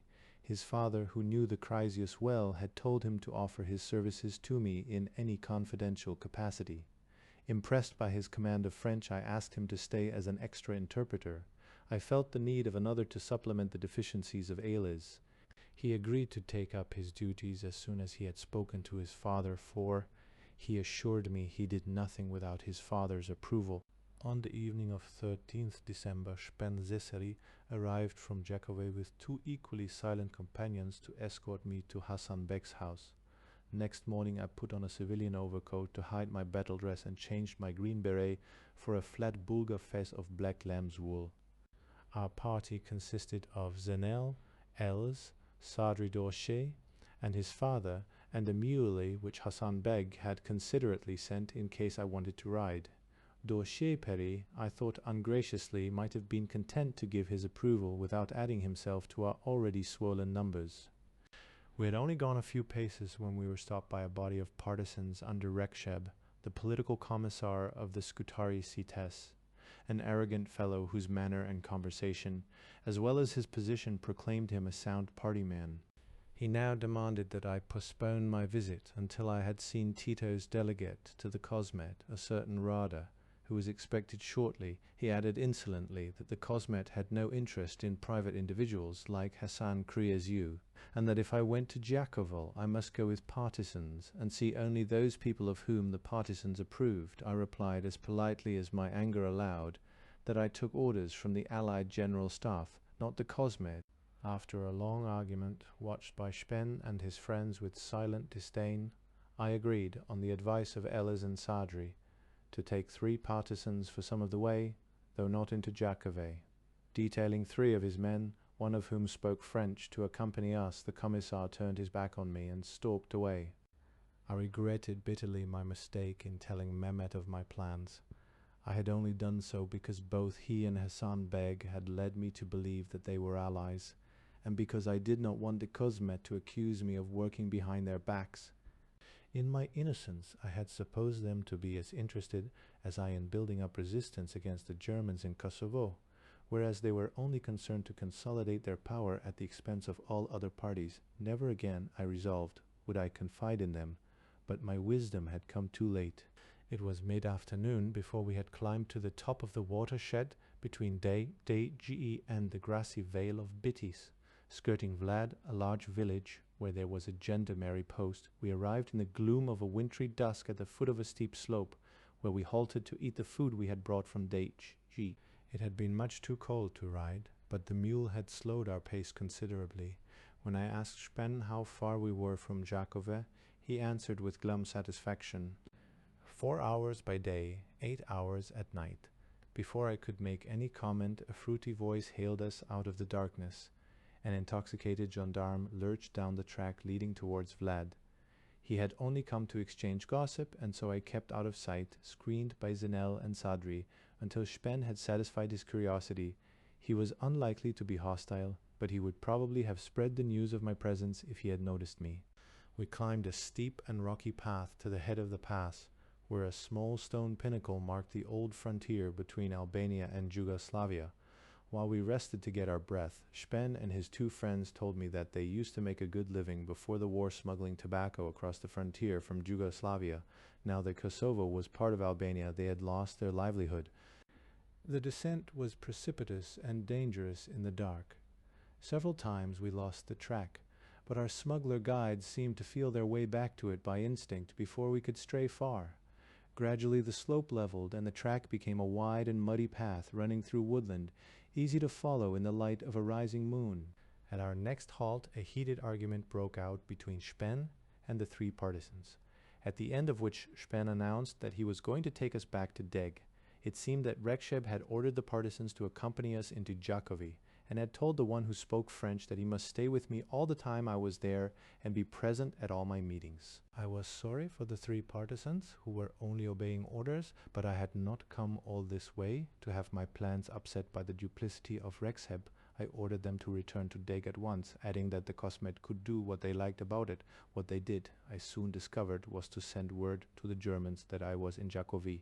We left the foothills and, after fording a shallow river, came onto a dirt road running between hedges with what seemed to be hop fields on either side. We passed several isolated houses but met no one. The countryside was soft and peaceful in the moonlight. Only the faint thud of the mules' hoofs and the distant barking of farm dogs disturbed the stillness. We had been going for 2 hours across the plain when Spen suddenly stopped and began whispering with his friends. I noticed some scattered buildings ahead on our right. Il sidled up to me and murmured, "We must go very quietly now, because we are entering the city, and there are Germans in that white house on the right." Keeping well into the side of the road, we advanced stealthily in single file. Spen was in the lead, with Zenel and the mule bringing up the rear. We crossed a bridge over a river, lit by a lamp at each end. Straight ahead ran a wide, well-lit street, which we avoided by turning right along a path by the river.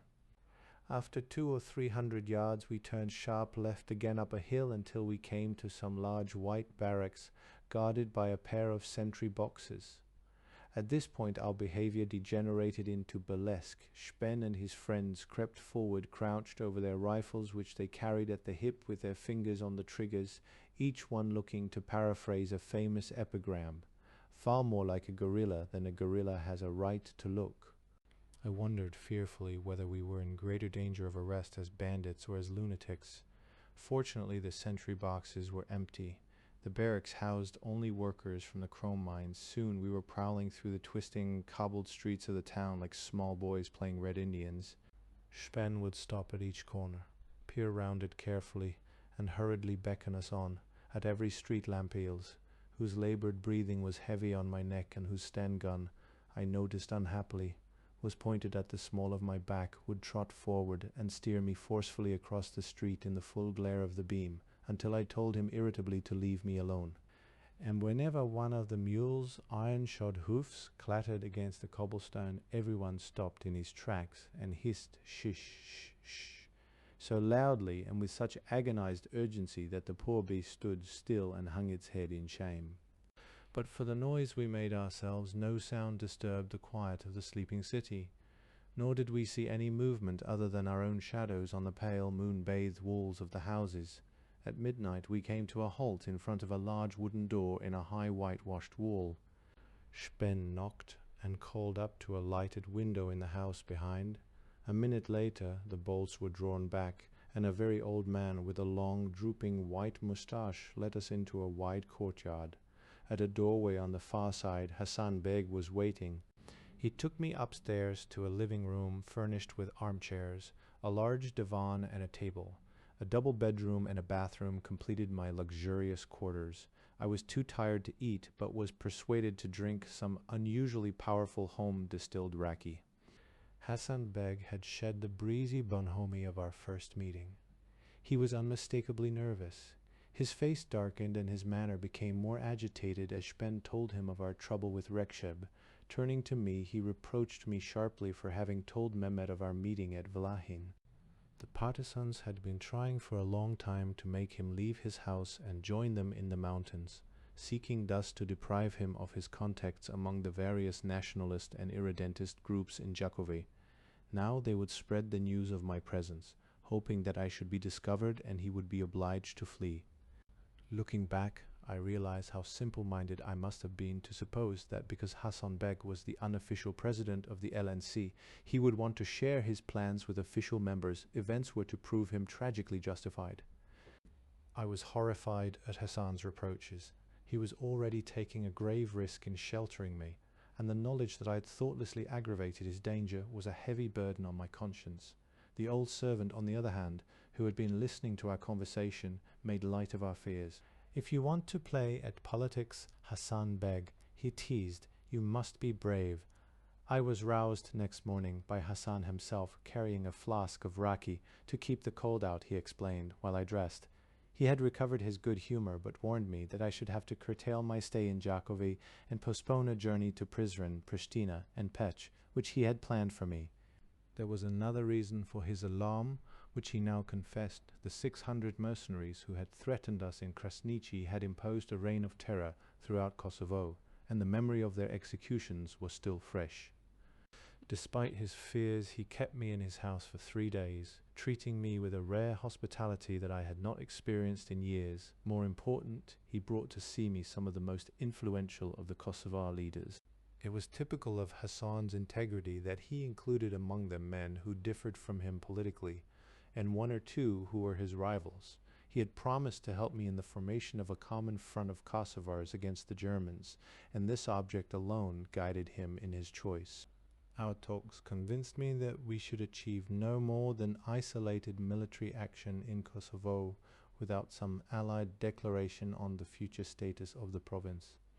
It was obvious that the Kosovars did not trust us, nor might I use the one argument that would have appealed to them, that by fighting now they could obtain arms from us, which they could use later to defend themselves against communists or Serbs.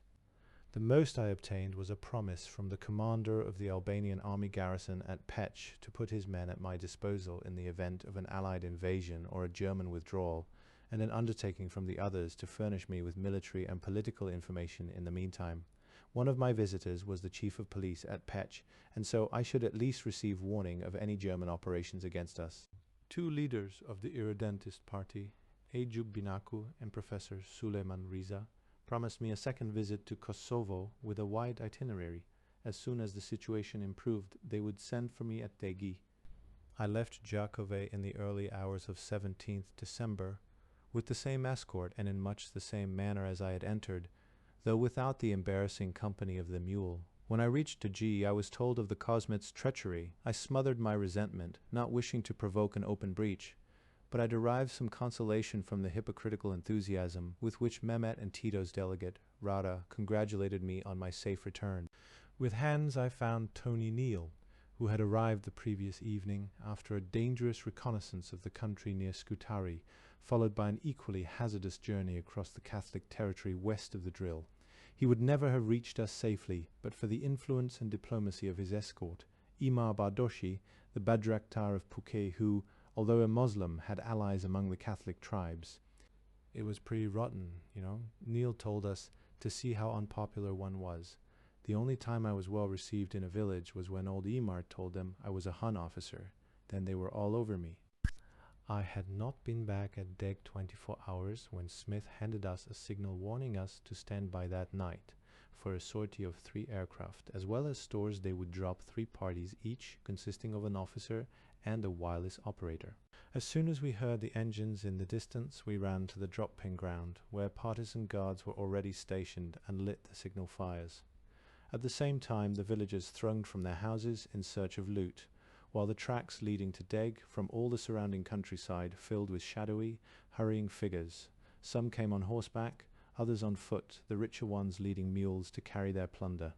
In some places, men laid out their own patterns of fires in the hope that the aircraft would be deceived into dropping their loads. It was a successful drop, executed with superb skill by the Royal Air Force pilots. The parachutists landed safely on the dropping ground, the containers not far away, but the free drops, of which there was a large number, gave us some bad moments. It was an uncomfortable experience to stand in the open in the chilly, moonless night and hear the bundles whistling through the air towards us. The greatest excitement came when a partisan guard fired on a looting tribesman. The man fired back, frightening the partisan out of his life, and vanished with his spoil into the darkness.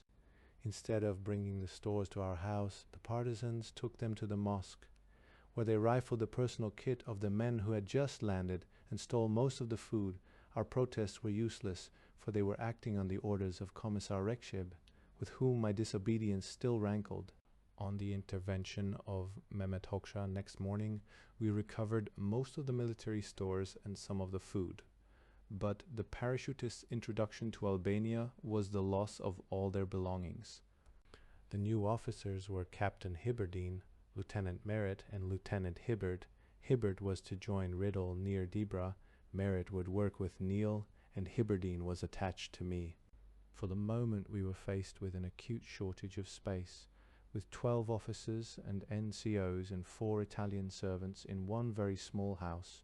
Although our Albanian staff had found themselves billets in the village, there was no other house that we could requisition. However, resolved that if our Christmas must be uncomfortable, at least it should be merry, we sent couriers to Jakovi and Prizren to buy food, drink, and cigarettes, and to the Catholic country to bring us a pig. On Christmas Day we entertained successively representatives of the Kosmet, led by Mehmet and Rada, and of the villagers, led by their Hoks. The majority of the villagers stood outside in a body while I made them a speech of thanks, translated by Sadri Dorsha. But several came inside and wandered round the room, fiddling with the wireless and picking up anything they fancied to take away. One old man sat down with us and drank a whole bottle of cough mixture which Neil had put in front of him. He giggled weakly after each swig and reeled out at the end, apparently quite drunk.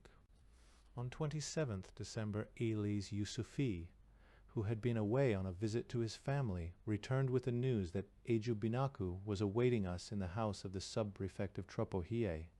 This town was the district capital, lying some 9 miles north of Deg and a mile or 2 from the frontier of Kosovo. Leaving Corporal Clifton, our wireless operator, at headquarters, Hibberdine and I set off the same afternoon, accompanied by Zenail and Elis. John Hibberdine was an officer in the Cameronians of slight but sturdy build and quiet, thoughtful manner.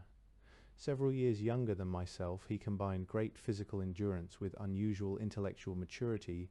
His shrewd judgment, unruffled temper, and dry sense of humor made him an invaluable partner in adventure and a strong stimulus to morale. That some such stimulus was needed became apparent to me from the frequency with which I found myself losing my temper over trifles. Even Hibberdine's patience was strained on this journey. Eels, who was supposed to know the way, repeatedly lost it, bringing us at length to Tropogier, angry, hungry, and exhausted, 9 hours after we had started. The sub-prefect, a cheerful little man who had lived in the United States, soon revived us with food and racket. Although himself a member of the Bali Kombetar, he had protected the Kosmet so far as he could, even to the extent of sending an official report to the German authorities stating that there were no partisans in his area and therefore no need for police action. We stayed indoors next day until darkness had fallen on the town. Then, taking leave of our host, we followed Ejub at a hurried pace through the streets and began the steep ascent of the pass of Morina towards the frontier. The snow, which had been falling lightly when we left, increased as we climbed the pass to a full blizzard blown in our teeth by a howling east wind that froze our hands and faces and seared our lungs at every gasping breath. Icicles formed in our noses, encrusted our mustaches, and hung from our eyebrows. As we neared the summit, the snow lay deeper until we were plunging above our knees in the drifts. Every step was an effort. The shimmering flakes threw back the light of our torches in our eyes, so that we frequently wandered off the path. As a little boy, I had been thrilled by tales of trappers and Mounties in the Rockies or the forests of northern Canada, and in my daydreams had sometimes pictured myself a member of an intrepid party of explorers crossing some wild and unmapped range of mountains. Now I found the reality hideously different. Staggering blindly up the slope, my head bowed against the storm, my limbs numb with fatigue, my lungs bursting, and my mind clouded with the fear that we should lose our way and perish horribly in this desolate, wind-swept waste of snow and darkness. It was nearly midnight when we knocked on the door of a farmhouse at the mountain hamlet of Morina, on the Kosovo side of the frontier. We waited in the snow while Ejub and the owner whispered anxiously together for nearly 10 minutes. There were visitors in the guest room who must not see us, and so we were taken to sleep in a disused granary under the roof, but not even the attention of the vermin in which the room abounded could keep us awake for long. By the time we were dressed next morning, the other guests had gone, and so we moved into the comfortable guest room. Ajub left for Jakove to discuss with Hassan Beg the final arrangements for our journey and reception there. He bade us await his return in patience and not on any account stir from the house without an escort. Even then we must not wander.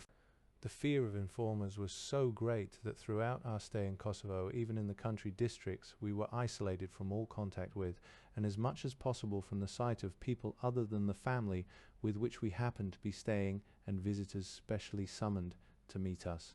When we wanted a walk to clear our heads, the guest rooms were seldom ventilated, for the Albanians could not endure fresh air in their houses. Someone would first make a reconnaissance to see that there was nobody about. We had always to take an escort, not so much for protection as for camouflage and in order to answer any awkward questions if we should happen to meet strangers. Lastly, Ajub insisted that we should always wear some kind of peasant headdress and put on civilian overcoats to hide our uniforms. I wore my black Bulgar fez, but Hiberdine preferred the white Albanian half-egg. To complete my disguise, I usually wound puttees over my field boots.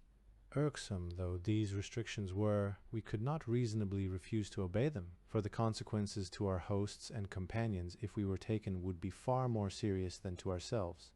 We were astonished at the unselfish courage of these people, whether powerful landowners like Hassan Kriaju, intellectuals like Professor Suleiman Riza, government officials, small shopkeepers or poor artisans who risked their lives to accompany and shelter us in an area where even Albanian partisans could not move in safety. Certainly people faced far graver dangers in other occupied countries, but in Kosovo there was no reason why men should expose themselves to any danger to help us. It may seem strange that we troubled to wear uniform at all when we must expect to be treated as spies if caught. The reasons were, first, that we had a directive from Cairo not to remove our uniforms. Secondly, that Hassan and Ajub both thought the sight of them would have a useful effect on our visitors' morale. Like most of the members of the irredentist party, Ajub belonged also to the Bali Kombëtar. He told us very little about himself beyond the fact that he had been an outlaw since the Italian occupation of Kosovo in 1941, and that he had a wife somewhere. What his occupation was in peacetime we never discovered. But now he was military commander of the irredentist set. They were still underground, but Ajub offered to call up a nucleus of 200 men to act as our bodyguard in the mountains whenever we needed them. Despite his melancholy and secretive manner, he was a simple man with a warm and generous nature who spared himself neither trouble nor risk in our service. As chief bodyguard, guide, and constant companion on our journey, Ajub appointed his closest friend, Ramadan, a dark, red-faced, thick-set Highlander who spoke little and drank a great deal. He was friendly enough, although in his cups he was subject to fits of moroseness, when he would sit by himself with his head in his hands, ignoring the rest of the company. But his story, which Ajub told us, proved him a loyal ally and a stout fighter. He had been an outlaw in these hills for 20 years, ever since the gendarmerie had killed his friend, Rustam Bayrami. Bound by his Bisa to protect Rustam, he had fought a stiff battle with the gendarmes, killing 6 of them, and only escaping himself after his friend had fallen. Since then he had been a hunted man without a home to shelter or a wife to comfort him. When there was nothing to do, he would let his misfortunes prey on his mind. He would start drinking at 7 in the morning and continue until lunchtime, when he would pass out quietly until it was time to start the evening carouse. New Year's Day 1944 found us still at Morina, impatient with the delay and worried by the continued absence of Ajub. He arrived without warning in the afternoon and told us to be ready to start for Jakove at dusk. He insisted that Elis and Zinel should stay behind, saying that they would make us too many to travel in safety. We should not need Elis because Ajub spoke French, but it required all my authority to persuade Zinel to return to Dege.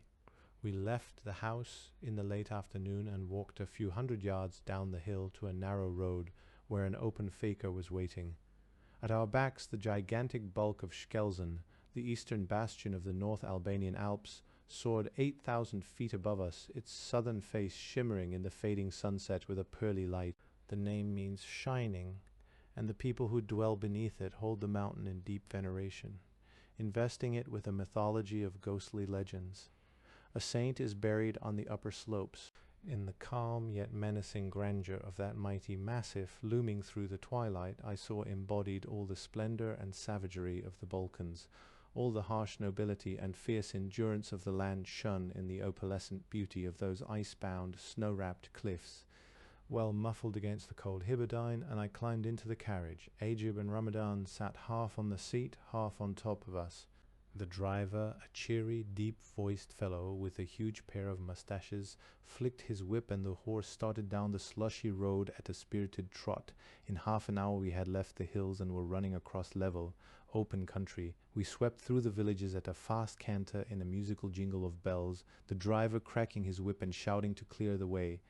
The carriage must have excited some comment, overloaded with the 5 of us and festooned with weapons. Ajub had brought a submachine gun for each of us in case we should have to fight, and the driver had a rifle slung across his shoulder. We entered Jakove about 7 o'clock, driving up the main street with a flourish that caused me acute alarm which nearly turned to panic when we were halted at a control post manned by Albanian gendarmes. However, Ajub gave a signal to the NCO in charge, who waved us on without a question though, with several curious glances. We turned down a quiet side street, dismounted, and began to creep through the streets like conspirators without, however, attracting attention from the few people we met. After a quarter of an hour we knocked on a wooden door in a wall and were admitted to a courtyard leading to a discreet but comfortably furnished house. This proved to be the back premises of a small cafe and hotel of which our host was the owner. Our first visitor, an hour later, was Jakove's chief of police, which accounted for our easy passage through the gendarmerie post. He told us over a glass of our host's smooth slivovitz that the Germans had reinforced their garrison by 1,000 Sicherheitsdienst during the last few days and had considerably tightened their controls, both on the roads and in the town. They knew of the parachute drop which had brought Hiberdine and the others, but their reports greatly exaggerated the numbers, and they believed that a party of 50 British parachutists had arrived. Our friends thought they were planning an expedition against Deg, but they feared there would also be a house-to-house search through the town in the near future. The chief of police hoped to give us at least 1 hour's warning of any search, and Ajub had a small force of his men in readiness to fight our way out if the worst came to the worst. But we must always be ready to move at a moment's notice and must be prepared to change our lodgings every night. Accordingly, we left the following evening for Hassan Beg's house, walking through the streets in pairs in a more sensible manner than usual. In the dusk, no one seemed to pay us any attention, least of all the 2 or 3 German patrols that we met. This was just as well, for Ajub told us that the Cosmet already knew of my visit. Only that morning he had met a schoolmaster belonging to the LNC who stopped him in the street. "How is Major Kemp?" "I haven't seen him," replied Ajib as innocently as he could. "Oh yes, you have. We know he's in Jakove with you." Late that evening we listened on Hassan's wireless to the BBC's account of the sinking of the Scharnhorst. It was thrilling to watch the respect with which his guests heard the news. Hassan and Ajub we knew to be our friends and devoted to our cause, but the sympathies of the others were still in the balance.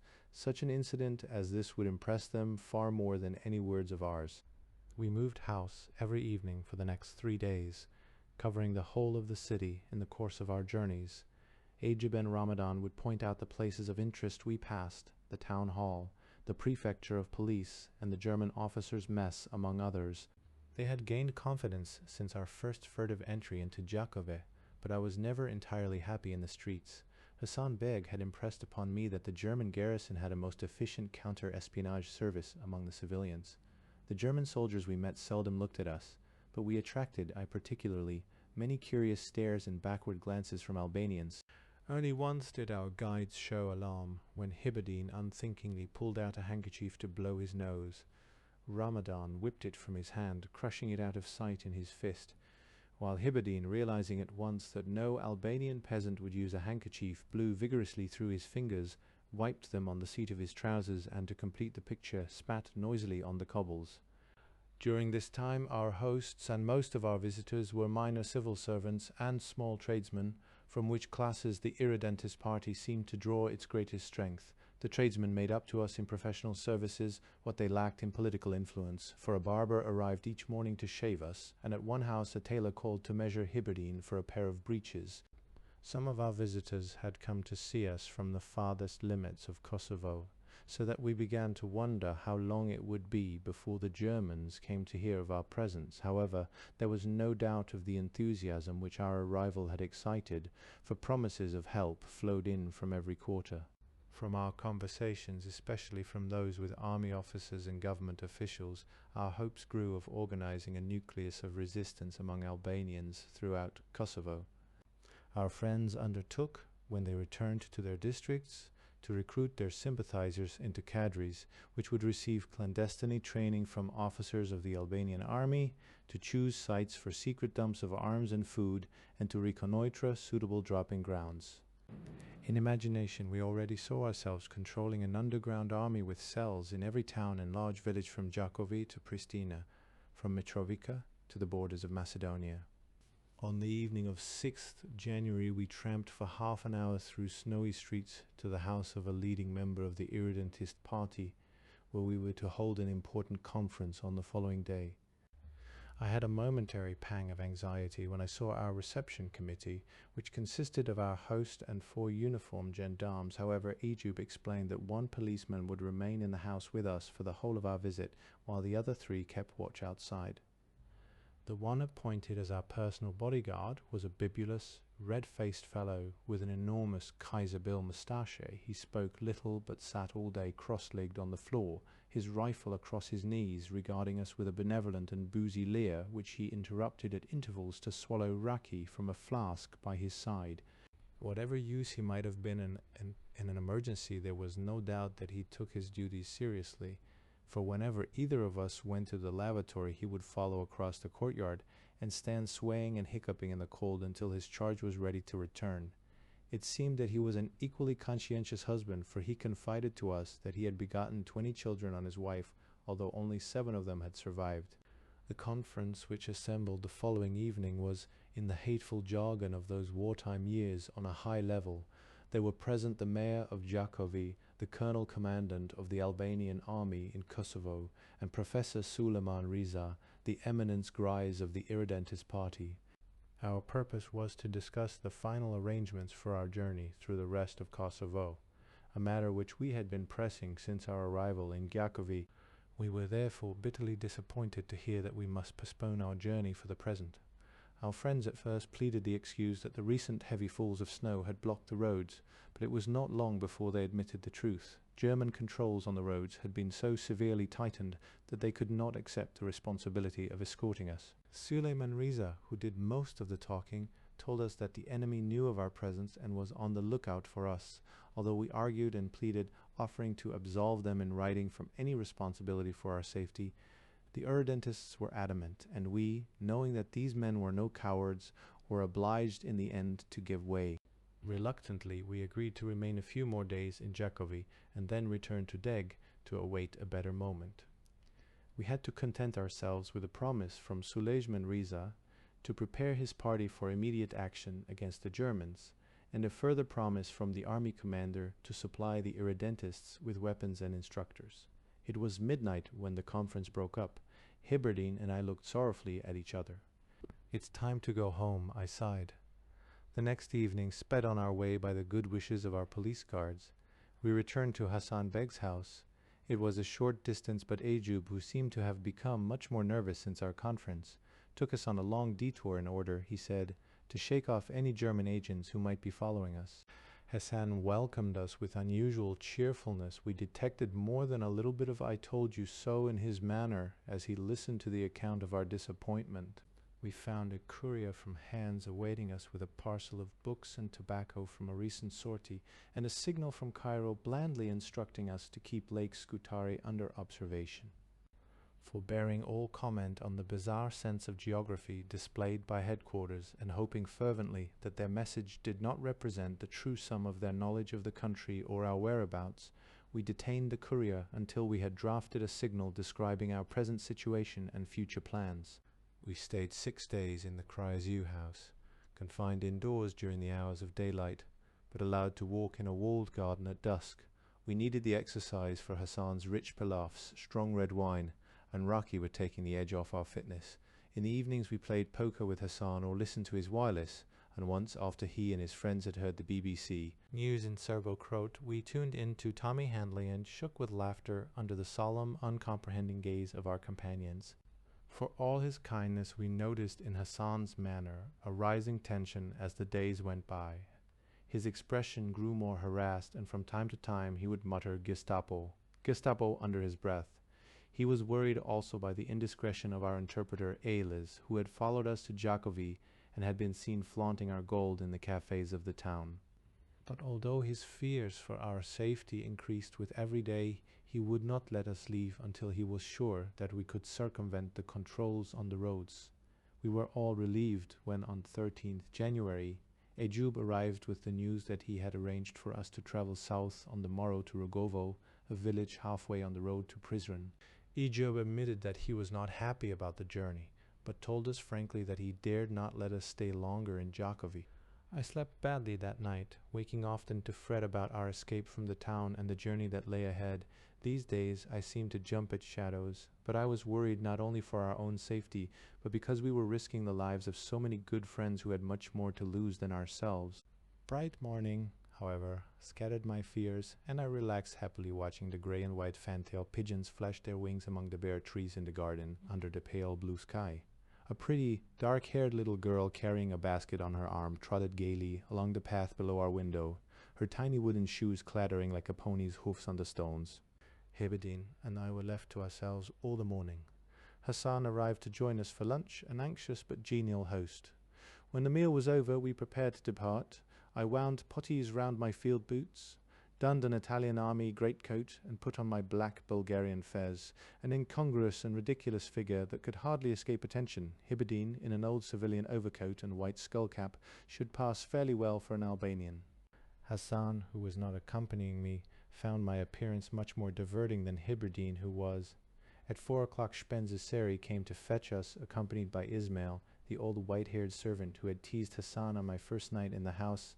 Now the old man surprised me by taking my hand between his two withered claws and kissing it. Hassan said a hurried goodbye in the courtyard, promising to keep in touch with us.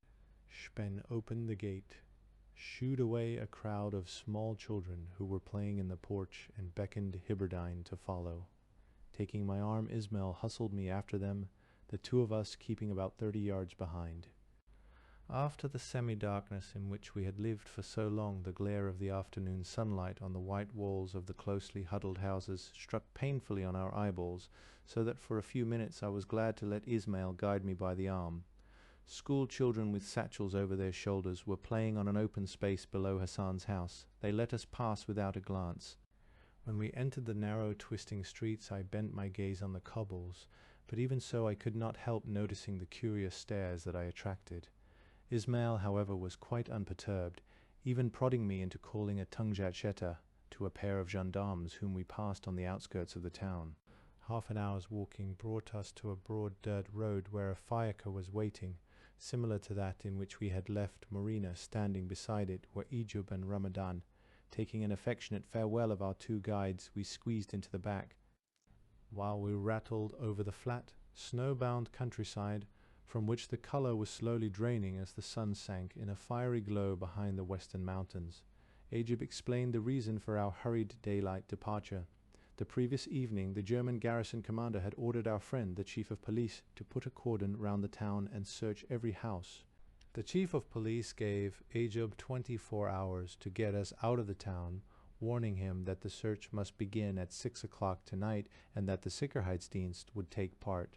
Ejub had scarcely finished his story when we came to a control post. Turning a corner, we saw, about 200 yards ahead of us, a rough barrier across the road, guarded by a party of Albanian gendarmerie and two grim-looking figures in field grey. Ejub had evidently planned our journey carefully, for our driver, without checking his pace, turned down a rough track to the right which, after a few hundred yards, crossed a river and ran parallel to the road. Although they must have seen us, the Germans made no attempt to interfere. A mile further on we were met by a fine-looking man mounted on a spirited grey stallion with a high-pommelled saddle and scarlet and silver trappings. When he came up to us, he wheeled his horse and shouted a greeting. Ajub told us that he was the owner of the house where we were to stay in Rogovo, and that his name was Dobrushi.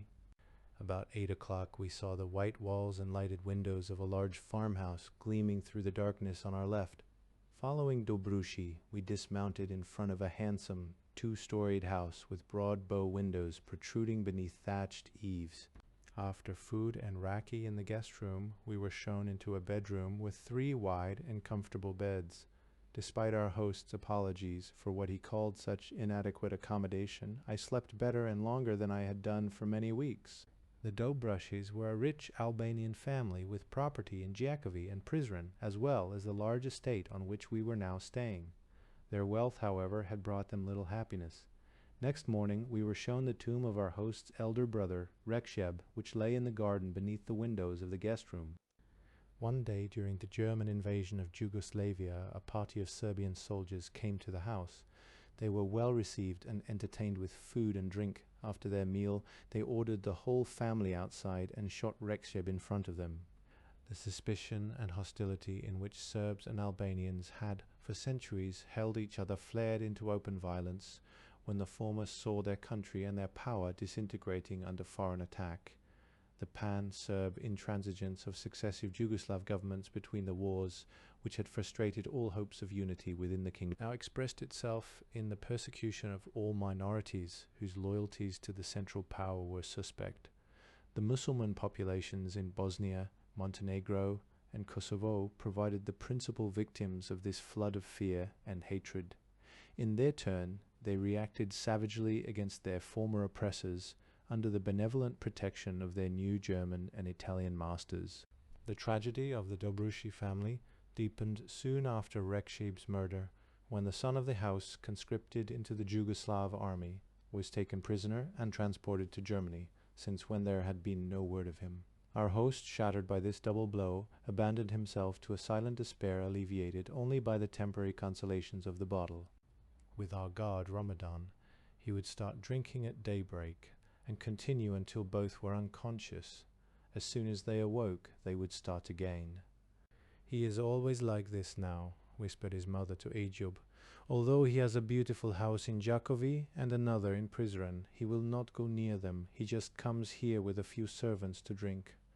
To escape from this stricken atmosphere, Hibadin and I each borrowed a gun and some cartridges, and, accompanied by 2 servants, went duck shooting by the river. We killed no birds, but the walk in the flat open country, the sunlight sparkling on the snow, and the tingle of the sharp frosty air on our faces more than compensated for the lack of sport. Ajub, who complained of influenza, went to Prizren to see a chemist. He returned in the evening disgusted. The chemist had given him a draught whose nauseous smell and bright orange color had aroused his suspicions, which were confirmed. He told us when he saw that the chemist was a Serb. Leaving the draught untasted, he stalked from the shop. Much more serious was the confirmation he brought that the German authorities knew of our presence in the area. They were combing Prizren and Giakovo for us, and had taken over all controls on the roads. If we stayed in Kosovo, it would only be a matter of time before we were found. We decided to return to Deg until the hunt had died down. We left Rogovo at dusk next day, 17th January, striking due west across country on foot until we reached the shelter of the foothills and a small village on the Yugoslav side of the old frontier. While resting there the following afternoon, we received a courier from Hassan Beg with a long letter from Hans and a sheaf of telegrams from Cairo. From these we learned the melancholy story of the death of Corporal Roberts, my wireless operator whom I had left behind with Seymour, and of the dispersal of Brigadier Davies's mission by the Germans. During the winter of 1943, the Germans launched a series of determined drives against areas known or believed to harbor British missions or their allies. Those operations, combined with the fierce cold of one of the severest winters of the war, virtually paralyzed the guerrilla movement for 4 months and forced British and partisans high into the mountains, where they had a painful struggle even to survive. Trotsky was obliged to leave his camp at Biza and jettison his equipment, including essential supplies of food and clothing.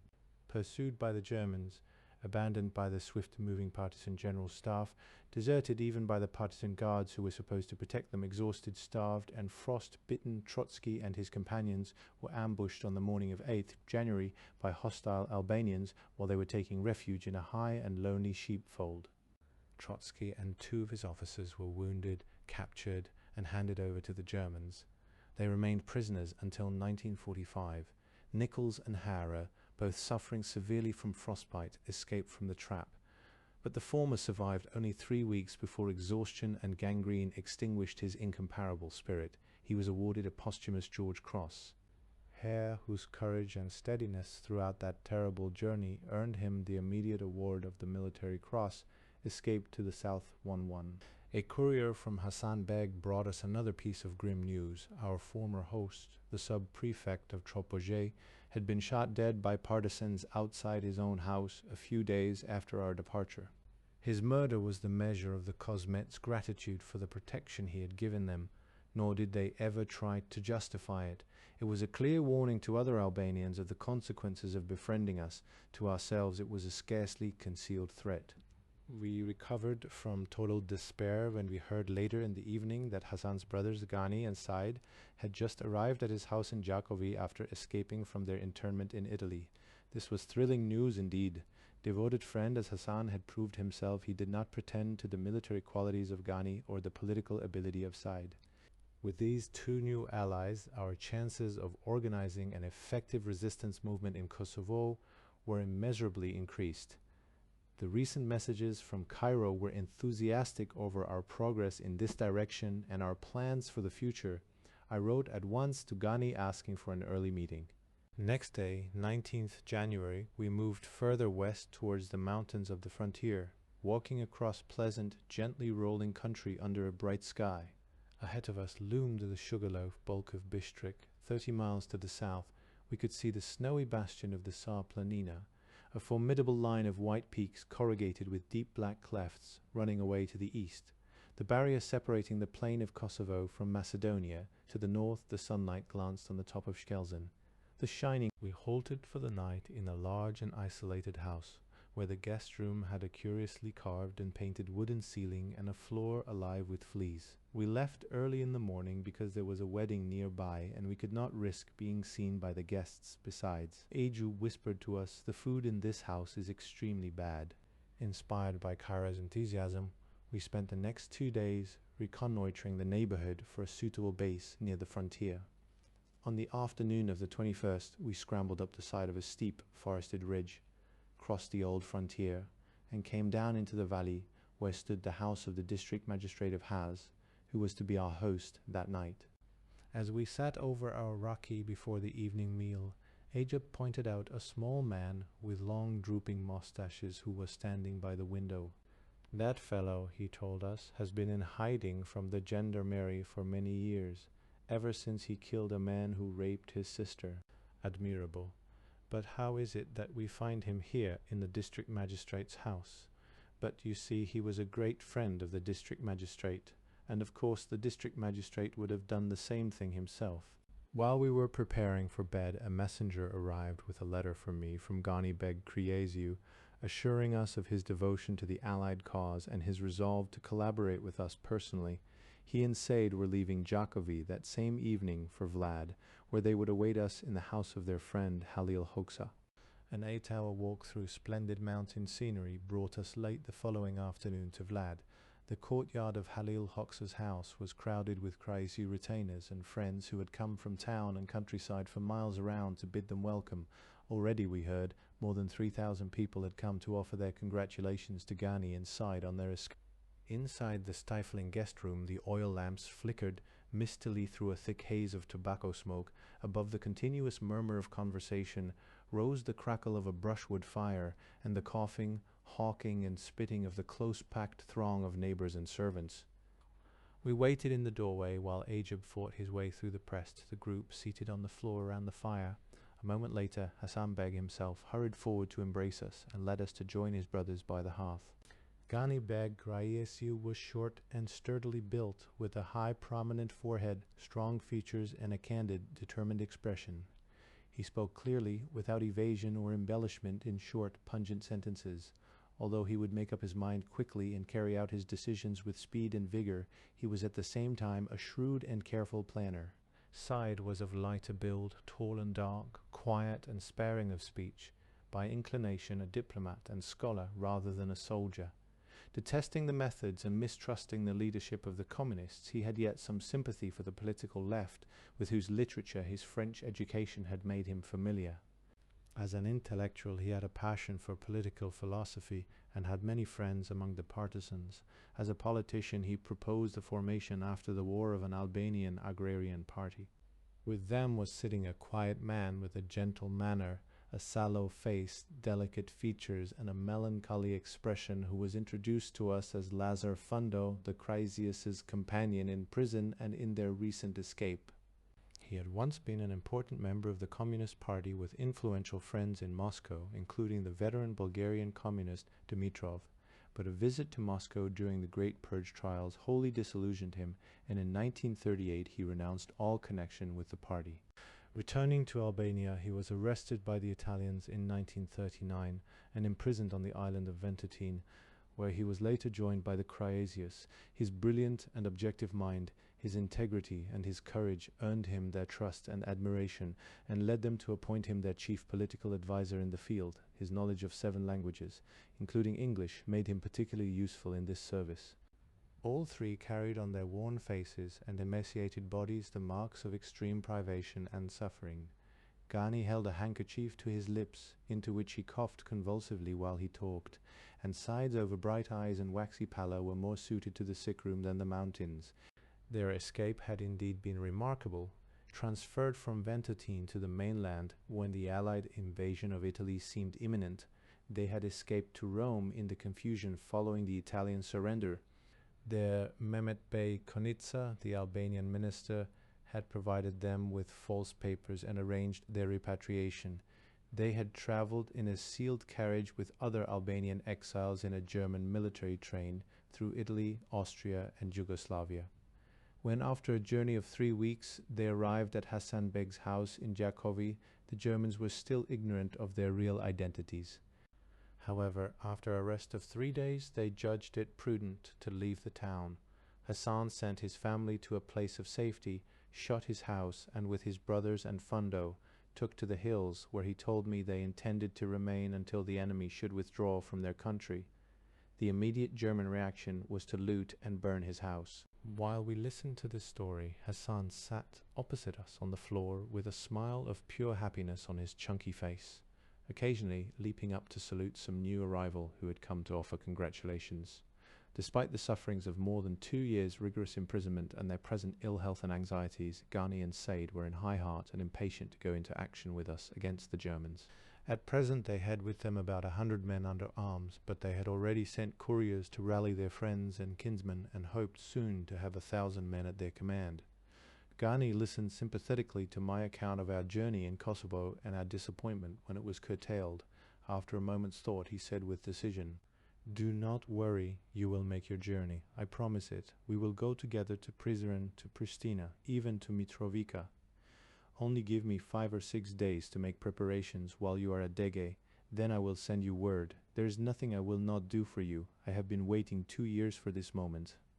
Over the raki and goat cheese we talked late into the night of suitable targets for attack, of the stores we should need, of a joint battle headquarters for the Chrysius and ourselves, of dropping grounds and arms caches, and of plans for a speedy and reliable intelligence service. We discussed the political situation in Kosovo and the measure of support we could expect from the people in each district, and of more immediate importance, we debated the chances of active cooperation with the Kosmet partisans. Gani and Said were willing, even anxious, to sink all political differences and work with them, but from our own experiences, Hiberdine and I were not optimistic about the Kosmet's response. However, we kept our doubts to ourselves. When at last we had eaten, we all settled down to sleep on the floor, but excitement and the incessant coughing of poor Gani gave me, at least, a disturbed night. I was thrilled at the prospect of continuing our journey through the whole of Kosovo, and I never doubted Gani's ability to perform what he had promised. Moreover, Although the messages from Cairo had been warm in their praise, I knew that military action was what our staff officers expected. Now it seemed they were going to have it, for Ghani convinced me, as he later demonstrated, that he meant to put all his energy and talent into the struggle. Jubilant, Hibberdine and I set out next day for Berishte, where Hans had established a new headquarters in a hamlet above the bank of the Drill, about 3 miles southwest of Deg. With us came the Chrysius, Fundo, and a large escort. We arrived in the afternoon to find Neil and Hans with the wireless operators, our 2 interpreters, and my servant, Zenel Ahmedi. Hibbert and Merritt had left, the former to join Riddell near Dibra, the latter to work with a Catholic chieftain near the Montenegrin border. I wasted no time in sending a signal to Cairo with the good news that we now had a formidable ally in the field, and asking that at least one of our supply drops be allocated to equip Ghani Beg. There was interesting news awaiting us. First, Hans told us that the Kosmet, enraged by what they called our defiance of them in visiting Kosovo without their escort or permission, had threatened to report us to Tito, a threat whose implications became clear to us soon enough. Secondly, 2 days ago Neil had narrowly escaped capture by a party of 50 Germans. On the other side of the Drin stood the Catholic village of Darde. About a mile further south, Neil had his headquarters in the hamlet of Trun. Neil had thought himself safe from surprise, for although the Prizren-Scutari road lay no more than 5 miles south of Trun, the only paths across the wild and mountainous country that separated him from the road were guarded by the followers of his friend, the Bajaktar of Puke. On this occasion, however, the guards were either too careless or too frightened to give the alarm. Swiftly and silently, the Germans moved up the steep and twisting track towards the house where Neil was comfortably taking his lunch. He would certainly have been caught had not the commander of a gendarmerie post on the road received early notice of the German plan.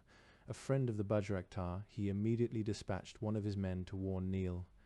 This man reached Trun half an hour ahead of the Germans, giving Neil and his staff just enough time to hide the wireless set and all traces of their presence and reach the cover of the hills before the first Germans surrounded the hamlet. Neil ferried his party across the Drin to Berishte, the Germans, after spending the night in Darde and plastering the walls with anti-British slogans, returned to their base. The enemy was certainly taking an unhealthy interest in our movements. Next morning Hans received a letter from the Kosmet, warning him that German troops with strong forces of Albanian auxiliaries were massing around Plav and Gasinje on the Montenegrin border. Their ostensible purpose was to attack the Montenegrin partisans in Andrijevica to the north. But the Kosmet feared that their real intention was to come down the Valbonne Valley and attack us at the same time as the Germans in Kosovo launched a drive from the east. From all we had heard, such a plan seemed more than likely. If it were synchronized with a German advance from the Scutari-Prizren road along the path followed by Neil's 50 Germans, we should have no way of escape. The partisans claimed to be watching all the approaches from the east, but after Neil's recent experience and my own at Slovle, I felt we could hardly hope for much warning. I was a little reassured by Ghani, who undertook to put his own guards on the tracks and send us word as soon as danger seemed imminent. He and his party returned to Vlad late the same evening. I shall not easily forget that 24th January, the parish priest of Darde came across the river to lunch, a quiet, taciturn figure who seemed to have little liking for our company. Hans and Neil had invited him in the hope that he might be persuaded to influence his villagers in our favor. Although Neil was protected at Tron by his friendship with the Bajraktar Imar Bardoshi, he was far from welcome in Darde, where the people would not even sell him food. Indeed, we had all been warned by the priest himself not to enter his village, even to go to church. But our lunch was not a success. Although coldly polite to his hosts, he would not listen to any of our arguments, quoting texts from the Pope's Christmas broadcast and twisting them to justify his own hostility to the Allies. To his mind, we were clearly the agents of communism. We escorted him back to the ferry in silence. The signal that shattered all my hopes came over the evening wireless scud from Cairo. Its opening words are fixed forever in my memory: Kemp to break tactfully all contact with Chrysius and irredentists.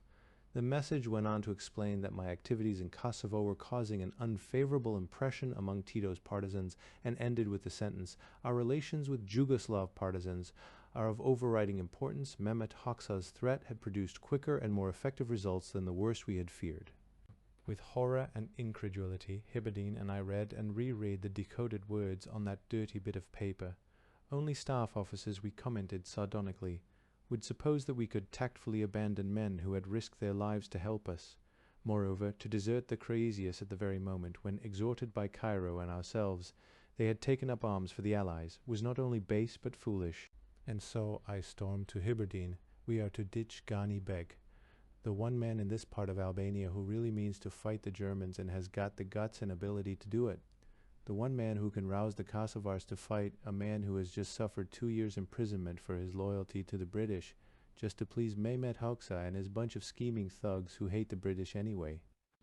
If Cairo's relations with the Jug partisans are really so important, added Hibberdine, why the hell didn't they warn us off before, instead of encouraging and praising us in everything we've done? After all, there isn't a step we've taken that hasn't had their approval. For all our anger, we could not believe that these instructions had the approval of Philip Leake, and we proved to be right. We later discovered that Mehmet Hoxha's report was passed by Tito with a strong protest to the headquarters of the British liaison mission in Yugoslavia. In consequence, the order for our withdrawal came from a much higher quarter than the Albanian country section. In desperation, I drafted a most urgent signal, begging at least to be allowed to keep in touch with Ghani Beg, now that he was in arms against the Germans. The answer was a categorical no. It was clear to me that my usefulness in the country was now over, my position no longer tenable. I was already discredited with the Cosmet partisans, whose knowledge of their triumph would only increase their intransigence. Besides, I did not believe that they contemplated any operations against the Germans, but were resolved to keep their forces intact for the subjugation of their own people, including those who had been my friends and protectors. On the other hand, if I could get out of Albania quickly, it was just possible that I might be able to help both my country and my friends by personal interviews with our staff officers. Thus, naively, I reasoned. Sadly, I sent my last signal, asking permission to return to Cairo and report. Hibberdine, who was much less compromised than myself, was willing to remain. He and I spent the next 2 days with Neil among the pine woods at Trun, high above the swift-flowing Drin, shaking off some of our depression in his cheerful company and relaxing in the crisp mountain air and the splendid scenery that rolled away south of us towards the mountains of Luma. At lunchtime on the 27th, Hans arrived with a signal from me from Cairo approving my request to return and report. Hibberdine was ordered to remain and carry out general intelligence duties in the area, a vague assignment which I did not envy him. Hans was very excited about a visit he had received the previous day from Mehmet Hoxha, who had arrived seething with rage against me for what I had done in Kosovo. After a tirade against me and my dealing with traitors, collaborators, reactionaries, and enemies of the Albanian people, Mehmet had concluded with the revealing statement that if it had not been for his relations with Hans, he would have taken measures against me. Hans suggested that I should join him at a meeting with the Cosmet General Staff the following afternoon at WWII, to which I agreed. We went on to discuss the question of how I was to get out of the country. I could not go south, for the Shkumbi was in flood. The only possible route was across the North Albanian Alps to Bahrain in Montenegro, where Tito's partisans held an airfield from which I could be flown to Italy. But there was a difficulty here, in the words of Cairo's message. Bahrain partisans have been receiving unfavorable accounts of your activities, probably from Cosmet. However, Hans believed that if I could avoid an open breach with the Cosmet at tomorrow's meeting, they would be so glad to have me out of the country that they would themselves arrange my journey. After breakfast next morning, Hans and I left Trun. We reached Deg in the early afternoon. At the entrance to the village, we came upon a group of partisans practicing with an old Hotchkiss machine gun under the supervision of a burly blonde whose thick hair, beneath a brown fur Montegrin hat, reached to the shoulders. As we approached, the blonde turned round, revealing a fine pair of handlebar mustaches that would have been the envy of any pilot in bomber command. He told us that the members of the Cosmet were assembling in the house of the village Hoxha. Hans went on ahead of me to have a quiet word with Fadil Hoxha and Mehmet, and soften the impact of my arrival. So effective was his diplomacy that Mehmet and his colleagues greeted me more like an old friend and comrade than the fascist beast of their denunciations. We maintained our facade of friendliness throughout the meeting, for the Cosmet were too happy at the thought of getting rid of me to be deliberately offensive, while I was determined not to be provoked into argument. There were nevertheless moments when I could hardly restrain my laughter, as when Mehmet propounded quite seriously the amazing theory that the Civil War had been brought about solely by British encouragement of collaborationists and reactionaries, and ended with a duel of doublethink. There was no civil war in Albania until the arrival of the British military missions. With genuine enthusiasm, the Cosmet agreed to escort me to Bahrain, but warned me that the German and Albanian forces concentrated around Plav and Gusinje had started an offensive against the Montenegrin partisans. A Cosmet patrol had been sent to report on the situation and should return within the next few days. If I would return to Hens's headquarters at Berishte, they would send for me as soon as it was safe to move. While at Degi, I received information that sickened me as much as anything I had heard in Albania. The miserable Elis, my interpreter, had been a frequent visitor to the German commandature in Pek, while Hiberdine and I were traveling in Kosovo. Instead of returning home when we left him at Molina at the beginning of January, he decided to earn some money by reporting our movements to the Germans. Only Egypt's precautions had saved us from capture. I was at first unwilling to believe the story of his treachery, for I distrusted all evidence from Cosmet sources, but when, after examining the witnesses, I tackled Els on my return to Berishte, he burst into tears and admitted the charges. I was angry enough to have shot him on the spot, but I had no wish to start a blood feud between his village and Berishte. I sent him home, feeling sure that either the partisans or the Chrysius, whom he had also betrayed, would exact their own revenge. From Berishte, I wrote a letter to the Chrysius, which I sent by the hand of my other interpreter, Sadri Dorshe.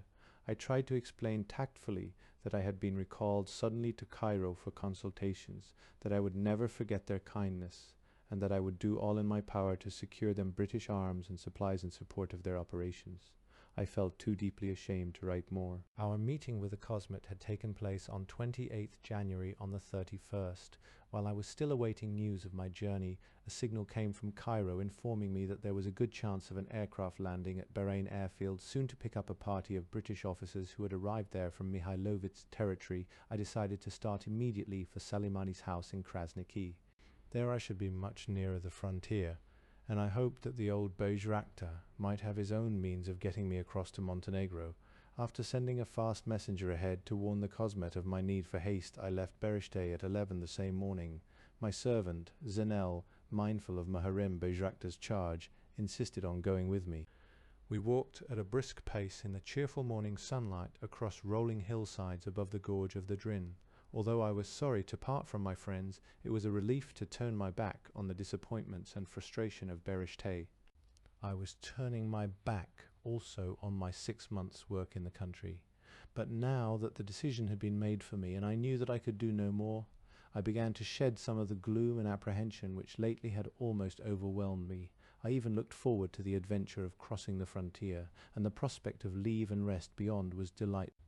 We reached Salimani's house soon after dark, to find the Bajraktar seated in his guest room among a group of partisans, including Mehmet and Fedil Hoksa. They had received my message and introduced me to their courier Idris, who had just returned from Plav with his report on the offensive against the Montenegrin partisans.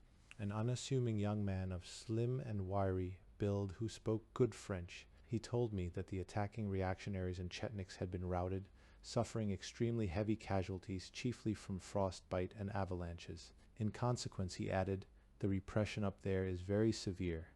Mehmet, however, more affable than I had ever seen him, agreed to send me on my journey the following evening with Idris and 2 Montenegrin partisans as escort.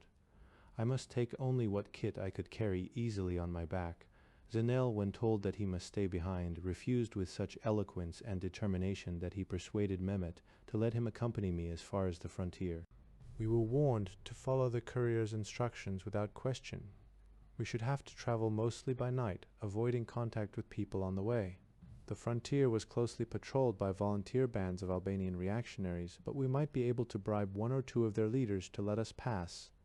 February 1st was a day of cloudless sky and brilliant sunshine, in which the great peaks to the north beneath which I should have to travel that night shone in frosty but friendly grandeur. During the morning I reduced my kit to a small haversack, an overcoat and a couple of blankets. For defense, I should have to rely on my .45 automatic and the rifles of my escort. Before lunch, Fadil and Mehmet took their leave in the same sunny mood, which at another time I might have thought suspicious. In the late afternoon, the 5 of us began our northward journey. It was safe to travel in daylight the few miles to the small town of Koljekaj, but at a house on the outskirts we halted to cat and to await the fall of darkness. We left at 8 and walked for an hour across open country until the track entered the deep gorge of the Valbonais, which runs northwestward along a narrow cleft through the mountains to within a few miles of the old frontier. Idris called a halt. "Let us rest a few minutes," he said. "Ahead of us lies a march of 6 hours. Under a bright moon we resumed our journey, following a narrow path which wound along the cliff face above the right bank of the river. Below us the torrent foamed and bubbled among the boulders and over the rapids. The roar and hissing of its passage, echoed and amplified by the steep confining walls. Above, the moonlight glistened white on the mountain tops, outlined starkly against the indigo sky, and glinted evilly on the bare rock faces which plunged hundreds of feet into the shadows of the gorge. On our side, the overhanging wall of rock blotted out the light, so that we stumbled helplessly among the loose stones and boulders which littered the path. Soon the going became harder as the track dropped down to the river, then rose and fell again steeply in a series of vicious switchbacks. Hour after hour we struggled on, with only an occasional halt for a drink of water, until my eyes ached with the strain of following the track, and I could no longer control the movements of my aching legs. As though drunk, I began to stagger and lurch from side to side. I was painfully reminded of the local name for these mountains, Proklitiji, or accursed. The moon was already down when we came to a widening of the valley, where a ravine ran in from the north. We forded the river, and after climbing several hundred feet up the opposite hillside in order to avoid a village, crossed the ravine and continued up the valley.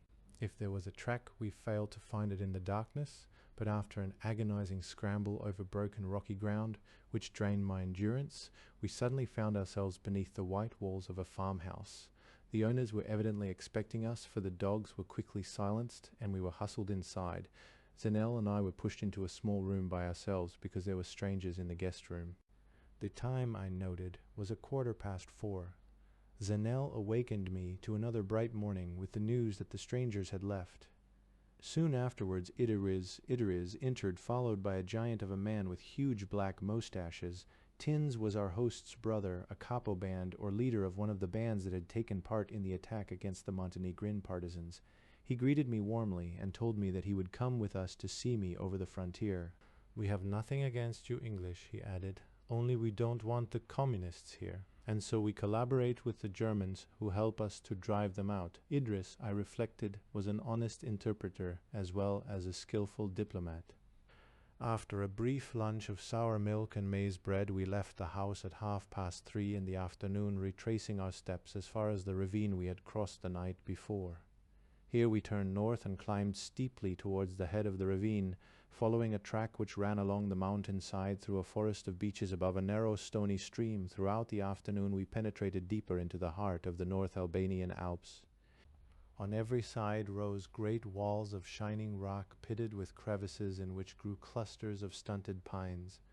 Darkness fell, and a bright moon swung into the clear sky, glinting with a steely radiance on the naked rock and bathing the peaks in the still. White beauty that moonlight brings to deserts and mountains and all lonely places. After 4 hours' march we crossed a wide level valley carpeted in snow and began to climb a steep beech-covered mountain, an exhausting business, for our feet slithered continually on the frozen track. Half an hour's climb brought us out of the trees onto an open windswept crest where a small stone pyramid marked the old Montenegrin frontier. Here, while we rested, I looked back over the moonlit mountains and dark, deep valleys of Albania, so beautiful in that clear February night that all the fears and disappointments I had suffered there vanished from my mind. In that moment of rapture, I felt a futile longing to return. Led by our guide, the capo band, we set off downhill at what seemed to me a mad pace, for the narrow, twisting track of beaten snow was as slippery as an ice rink. Quite unable to control my speed or direction, I continually slithered off to bury myself in the deep drifts at the side or land up hard against a tree. We progressed in a series of these terrifying descents, interrupted by arduous climbs up narrow paths on the side of mountains above sheer precipices, until at 1:30 in the morning we reached our destination, a wooden cabin at the bottom of a steep hill. Unable to keep my feet on the slippery gradient, I made the descent from the crest to the cabin on my bottom. Our host, a fine-looking dark Montenegrin, showed us furtively into a small room at the front of the house, apologizing in whispers for not being able to offer us the guest room, which was occupied by strangers whom he dared not let us meet. Throwing myself on the floor without undressing or removing my boots, I slept soundly until late in the morning. We were now on the most dangerous part of our journey, Idris told me, in the heart of enemy territory. Through the little window of our room he pointed out to me a broad lake a mile or two below us, and beside it a cluster of houses among the trees. This was the lake and town of Plav. There was a German military headquarters in the town, he explained, and the country all around was thick with fascists. Our friend, the capo band, had already left for the new frontier to find out whether I could cross that night. Meanwhile I must stay in the room, being careful not to show my face at the window. At 6 in the evening, the capo band returned to say that his friends would not be on duty until the following night, but that I could certainly cross then. I had resigned myself to another 24 hours of waiting and was preparing to go to bed after an excellent dinner when there was a loud knocking on the front door and I heard a voice shouting for Idris. He hurried out to return a minute later with a serious face, accompanied by the capo band, who looked a little frightened. "Listen, we must hurry away from here.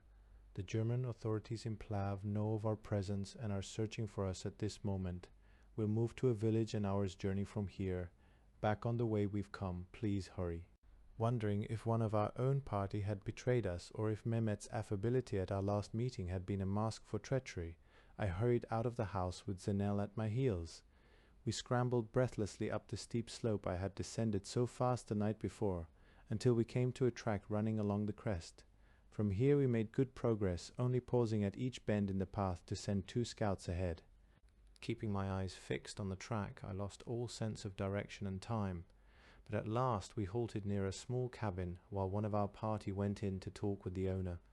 10 minutes later we were inside a dim, stuffy little room with grimy plaster walls and a dirty wooden floor on which a young man and 3 small girls were lying in a jumble of dirty bedding.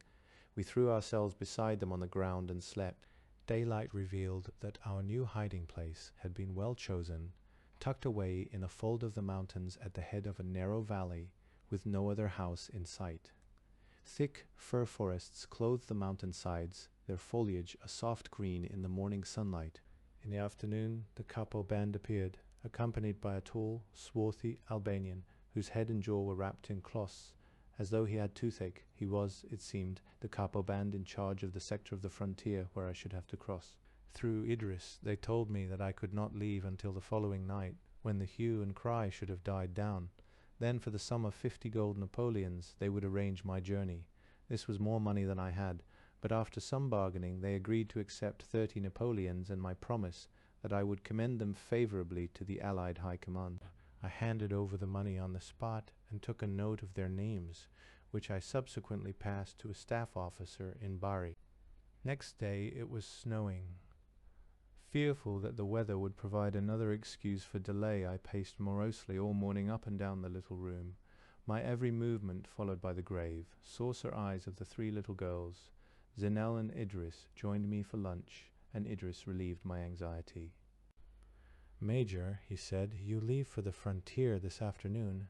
Zenel and I can accompany you no farther, but the 2 Montenegrin boys we have brought with us will escort you to Andrijevica, where Tito's partisans will take care of you. The capo band and his friends will go with you as far as the new frontier." Between this frontier and Tito's territory is a wide no-man's land infested by patrols of Albanians, partisans, and Mihailovich Chetniks, all hostile to each other. There will lie your greatest danger. In the early afternoon my escort arrived, shaking the snow from their clothes. There were 6 of them in all, including the 2 Montenegrin partisans. Idris was leaving immediately for the south. Zenel, in tears, begged me to take him with me, even to Andrijevica, swearing that he could make his own way back through the mountains to Mohar. I knew as well as he did that he could not hope to survive such a journey alone. I sat down and wrote a letter to Muharrem, thanking him for giving me so faithful a servant. Sternly I ordered Zenel to take the letter to his master, telling him that it was a message of great importance. Only thus could I persuade him to leave me.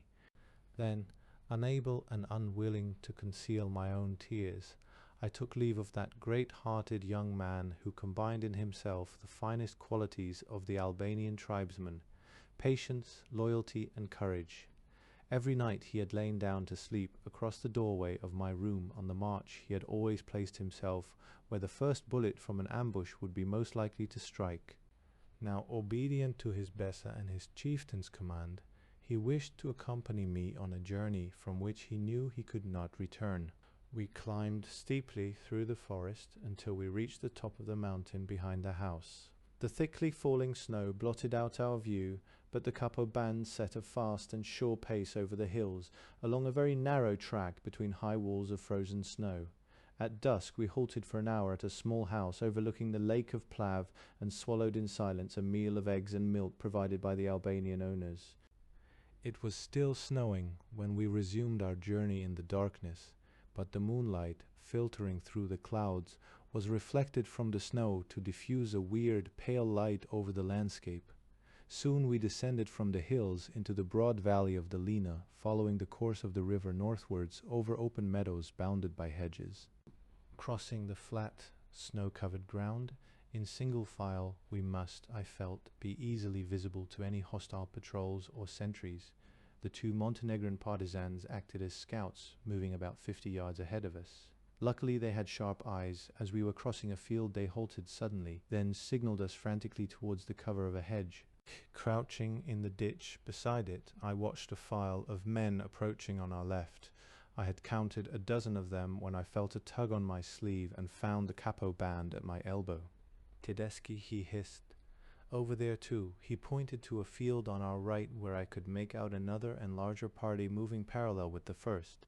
"But they haven't seen us, not yet." Slowly, agonizingly slowly, the two German patrols stalked across the fields on either side of us. Silent and motionless we lay in the shallow ditch, holding our breath and sweating with anxiety. Once we were spotted, we could not hope to escape across the open snow, nor could we fight our way out against such odds and without one automatic weapon between us. Fervently I prayed that they would not notice our footmarks. They plodded steadily past us, seeming to look neither to right nor left. We lay hidden for a full 5 minutes after the last files had disappeared into the night. Then we moved forward in a series of bounds from hedge to hedge, floundering across the open fields as fast as we could pull our feet through the deep snow. Nearly 2 hours later we came upon the main road from Plav to Andrijevica, a broad band of beaten snow between low banks. After a brief rest we set off along the road at a good pace. Our guide seemed confident that we should not run into trouble on this stretch of the journey, a feeling which, after our last experience, I could not share, but as it turned out they were right, for in 2 hours of walking we met no one. Half a mile short of the frontier we turned up a steep track into the hills. We climbed slowly through thick pine woods, picking our way with difficulty in the darkness and striving to make no sound that might attract the attention of the frontier guards. Emerging suddenly from the woods we found ourselves on the top of a precipitous slope among some deserted earthworks. We stood now upon the frontier. At our feet lay a deep valley. A steep, bare hillside rose beyond, a no-man's land of uncertain breadth and unknown danger. For a moment we halted, crouched among the earthworks, while our Albanian guides held a whispered consultation with the two Montenegrins. Then, with a word of farewell to the Albanians, I sprang to my feet and launched myself downhill in the wake of the two partisans. So steep was the slope and so slippery the snow that I was soon careering downhill quite out of control. Unwilling to finish up with my head in a snowdrift, I tobogganed on my bottom for most of the way, pulling up only when I came to a belt of trees beside a stream at the foot of the mountain. I found the climb on the other side a nightmare, stumbling painfully upwards through the snow and tormented by the knowledge that our figures were clear targets against the bare hillside. However, although the ground was honeycombed with footprints, we reached the top of the mountain without being seen.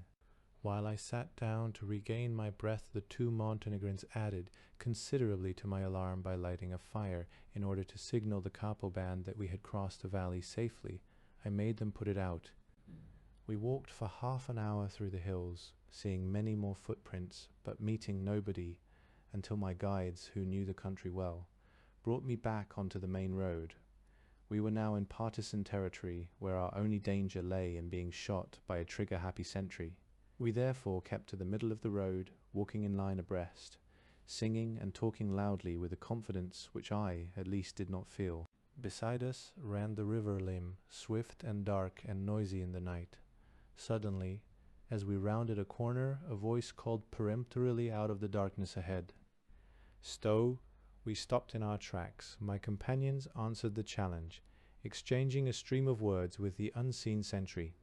At last we advanced slowly towards an improvised pillbox beneath an overhanging rock. Two very young partisans seized my hands and shook them over and over again amid a torrent of friendly greetings. After a few minutes' rest and talk, we continued down the road for 2 or 3 miles, challenged repeatedly by sentries, until we came to a collection of small wooden huts which formed battalion headquarters. In a narrow smoky room almost entirely filled by an incongruous 4-poster bed, I found a crowd of soldiers, among them the battalion commander and his political commissar. The former, a lean, weather-beaten Serb, immediately subjected me to a sharp interrogation in Italian, strangely relaxing from suspicion into friendliness when he learned from my escort that I held the rank of major. The commissar was a small, squat man with very bright eyes and a Struwwelpeter shock of black hair, who sat on the bed swinging his legs and smiling into the light. I was handed a large piece of stale bread and an army water bottle full of raki, from which I was repeatedly urged to drink by the crowd of partisans who pressed close around me. Overcome with relief at our safe arrival, exhausted by the journey, and stupefied by the heats, smoke, and fumes of alcohol, I soon began to nod. Friendly hands removed my boots and carried me to the 4-poster bed, where I lay beside the political commissar, scarcely aware of his presence. At dawn, I was shaken into consciousness by a very pretty girl, wearing battle dress and a partisan forage cap. She gave me some soap and poured water over my hands, fluttering her eyelashes and giggling aristocrat as I washed. At 8 o'clock, I took the road to Andrijevica, following the valley of the Lim, past burnt-out villages where the blackened shells of once prosperous farmhouses bore gloomy witness to the hatred bred by political cleavage and religious intolerance. Soon after midday I reached Andrijevica, a cluster of brown and white houses with broad gables standing upon a hill above the river. In a house in the main street I lunched with a major and 2 captains of the old Royal Yugoslav Army, now serving on the staff of General Peko Dapčević, Tito's commander in Montenegro. The walls of the room where we ate were plastered with such slogans as "Death to the Chetniks of the bandit Draža Mihailović," the general under whom my hosts had been proud to serve less than 3 years before. They told me that there was a party of British officers at Bahrain, 8 miles up the road, awaiting evacuation by air to Italy. After escaping from Draža's territory, I had, it seemed, arrived in time. During the afternoon I received calls from various Albanians whom I had met with the Cosmet, among them a serious young schoolmaster who treated me to a long lecture in French on the ethnic identity of the Albanian and Montenegrin peoples. Montenegro, he explained, his sad eyes enormously dilated behind the thick lenses of his glasses, was ethnically a part of Albania and would certainly be administered as such under the new partisan regime. After dinner that evening I was treated to a similar lecture from a keen young Montenegrin commissar who explained to me that all Albania north of the Drin belonged economically and ethnically to Yugoslavia and would be so administered under the new partisan regime. These fraternal sentiments did not seem to be shared by the people of Andrijevica. They pointed out to me the surrounding fields which had recently been the scene of fighting between the partisans and the attacking Albanians, and rejoiced that the former, even if they were communists, had managed to repel the invading Turks. After lunch the following afternoon, 7th February, I started on the last lap of my journey to Bahrain. A walk of 4 hours through a thick snowstorm brought me in darkness to a sad and silent town straggling on either side of a broad main street in the middle of a valley dominated by high forested mountains. My guides left me at a dismal 2-story building with a courtyard opening off the street. Climbing a wooden staircase to the first floor, I entered a dingy, ill-lit room furnished with a table, a few chairs and 3 narrow beds. Through a thick haze of tobacco smoke I saw 4 or 5 men sitting round the table. A tall, lean figure in British Army battle dress, wearing the badges of a lieutenant colonel, rose and introduced himself with a charming smile. "Good evening, you must be Kemp. I'm Hudson. We've been expecting you for some days now. Let me introduce Colonel Seitz of the United States Army, Captain Wade, Northamptonshire Yeomanry, and Sergeants Roberts and Ross, who operate our wireless. Have some raki. Do you play bridge?" I never returned to Albania. Within the year, the communist forces of the LNC and Cosmet had overrun the country. Implacable in their hatred of the British who had nursed them, they were determined to destroy all those whom they considered to be our friends. In the eyes of the new rulers of Albania, collaboration with the British was a far greater crime than collaboration with the Germans. The fury of the new regime was directed especially against those Albanians who, as our allies, had submerged their political differences with the communists in a united effort to win their country's freedom. Such men were marked for destruction because their fighting record gave the lie to the communist claim that the Communist Party alone represented the Albanian people in their fight for independence. From this murderous holocaust, only a few of my friends escaped. The Kreisius, as I have told, declared open warfare against the Germans during my last days in Albania, and later conducted a brilliant campaign against them which nearly drove them from the town of Đakovo.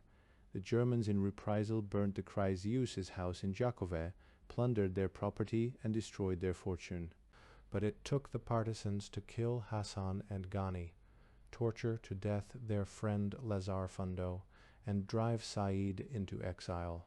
Ejok Binaku, my companion and guide in Kosovo, escaped into Greece with his friend Professor Suleiman Riza when Tito's forces overran Kosovo and massacred or imprisoned all the Albanian irredentists who fell into their hands.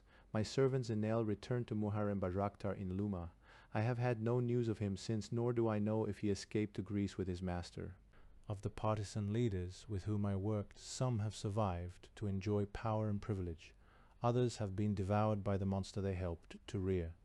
Mehmet Shehu, Prime Minister of the country, and Enver Hoxha, First Secretary of the party, ride an uneasy seesaw for the supreme position, the ruthlessness and cruelty of the one matched by the treacherous subtlety of the other.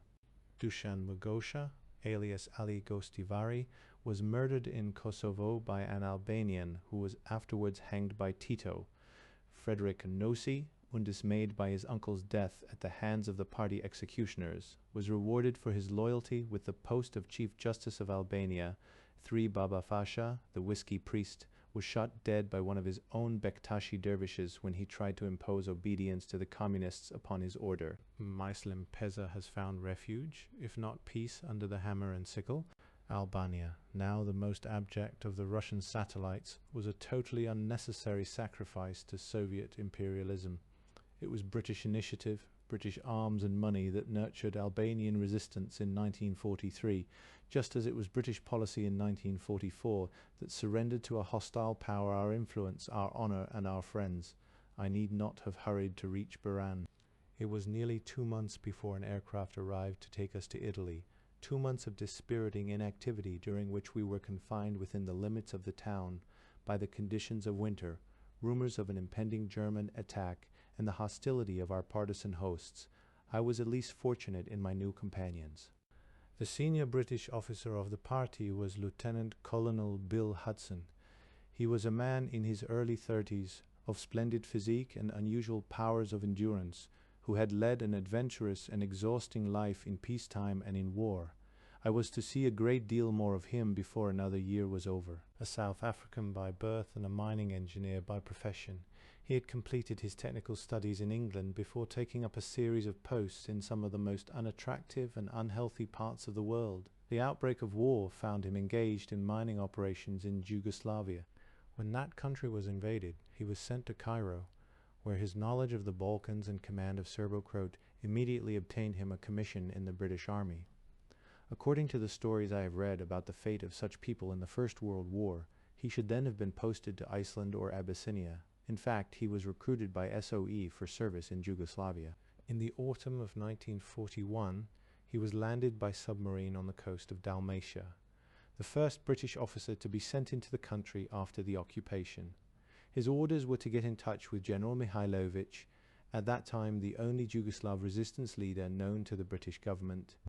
Slipping past the Italian coastal garrisons, he arrived, after a long, hard and hazardous journey over the mountains, at the general's headquarters. His presence there as a British officer in uniform wonderfully stimulated the morale of that gallant but erratic soldier.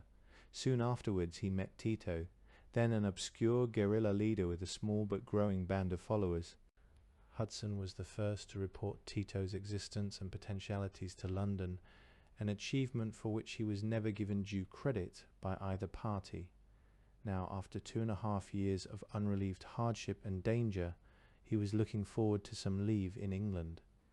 Captain Bob Wade might have stepped straight from the pages of Surtees, about my own age, of medium height and broadly built, with a bright red face, a wide, humorous mouth, and a rich, throaty laugh. He had a vitality and zest for life that no hardship or adversity seemed able to subdue. At the beginning of the war he left his fanning and his horses to join the Northamptonshire Yeomanry and went with them to North Africa. There, after a period of regimental soldiering, he volunteered for service with SOE in April 1943. He was dropped into southern Serbia to one of Mihailovic's less reliable commanders. In that area, the occupying forces were Bulgars, ferocious enemies whose treatment of the few BLOs they captured was notorious and horrible. Wade had some narrow escapes from them, being surprised on one occasion literally with his trousers down. He was adored by the people of Berenay. I can still see his stocky figure striding along the street, his face a glowing beacon against the snow, accompanied by 2 grinning, bearded Montenegrins, each with an arm round his shoulder. Sergeant Roberts, who was Wade's wireless operator and worked the set which was our only link with SOE headquarters in Cairo, and so with the outside world, was a quiet, competent young man who treated us all with an easy familiarity that was never offensive. Sergeant Ross, a perky little Australian with an irrepressible sense of fun, had been taken prisoner by the Germans in Greece in 1941, but had managed somehow to escape and join a band of Chetniks. He helped Roberts with the wireless. Colonel Al Seitz of the U.S. Army was a regular soldier, a serious but amiable officer of considerable seniority. He had dropped to Brigadier Armstrong, the senior British liaison officer with Mihailovich in the previous autumn, for General Wild Bill Donovan, the American OSS-1 commander, was anxious to attach American officers to SOE missions in the Balkans. Seitz confessed himself no politician, but would listen with a fatherly interest to what we had to say before giving us the West Point angle. As time passed, he fretted even more than the rest of us, for he was convinced that the boys in Washington were gnawing their nails in their anxiety to have his report in time for what he continually referred to as the Spring Offensive.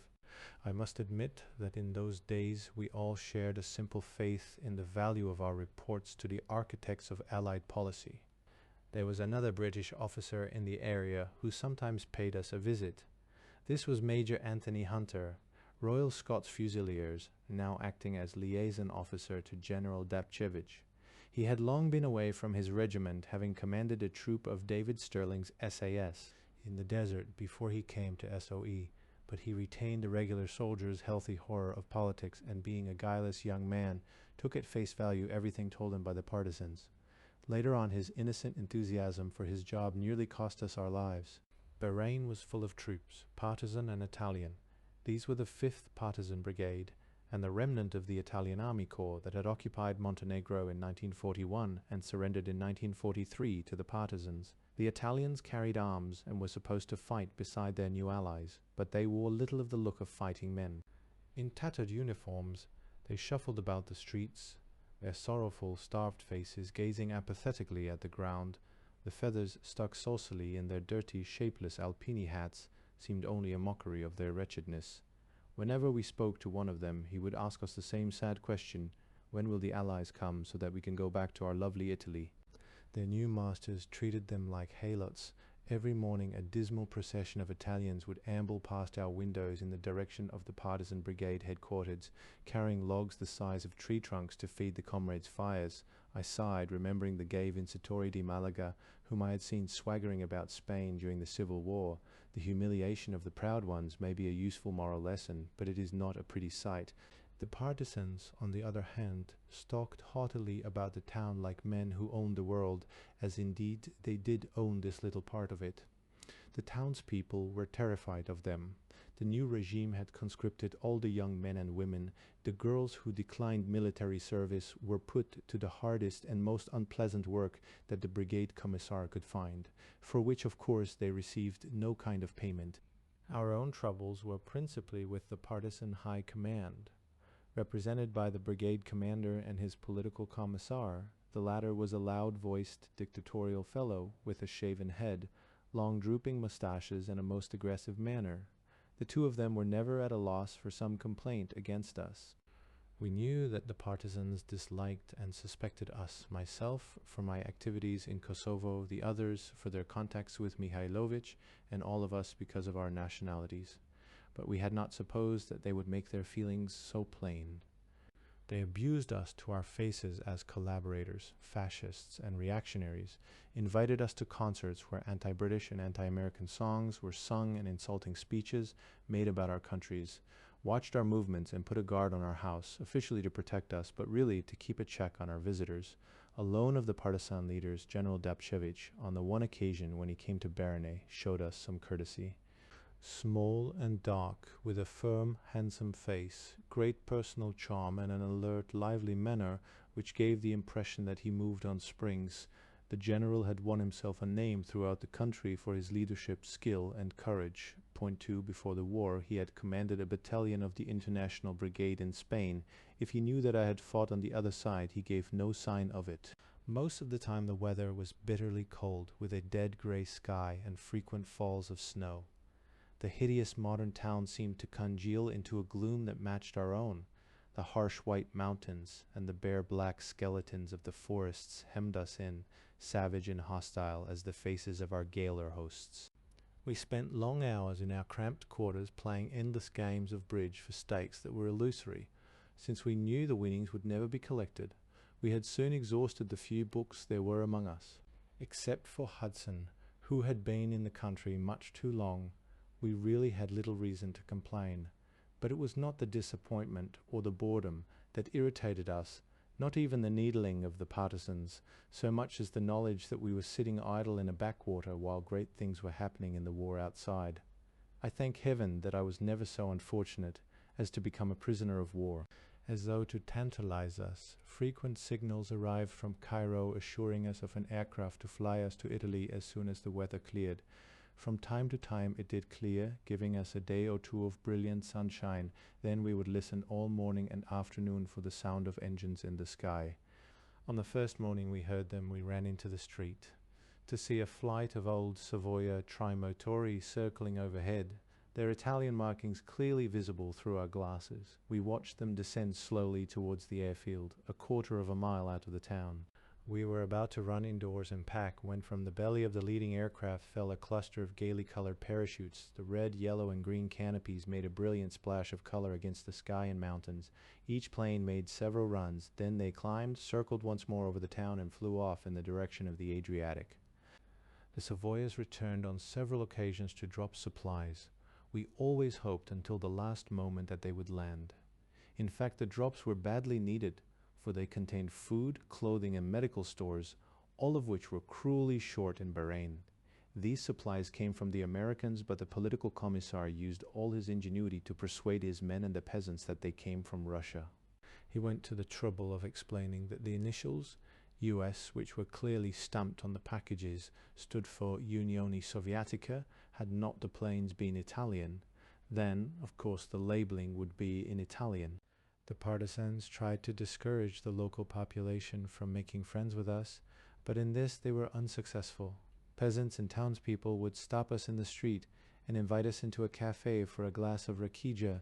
The bolder ones asked us to their houses. All told us that they were King Peter's men and hated the communists. They told us, too, grim tales of night raids in the town by partisan patrols and of men and women dragged screaming from their beds to the firing squad.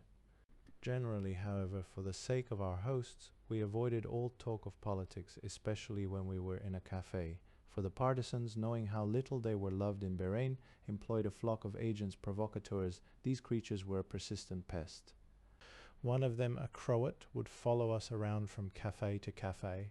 However hard we tried to shake him off, Pretending to be drunk, he would join our table, and nothing would shift him because the proprietors were too frightened to make him leave. One day he overstepped himself by making a sickening pass at one of their daughters, a little girl of 11, whom he had taken into a dark corner. Wade threw him into the street. Sometimes tiring of the ugly rectangular buildings of the new town, we crossed the river to the old Turkish quarter, a charming district of small white houses with glimpses of brown gables peeping through the snow. There we drank slivovich or akija with two old Mussulmen who seemed to feel no more religious scruples about alcohol than their co-religionists in Albania. On other evenings we would join some of our older friends who had fought in the Serbian army in the First War, and listen to their stories of the great retreat through Albania to Corfu and their songs of the Salonika front. There was one song I still remember about the lemon trees of Corfu. It had a sad and haunting lilt. Tamo daleko, daleko krag mora, tamo je selo moja, tamo je lubov moja.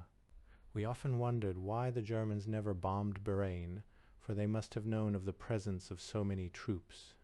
Presumably they had more important targets for their dwindling air force, but they sometimes sent over a reconnaissance plane which strengthened the rumors of an impending attack from the north. It seemed unlike the Germans to leave a serviceable airfield for long in partisan hands. We could not see how the partisans could hold Bahrain, for they had neither the equipment nor the discipline to stand against the Germans, who could bring armor and artillery down the road from Bijelo-Polier. We should have to take to the hills, which would mean leaving many of the sick and wounded to be massacred.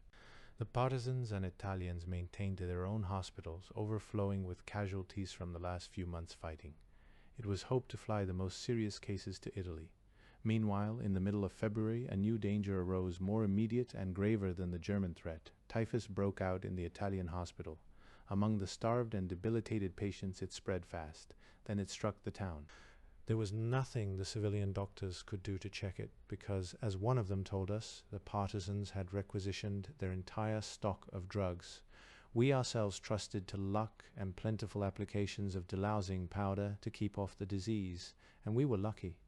On 20th of February, our relations with the partisans exploded in an incident that nearly ended in murder. Although we resented having guards posted on our house, we had never protested, because they had not interfered with us or our visitors. The sentry on duty stood on a landing at the top of an outside staircase leading up from the entrance courtyard of the building. His comrades usually lounged in the courtyard. On the morning of the 20th, hearing the sound of an argument from the landing, we went outside to find the guard, a new man, refusing admission to the boy and girl who did our marketing. He explained to us, none too politely, that no one was allowed to see us without a written pass signed by the staff at brigade. Hudson immediately sent Sergeant Ross to brigade headquarters. Ross returned with an apology from the commissar, who said that the sentry must have misunderstood his orders. Hudson cites, and I then went back to see the sentry, and Hudson passed him the commissar's message. The sentry was unimpressed, leaning against the balcony with his hands in his pockets and puffing cigarette smoke in our faces. He replied contemptuously that he knew his orders perfectly well, and nobody was going to get by him without a written pass. Provoked beyond endurance by the deliberate insolence in his manner, Hudson seized him by the scruff of his neck and booted him halfway down the stairs. Recovering swiftly from his surprise, he turned on us, released the safety catch of his rifle, and pulled back the bolt, thereby ejecting a live round which he had forgotten was in the chamber. Then he slammed another round into the breech and took up an on-guard position halfway up the stairs. He had the good sense not to level the muzzle at us, for Colonel Seitz had his .45 out and was squinting at him along the barrel. There followed a few tense seconds. Seitz's face had turned a dangerous dark red, and for a moment I feared for the sentry. Then the other guards clattered up the stairs to see what was the matter. Hudson explained and asked for the guard to be changed. "If we find this man on duty again," he warned them, "I promise you that we shall disarm him." 10 minutes later I passed the landing and saw the same man on guard. We had no difficulty in disarming him, for by now he was thoroughly scared. His rifle was laid on my bed, where it remained until the afternoon. Then it was claimed in person by the brigade commander and the commissar. I do not ever remember seeing two more angry men. "That's all very well," said Hudson when they had left, "but it's obvious that the sentry's orders came from the commissar, and that he made no move to alter them. He just put Ross off with an excuse to get rid of him. I should never have gone for the sentry if he hadn't been so insolent. It's a terrible thing for a Montenegrin to have his gun taken from him. They have such exaggerated pride that even the peasants here refer to themselves as Junaci heroes. The question of passes for our visitors was never raised again, but Hudson was sure that we had not seen the end of partisan hostility. "You wait," he warned us. "The next thing they'll do is try to collar our wireless set. They knew that as long as we have a wireless link with Cairo, there are limits to what they can get away with, so they'll find some excuse to get it from us. Then they can treat us like dirt." "Well, it's my bloody set," said Wade, "and they're damn well not getting it." A week later, General Dabchevich arrived in Bahraini. With great tact, he asked us not to allow our recent misunderstandings with the 5th Brigade to spoil our relations with the partisan movement. For a while, we thought that the incident was closed. On the afternoon of 15th, when we heard the sound of aircraft overhead, someone ran into our room to tell us they were landing. In a few minutes, we had packed and were on our way to the airfield, myself dragging behind the rest because I had another attack of gout. But when we arrived, our hopes vanished, for there were only 2 Savoyas on the ground. There would not be nearly enough room for all the wounded, let alone ourselves. The Italian officer in charge told us that his orders were to take only the worst cases, together with the Italian general and his secretary, but that we could have 2 seats. Hudson declined on our behalf, but after some discussion, Colonel Seitz, who was in a state bordering on anxiety neurosis about his report and the spring offensive, decided to go. He was not happy about going, but he believed it to be his duty. By now, the scene around the aircraft resembled a popular fairground. Partisans, Italians, peasants, men, women, and children swarmed in a tightly packed circle to get a closer glimpse of the machines, ignoring the angry protests of the crew who were trying to service them. More sightseers streamed towards them from the town until the field looked like an enormous wheel, with the aircraft as the hub and the converging lines of troops and villages as the spokes. Everyone was screaming at once in excitement, anger, or pure enjoyment. Suddenly above the din I heard, close overhead, the unmistakable whine of fighters. I looked up in fear, for I knew that the Germans had fighters at Mostar, only 100 miles to the north. I knew also that a German fighter had once before destroyed an aircraft on this field. Now I could see them. There were 2 of them, banking in a steep turn to bring them into a dive. People began to scatter in all directions to get away from the Savoyas. "This will be a bloody massacre," shouted Wade to me as we made for the edge of the field. Hitherto I had been hobbling slowly and painfully, for my foot was very sore and swollen. Now, according to Hudson, I covered the ground like a racehorse. When I thought I was out of the danger area, I looked round, just in time to see one of the fighters dive low over the Savoyas, pull out and climb away. There was no shooting. My glasses, picking out the red, white, and green markings, confirmed that we had made fools of ourselves. The dive was a warning to the Savoyas that the fuel reserves of the escort were running low. At this moment, a dispute arose between the Commissar and the senior Italian pilot concerning the proportion of Italian to partisan wounded in the aircraft. Disregarding the pilot's plea that he must leave at once or fly home without an escort, the Commissar kept the Savoyas on the ground for another half-hour before he was satisfied. They took off at last, long after the fighters had gone, and their crew swore never to return. I was forced to spend the next week in bed, for I could not get my foot into a shoe. My companions cheered me with the latest rumors of the expected German offensive. We should certainly have to take to the mountains. They smugly prophesied, and in a hurry too. How could I possibly come with them in my present state? There was no help for it. They would just have to leave me behind to be taken prisoner. It would provide Lord Haw with broadcasts for a week. Units of the Wehrmacht occupied Bahrain yesterday and captured a British major in bed with the gout. They found this hugely funny. It was the afternoon of 25th March and snowing hard outside, when Sergeant Roberts brought us the decoded message from Cairo. "In view of misunderstanding between partisans and yourselves reported by Hunter, which may endanger British relations with partisans in Montenegro, you are instructed to hand your wireless set to Major Hunter within 24 hours of receiving this." The signal ended with the information that wireless contact with us would be broken off the following evening. For half a minute after Hudson had finished reading it to us, there was complete shocked silence. We could not have been more astounded if we had been ordered to hand ourselves over to the Germans. It was not a pretty prospect. We needed little imagination to guess how the partisans would treat us once the restraint of our wireless link was removed. Hudson was fairly certain that they would arrange an accident for us, or at least for himself, Wade and me. Nothing could be easier for them, especially if the threatened offensive were to materialize. Nothing in their present mood would suit them better. We cursed the innocence of Major Hunter and the cynicism of the staff in Cairo that had placed us in so dangerous a situation. 4. We could not feel that British relations with partisans in Montenegro were as important as our lives. We have a little over 24 hours, Hudson pointed out, in which to get this order reversed. If we send a strong enough protest on our next sched and send it highest priority, we should get Cairo's reply before the close down. The signal he drafted was long and bitter. After listing the promises he had received from Cairo over the last 2.5 years, he concluded, "At least refrain from treachery to your officers in the field. Such conduct is unworthy of prostitutes, let alone SOE staff officers." He very rightly rejected my amendment, which would have read, "Such conduct is unworthy of prostitutes or even SOE staff officers."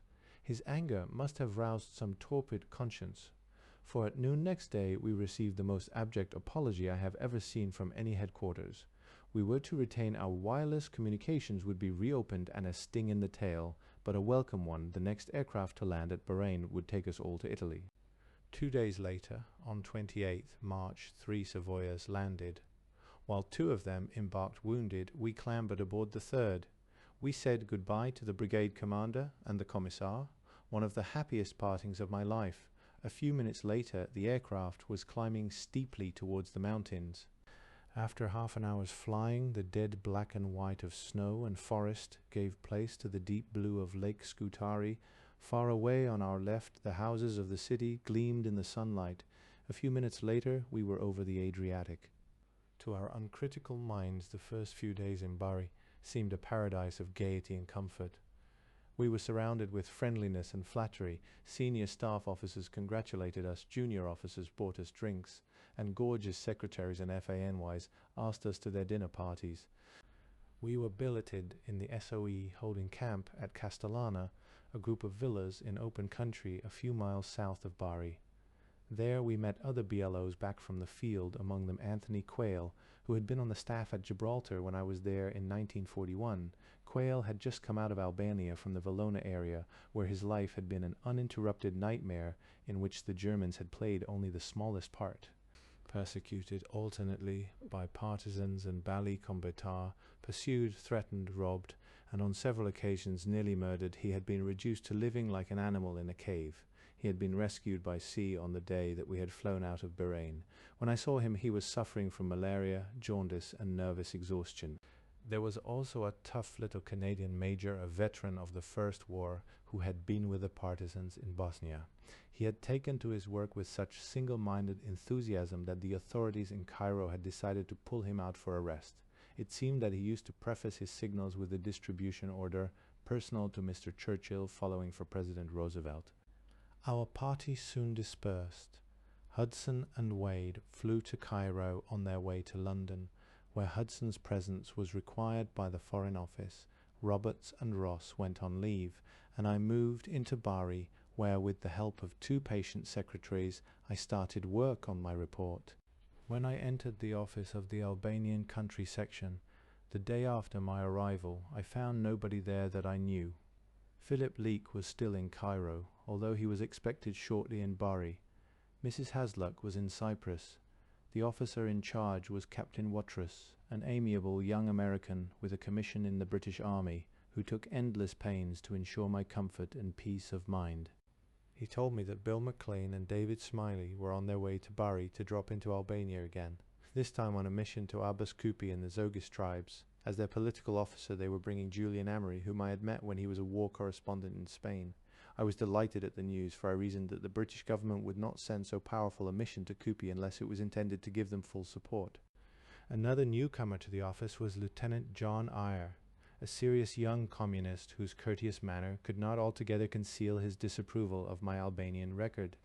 Like his co-religionist James Klugman, he was his section's intelligence officer, and like Klugman and so many other communists, he had great sincerity combined with charm. I saw little of him in Bari, but I heard a great deal of him later when I was in Java. There, while attached to the 5th Indian Division in Surabaya, he landed himself in trouble by editing a seditious newspaper for the troops.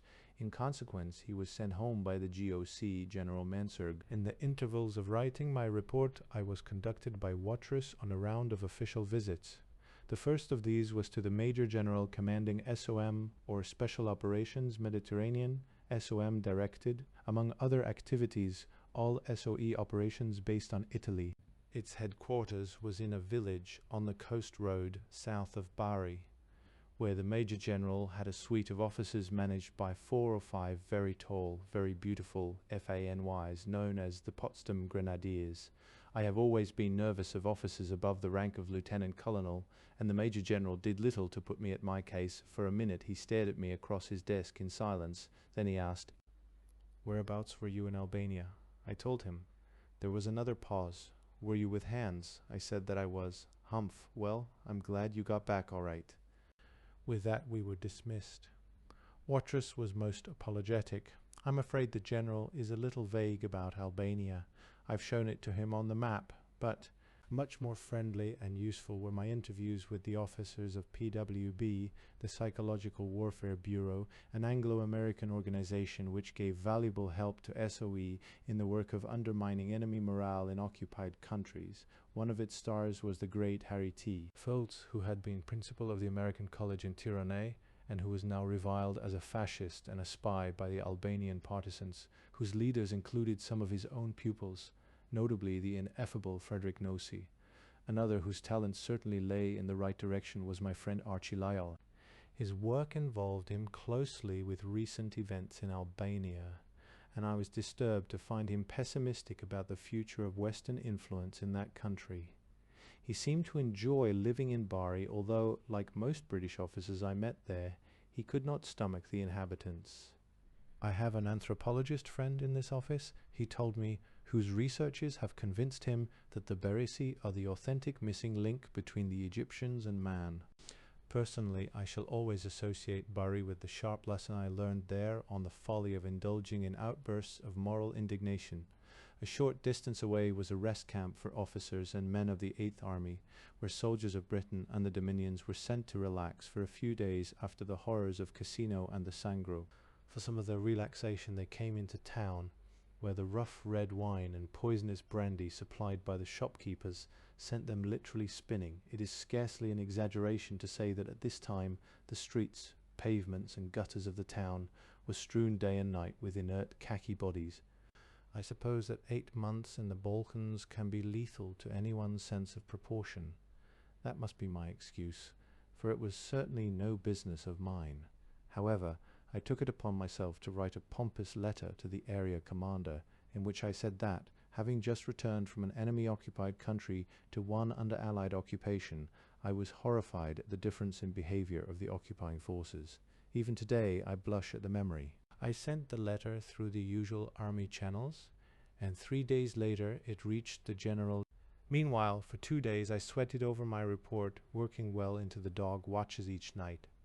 On the 3rd evening I put work aside and went to a party. It was late when I walked out of the Miramar Hotel and paused at the top of the steps to breathe in the cold night air. I took a pace forward, stumbled and fell headlong onto the pavement, at the precise moment when a patrol of military police was passing. In the DAPM's office, a young subaltern of the Brigade of Guards received me with a mixture of respectful courtesy and anxiety. After closely questioning the sergeant in charge of the patrol, who seemed particularly shocked that I had been found without my cap, he noted the details on a large sheet of official paper. "I'm very sorry, sir," he told me, "but we shall have to send in a report on this incident to the area commander." "The area commander," I exclaimed, "but surely I didn't resist arrest or create any disturbance." "No, sir. On the contrary, you were very quiet. But he squirmed with embarrassment. You see, sir, a day or two ago we might have been able to overlook the matter. But since the general received a complaint about the behavior of troops in Bari, he has issued orders that all cases of drunkenness on the part of officers be reported direct to him. Luckily, for me the general had a sense of humor, but I brooded bitterly on my humiliation. The story was soon known all over Bari, until the arrival of Philip Leake and shortly afterwards of Bill McLean and his party put an end to my gloom. I was disturbed to learn that Leake, in whom we all had such confidence, intended to drop into Albania in a last effort to persuade Enver Hoxha to sink his differences with his political opponents and call off the civil war. "Why do you have to go yourself?" I asked him. "After all, you're the only experienced staff officer we have in the section." "Peter," he sighed, "for a year now I've been sitting on my bottom, sending other people into the field. Now I feel I must go in myself and apologize." 6 weeks after he dropped, he was killed in a German air raid, an irreplaceable loss. Bill McLean's mission was leaving on 16th April. Thankful as I had been to escape from the Balkans less than 3 weeks before, I now felt there was nothing I wanted more than to return to Albania with these old friends. McLean agreed to take me, but Leake would not hear of it. "Certainly not until you've had some leave in England," was his answer. But he said I might fly over with them in the aircraft. We took off from Brindisi at 9 in the evening in a U.S. Army Air Force Dakota with an American crew. As we were boarding the plane, I asked the pilot, "Who is doing the dispatching?" "Why, you are, I guess," was his reply. "No, he damned well isn't," chorused McLean, Smiley, and Amory. Not until one of the crew told us that he had dispatching experience could they be persuaded to climb aboard. We flew over Tyranny, and less than an hour after takeoff saw the fires on the dropping zone where the mission stores were to be jettisoned, near to the plateau where Brigadier Davies had set up his headquarters the previous October. It took us 8 runs over the target to drop all the stores. This dropping zone was too small for parachutists, and so the party was to land on another one, a few miles away. When we arrived there, we could see no fires. It turned out later that the officer in charge had lost his nerve and put them out. For 2 hours we cruised around, sometimes approaching much too close to Tirana for comfort or safety. It was not long before searchlights picked us up and the aircraft began to lurch and shake in the flak. We believed that the Germans had no night fighters in Albania, but the anti-aircraft fire was unpleasantly close, and so we raised no objection when at length the pilot told us that he was turning for home. We reached Brindisi at 2 in the morning and went straight to bed. It was not until 19th April that the mission was able to drop, by which time I had been recalled to Bari, where war is holier than peace, where hate is holier than love, shown terrible as the Holy Ghost and eagle whiter than a dove. G.K. Chesterton. Mr. Evelyn Waugh in one of his stories has referred to SOE, though not by name, as an organization engaged in setting up hostile and oppressive governments in the countries of Eastern and Southeastern Europe. There was, however, one section of the organization to which his criticism never applied, the section controlled by Lieutenant Colonel Harold Perkins, who directed operations in Poland, Hungary, and Czechoslovakia. To him I reported in London in the middle of June, a month or so after my return from Italy. Perkins and I had been friends at Weedon. When our course ended, he was given the task of coordination with the Polish High Command, the recruitment and training of Poles for SOE work, their dispatch to Poland, and the planning of operations inside the country. Later on, his responsibilities were extended to cover Czechoslovakia and Hungary. Having arrived back in England too late to take part in any operations connected with D-Day, I hoped that Perkins would find me something to do in his territory. I was not disappointed. He proposed to send me to Hungary to work with a non-communist resistance group near Gyöngyös, northeast of Budapest. I should have to drop in the Tatra Mountains in Slovakia, where the Slovak army was in revolt against the Germans, and cross the frontier to Hungary. It sounded an interesting assignment in a part of Europe that I had always wanted to visit. Before releasing me to Perkins, the Albanian section suggested that I should meet King Zog, who was living near Marlow. Mrs. Frank Sterling, whose husband, in the course of his distinguished and adventurous career, had commanded the Albanian gendarmerie, took me there to tea, The ex-king lived in a large house above the river, surrounded by woods patrolled by grim-faced bodyguards and Alsatian dogs famous for their ferocity and strength. He and the beautiful Queen Geraldine received me with extreme friendliness and almost excessive hospitality, for instead of a cup of tea I was given a tumbler of neat Scotch. The courage, ruthlessness, and cunning that had raised King Zog from a small chieftain to be ruler of Albania were concealed in a mild manner, a soft voice, and considerable charm. Our conversation centered round the danger of communist domination of his country, a danger of which I was only too well aware. He was disgusted with the Foreign Office, who had not allowed him to give Maclean a letter to take back to Albania, calling upon all Zogists to rise against the Germans. Perkins sent me in July on a fortnight's refresher course in cloak and dagger technique at the training school in the New Forest where I had been in 1941. There I found Hudson and Wade, the latter destined for the south of France, the former for Poland. The following month I spent in London, trying to improve my German and learn a little Hungarian, and studying the brief prepared for me by Perkins's two assistants, Major Pickles and Captain Auster. My Hungarian studies were not a great success. The only words I learned were Nem beszélek magyarul. I don't speak Hungarian. Early in August, 24 hours before I was due to leave London, the operation was cancelled. I went on leave to Cornwall to get over my disappointment, but I had only been there a few days when a message from Perkins brought me hurrying back to London. On 1st August, the Polish Underground Army, one commanded by General Komorowski, had risen in Warsaw. Perkins was sending them a British liaison mission under Bill Hudson, which he wanted me to join. This operation would be mounted from Brindisi, and we must be ready to fly out there in a fortnight. There were to be 6 of us, including Hudson and myself. The second in command, Lieutenant Colonel Alim Morgan, was to meet us in Italy, where he had been engaged in liaison work with Polish agents. Next in seniority was Major Peter Soliflod, a quick-witted and quick-tempered young Irishman who had served with Hudson in Yugoslavia. A career diplomat, he had with difficulty persuaded the Foreign Office to release Tern for the duration of the war. Captain Tony Curry, a British officer of Polish extraction, was to be our interpreter and signals officer. He was an amiable, studious young man who wore glasses and spoke in careful, precise accents. We immediately nicknamed him the Professor. Among his many valuable qualifications was that of a trained wireless operator, although the 2 wireless sets on which we should depend for our communications with London and Italy were in the care of Sergeant Major Galbraith, a young and very competent NCO of the Royal Corps of Signals.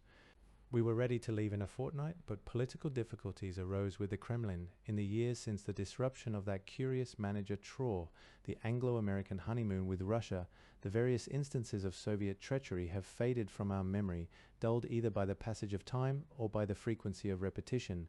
The story of the Warsaw Rising, however, provides a particularly odious example. In July, the Red Army's summer offensive across Poland was halted on the Vistula by the German Army Group Center under Field Marshal Model. On 1st August, Russian forces under Marshal Rokossovsky, himself a Pole, were only 5 miles east of the capital. At this critical moment, the Polish Home Army rose in revolt, joined by the entire civilian population of Warsaw. It may be that the rising was premature and that supply difficulties and heavy German reinforcements held up the Russians. Perhaps the Poles were unduly sanguine if they forgot for the moment that it was the stab in the back from the Red Army in 1939 that brought about the final collapse of their resistance to the Germans. Or if they expected Stalin to forget the great Polish victory on the Vistula in 1920, which drove the Red Army from their country. Nothing, however, can excuse the Russian failure to lift a finger in support of Komorowski. Most infamous of all, the Allied aircraft flying from Britain and Italy to drop supplies to the beleaguered Poles were refused permission to use the Russian airfields near the city. Knowing that the Armia Krajowa was opposed to communism in Poland, Stalin was delighted to watch its destruction at the hands of the Germans. In the words of Dr. Isaac Ducher, usually a sympathetic biographer, he was moved by that unscrupulous rancor and insensible spite of which he had given so much proof during the Great Purges. After a few weeks of lonely and heroic resistance, during which the Germans systematically reduced Warsaw to rubble, the remnant of the Polish garrison surrendered.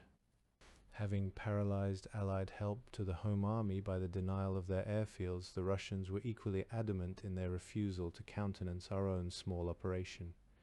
Describing the Poles as fascists and bandits, they could scarcely call them collaborationists. They fiercely opposed the idea of sending a British mission to report on the fighting, for they rightly feared that the report would reflect little credit on themselves. It was not until October that Major General Colin Gubbins, now in command of SOE, was able to prevail upon the cabinet to let us go without Russian approval. By that time General Bohr was a prisoner, and Warsaw, what remained of it, was again in German hands. The disaster proved, as the Russians hoped it would, the end of the underground army as an offensive fighting force. At the height of the insurrection, the AK was able to mobilize, apart from its troops in Warsaw, some 50,000 men throughout the country, but for the shortage of arms it could have mobilized more. In the middle of August, these territorial units marched to the relief of the capital. None got through and few returned. The survivors remained mobilized until November, when the fighting formations were reduced to skeleton strength. Their main object during the winter was to maintain their existence. There was one of these formations in the thickly forested country between Sistochowa and Kielce. Perkins decided that this was the most suitable area for our reception. Obviously, much of the value of our mission was lost with the fall of Warsaw, but both the Foreign Office and SOE still required independent information to supplement reports from purely Polish sources about the political and military situation in the country, in particular about the strength and morale of the Armia Krajowa. Our reports, it was hoped, would indicate how the British government could best help the Poles in the face of increasing Russian pressure to abandon them. Perkins impressed upon us that our new role was simply to observe and report. We must not become involved in battle unless we should be trapped and have to fight our way out. He also passed on these instructions to the leaders of the AK. The Russian Foreign Office and High Command were kept informed of our movements because we should probably meet the Red Army on its next drive westward from the Vistula. From the moment we received permission to go, we had little time in which to complete our preparations for departure. Most of it we spent in learning a new system of coding messages. The greater part of our operational kit awaited us in Italy, but we drew our personal arms from Baker Street. We chose American .30 caliber semi-automatic carbines because they were light, easy to handle, and accurate up to 300 yards, ideal weapons for forest warfare. We were also handed, in an atmosphere of grim and silent sympathy, a small supply of L tablets, each containing enough cyanide to kill a man in half an hour if swallowed, in a few seconds if chewed. The idea was that we might find ourselves in circumstances where suicide would be preferable to capture. Fortunately or unfortunately, we somehow mixed them up with our aspirin tablets, and so decided to destroy our store of both. We flew to Italy in the middle of October. There we were quartered in the village of Selva, on the edge of the hills above the coastal plain between Bari and Brindisi. Had we arrived a few hours earlier, we could have left for Poland immediately, for on that day the weather reports were good on both sides of the Carpathians, a very rare coincidence, and an aircraft was leaving to drop a party of agents near our area. As it turned out, perhaps we were lucky, for the sortie was marked by an ugly accident caused by the inexperience of the dispatcher. While hooking up one of the agents to the wire strong point in the aircraft, he somehow passed the static line through one of the straps that held the man's parachute to his back.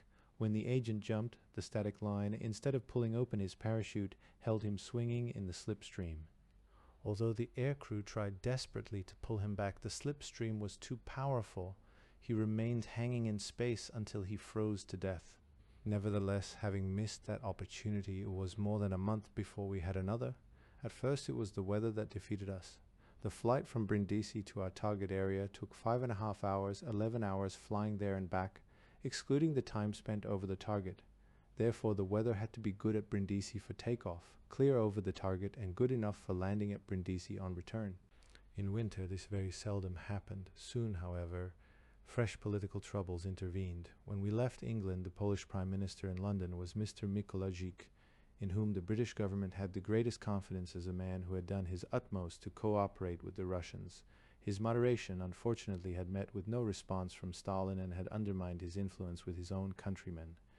Russo-Polish relations were further embittered by Stalin's Curzon Line declaration, when he annexed to the Soviet Union the territories in White Russia and the Ukraine from which Marshal Pilsudski had ejected the Red Army in 1920. Mikolasik therefore resigned in favor of Mr. Arkisyevsky, a socialist as well known for his hatred of Russia as for his patriotism and integrity. As allies of the Russians, the British government naturally hesitated to accredit a military mission to an organization now under the direction of an acknowledged Russophobe. Stalin's reaction to Arkisyevsky's appointment was to denounce the Polish government in London and give diplomatic recognition to a puppet government of his own composed of Polish communists and known at first as the Lublin Committee.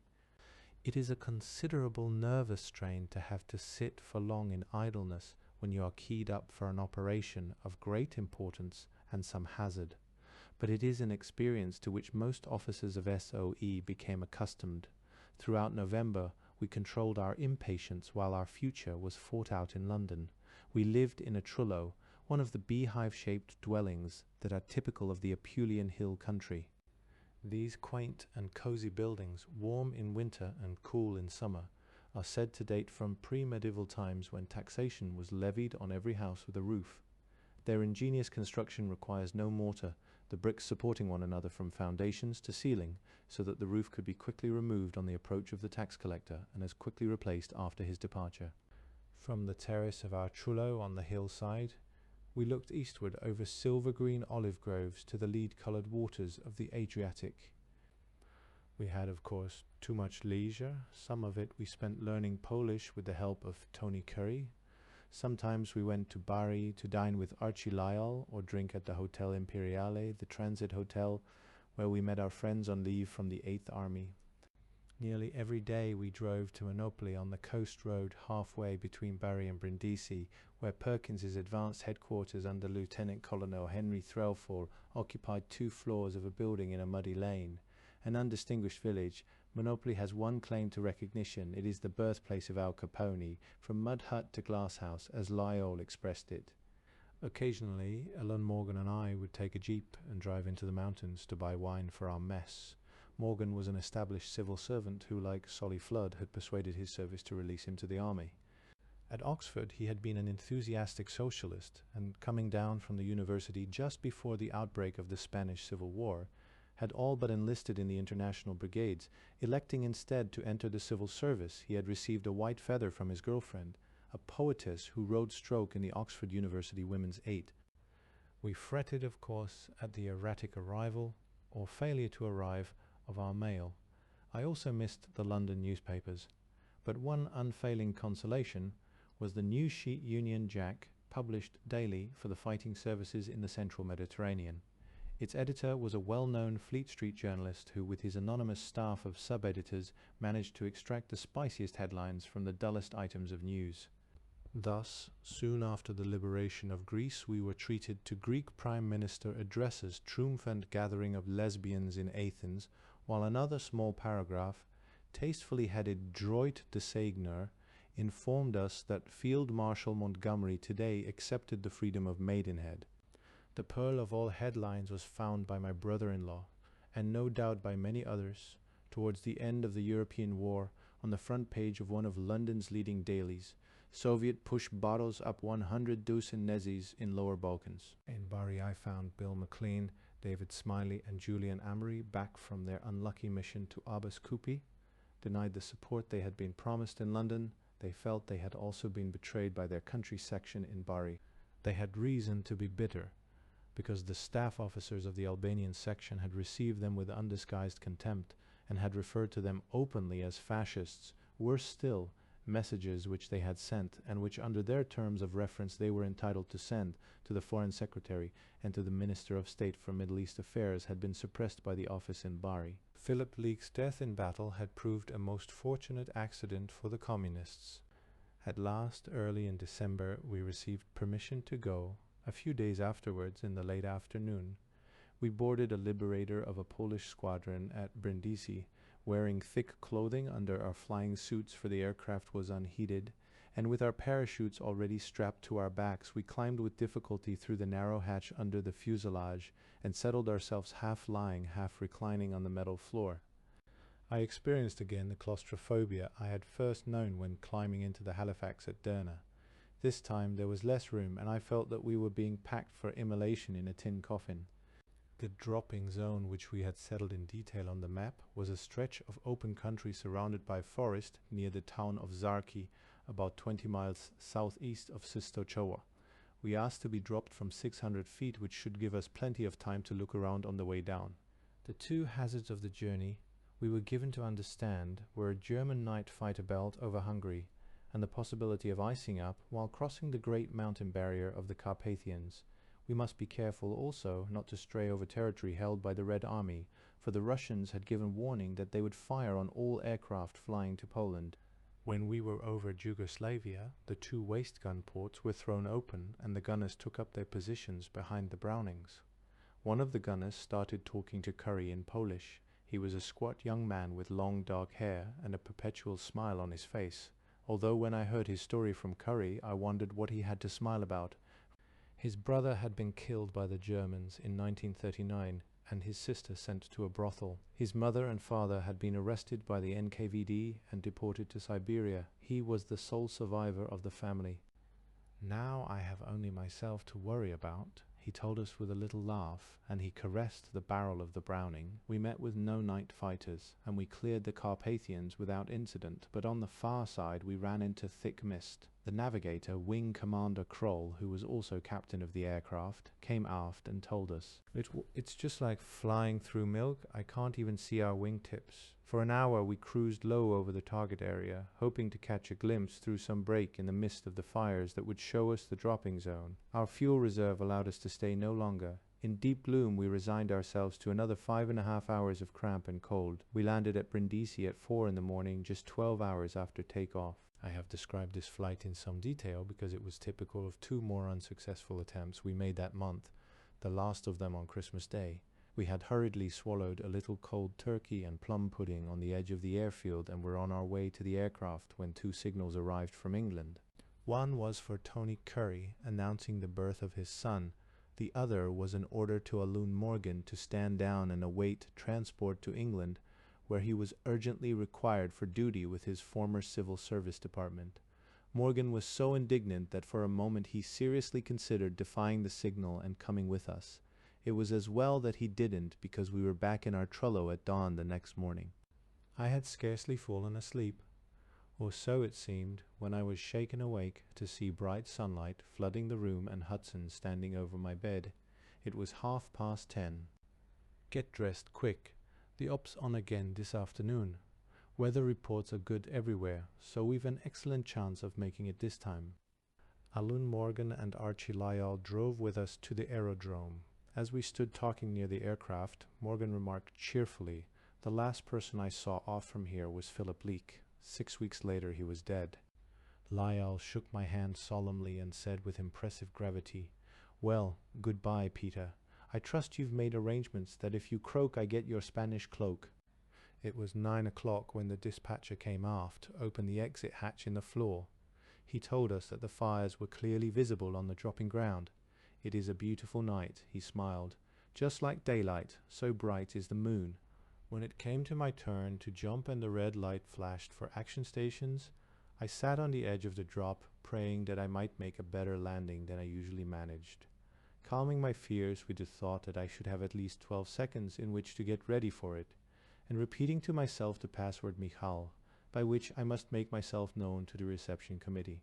According to our information, the Germans had a garrison of 80 SS at a village 6 kilometers away, and another of 50 gendarmerie 10 kilometers away if they had been alerted by our aircraft the night before we ran the risk of an unfriendly reception.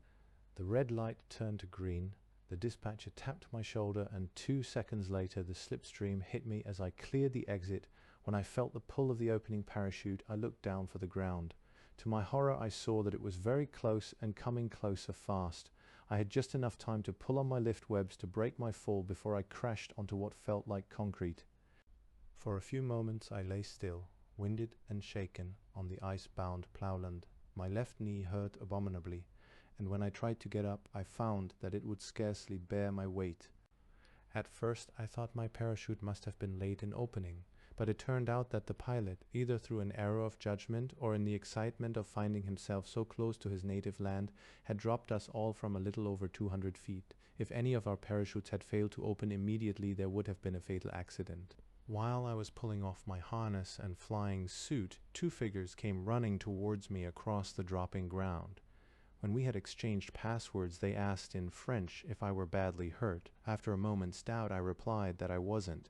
Shaking my hand vigorously and slapping me on the back, the two young men each put an arm round me, and laughing and chattering helped me to hobble towards the trees that fringed the field. In fact, I had suffered no more than a severe bruising and a fright. For a while I forgot my pain in the exultation that swept over me as I realized that at last I was in Poland. It was a fine, clear night, the air dry, bracing and intensely cold. The wide level expanse of snow-patched fields where we had landed gleamed with a pale radiance under the glittering stars, in sharp contrast to the black outline of the surrounding forest. Gazing upward for a moment at the bright pattern of the sky, I thanked God from my heart that despite all difficulties we had arrived, and should now have the opportunity of helping these gallant people who had done so much to help themselves. In a few minutes we came upon the rest of the party with a group of 15 or 20 Poles.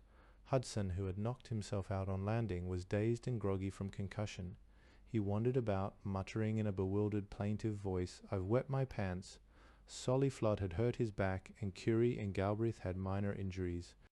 Curry, who was the first to drop, had been dispatched too soon. Arriving on the ground at the edge of the field, he had found nobody there.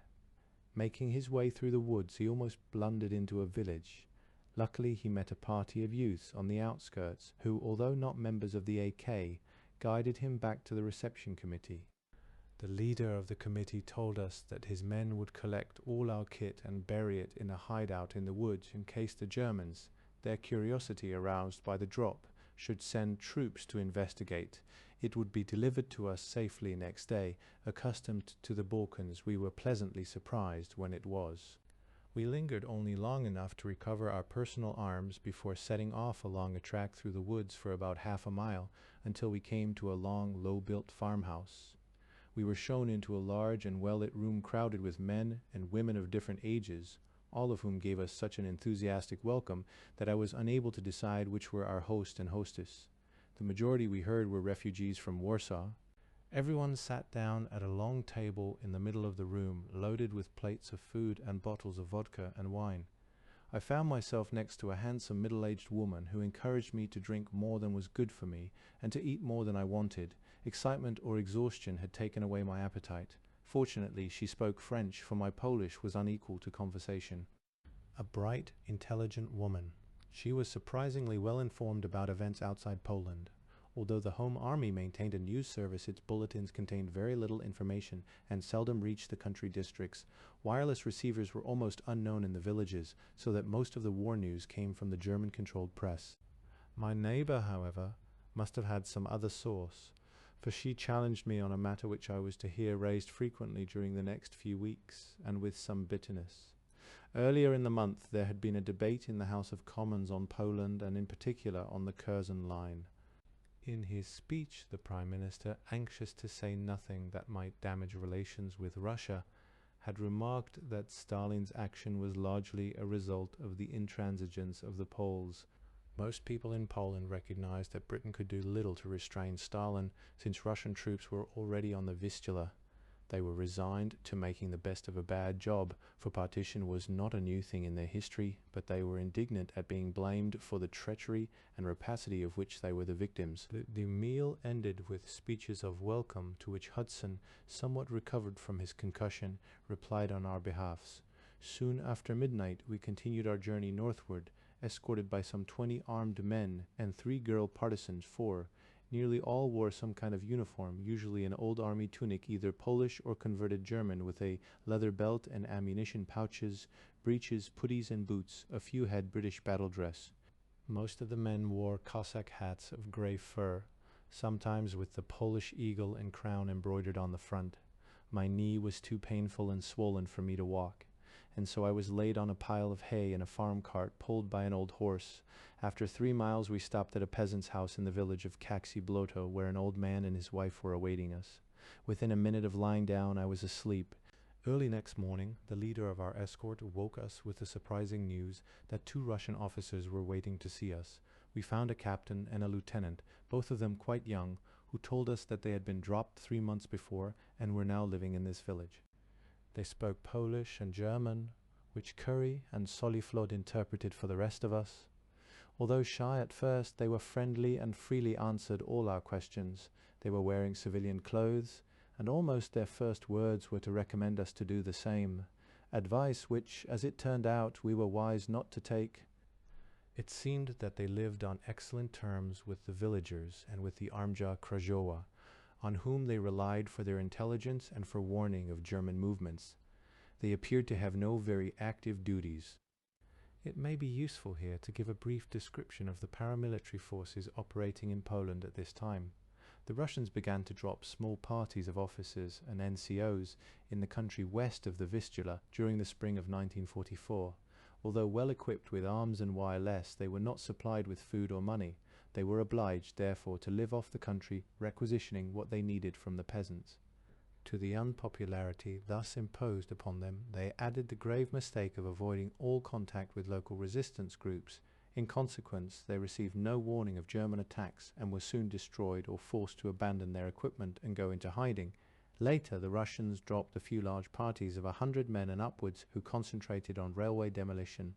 These took care to cultivate good relations with Polish resistance, particularly with the AK, establishing mutual warning systems against German attack, but like their predecessors, they had to depend on requisitioning for their food. There had been 2 of the larger parties in this area, but they had moved east before our arrival. Our Polish friends told us that all the Russian officers used to recite the same few words of propaganda, which they seem to have learnt as a set piece. They make ironic reading against a background of subsequent events. We Russians have not come to occupy your country. We do not care what kind of regime you choose for yourselves, so long as it is not fascist. We have only come to beat the Germans and then go home. It is well known, although it can bear repetition, that Poland alone among the countries occupied by Germany produced no Quisling. But Polish resistance was never united under a single command. There were several movements inside the country, each pursuing its own policy. Of these, by far the most popular and powerful was the Armia Krajowa, which commanded the passive support, if not the active participation, of more than 90% of the country. Originating at the end of 1942 with the fusion of 4 large resistance groups, each of which represented some political party of pre-war days, it was at first a purely underground movement whose members remained in their homes but carried out secret military training. It was organized on a territorial basis in platoons of from 30 to 100 men.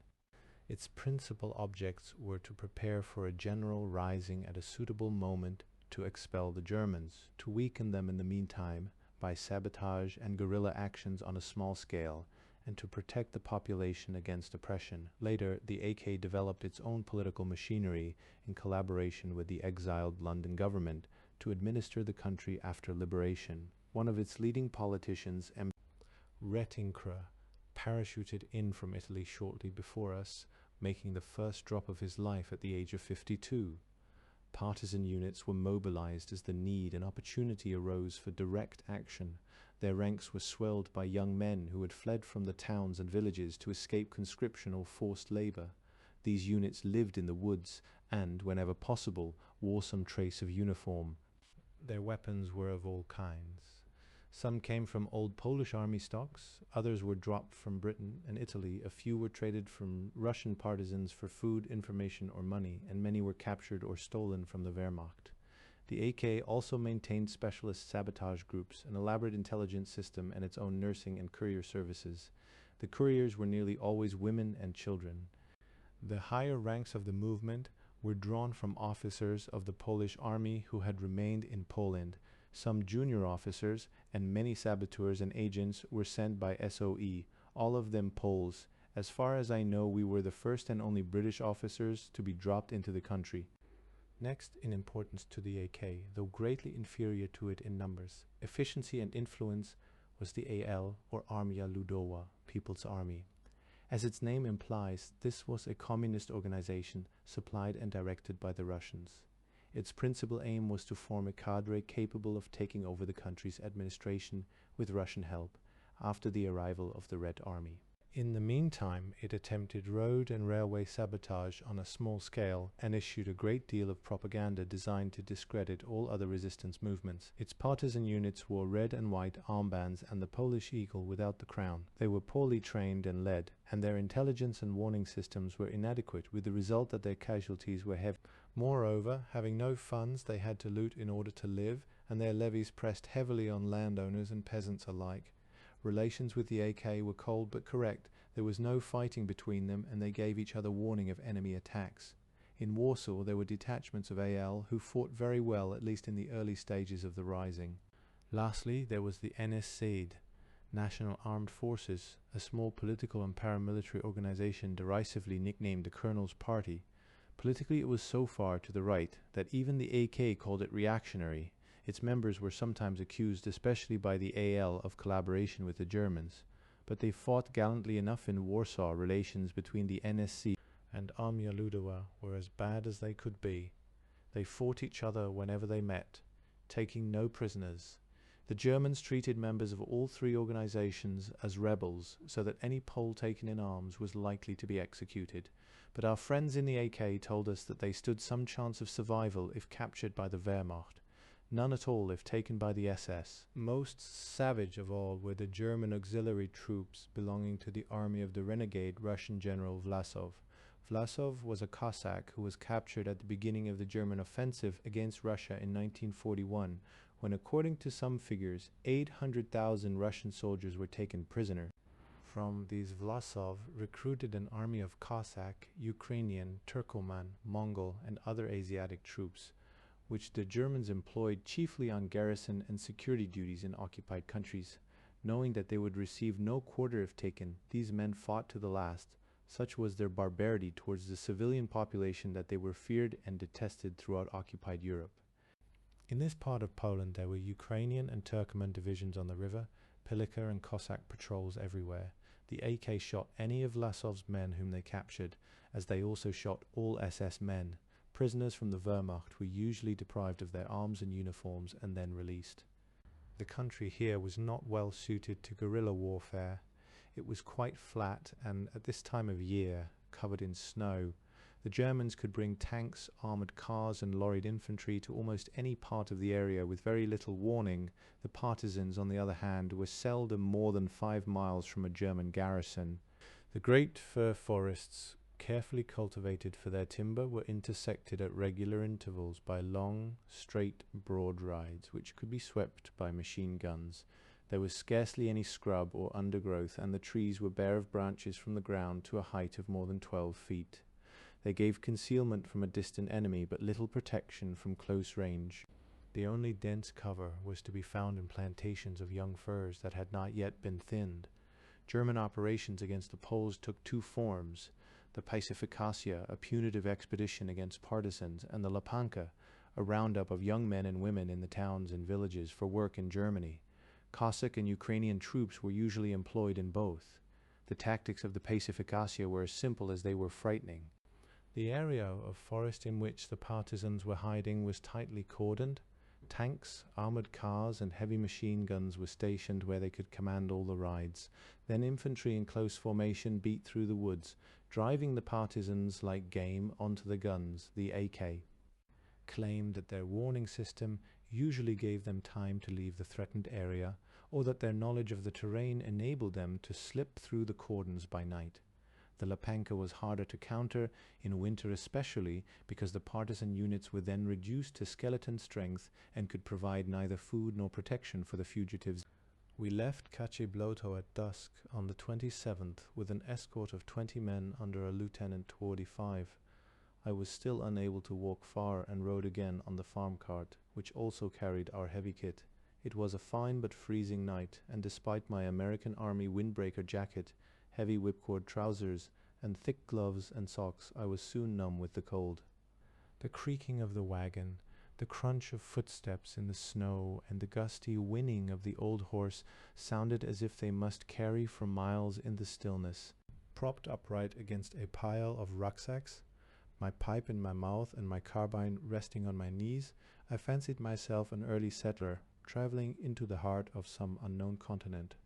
I certainly felt jumpy enough, for whenever the men at either end of the column called out directions or orders in their loud, harsh voices, I found myself gripping the carbine with my thumb on the safety catch and peering anxiously from side to side into the dark and silent forest. At length we came to a cottage on the fringe of forest and open fields. Here we were welcomed by a middle-aged Pole who wore the armband of the German-controlled forestry service, a taciturn but hospitable fellow. In his small but comfortable parlor, his wife gave us a warm greeting, which she immediately reinforced by making us sit down and drink 2 bottles of cherry vodka. An enormous meal followed, and we slept in clean sheets. We were surprised at the quantity and excellence of our food, for we had understood that the severity of the German agricultural levies had left the peasants on the verge of starvation. However, we learned that the peasants, with the help of the AK, contrived to evade the levies, or at least to mitigate their effect, and an ingenious system of barter and black market in the surplus produce ensured that, in the country districts at least, the people did not go short. We stayed the next 2 days in the forester's cottage, but we were not idle. Most of the first day we spent in coding telegrams to Italy, which Galbraith immediately dispatched, announcing our arrival and recording such of our first impressions as we thought might be useful. We had visits from AK officers, including the local battalion commander and an officer who had recently returned from a campaign of sabotage in northern Silesia, a dangerous area owing to the hostility of the population. A young lieutenant was attached to us to act as our liaison officer with the AK. In the early afternoon we heard the sound of machine gun fire about 2 miles away across the fields. Lieutenant Roman, the liaison officer, immediately sent out a patrol and posted double guards on the approaches to the house. In the evening he told us that a troop of Cossacks had been carrying out a Lepenka in a village nearby. 1 or 2 villagers were shot, and I hear that a girl was raped. He smiled and shrugged his shoulders. However, he was sufficiently worried to suggest that we should move away from this area. He told us that the Germans had heard our aircraft 2 nights ago and were already making inquiries, and that the partisans here were not strong enough to protect us. He proposed to take us the following evening to the neighborhood of Radomsko, where they were more numerous. Next morning, 29th December, Curie and Galbraith, accompanied by Roman and his men, carried all our heavy kit except the 2 wireless sets and their necessary equipment into the woods and buried it in a concealed dugout. We could send for it later when we were more securely established. In fact, we never saw it again. Roman was killed by the Germans a fortnight later while he was trying to recover it for us. We began our journey at dusk, accompanied by Roman, Twaddy and the escort. Nearly all our journeys in Poland were made at night, because the enemy had too healthy a respect for the partisans to venture into the country after dark. The dangerous hours for us were from dawn until late afternoon. Even so, we moved carefully as a small tactical unit, with scouts ahead, an advanced section and a rear guard. On this occasion 2 hay carts accompanied us and carried not only our kit but our entire party and all of the escort who were not required for scout or guard duty, for the paths were deep in snow, and if the Germans were searching for us, we should be wise not to leave too many tracks. As a further precaution, we had to remove our badges of rank and parachute wings, in order to keep our identity from the peasants our guards were going to pass us off as escaped prisoners of war. There was little, I reflected, that the Poles did not know about their favorite word, kodispiratia. We traveled all through the night, sometimes along forest tracks scarcely wide enough for the carts to pass, sometimes across open country over fields shining in the snow, with the faint lights of distant villages blinking at us through the dark. 3 times on the way we stopped at peasant houses, twice for a glass of vodka and something to eat, and once when a cart broke an axle in a deep rut. Dawn was near when we came to a group of farm buildings, part of a large estate. Here we had hoped to sleep, but the manager would not have us. Cossacks came there every morning, he told us, to collect hay, and so we should be well advised to move on quickly. It was bright daylight when, tired and frozen, we stopped at a peasant's house in a village 5 miles further on. The 2 small rooms were already filled with people sleeping on the floor, all of them refugees from Warsaw. Indeed, all the country districts in this part of Poland were overcrowded with fugitives from Warsaw and from the eastern provinces occupied by the Red Army. It was a serious problem which had already caused one epidemic of typhus and a general deterioration in health, aggravated by an acute shortage of medical supplies. Late in the morning, after we had slept, we made our first wireless contact with London, who had the kindness to pass on to us a few messages from our families and friends. We left again in the evening and marched all night. There was no need now to hide our tracks. And so we walked beside the carts, glad enough to be able to keep warm rather than sit and freeze as we had done on the last journey. Luckily, we had all recovered from our parachuting injuries. Marching along with these cheerful Poles, I began to feel a sense of security such as I had never known before in enemy country. Their infectious self-confidence, their efficiency, and their inspiring record convinced me that they would neither lead us into unnecessary danger nor fail us if we ran into trouble. In the latter belief, I was soon enough proved right. In cold grey twilight, we skirted the small village of Linica and approached a large country house, standing on a rise in open parkland surrounded by woods. We were evidently expected, for lights were burning in the windows downstairs. Roman went ahead to announce us. In a few minutes he returned and led us up a flight of stone steps into a large high-ceilinged hall, dimly lit by oil lamps and filled with the scent of pine logs. There our hostess was waiting. In many countries over many years I have never seen a more beautiful woman than the slim, dark-haired girl who stepped from the shadows to meet us. Her great dark eyes set in the face of a morning. Madonna smiled a welcome that brightened the gloom of the dying lamps and colored the ugly neutral light of invading morning. She greeted us in a soft, clear voice and led us to a small room where a meal was waiting. While we ate, she asked us about the progress of the war. Her husband, an officer in the Polish army, had been a prisoner of the Germans since 1939 in an Oflag in Posen. She counted the days till she could see him again. We awoke late, relaxed, and content. The war seemed very far away in this large and gracious house. Sollyflood and I shared a room. We had bathed and were finishing dressing, savoring the luxury of comfort and leisure when Hudson came in. "There are some men coming up to the house," he told us cheerfully. "They're in uniform and they look to me like Huns, but no one seems to be worrying, and so I suppose it's all right." "Lots of the AK wear Hun uniforms, or bits of them," I pointed out. "Aren't we in time for some breakfast, or do we go straight on to the vodka?" Before he could answer, Roman and Curry hurried into the room, their faces tense. "The Cossacks are here. We've got to hide. Hurry." Behind them I saw our hostess looking anxious but calm. She beckoned to Roman and murmured a few words to him before walking towards the hall. "Follow me," Roman ordered, and led us at a run up a flight of stairs, along a corridor, and up more stairs to a small bare room with a single high window. We sat on the floor, not daring even to whisper. Our cars strained for the sounds of a search. All I could hear was a murmur of voices and the muffled tread of boots in the hall below, but even those sounds seemed faint in comparison with the hammering of my own heart. I did not dare imagine what would happen to Madame Rubachova if we were discovered in her house. I could not bear to think of her rotting in the horrors of Ravensbrück or Oswiecim, supposing Vlasov's ruffians let her get so far. As for ourselves, we should be lucky to meet no worse a death than a firing squad. Hitler had ordered the execution of all captured parachutists, and we could not hope to pass for long as escaped prisoners of war.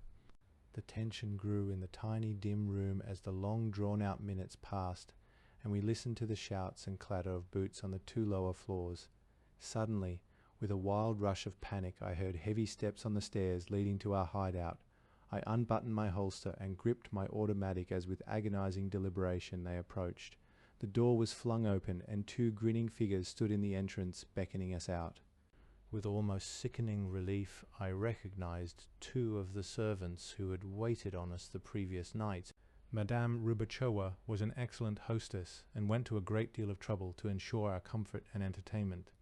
Knowing that we wished to meet as many of her countrymen as might be useful to us in our mission, she arranged a large luncheon party to which she asked a few senior officers of the AK and some younger friends of hers who lived or were staying in the neighborhood.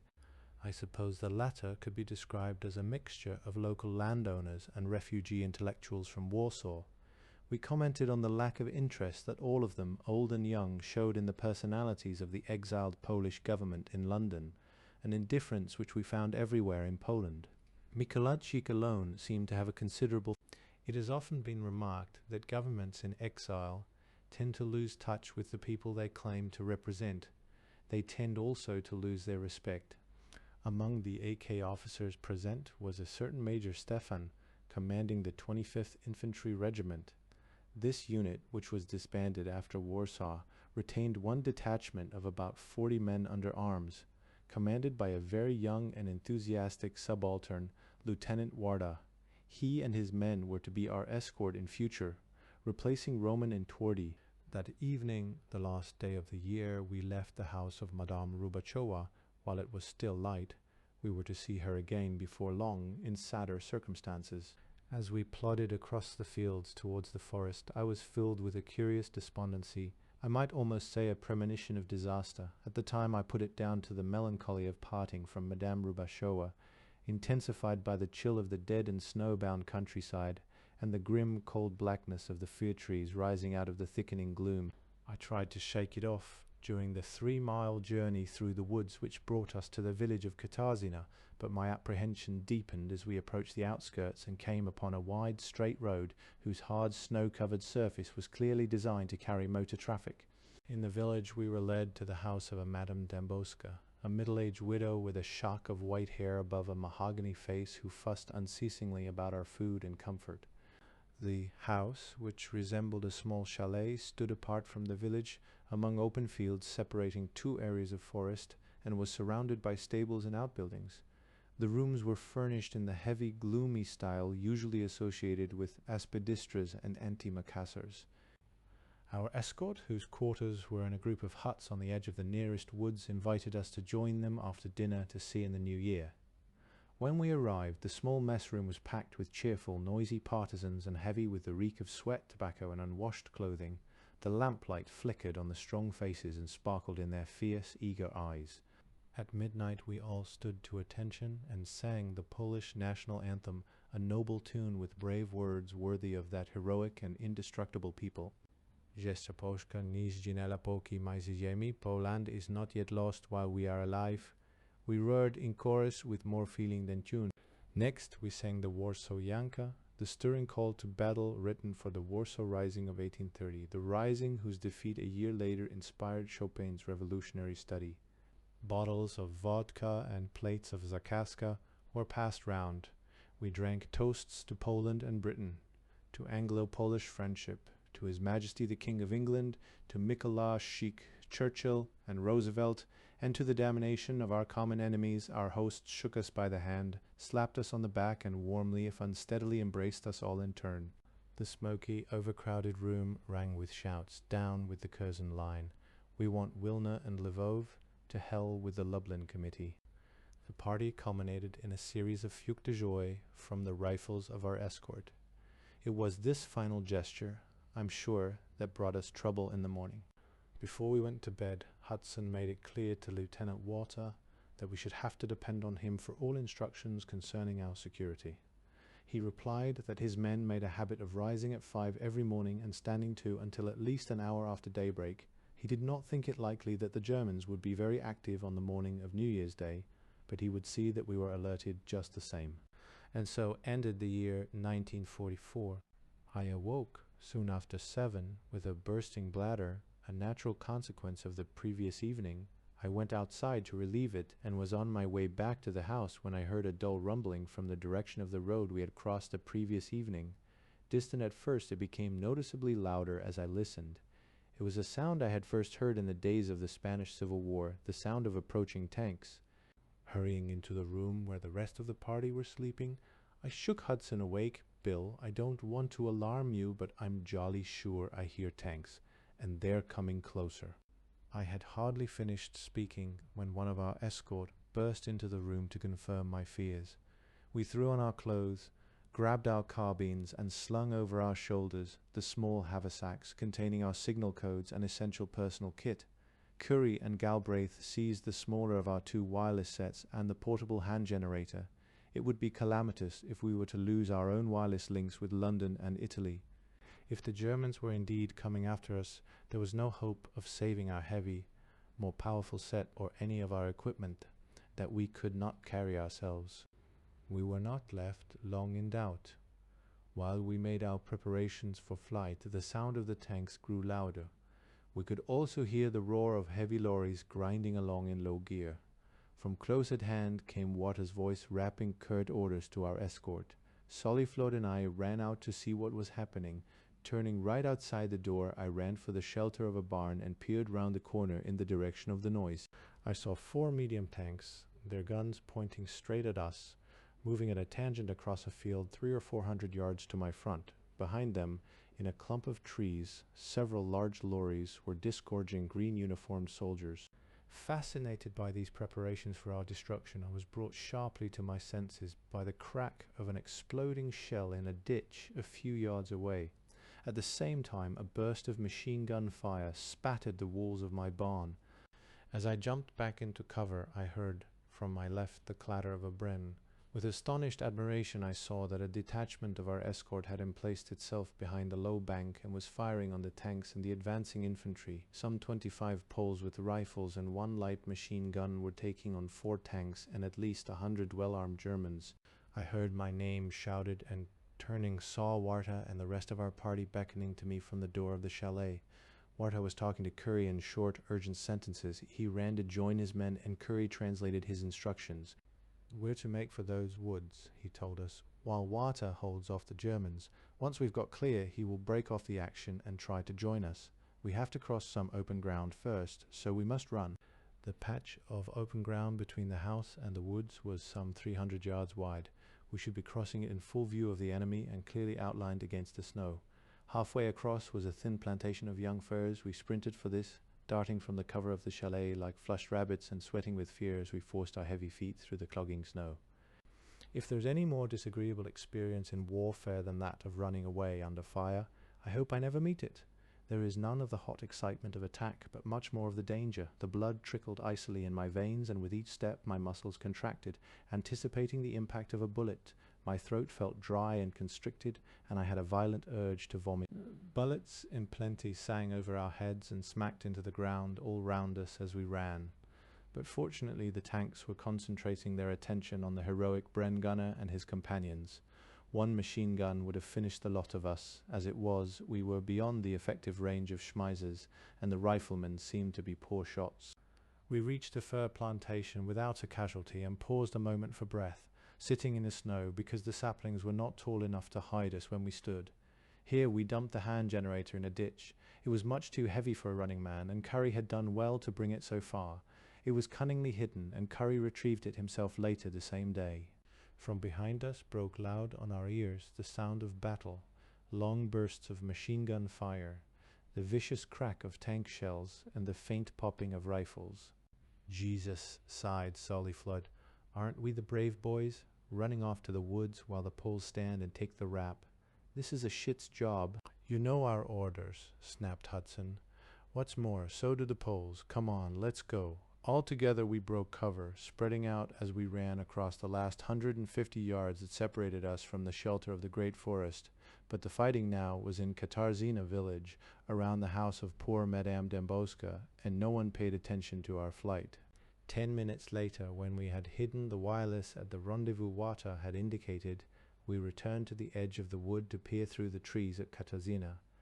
The firing had died away. Thick smoke was rising from Madame Dembowska's farm buildings, and above the roar and crackle of the flames we heard the Germans calling orders in that half-bellow, half-scream, which in their army was the voice of command.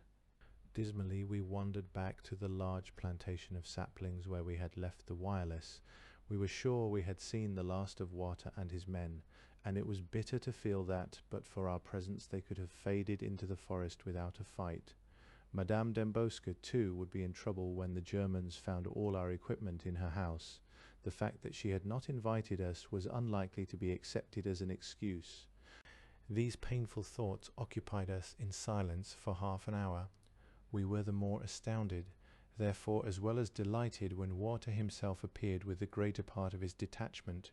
The rest, he explained, were on guard or patrol duties.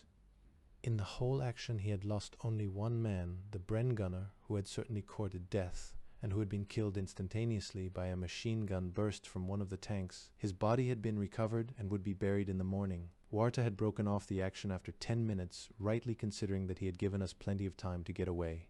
He claimed to have inflicted casualties on the Germans, and he must have given them a mauling, because they had not cared to pursue him. By any standards, his performance was an epic of skill, self-sacrifice, and valor, those qualities that had forged the grand and tragic drama of Warsaw. We stayed in the woods for most of the day, with guards posted to warn us if the Germans should return. Now that they knew there was a party of British parachutists in the neighborhood, they might well conduct an intensive pacificacia and beat us out of our hiding place. We must therefore be clear of the district before morning. In the late afternoon we went back to Katarzyna. Madame Dembowska's house was deserted but undamaged. The Germans had confined their destruction to the outbuildings. As we feared, our unhappy hostess had been taken to Sestoshowa. We learned later that she was released next day, frightened but unharmed. After the battle, the Germans had brought their casualties into her house, and Wada pointed with grim satisfaction to the blood-spattered dining-room table on which they had been laid for operation. All our equipment, of course, had gone. Soliflod, who had been a brigade intelligence officer, treated us to a graphic description of German security officers examining with painstaking thoroughness each article of our kit and evaluating its military and political significance. From our point of view, the most serious losses, we did not then appreciate how serious, were our heavy wireless set and petrol generator. The smaller set had not the necessary power, and the hand generator that Curry had saved gave continual trouble. We were soon reduced to handing our encoded signals to the Home Army for transmission. Only when we returned to London did we learn that neither Perkins nor Threlfall had received any of them. We never discovered what had brought the Germans to Katarzyna. Walter suspected that members of the Armia Ludowa, of whom there were several in the village, had informed on us in the hope that we should be captured and their rivals consequently discredited. There was no evidence to support his theory, and it seems more likely that the feu de joie on New Year's Eve attracted the enemy's attention. We did not linger in Katarzyna, but in the last daylight began our journey through the woods. We marched fast and with few halts or rests. Although it was unlikely that we should meet Germans abroad at so late an hour, we took no chances and moved in our usual formation. Wada's senior sergeant had found himself a fine horse and rode up and down the column all night, checking the distances between the main body and the advance guard and rear guard, keeping an eye on the scouts and encouraging us all in his strong, cheerful voice. He was a man of fine physique and commanding presence, with a long experience of partisan warfare. In his fur hat, with his cavalry bandolier and his rifle slung across his back, he looked to me like some famous Cossack hetman, a Mazeppa or a Stenka Razin, as he rode along the line in the thickening dusk. In the small hours of the morning we reached our destination, the village of Dutki. We had brought with us the body of the gallant Brengunner, and at daybreak we assembled to give him burial. There was no priest, but the service was read by the battalion commander, whom we found awaiting us at Dutki. As we stood around the open grave on a bare, windswept mound outside the village, blinking our red-rimmed eyes against the harsh and hostile light of that snowbound dawn, I wondered, as I think we all did, how we could hope to justify this man's sacrifice for our safety, when the body wrapped in a Polish flag was lowered into the ground. When the volley was fired and the earth sprinkled, then we felt the full shame and bitterness of our flight. On the wooden cross that marked his grave, I wished I could have written Simonides' epitaph on the Spartan dead at Thermopylae, who also died defying hopeless odds. Afterwards, Walter told us sadly, we cannot even tell his family, because they live in eastern Poland, beyond your Curzon line. We left Dudki immediately after the funeral and tramped for 2 hours through the forest until we came to a collection of scattered farmhouses known as Maili Jacko. In one of these we prepared to spend the day, but at noon Warta hustled us outside and led us at a run into the woods. Detachments of Feldgendarmerie had arrived at the next village and were asking if any British officers had been seen. Although they did not visit Maili Jacko, we remained in the forest until twilight, nursing our ragged nerves among the fir trees. Our guest at dinner that night was a very senior officer of the Armia Krajowa, the colonel in command of the Sestoshowa Inspectorate. A friendly person and anxious to put us at our ease, He frequently assured us that nobody in Poland felt bitterly towards our country because Britain was too far away to give much help to Poland. But, he added fiercely, the Poles would fight to the last man to preserve their independence from Russia. We forbore to ask him how they could hope to fight so powerful a neighbor without a single aeroplane or piece of ordnance at their disposal. At that time, of course, the whole problem seemed academic and unreal. None of us could foretell the hideous future. None of us remembered Stalin's pledge to Hitler in 1939 that Poland should never rise again. Least of all could we suppose that those apostles of freedom, Britain and the United States, would underwrite by treaty such an odious conspiracy. In the middle of our conversation, the colonel quietly informed us that the following afternoon we were to meet the commander-in-chief of the Polish Home Army, the successor to General Komorowski. This romantic and mysterious figure, whose very name was concealed from us until our return to London, was traveling swiftly and secretly throughout the country, reviving and reorganizing those shattered remnants of the AK that had survived the catastrophe of Warsaw. Tomorrow he would be staying nearby. 24 hours later he might be in Krakow, Lodz, Poznan, or even Warsaw. In the early afternoon of 3rd January, we set off from the farmhouse with a strong escort under the command of Warta's senior sergeant. A horse-drawn sledge came with us to bring us home in the evening. It was still light when we arrived at a large and comfortable mansion surrounded by tall trees. Inside we found a blaze of lights and a crowd of people, nearly all of them in civilian clothes. Among them I recognized an old acquaintance, Colonel Rudkowski, a close friend of Perkins, whom I had met several times in London and once briefly in Italy. Rudkowski was already a senior officer of the Polish Air Force when war broke out in 1939. He was a short, square man of about 55 who combined the fierce patriotism and mature cunning of his race with the irresponsible disarming sense of fun of a preparatory schoolboy. His courage was attested by his 2 ribbons of the Virtuti Militari, the Polish Victoria Cross, his skill by the post he had held until recently of Air Officer Commanding of the Polish Fighter Group in Britain, and by his present assignment, which was to build the foundations of a new Polish Air Force. He had parachuted into Poland on the night of our arrival in Italy. Looking in his civilian clothes more like a character out of Murder Incorporated than the gallant and distinguished officer he was, Rudkowski pounced on us in the hall and led us directly to a small trim library, where we were presented without formality to the commander-in-chief. Of General Okulicki's appearance I can recall little, and that would probably be inaccurate because I only met him this once.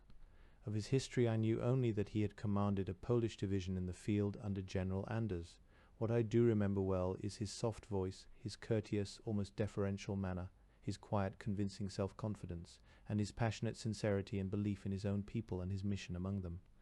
He had no illusions about the difficulties ahead of him and meagre hope for their solution. But as I listened to him, I knew that this man would make any sacrifice to nourish the starving spirit of his shattered army, caring nothing for his own safety and the cause of his country's freedom.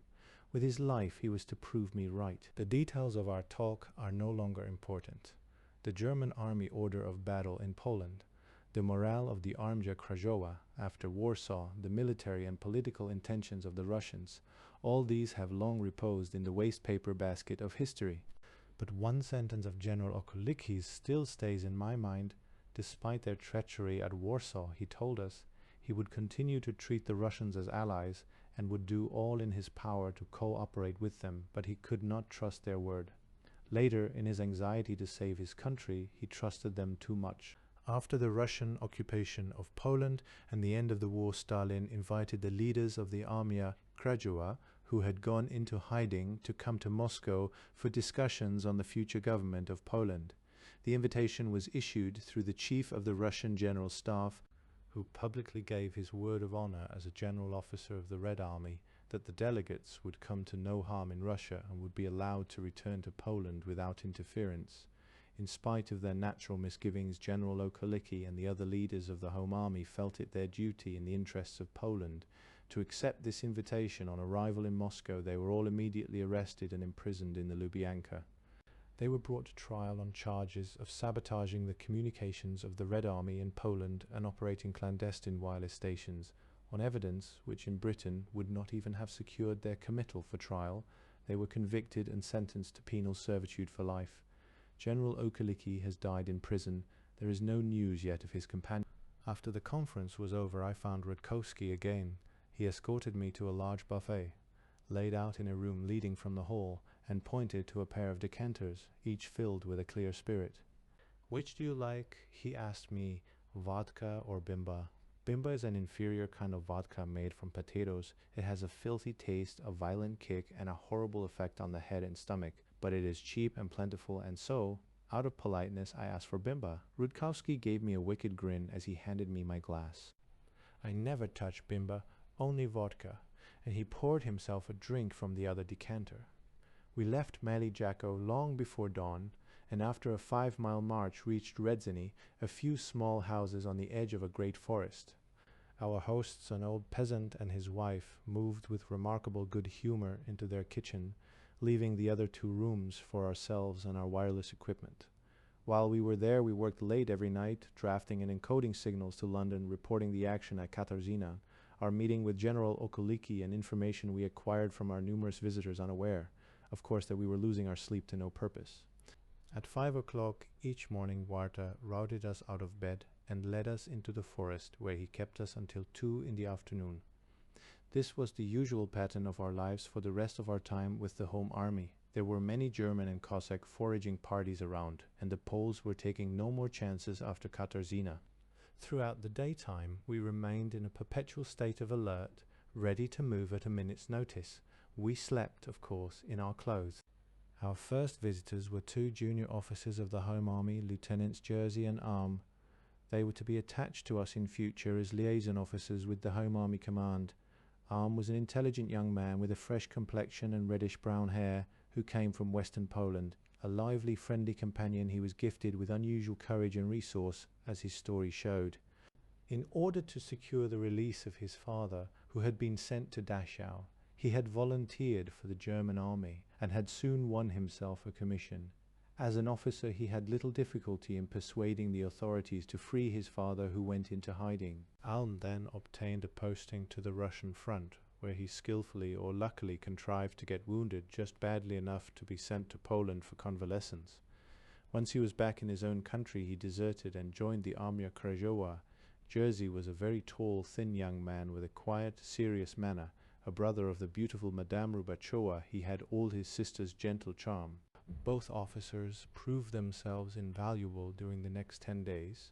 M. Siemianski, our next caller, was a prominent landowner from the neighboring town of Zetno. He was a saddened, soft-spoken man in his middle or late 50s, whose principal interest was farming, but who looked more like a university don than a squire. His only son had been killed 4 months earlier with the AK in battle against the Germans. With him came 2 young women who worked in the courier service of the Home Army.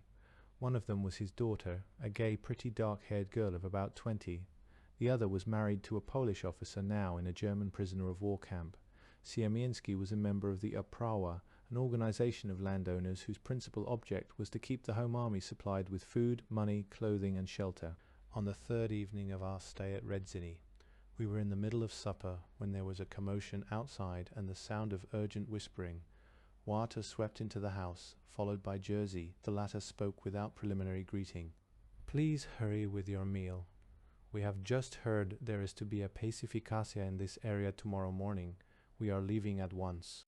We marched all night in grim silence, for we were all short of sleep and only too liable to snap at one another when we spoke. At first light we arrived, grey-faced and bleary-eyed, at a small settlement of poor peasant houses. Before the war the place had been a colony of Volksdeutsch German settlers, but after the occupation these had been moved to richer holdings near Radomsko, and the dispossessed Poles resettled here. Our house was filthy and almost bare of furniture, and we slept on grubby pallets on the earthen floor, but the owners, a small family reduced to a state of apathy by poverty and suffering, did their best to make us comfortable. In return for their hospitality we gave them a few sovereigns, which they accepted courteously but with apparent indifference. Adversity had drained them of all feeling.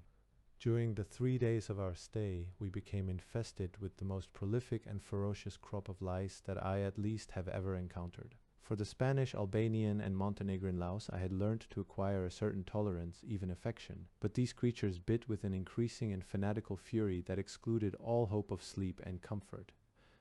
On 11th January we returned to Redzini. The Germans, having caught no one in their net, had withdrawn, but we did not relax our security measures during the 5 days we were there. Any temptation towards slackness that we might have felt was soon dispelled by the regular appearance every morning and afternoon of a pair of staunch reconnaissance aircraft. They flew steadily back and forth over the village, and it was soon clear to us that they were trying to locate our wireless by DF General Ukuliki had warned us of this very danger. We had plenty of traffic for Galbraith Skeds. Every day we received fresh reports from different sources on military, political and economic conditions, but we could not risk operating the set while the aircraft were around, and so we were obliged to hand most of our messages to Jersey or Arm to be sent on Polish links.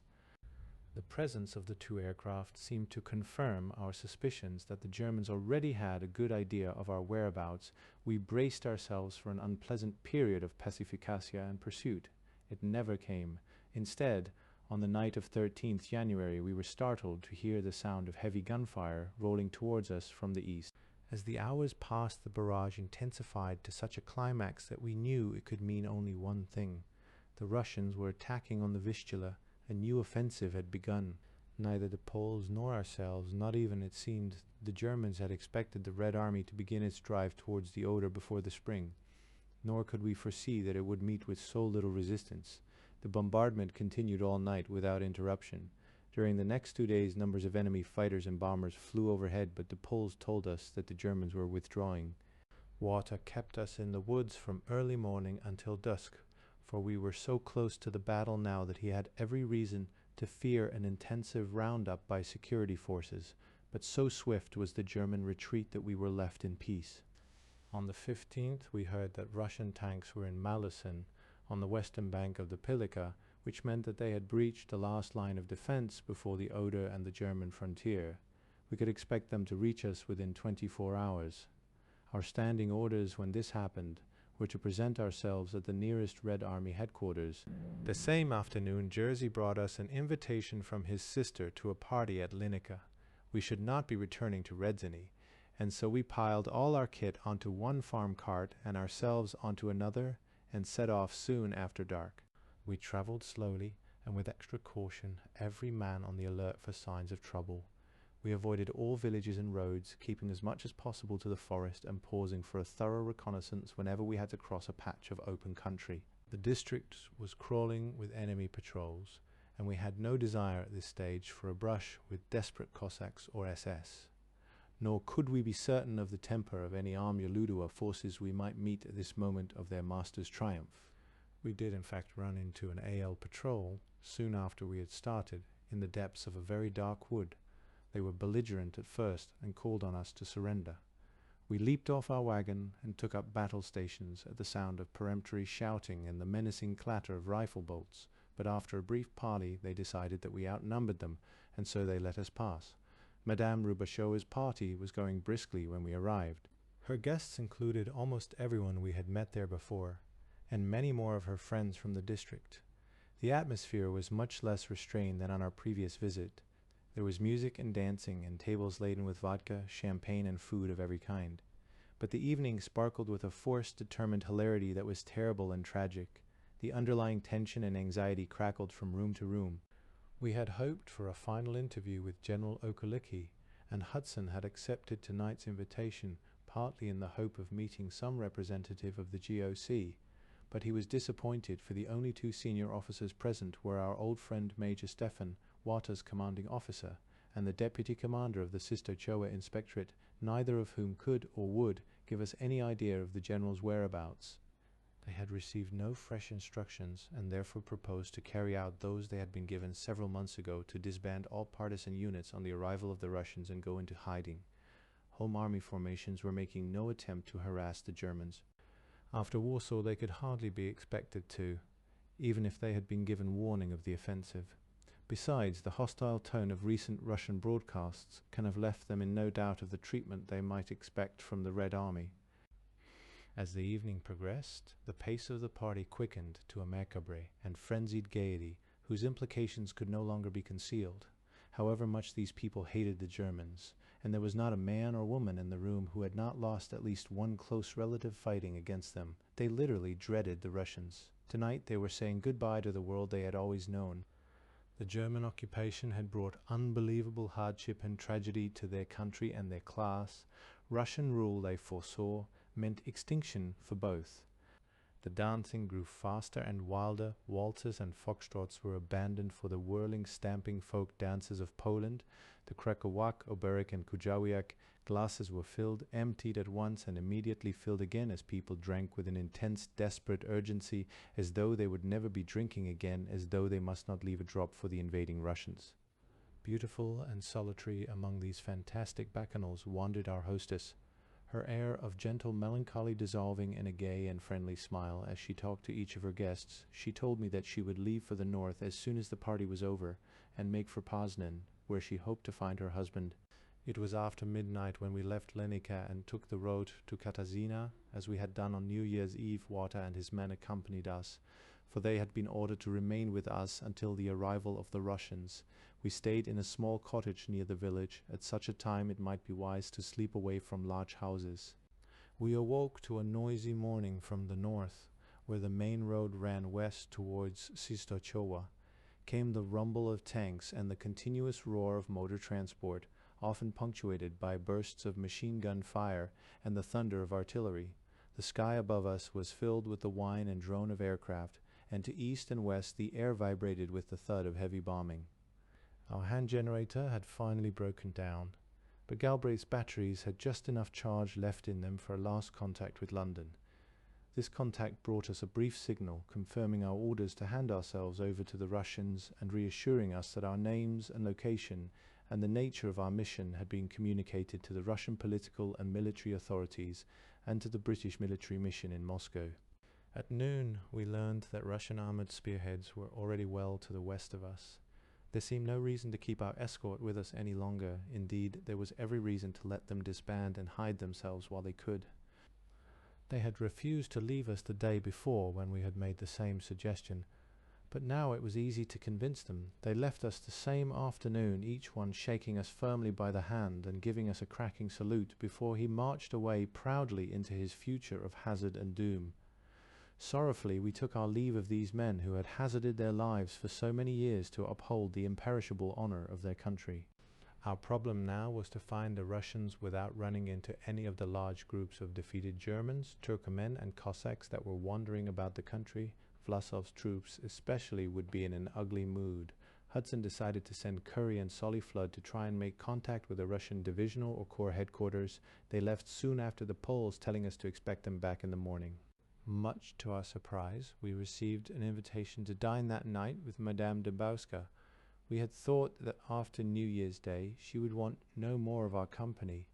Hudson, Galbraith, and I set off for her house before it was quite dark, keeping a careful lookout on the way. It was well that we were vigilant, because we saw the Russian patrol before they saw us in a wood a few hundred yards from Madame Dembowska's house. There were 2 soldiers moving slowly through the trees, their Tommy guns at the ready. It was unnecessary as well as dangerous to try to avoid them, and so we stood still and called to them, waving in what we hoped would seem a friendly, carefree manner. They came towards us slowly and suspiciously, their guns pointed straight at our stomachs and their fingers on the triggers. When they were close, Hudson, who spoke some Russian, explained who we were and showed them a card with which each of us had been issued in London, displaying a Union Jack and a message in printed Cyrillic letters which began, I remember, Ja Anglishanin. They shed some of their hostility and accompanied us the rest of the way, still keeping us covered in a manner suggesting that they would stand no nonsense. I hate to speculate on Madame Dembowska's feelings when she opened the door to us. First we had brought the Germans to her house. Now we were bringing the Russians. Perhaps she had expected them anyway, and hoped that our presence would have a restraining influence, because she welcomed us with warmth and even affection. One of our guards now left us to fetch his officers, while his companion made himself comfortable squatting on the floor of the dining room. There were 3 or 4 other guests for dinner, all of them farmers or professional men from the district. We were starting to eat when a Russian captain and 2 lieutenants walked into the room and saluted smartly. They were all from one of the armored formations which had been leading the advance and were for the moment resting in reserve. The captain, who acted as spokesman for the others, was a rangy, fair-complexioned young Ukrainian with a frank and humorous face. Madame Demboska asked them rather nervously to join us for dinner, an unnecessary invitation, for they told her in a firm though friendly manner to fetch a lot more vodka and be quick about it. At the end of the meal we toasted each other and the British and Russian leaders. The captain himself proposed the health of President Roosevelt as well he might. He then launched into a long-set speech, obviously carefully rehearsed, because he paused from time to time to ask his colleagues whether he had omitted anything. In outline, his argument was the same as that of the Russian parachutists of whom our friends in the Armia Krajowa had told us. There was a long defense of Russia's attitude to the Curzon Line, coupled with a statement that the Poles would be well compensated on their western borders. There was much praise of the Lublin Committee, and there were repeated assurances that the Russians would make no attempt to impose communism, but would leave Poland as soon as the Germans were beaten. His concluding words were directed at us. In the most charming way, he told us that the Red Army had been holding 300 German divisions for the greater part of the war, while the British and Americans were even now containing only 67. When Hudson gently reminded him of the enormous material help Russia had received under Lend-Lease, he smiled and admitted that of course Lend-Lease had been very useful, graciously adding that the tanks supplied by Britain had been especially valuable and that one of the brigades in this offensive was equipped entirely with British tanks. In fact, it was a very successful party for all except poor Madame Demboska, whose entire store of vodka was drunk in the course of the evening without, I must add, producing any noticeable effect on her Russian guests. Before we left, the captain invited us to drink in his mess the following evening. There was no sign of Soliflod and Curry all next day. Although anxious about them, we thought they had probably been detained by the Russians and would show up in due course. Our party with the tank officers that night was brief but memorable. Their mess was in a small wooden house on the outskirts of the village. About a dozen officers stood at a long table laden with bottles of what appeared to be cherry vodka and plates of zakaska, small pieces of cheese, smoked ham and sausage. When we were seated, our glasses, half-pint tumblers, were filled almost to the top with vodka by the Ukrainian captain, who indicated that he expected no heel taps. We rose as the first toast was called Pobeda, to the victory of the Allies. Jauntily I raised my tumbler and poured the contents down my throat. A moment later, if I had had any voice left, I would have screamed. Mr. P.G. Wodehouse once described a certain drink as having an effect, I quote from memory, as though someone had touched off a bomb in the old bean and then taken a stroll through the stomach with a lighted torch. That is a fair description of what we had just swallowed. It burned like molten lead and tasted strongly of petrol. It was in fact a mixture of the neat spirit used as the basis of vodka and the petrol on which they drove their tanks, camouflaged with fruit juice. In fairness to our hosts, I must add that they drank the same liquor and seemed to love it. Moreover, they swallowed several glassfuls, whereas we surreptitiously emptied our refills on the floor. I cannot say what was the ultimate effect on them, because we left after half an hour, but I know that I did not recover my voice that evening. Early next morning, 18th January, a Dodge truck arrived outside our house to take us to the Russian Army Corps headquarters at Zaitno. In it were Curry, a Russian major, and 2 soldiers.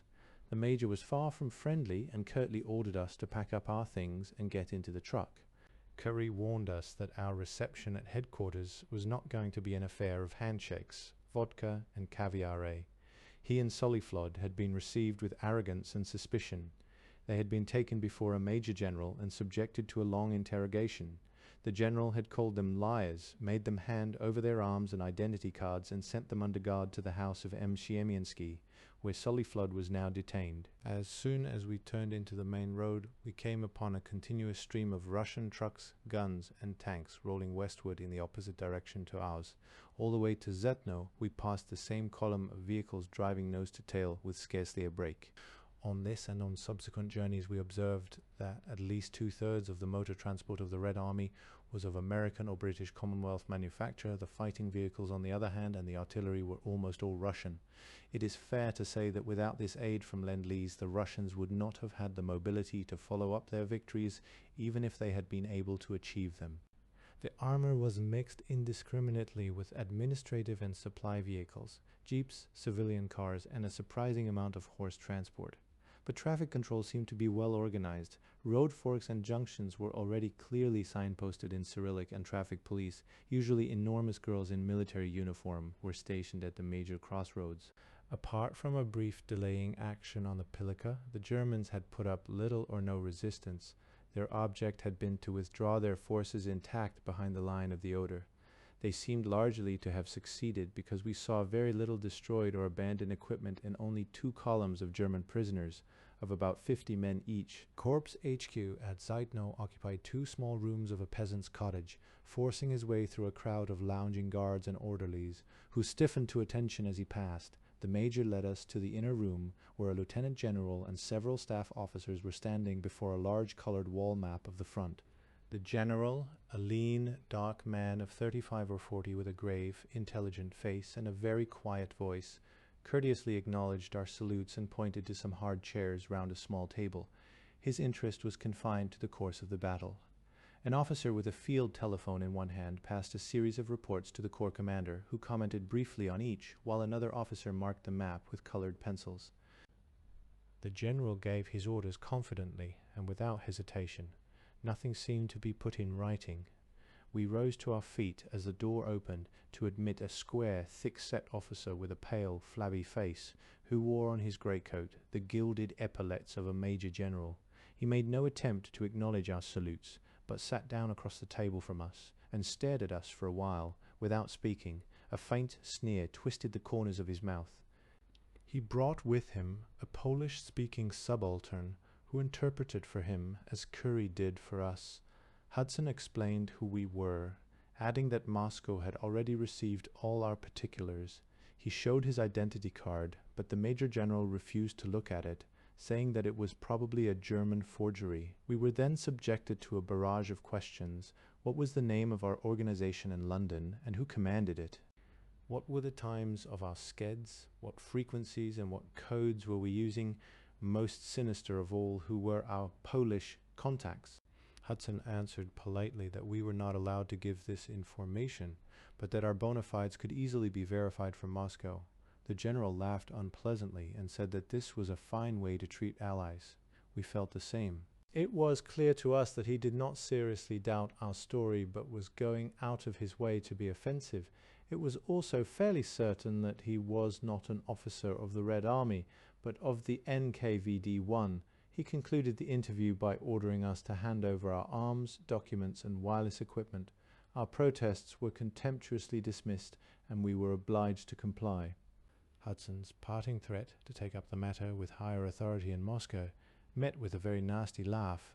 We were sent under escort to Siemiensky's house, which seemed to have been taken over as the administrative headquarters of the Army Corps. Troops thronged the building. In the grounds were parked vehicles, guns and katyusha, multiple rocket batteries, which we were never allowed to approach. We found Solly Flood still seething from his treatment of the night before, and Siemiensky and his daughter, his mother, and his niece, who welcomed us with joy and relief, either because they had feared for our safety or because they hoped for our protection. Perhaps both. Siemiensky's niece was an attractive blonde of about the same age as her cousin, Madame Siemienska, a small white-haired old lady with fine, delicate features, walked erect and proud among the noisy Mongol soldiers as though she was not even aware of their presence. As well as their uninvited guests, they were housing some 40 Polish refugees, most of them from Warsaw. We lived, ate, and slept in a large ground-floor room at the front of the house, formerly the drawing room, but now denuded of most of its furniture. We were committed to the charge of a Russian major who, in the 3 days that we stayed there, never let us out of his sight. There was, of course, no privacy for any of us, the Siemienskys or ourselves. They bore their humiliation with a fine dignity and good humor. Apart from the uncertainty of their future, their sufferings were already considerable. Siemiensky owned an estate of between 4,000 and 5,000 acres, most of it timber, the rest farmland. If he was lucky, he might be allowed to retain 12 acres and a few rooms in his own house. A committee had been formed of his own estate workers to manage the property, but they depended entirely upon his technical skill and experience. The Russians had requisitioned all the livestock in the district without compensation, and so there would be no means of cultivating the land in the spring. The Red Army's method of living off the country during an advance was as devastating as their scorched earth policy in retreat. These troops belonged to Marshal Korniev's Second Ukrainian Army. Among them was a high proportion of Mongols. I believe their behavior was no worse than that of other Soviet armies in occupied territory. There seemed to be little difference between their treatment of the peoples they were supposed to be liberating and those they were conquering. The soldiers quartered on Siemiensky behaved towards him and his family with calculated brutality and contempt. They broke up his furniture for firewood. They pilfered every article of value and marked or spoilt what they did not care to take away. They urinated and defecated in every room, sparing only our living quarters because the major in charge of us stopped them. The hall, the stairs, and the passages were heaped and spattered with piles of excrement. The walls and floors were splashed with liquor, spittle, and vomit. The whole building stank like an untended latrine. It is a pity that those communists in France and in Australia who declared a few years ago that they would welcome the Red Army as liberators never saw that army at its work of liberation. Towards the girls, whenever they were out of our sight, they showed a deliberately boorish and arrogant manner, insulting, threatening, and sometimes hitting them. The officers behaved better. The girls could always put them to shame by the use of the phrase "ni kulturni," for the Red Army officer is very touchy about his culture. But the officers had no authority over their men off duty.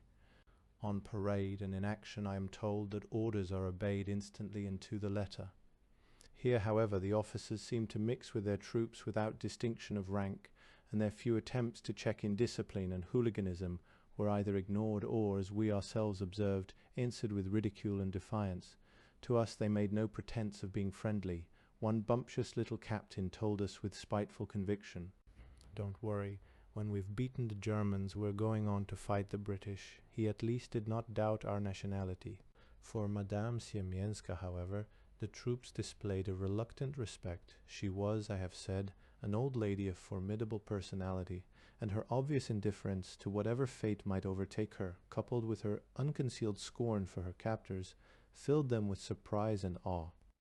On the evening before we left, she came into our room and, sitting down at the piano, began to play some Chopin.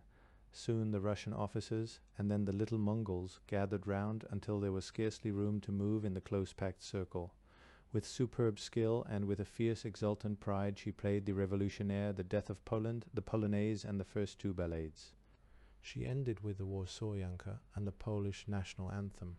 Then with a stiff little bow she wished us good night, and looking straight ahead of her, walked quietly away through the ranks of applauding Russians.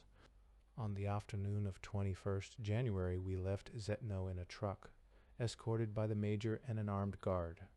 We spent that night in Radomsko, where we dined with two Russian colonels who noted with apparent sympathy Hudson's complaints against our treatment as prisoners instead of as allies. Prisoners, however, we remained and were even prevented from speaking to the owners of the house in which we slept. Our status was made clearer the next day. In the town of Jadrejo, some 60 miles to the southeast, we were handed over to a major of the NKVD and two subalterns who kept us confined under guard for 5 days in a small and dirty room. Only once were we allowed outside the house, when we were taken for a brief walk under the supervision of one of the subalterns, a supercilious young man with very close-set eyes who wore a Cossack hat and talked German to us in tones of studied insolence. We were firmly segregated from all contact with the Poles. Our protests were disregarded, and when we asked to speak to a senior officer, the major simply laughed and told us to shut up. He was a swaggering, loud-voiced ruffian, clearly happy in his work. The final humiliation came on 26th January. We were crammed into the back of a lorry with a dozen Russian soldiers and a glum. tubby little man with a red face who wore the blue uniform of General Vlasov's army. He seemed to be an officer and spoke fluent Russian. He sat on the floor in deep gloom, his head on his chest and his hands plunged in the pockets of his greatcoat. The soldiers addressed him as Vlasov, and from time to time prodded good-humouredly at his tummy with their rifles, which did nothing to cheer him up. A few miles from Sestochoa, which was our destination, the lorry stopped beside a long, low stone building, and all but two of our escort climbed down. "Come on, Vlasov," they shouted cheerfully. "This is you."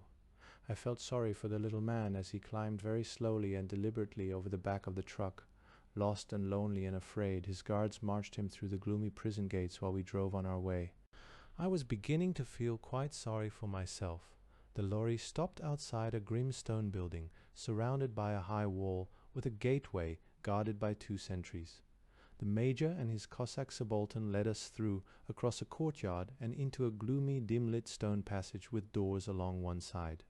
Here they handed us over to a sergeant, who signed a receipt for us and led us to one of the doors, unlocked it with an enormous key and motioned us inside. The guards urged us forward at the points of their Tommy guns. We stepped into the cell, the heavy door crashed to behind us, and from the other side we heard the laughter of our captors. "Well, boys, this is it," sighed Solly Flood. "There's only one question now, which is it to be Siberia or the firing squad? Personally, I'm not sure I wouldn't choose the firing squad." The cell was about 12 feet long, 9 feet in breadth, and 12 feet high, with a stone floor and bare whitewashed walls. Stout boards nailed across the window shut out the daylight, but a powerful naked bulb hung from the ceiling, throwing a hard bright glare in our eyes day and night, for we had no means of turning it off. Against the wall on each side of the door was a triple tier of bunks with mattresses of straw covered by pieces of old sacking. They were alive with vermin. Through a slot in the door, cut at eye level and fitted with a shutter on the outside, the guards peered at us and mocked our helplessness. "So you snicky," they jeered. "How are you feeling, you allies?" Seated on the bunks, we discussed our fate with indignation and anxiety, in which I am not ashamed to admit that anxiety predominated. We had the greatest confidence in Perkins and General Gubbins. But what could they do if the Russians chose to deny all knowledge of our existence or to report us as dead? While we were debating, we heard from a few yards down the corridor a woman crying out in anger and despair. With horror we recognized the voice of the Home Army courier, married to a Polish officer, who had visited us at Redziny with Siemienski and his daughter. We heard her give her name to the interrogating officer, or NCO. Then we all broke spontaneously into loud and random chatter, for we wished to hear no more. At 6 in the evening we dined, that is to say, a pair of guards stood in the doorway and handed us each a piece of stale rye bread, a little larger than the average restaurant roll, and a filth-encrusted tin canteen half filled with lukewarm water in which floated a few grains of barley. This was the staple prison diet, and we had it twice a day. When I asked the sergeant of the guard for some vodka, he slammed the door with a volley of abuse, which unfortunately I could not understand. Worry, lice, and the unrelenting glare from the ceiling kept me from sleep for most of the night. A thunderous banging on the door, accompanied by shouts and more abuse, roused us in the morning. The door was thrown open and a couple of guards with leveled Tommy guns ordered us outside. Led by an NCO and prodded on by the guards, we were hurried along the passage to wash in the courtyard. On the way we met a group of Poles, among whom we recognized 2 who had been our fellow guests at the Linica party. We passed them without a sign. In the yard each of us was given a bucket of water, in which after breaking the ice we washed superficially and with haste, for the temperature at this early hour was well below freezing. After our wash we were escorted to the latrine, a shallow trench surmounted by a wooden pole, and only too evidently never cleaned. We had to use it under the cynical stares of our guards. Then we were locked in our cell for the day. Such was the routine of our prison life. The NKVD had taken over the building from the Gestapo only 2 days earlier, with all fittings. Luckily we still had 2 packs of cards, and so were able to vary the monotony, as once before in Montenegro, with endless rubbers of bridge. I have never played the game since. Poker was impossible, because we did not even have matches for chips. Somebody suggested using lice, but that proved impracticable, because they would never stay put. From time to time, usually at night, we would be called out for interrogation. This burden fell principally upon Hudson and upon Curry, who accompanied him as interpreter, because he had given all of us the strictest orders to answer no questions of any kind. He himself firmly and fearlessly refused to speak to any Russian officer below his own rank, which was full colonel. In the face of threats from the bullying major and his colleagues, he remained stolidly silent to their appeals to reason, dully indifferent. Finally, with our help, he drafted a personal letter of protest to Marshal Koniev, which he persuaded the major to forward to Army headquarters. We never knew whether this letter reached the Marshal, but Hudson's intransigence impressed the Russians, and our treatment began to improve. The food remained the same, but we were lodged in a larger, brighter cell upstairs with bars across the windows, but with glass to let in the light. The junior officers who visited us were sometimes polite. We even overheard one of them telling an NCO that he considered our previous treatment scandalous. Finally, Hudson was interviewed by a Russian colonel, or by an officer dressed as a colonel, who showered him with sympathy and wholly unconvincing excuses.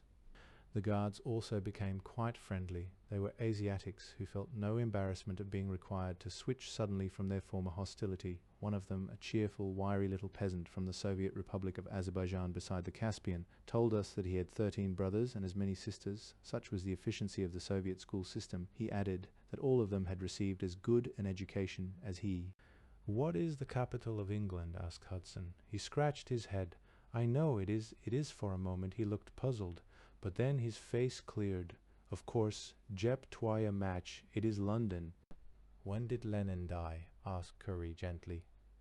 Without a moment's hesitation, the boy replied, "On the 21st of January 1924, at 6:50 a.m. precisely." On 12th February, we were driven to the aerodrome and embarked in a Dakota of the Soviet Air Force.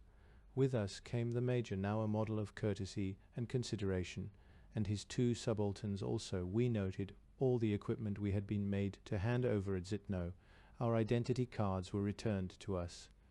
We flew at 500 feet, following the course of roads and railways eastward to Milek beyond the Vistula, where we spent a night, then on to Lvov in the newly incorporated Russian territory, and thence to Kiev in the Ukraine.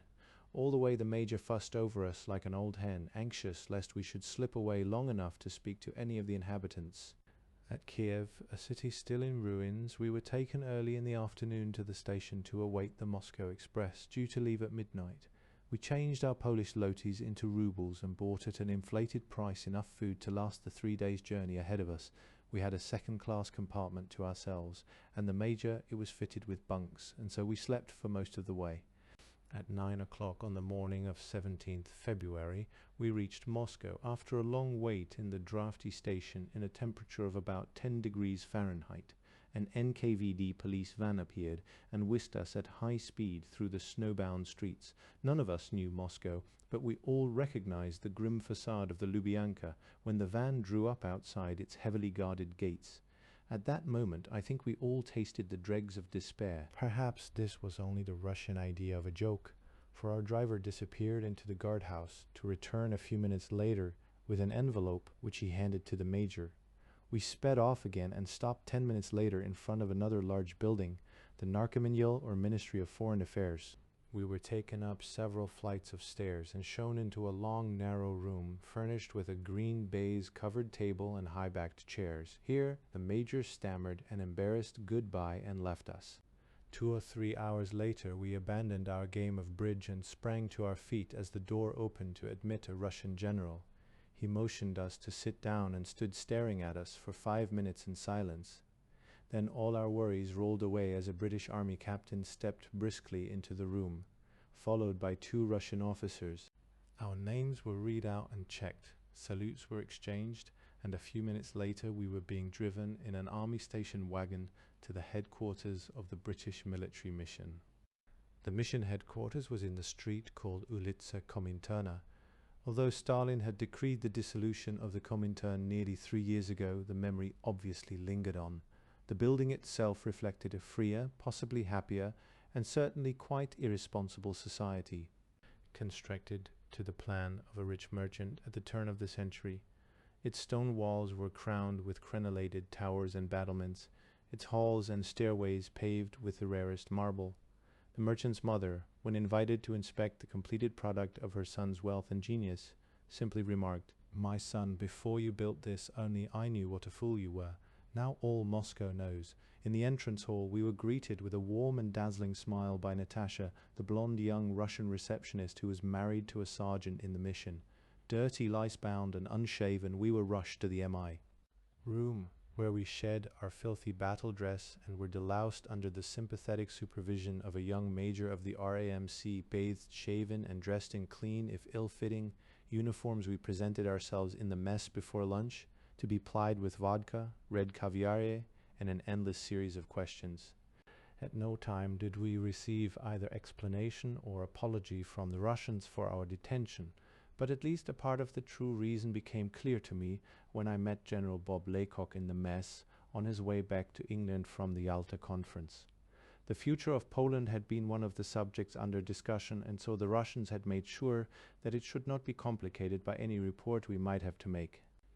We remained in Moscow exactly a month, while the applications for our exit visas went through the tortuous channels of the Narkomendiel. For the first few days we stayed in the already overcrowded headquarters in Ulica Kominterna. The mission at this time was commanded by Admiral Archer, a short, broad-shouldered sailor with an inexhaustible good nature and a refreshing sense of humor, qualities he badly needed in the discharge of his official duties. His chief of staff was a grenadier officer, Colonel Napoleon Brinkmann. They and their subordinates spared no effort to make up to us for the discomforts of the past month. Indeed, they succeeded so well that I really believe we were in more danger of death from alcoholic poisoning during those days than we ever had been from enemy or Russian action. Very much to our surprise, we were allowed to move freely about the city, although we were warned that we were probably being kept under discreet observation and that we should be unwise to talk to strangers in the streets or in cafes, more for their sakes than our own.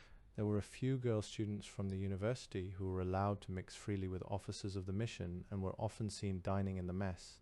They were attractive and friendly and spoke good English, but they were all considered to be unofficial agents of the NKVD, and so conversation with them was somewhat restricted. 4 years of war or 20 years of Stalin seemed to have reduced most of the civilian population to a state of empty-eyed apathy. They shuffled along with the downcast faces drained of all interest or hope. With fascinated horror I watched an old man who had lost both his legs at the groin, crossing a street in the snow and slush on his elbows and his stumps. Nobody paid the slightest attention. We admired from every angle the smooth straight lines of the Kremlin walls and the multi-domed church of St. Vasily in Red Square, whose architect, according to legend, the Tsar rewarded by having him blinded lest he should design another like it. The tall, narrow gateway leading from the Kremlin into Red Square was a formidable hazard to cross. A bell would ring, and then, with no further warning, one of the long black government limousines would race into the square at 50 or 60 miles an hour, carrying some high official of police or Politburo safe behind armor and dark, bulletproof glass. We were vividly reminded, however, that there was another aspect to this Russia. When we went to the Bolshoi Theatre to see the bewitching Ulanova dance Giselle, or watch the exquisite Tartar ballet Fountain of Bakhchisarai, or thrilled to the Tartar dancing in Prince Igor, led by a pair of Crim Tartars, brother and sister, who whirled round the stage in a symmetry of flashing color and fierce, ecstatic movement that brought the whole audience to its feet in hysterical, uncontrollable applause. The difficult problem of our accommodation was solved by Brigadier Hill, the SOE representative in Moscow. He put up Hudson and Curry in his own flat and arranged for Solly Flood and me to share the suite. He kept at the Hotel Nacional. As a young man, the brigadier had been engaged in intelligence work in Russia during the First World War, both before and after the Revolution, and had been a friend of the fabulous Sidney Riley. Between the wars he had published his memoirs in a book called Go Spy the Land, a mistake, he told me, that he had never ceased to regret. Whether to atone for his past activities or because he thought it good policy in his present position, he now adopted towards the Soviet government an attitude of uncritical approval and would allow himself no sympathy for our complaints. Nevertheless, Solly Flood and I were grateful enough for his hospitality. Our suite, which was really a vast double-bed sitting room with a bathroom, looked across Metropole Square to the Kremlin. There was a legend that from its windows it was possible, with the aid of a telescope or binoculars, to watch Stalin shaving. We had a pair of binoculars, but we caught no glimpse of Stalin. Life was never dull in that room. We had been warned that the walls were wired for microphones and that all our conversation would be recorded. If that is so, the NKVD must have heard some plain if hardly novel criticism of themselves. When either of us was at home in the evening, the telephone was sure to ring. Whoever picked it up would hear a husky female voice vibrant with desire. The approach was always the same, though not the voice. "Darling, I see you today, and you are so attractive. Let me come to your room now, please, darling. Young and foolish and sex-starved, we may have been, but we were old enough not to fall into that trap." We received our visas in the middle of March. At 6 o'clock in the morning of the 17th, we boarded the Soviet Air Force Dakota bound for Baku. None of us had been to bed, for our farewell party, including a boisterous dinner with the mission, had lasted all night, and we had barely time to pack and get to the airport. I was in particularly bad shape, and so I remember with undying gratitude the kindness of one of our Russian fellow passengers, a diplomatic courier on his way to Johannesburg. For a while he listened to my groans and watched my contortions with a sympathetic smile on his smooth round face. Then he tapped me on the knee. "Butter," he whispered with a friendly grin. "A piece of bread, much butter and red caviare. Then I give you a glass of vodka, and you will feel wonderful." I cried out in my misery and begged him to let me die in peace. But he opened his black briefcase and brought out a long roll of fresh French bread, cut off a large hunk, spread it thickly with butter, and piled on most of the contents of a tin of caviare. He handed me the bonne bouche with one hand and a bottle of vodka with the other. "First, you drink a little vodka from the bottle because we have no glass. Then you eat this." I remembered how one of Tolstoy's characters in the Cossacks used to cure her husband's hangovers with platefuls of red caviare, and so I did as I was told. Within the hour I had recovered. Another example of the many faces of Russia. We stayed 2 nights in Baku's wilderness of abandoned oil derricks. We had, of course, a Soviet officer as escort, but he was more guide to us than Gowler and found us rooms in the comfortable in-tourist hotel overlooking the dull grey waters of the Caspian. The next lap of our journey, and our last in Soviet aircraft, was over the massive range of the Elbows to Tehran. First-class pilots were employed on this run, for it was dangerous in winter. It was a memorably disagreeable experience. We flew at 22,000 feet through thick cloud, without heating and without oxygen. Ambulances met us on the airfield at Tehran and carried away our fellow passengers. 3 field officers of the Red Army and their wives, very proud of our inexplicable and undeserved stamina, we climbed into our waiting staff car and were driven to our hotel. In Cairo, 5 days later, I found David Smiley, en route to the Far East on a mission to Siam. Over lunch in a small Arab restaurant, he told me that Bill McLean was already on his way to Kashgar in Chinese Turkestan, and Julian Amory was in Chungking as political advisor to General Carton de Wyatt. Siam appealed to me, and so we agreed that I should apply to join Smiley as soon as Perkins had released me. There was nothing for us to do in London. We handed in our report to Perkins, and General Gubbins dined at the Rembrandt Hotel as guests of the Polish government in London, now no longer recognized by the British government, who decorated us with the eagle and wreath of the Polish Parachute Corps, and prepared to drop into Czechoslovakia to make contact with some partisans discovered north or northwest of Prague. V-Day and Perkins had intervened. Instead, we watched the celebrations in front of Buckingham Palace. There still remained the war with Japan.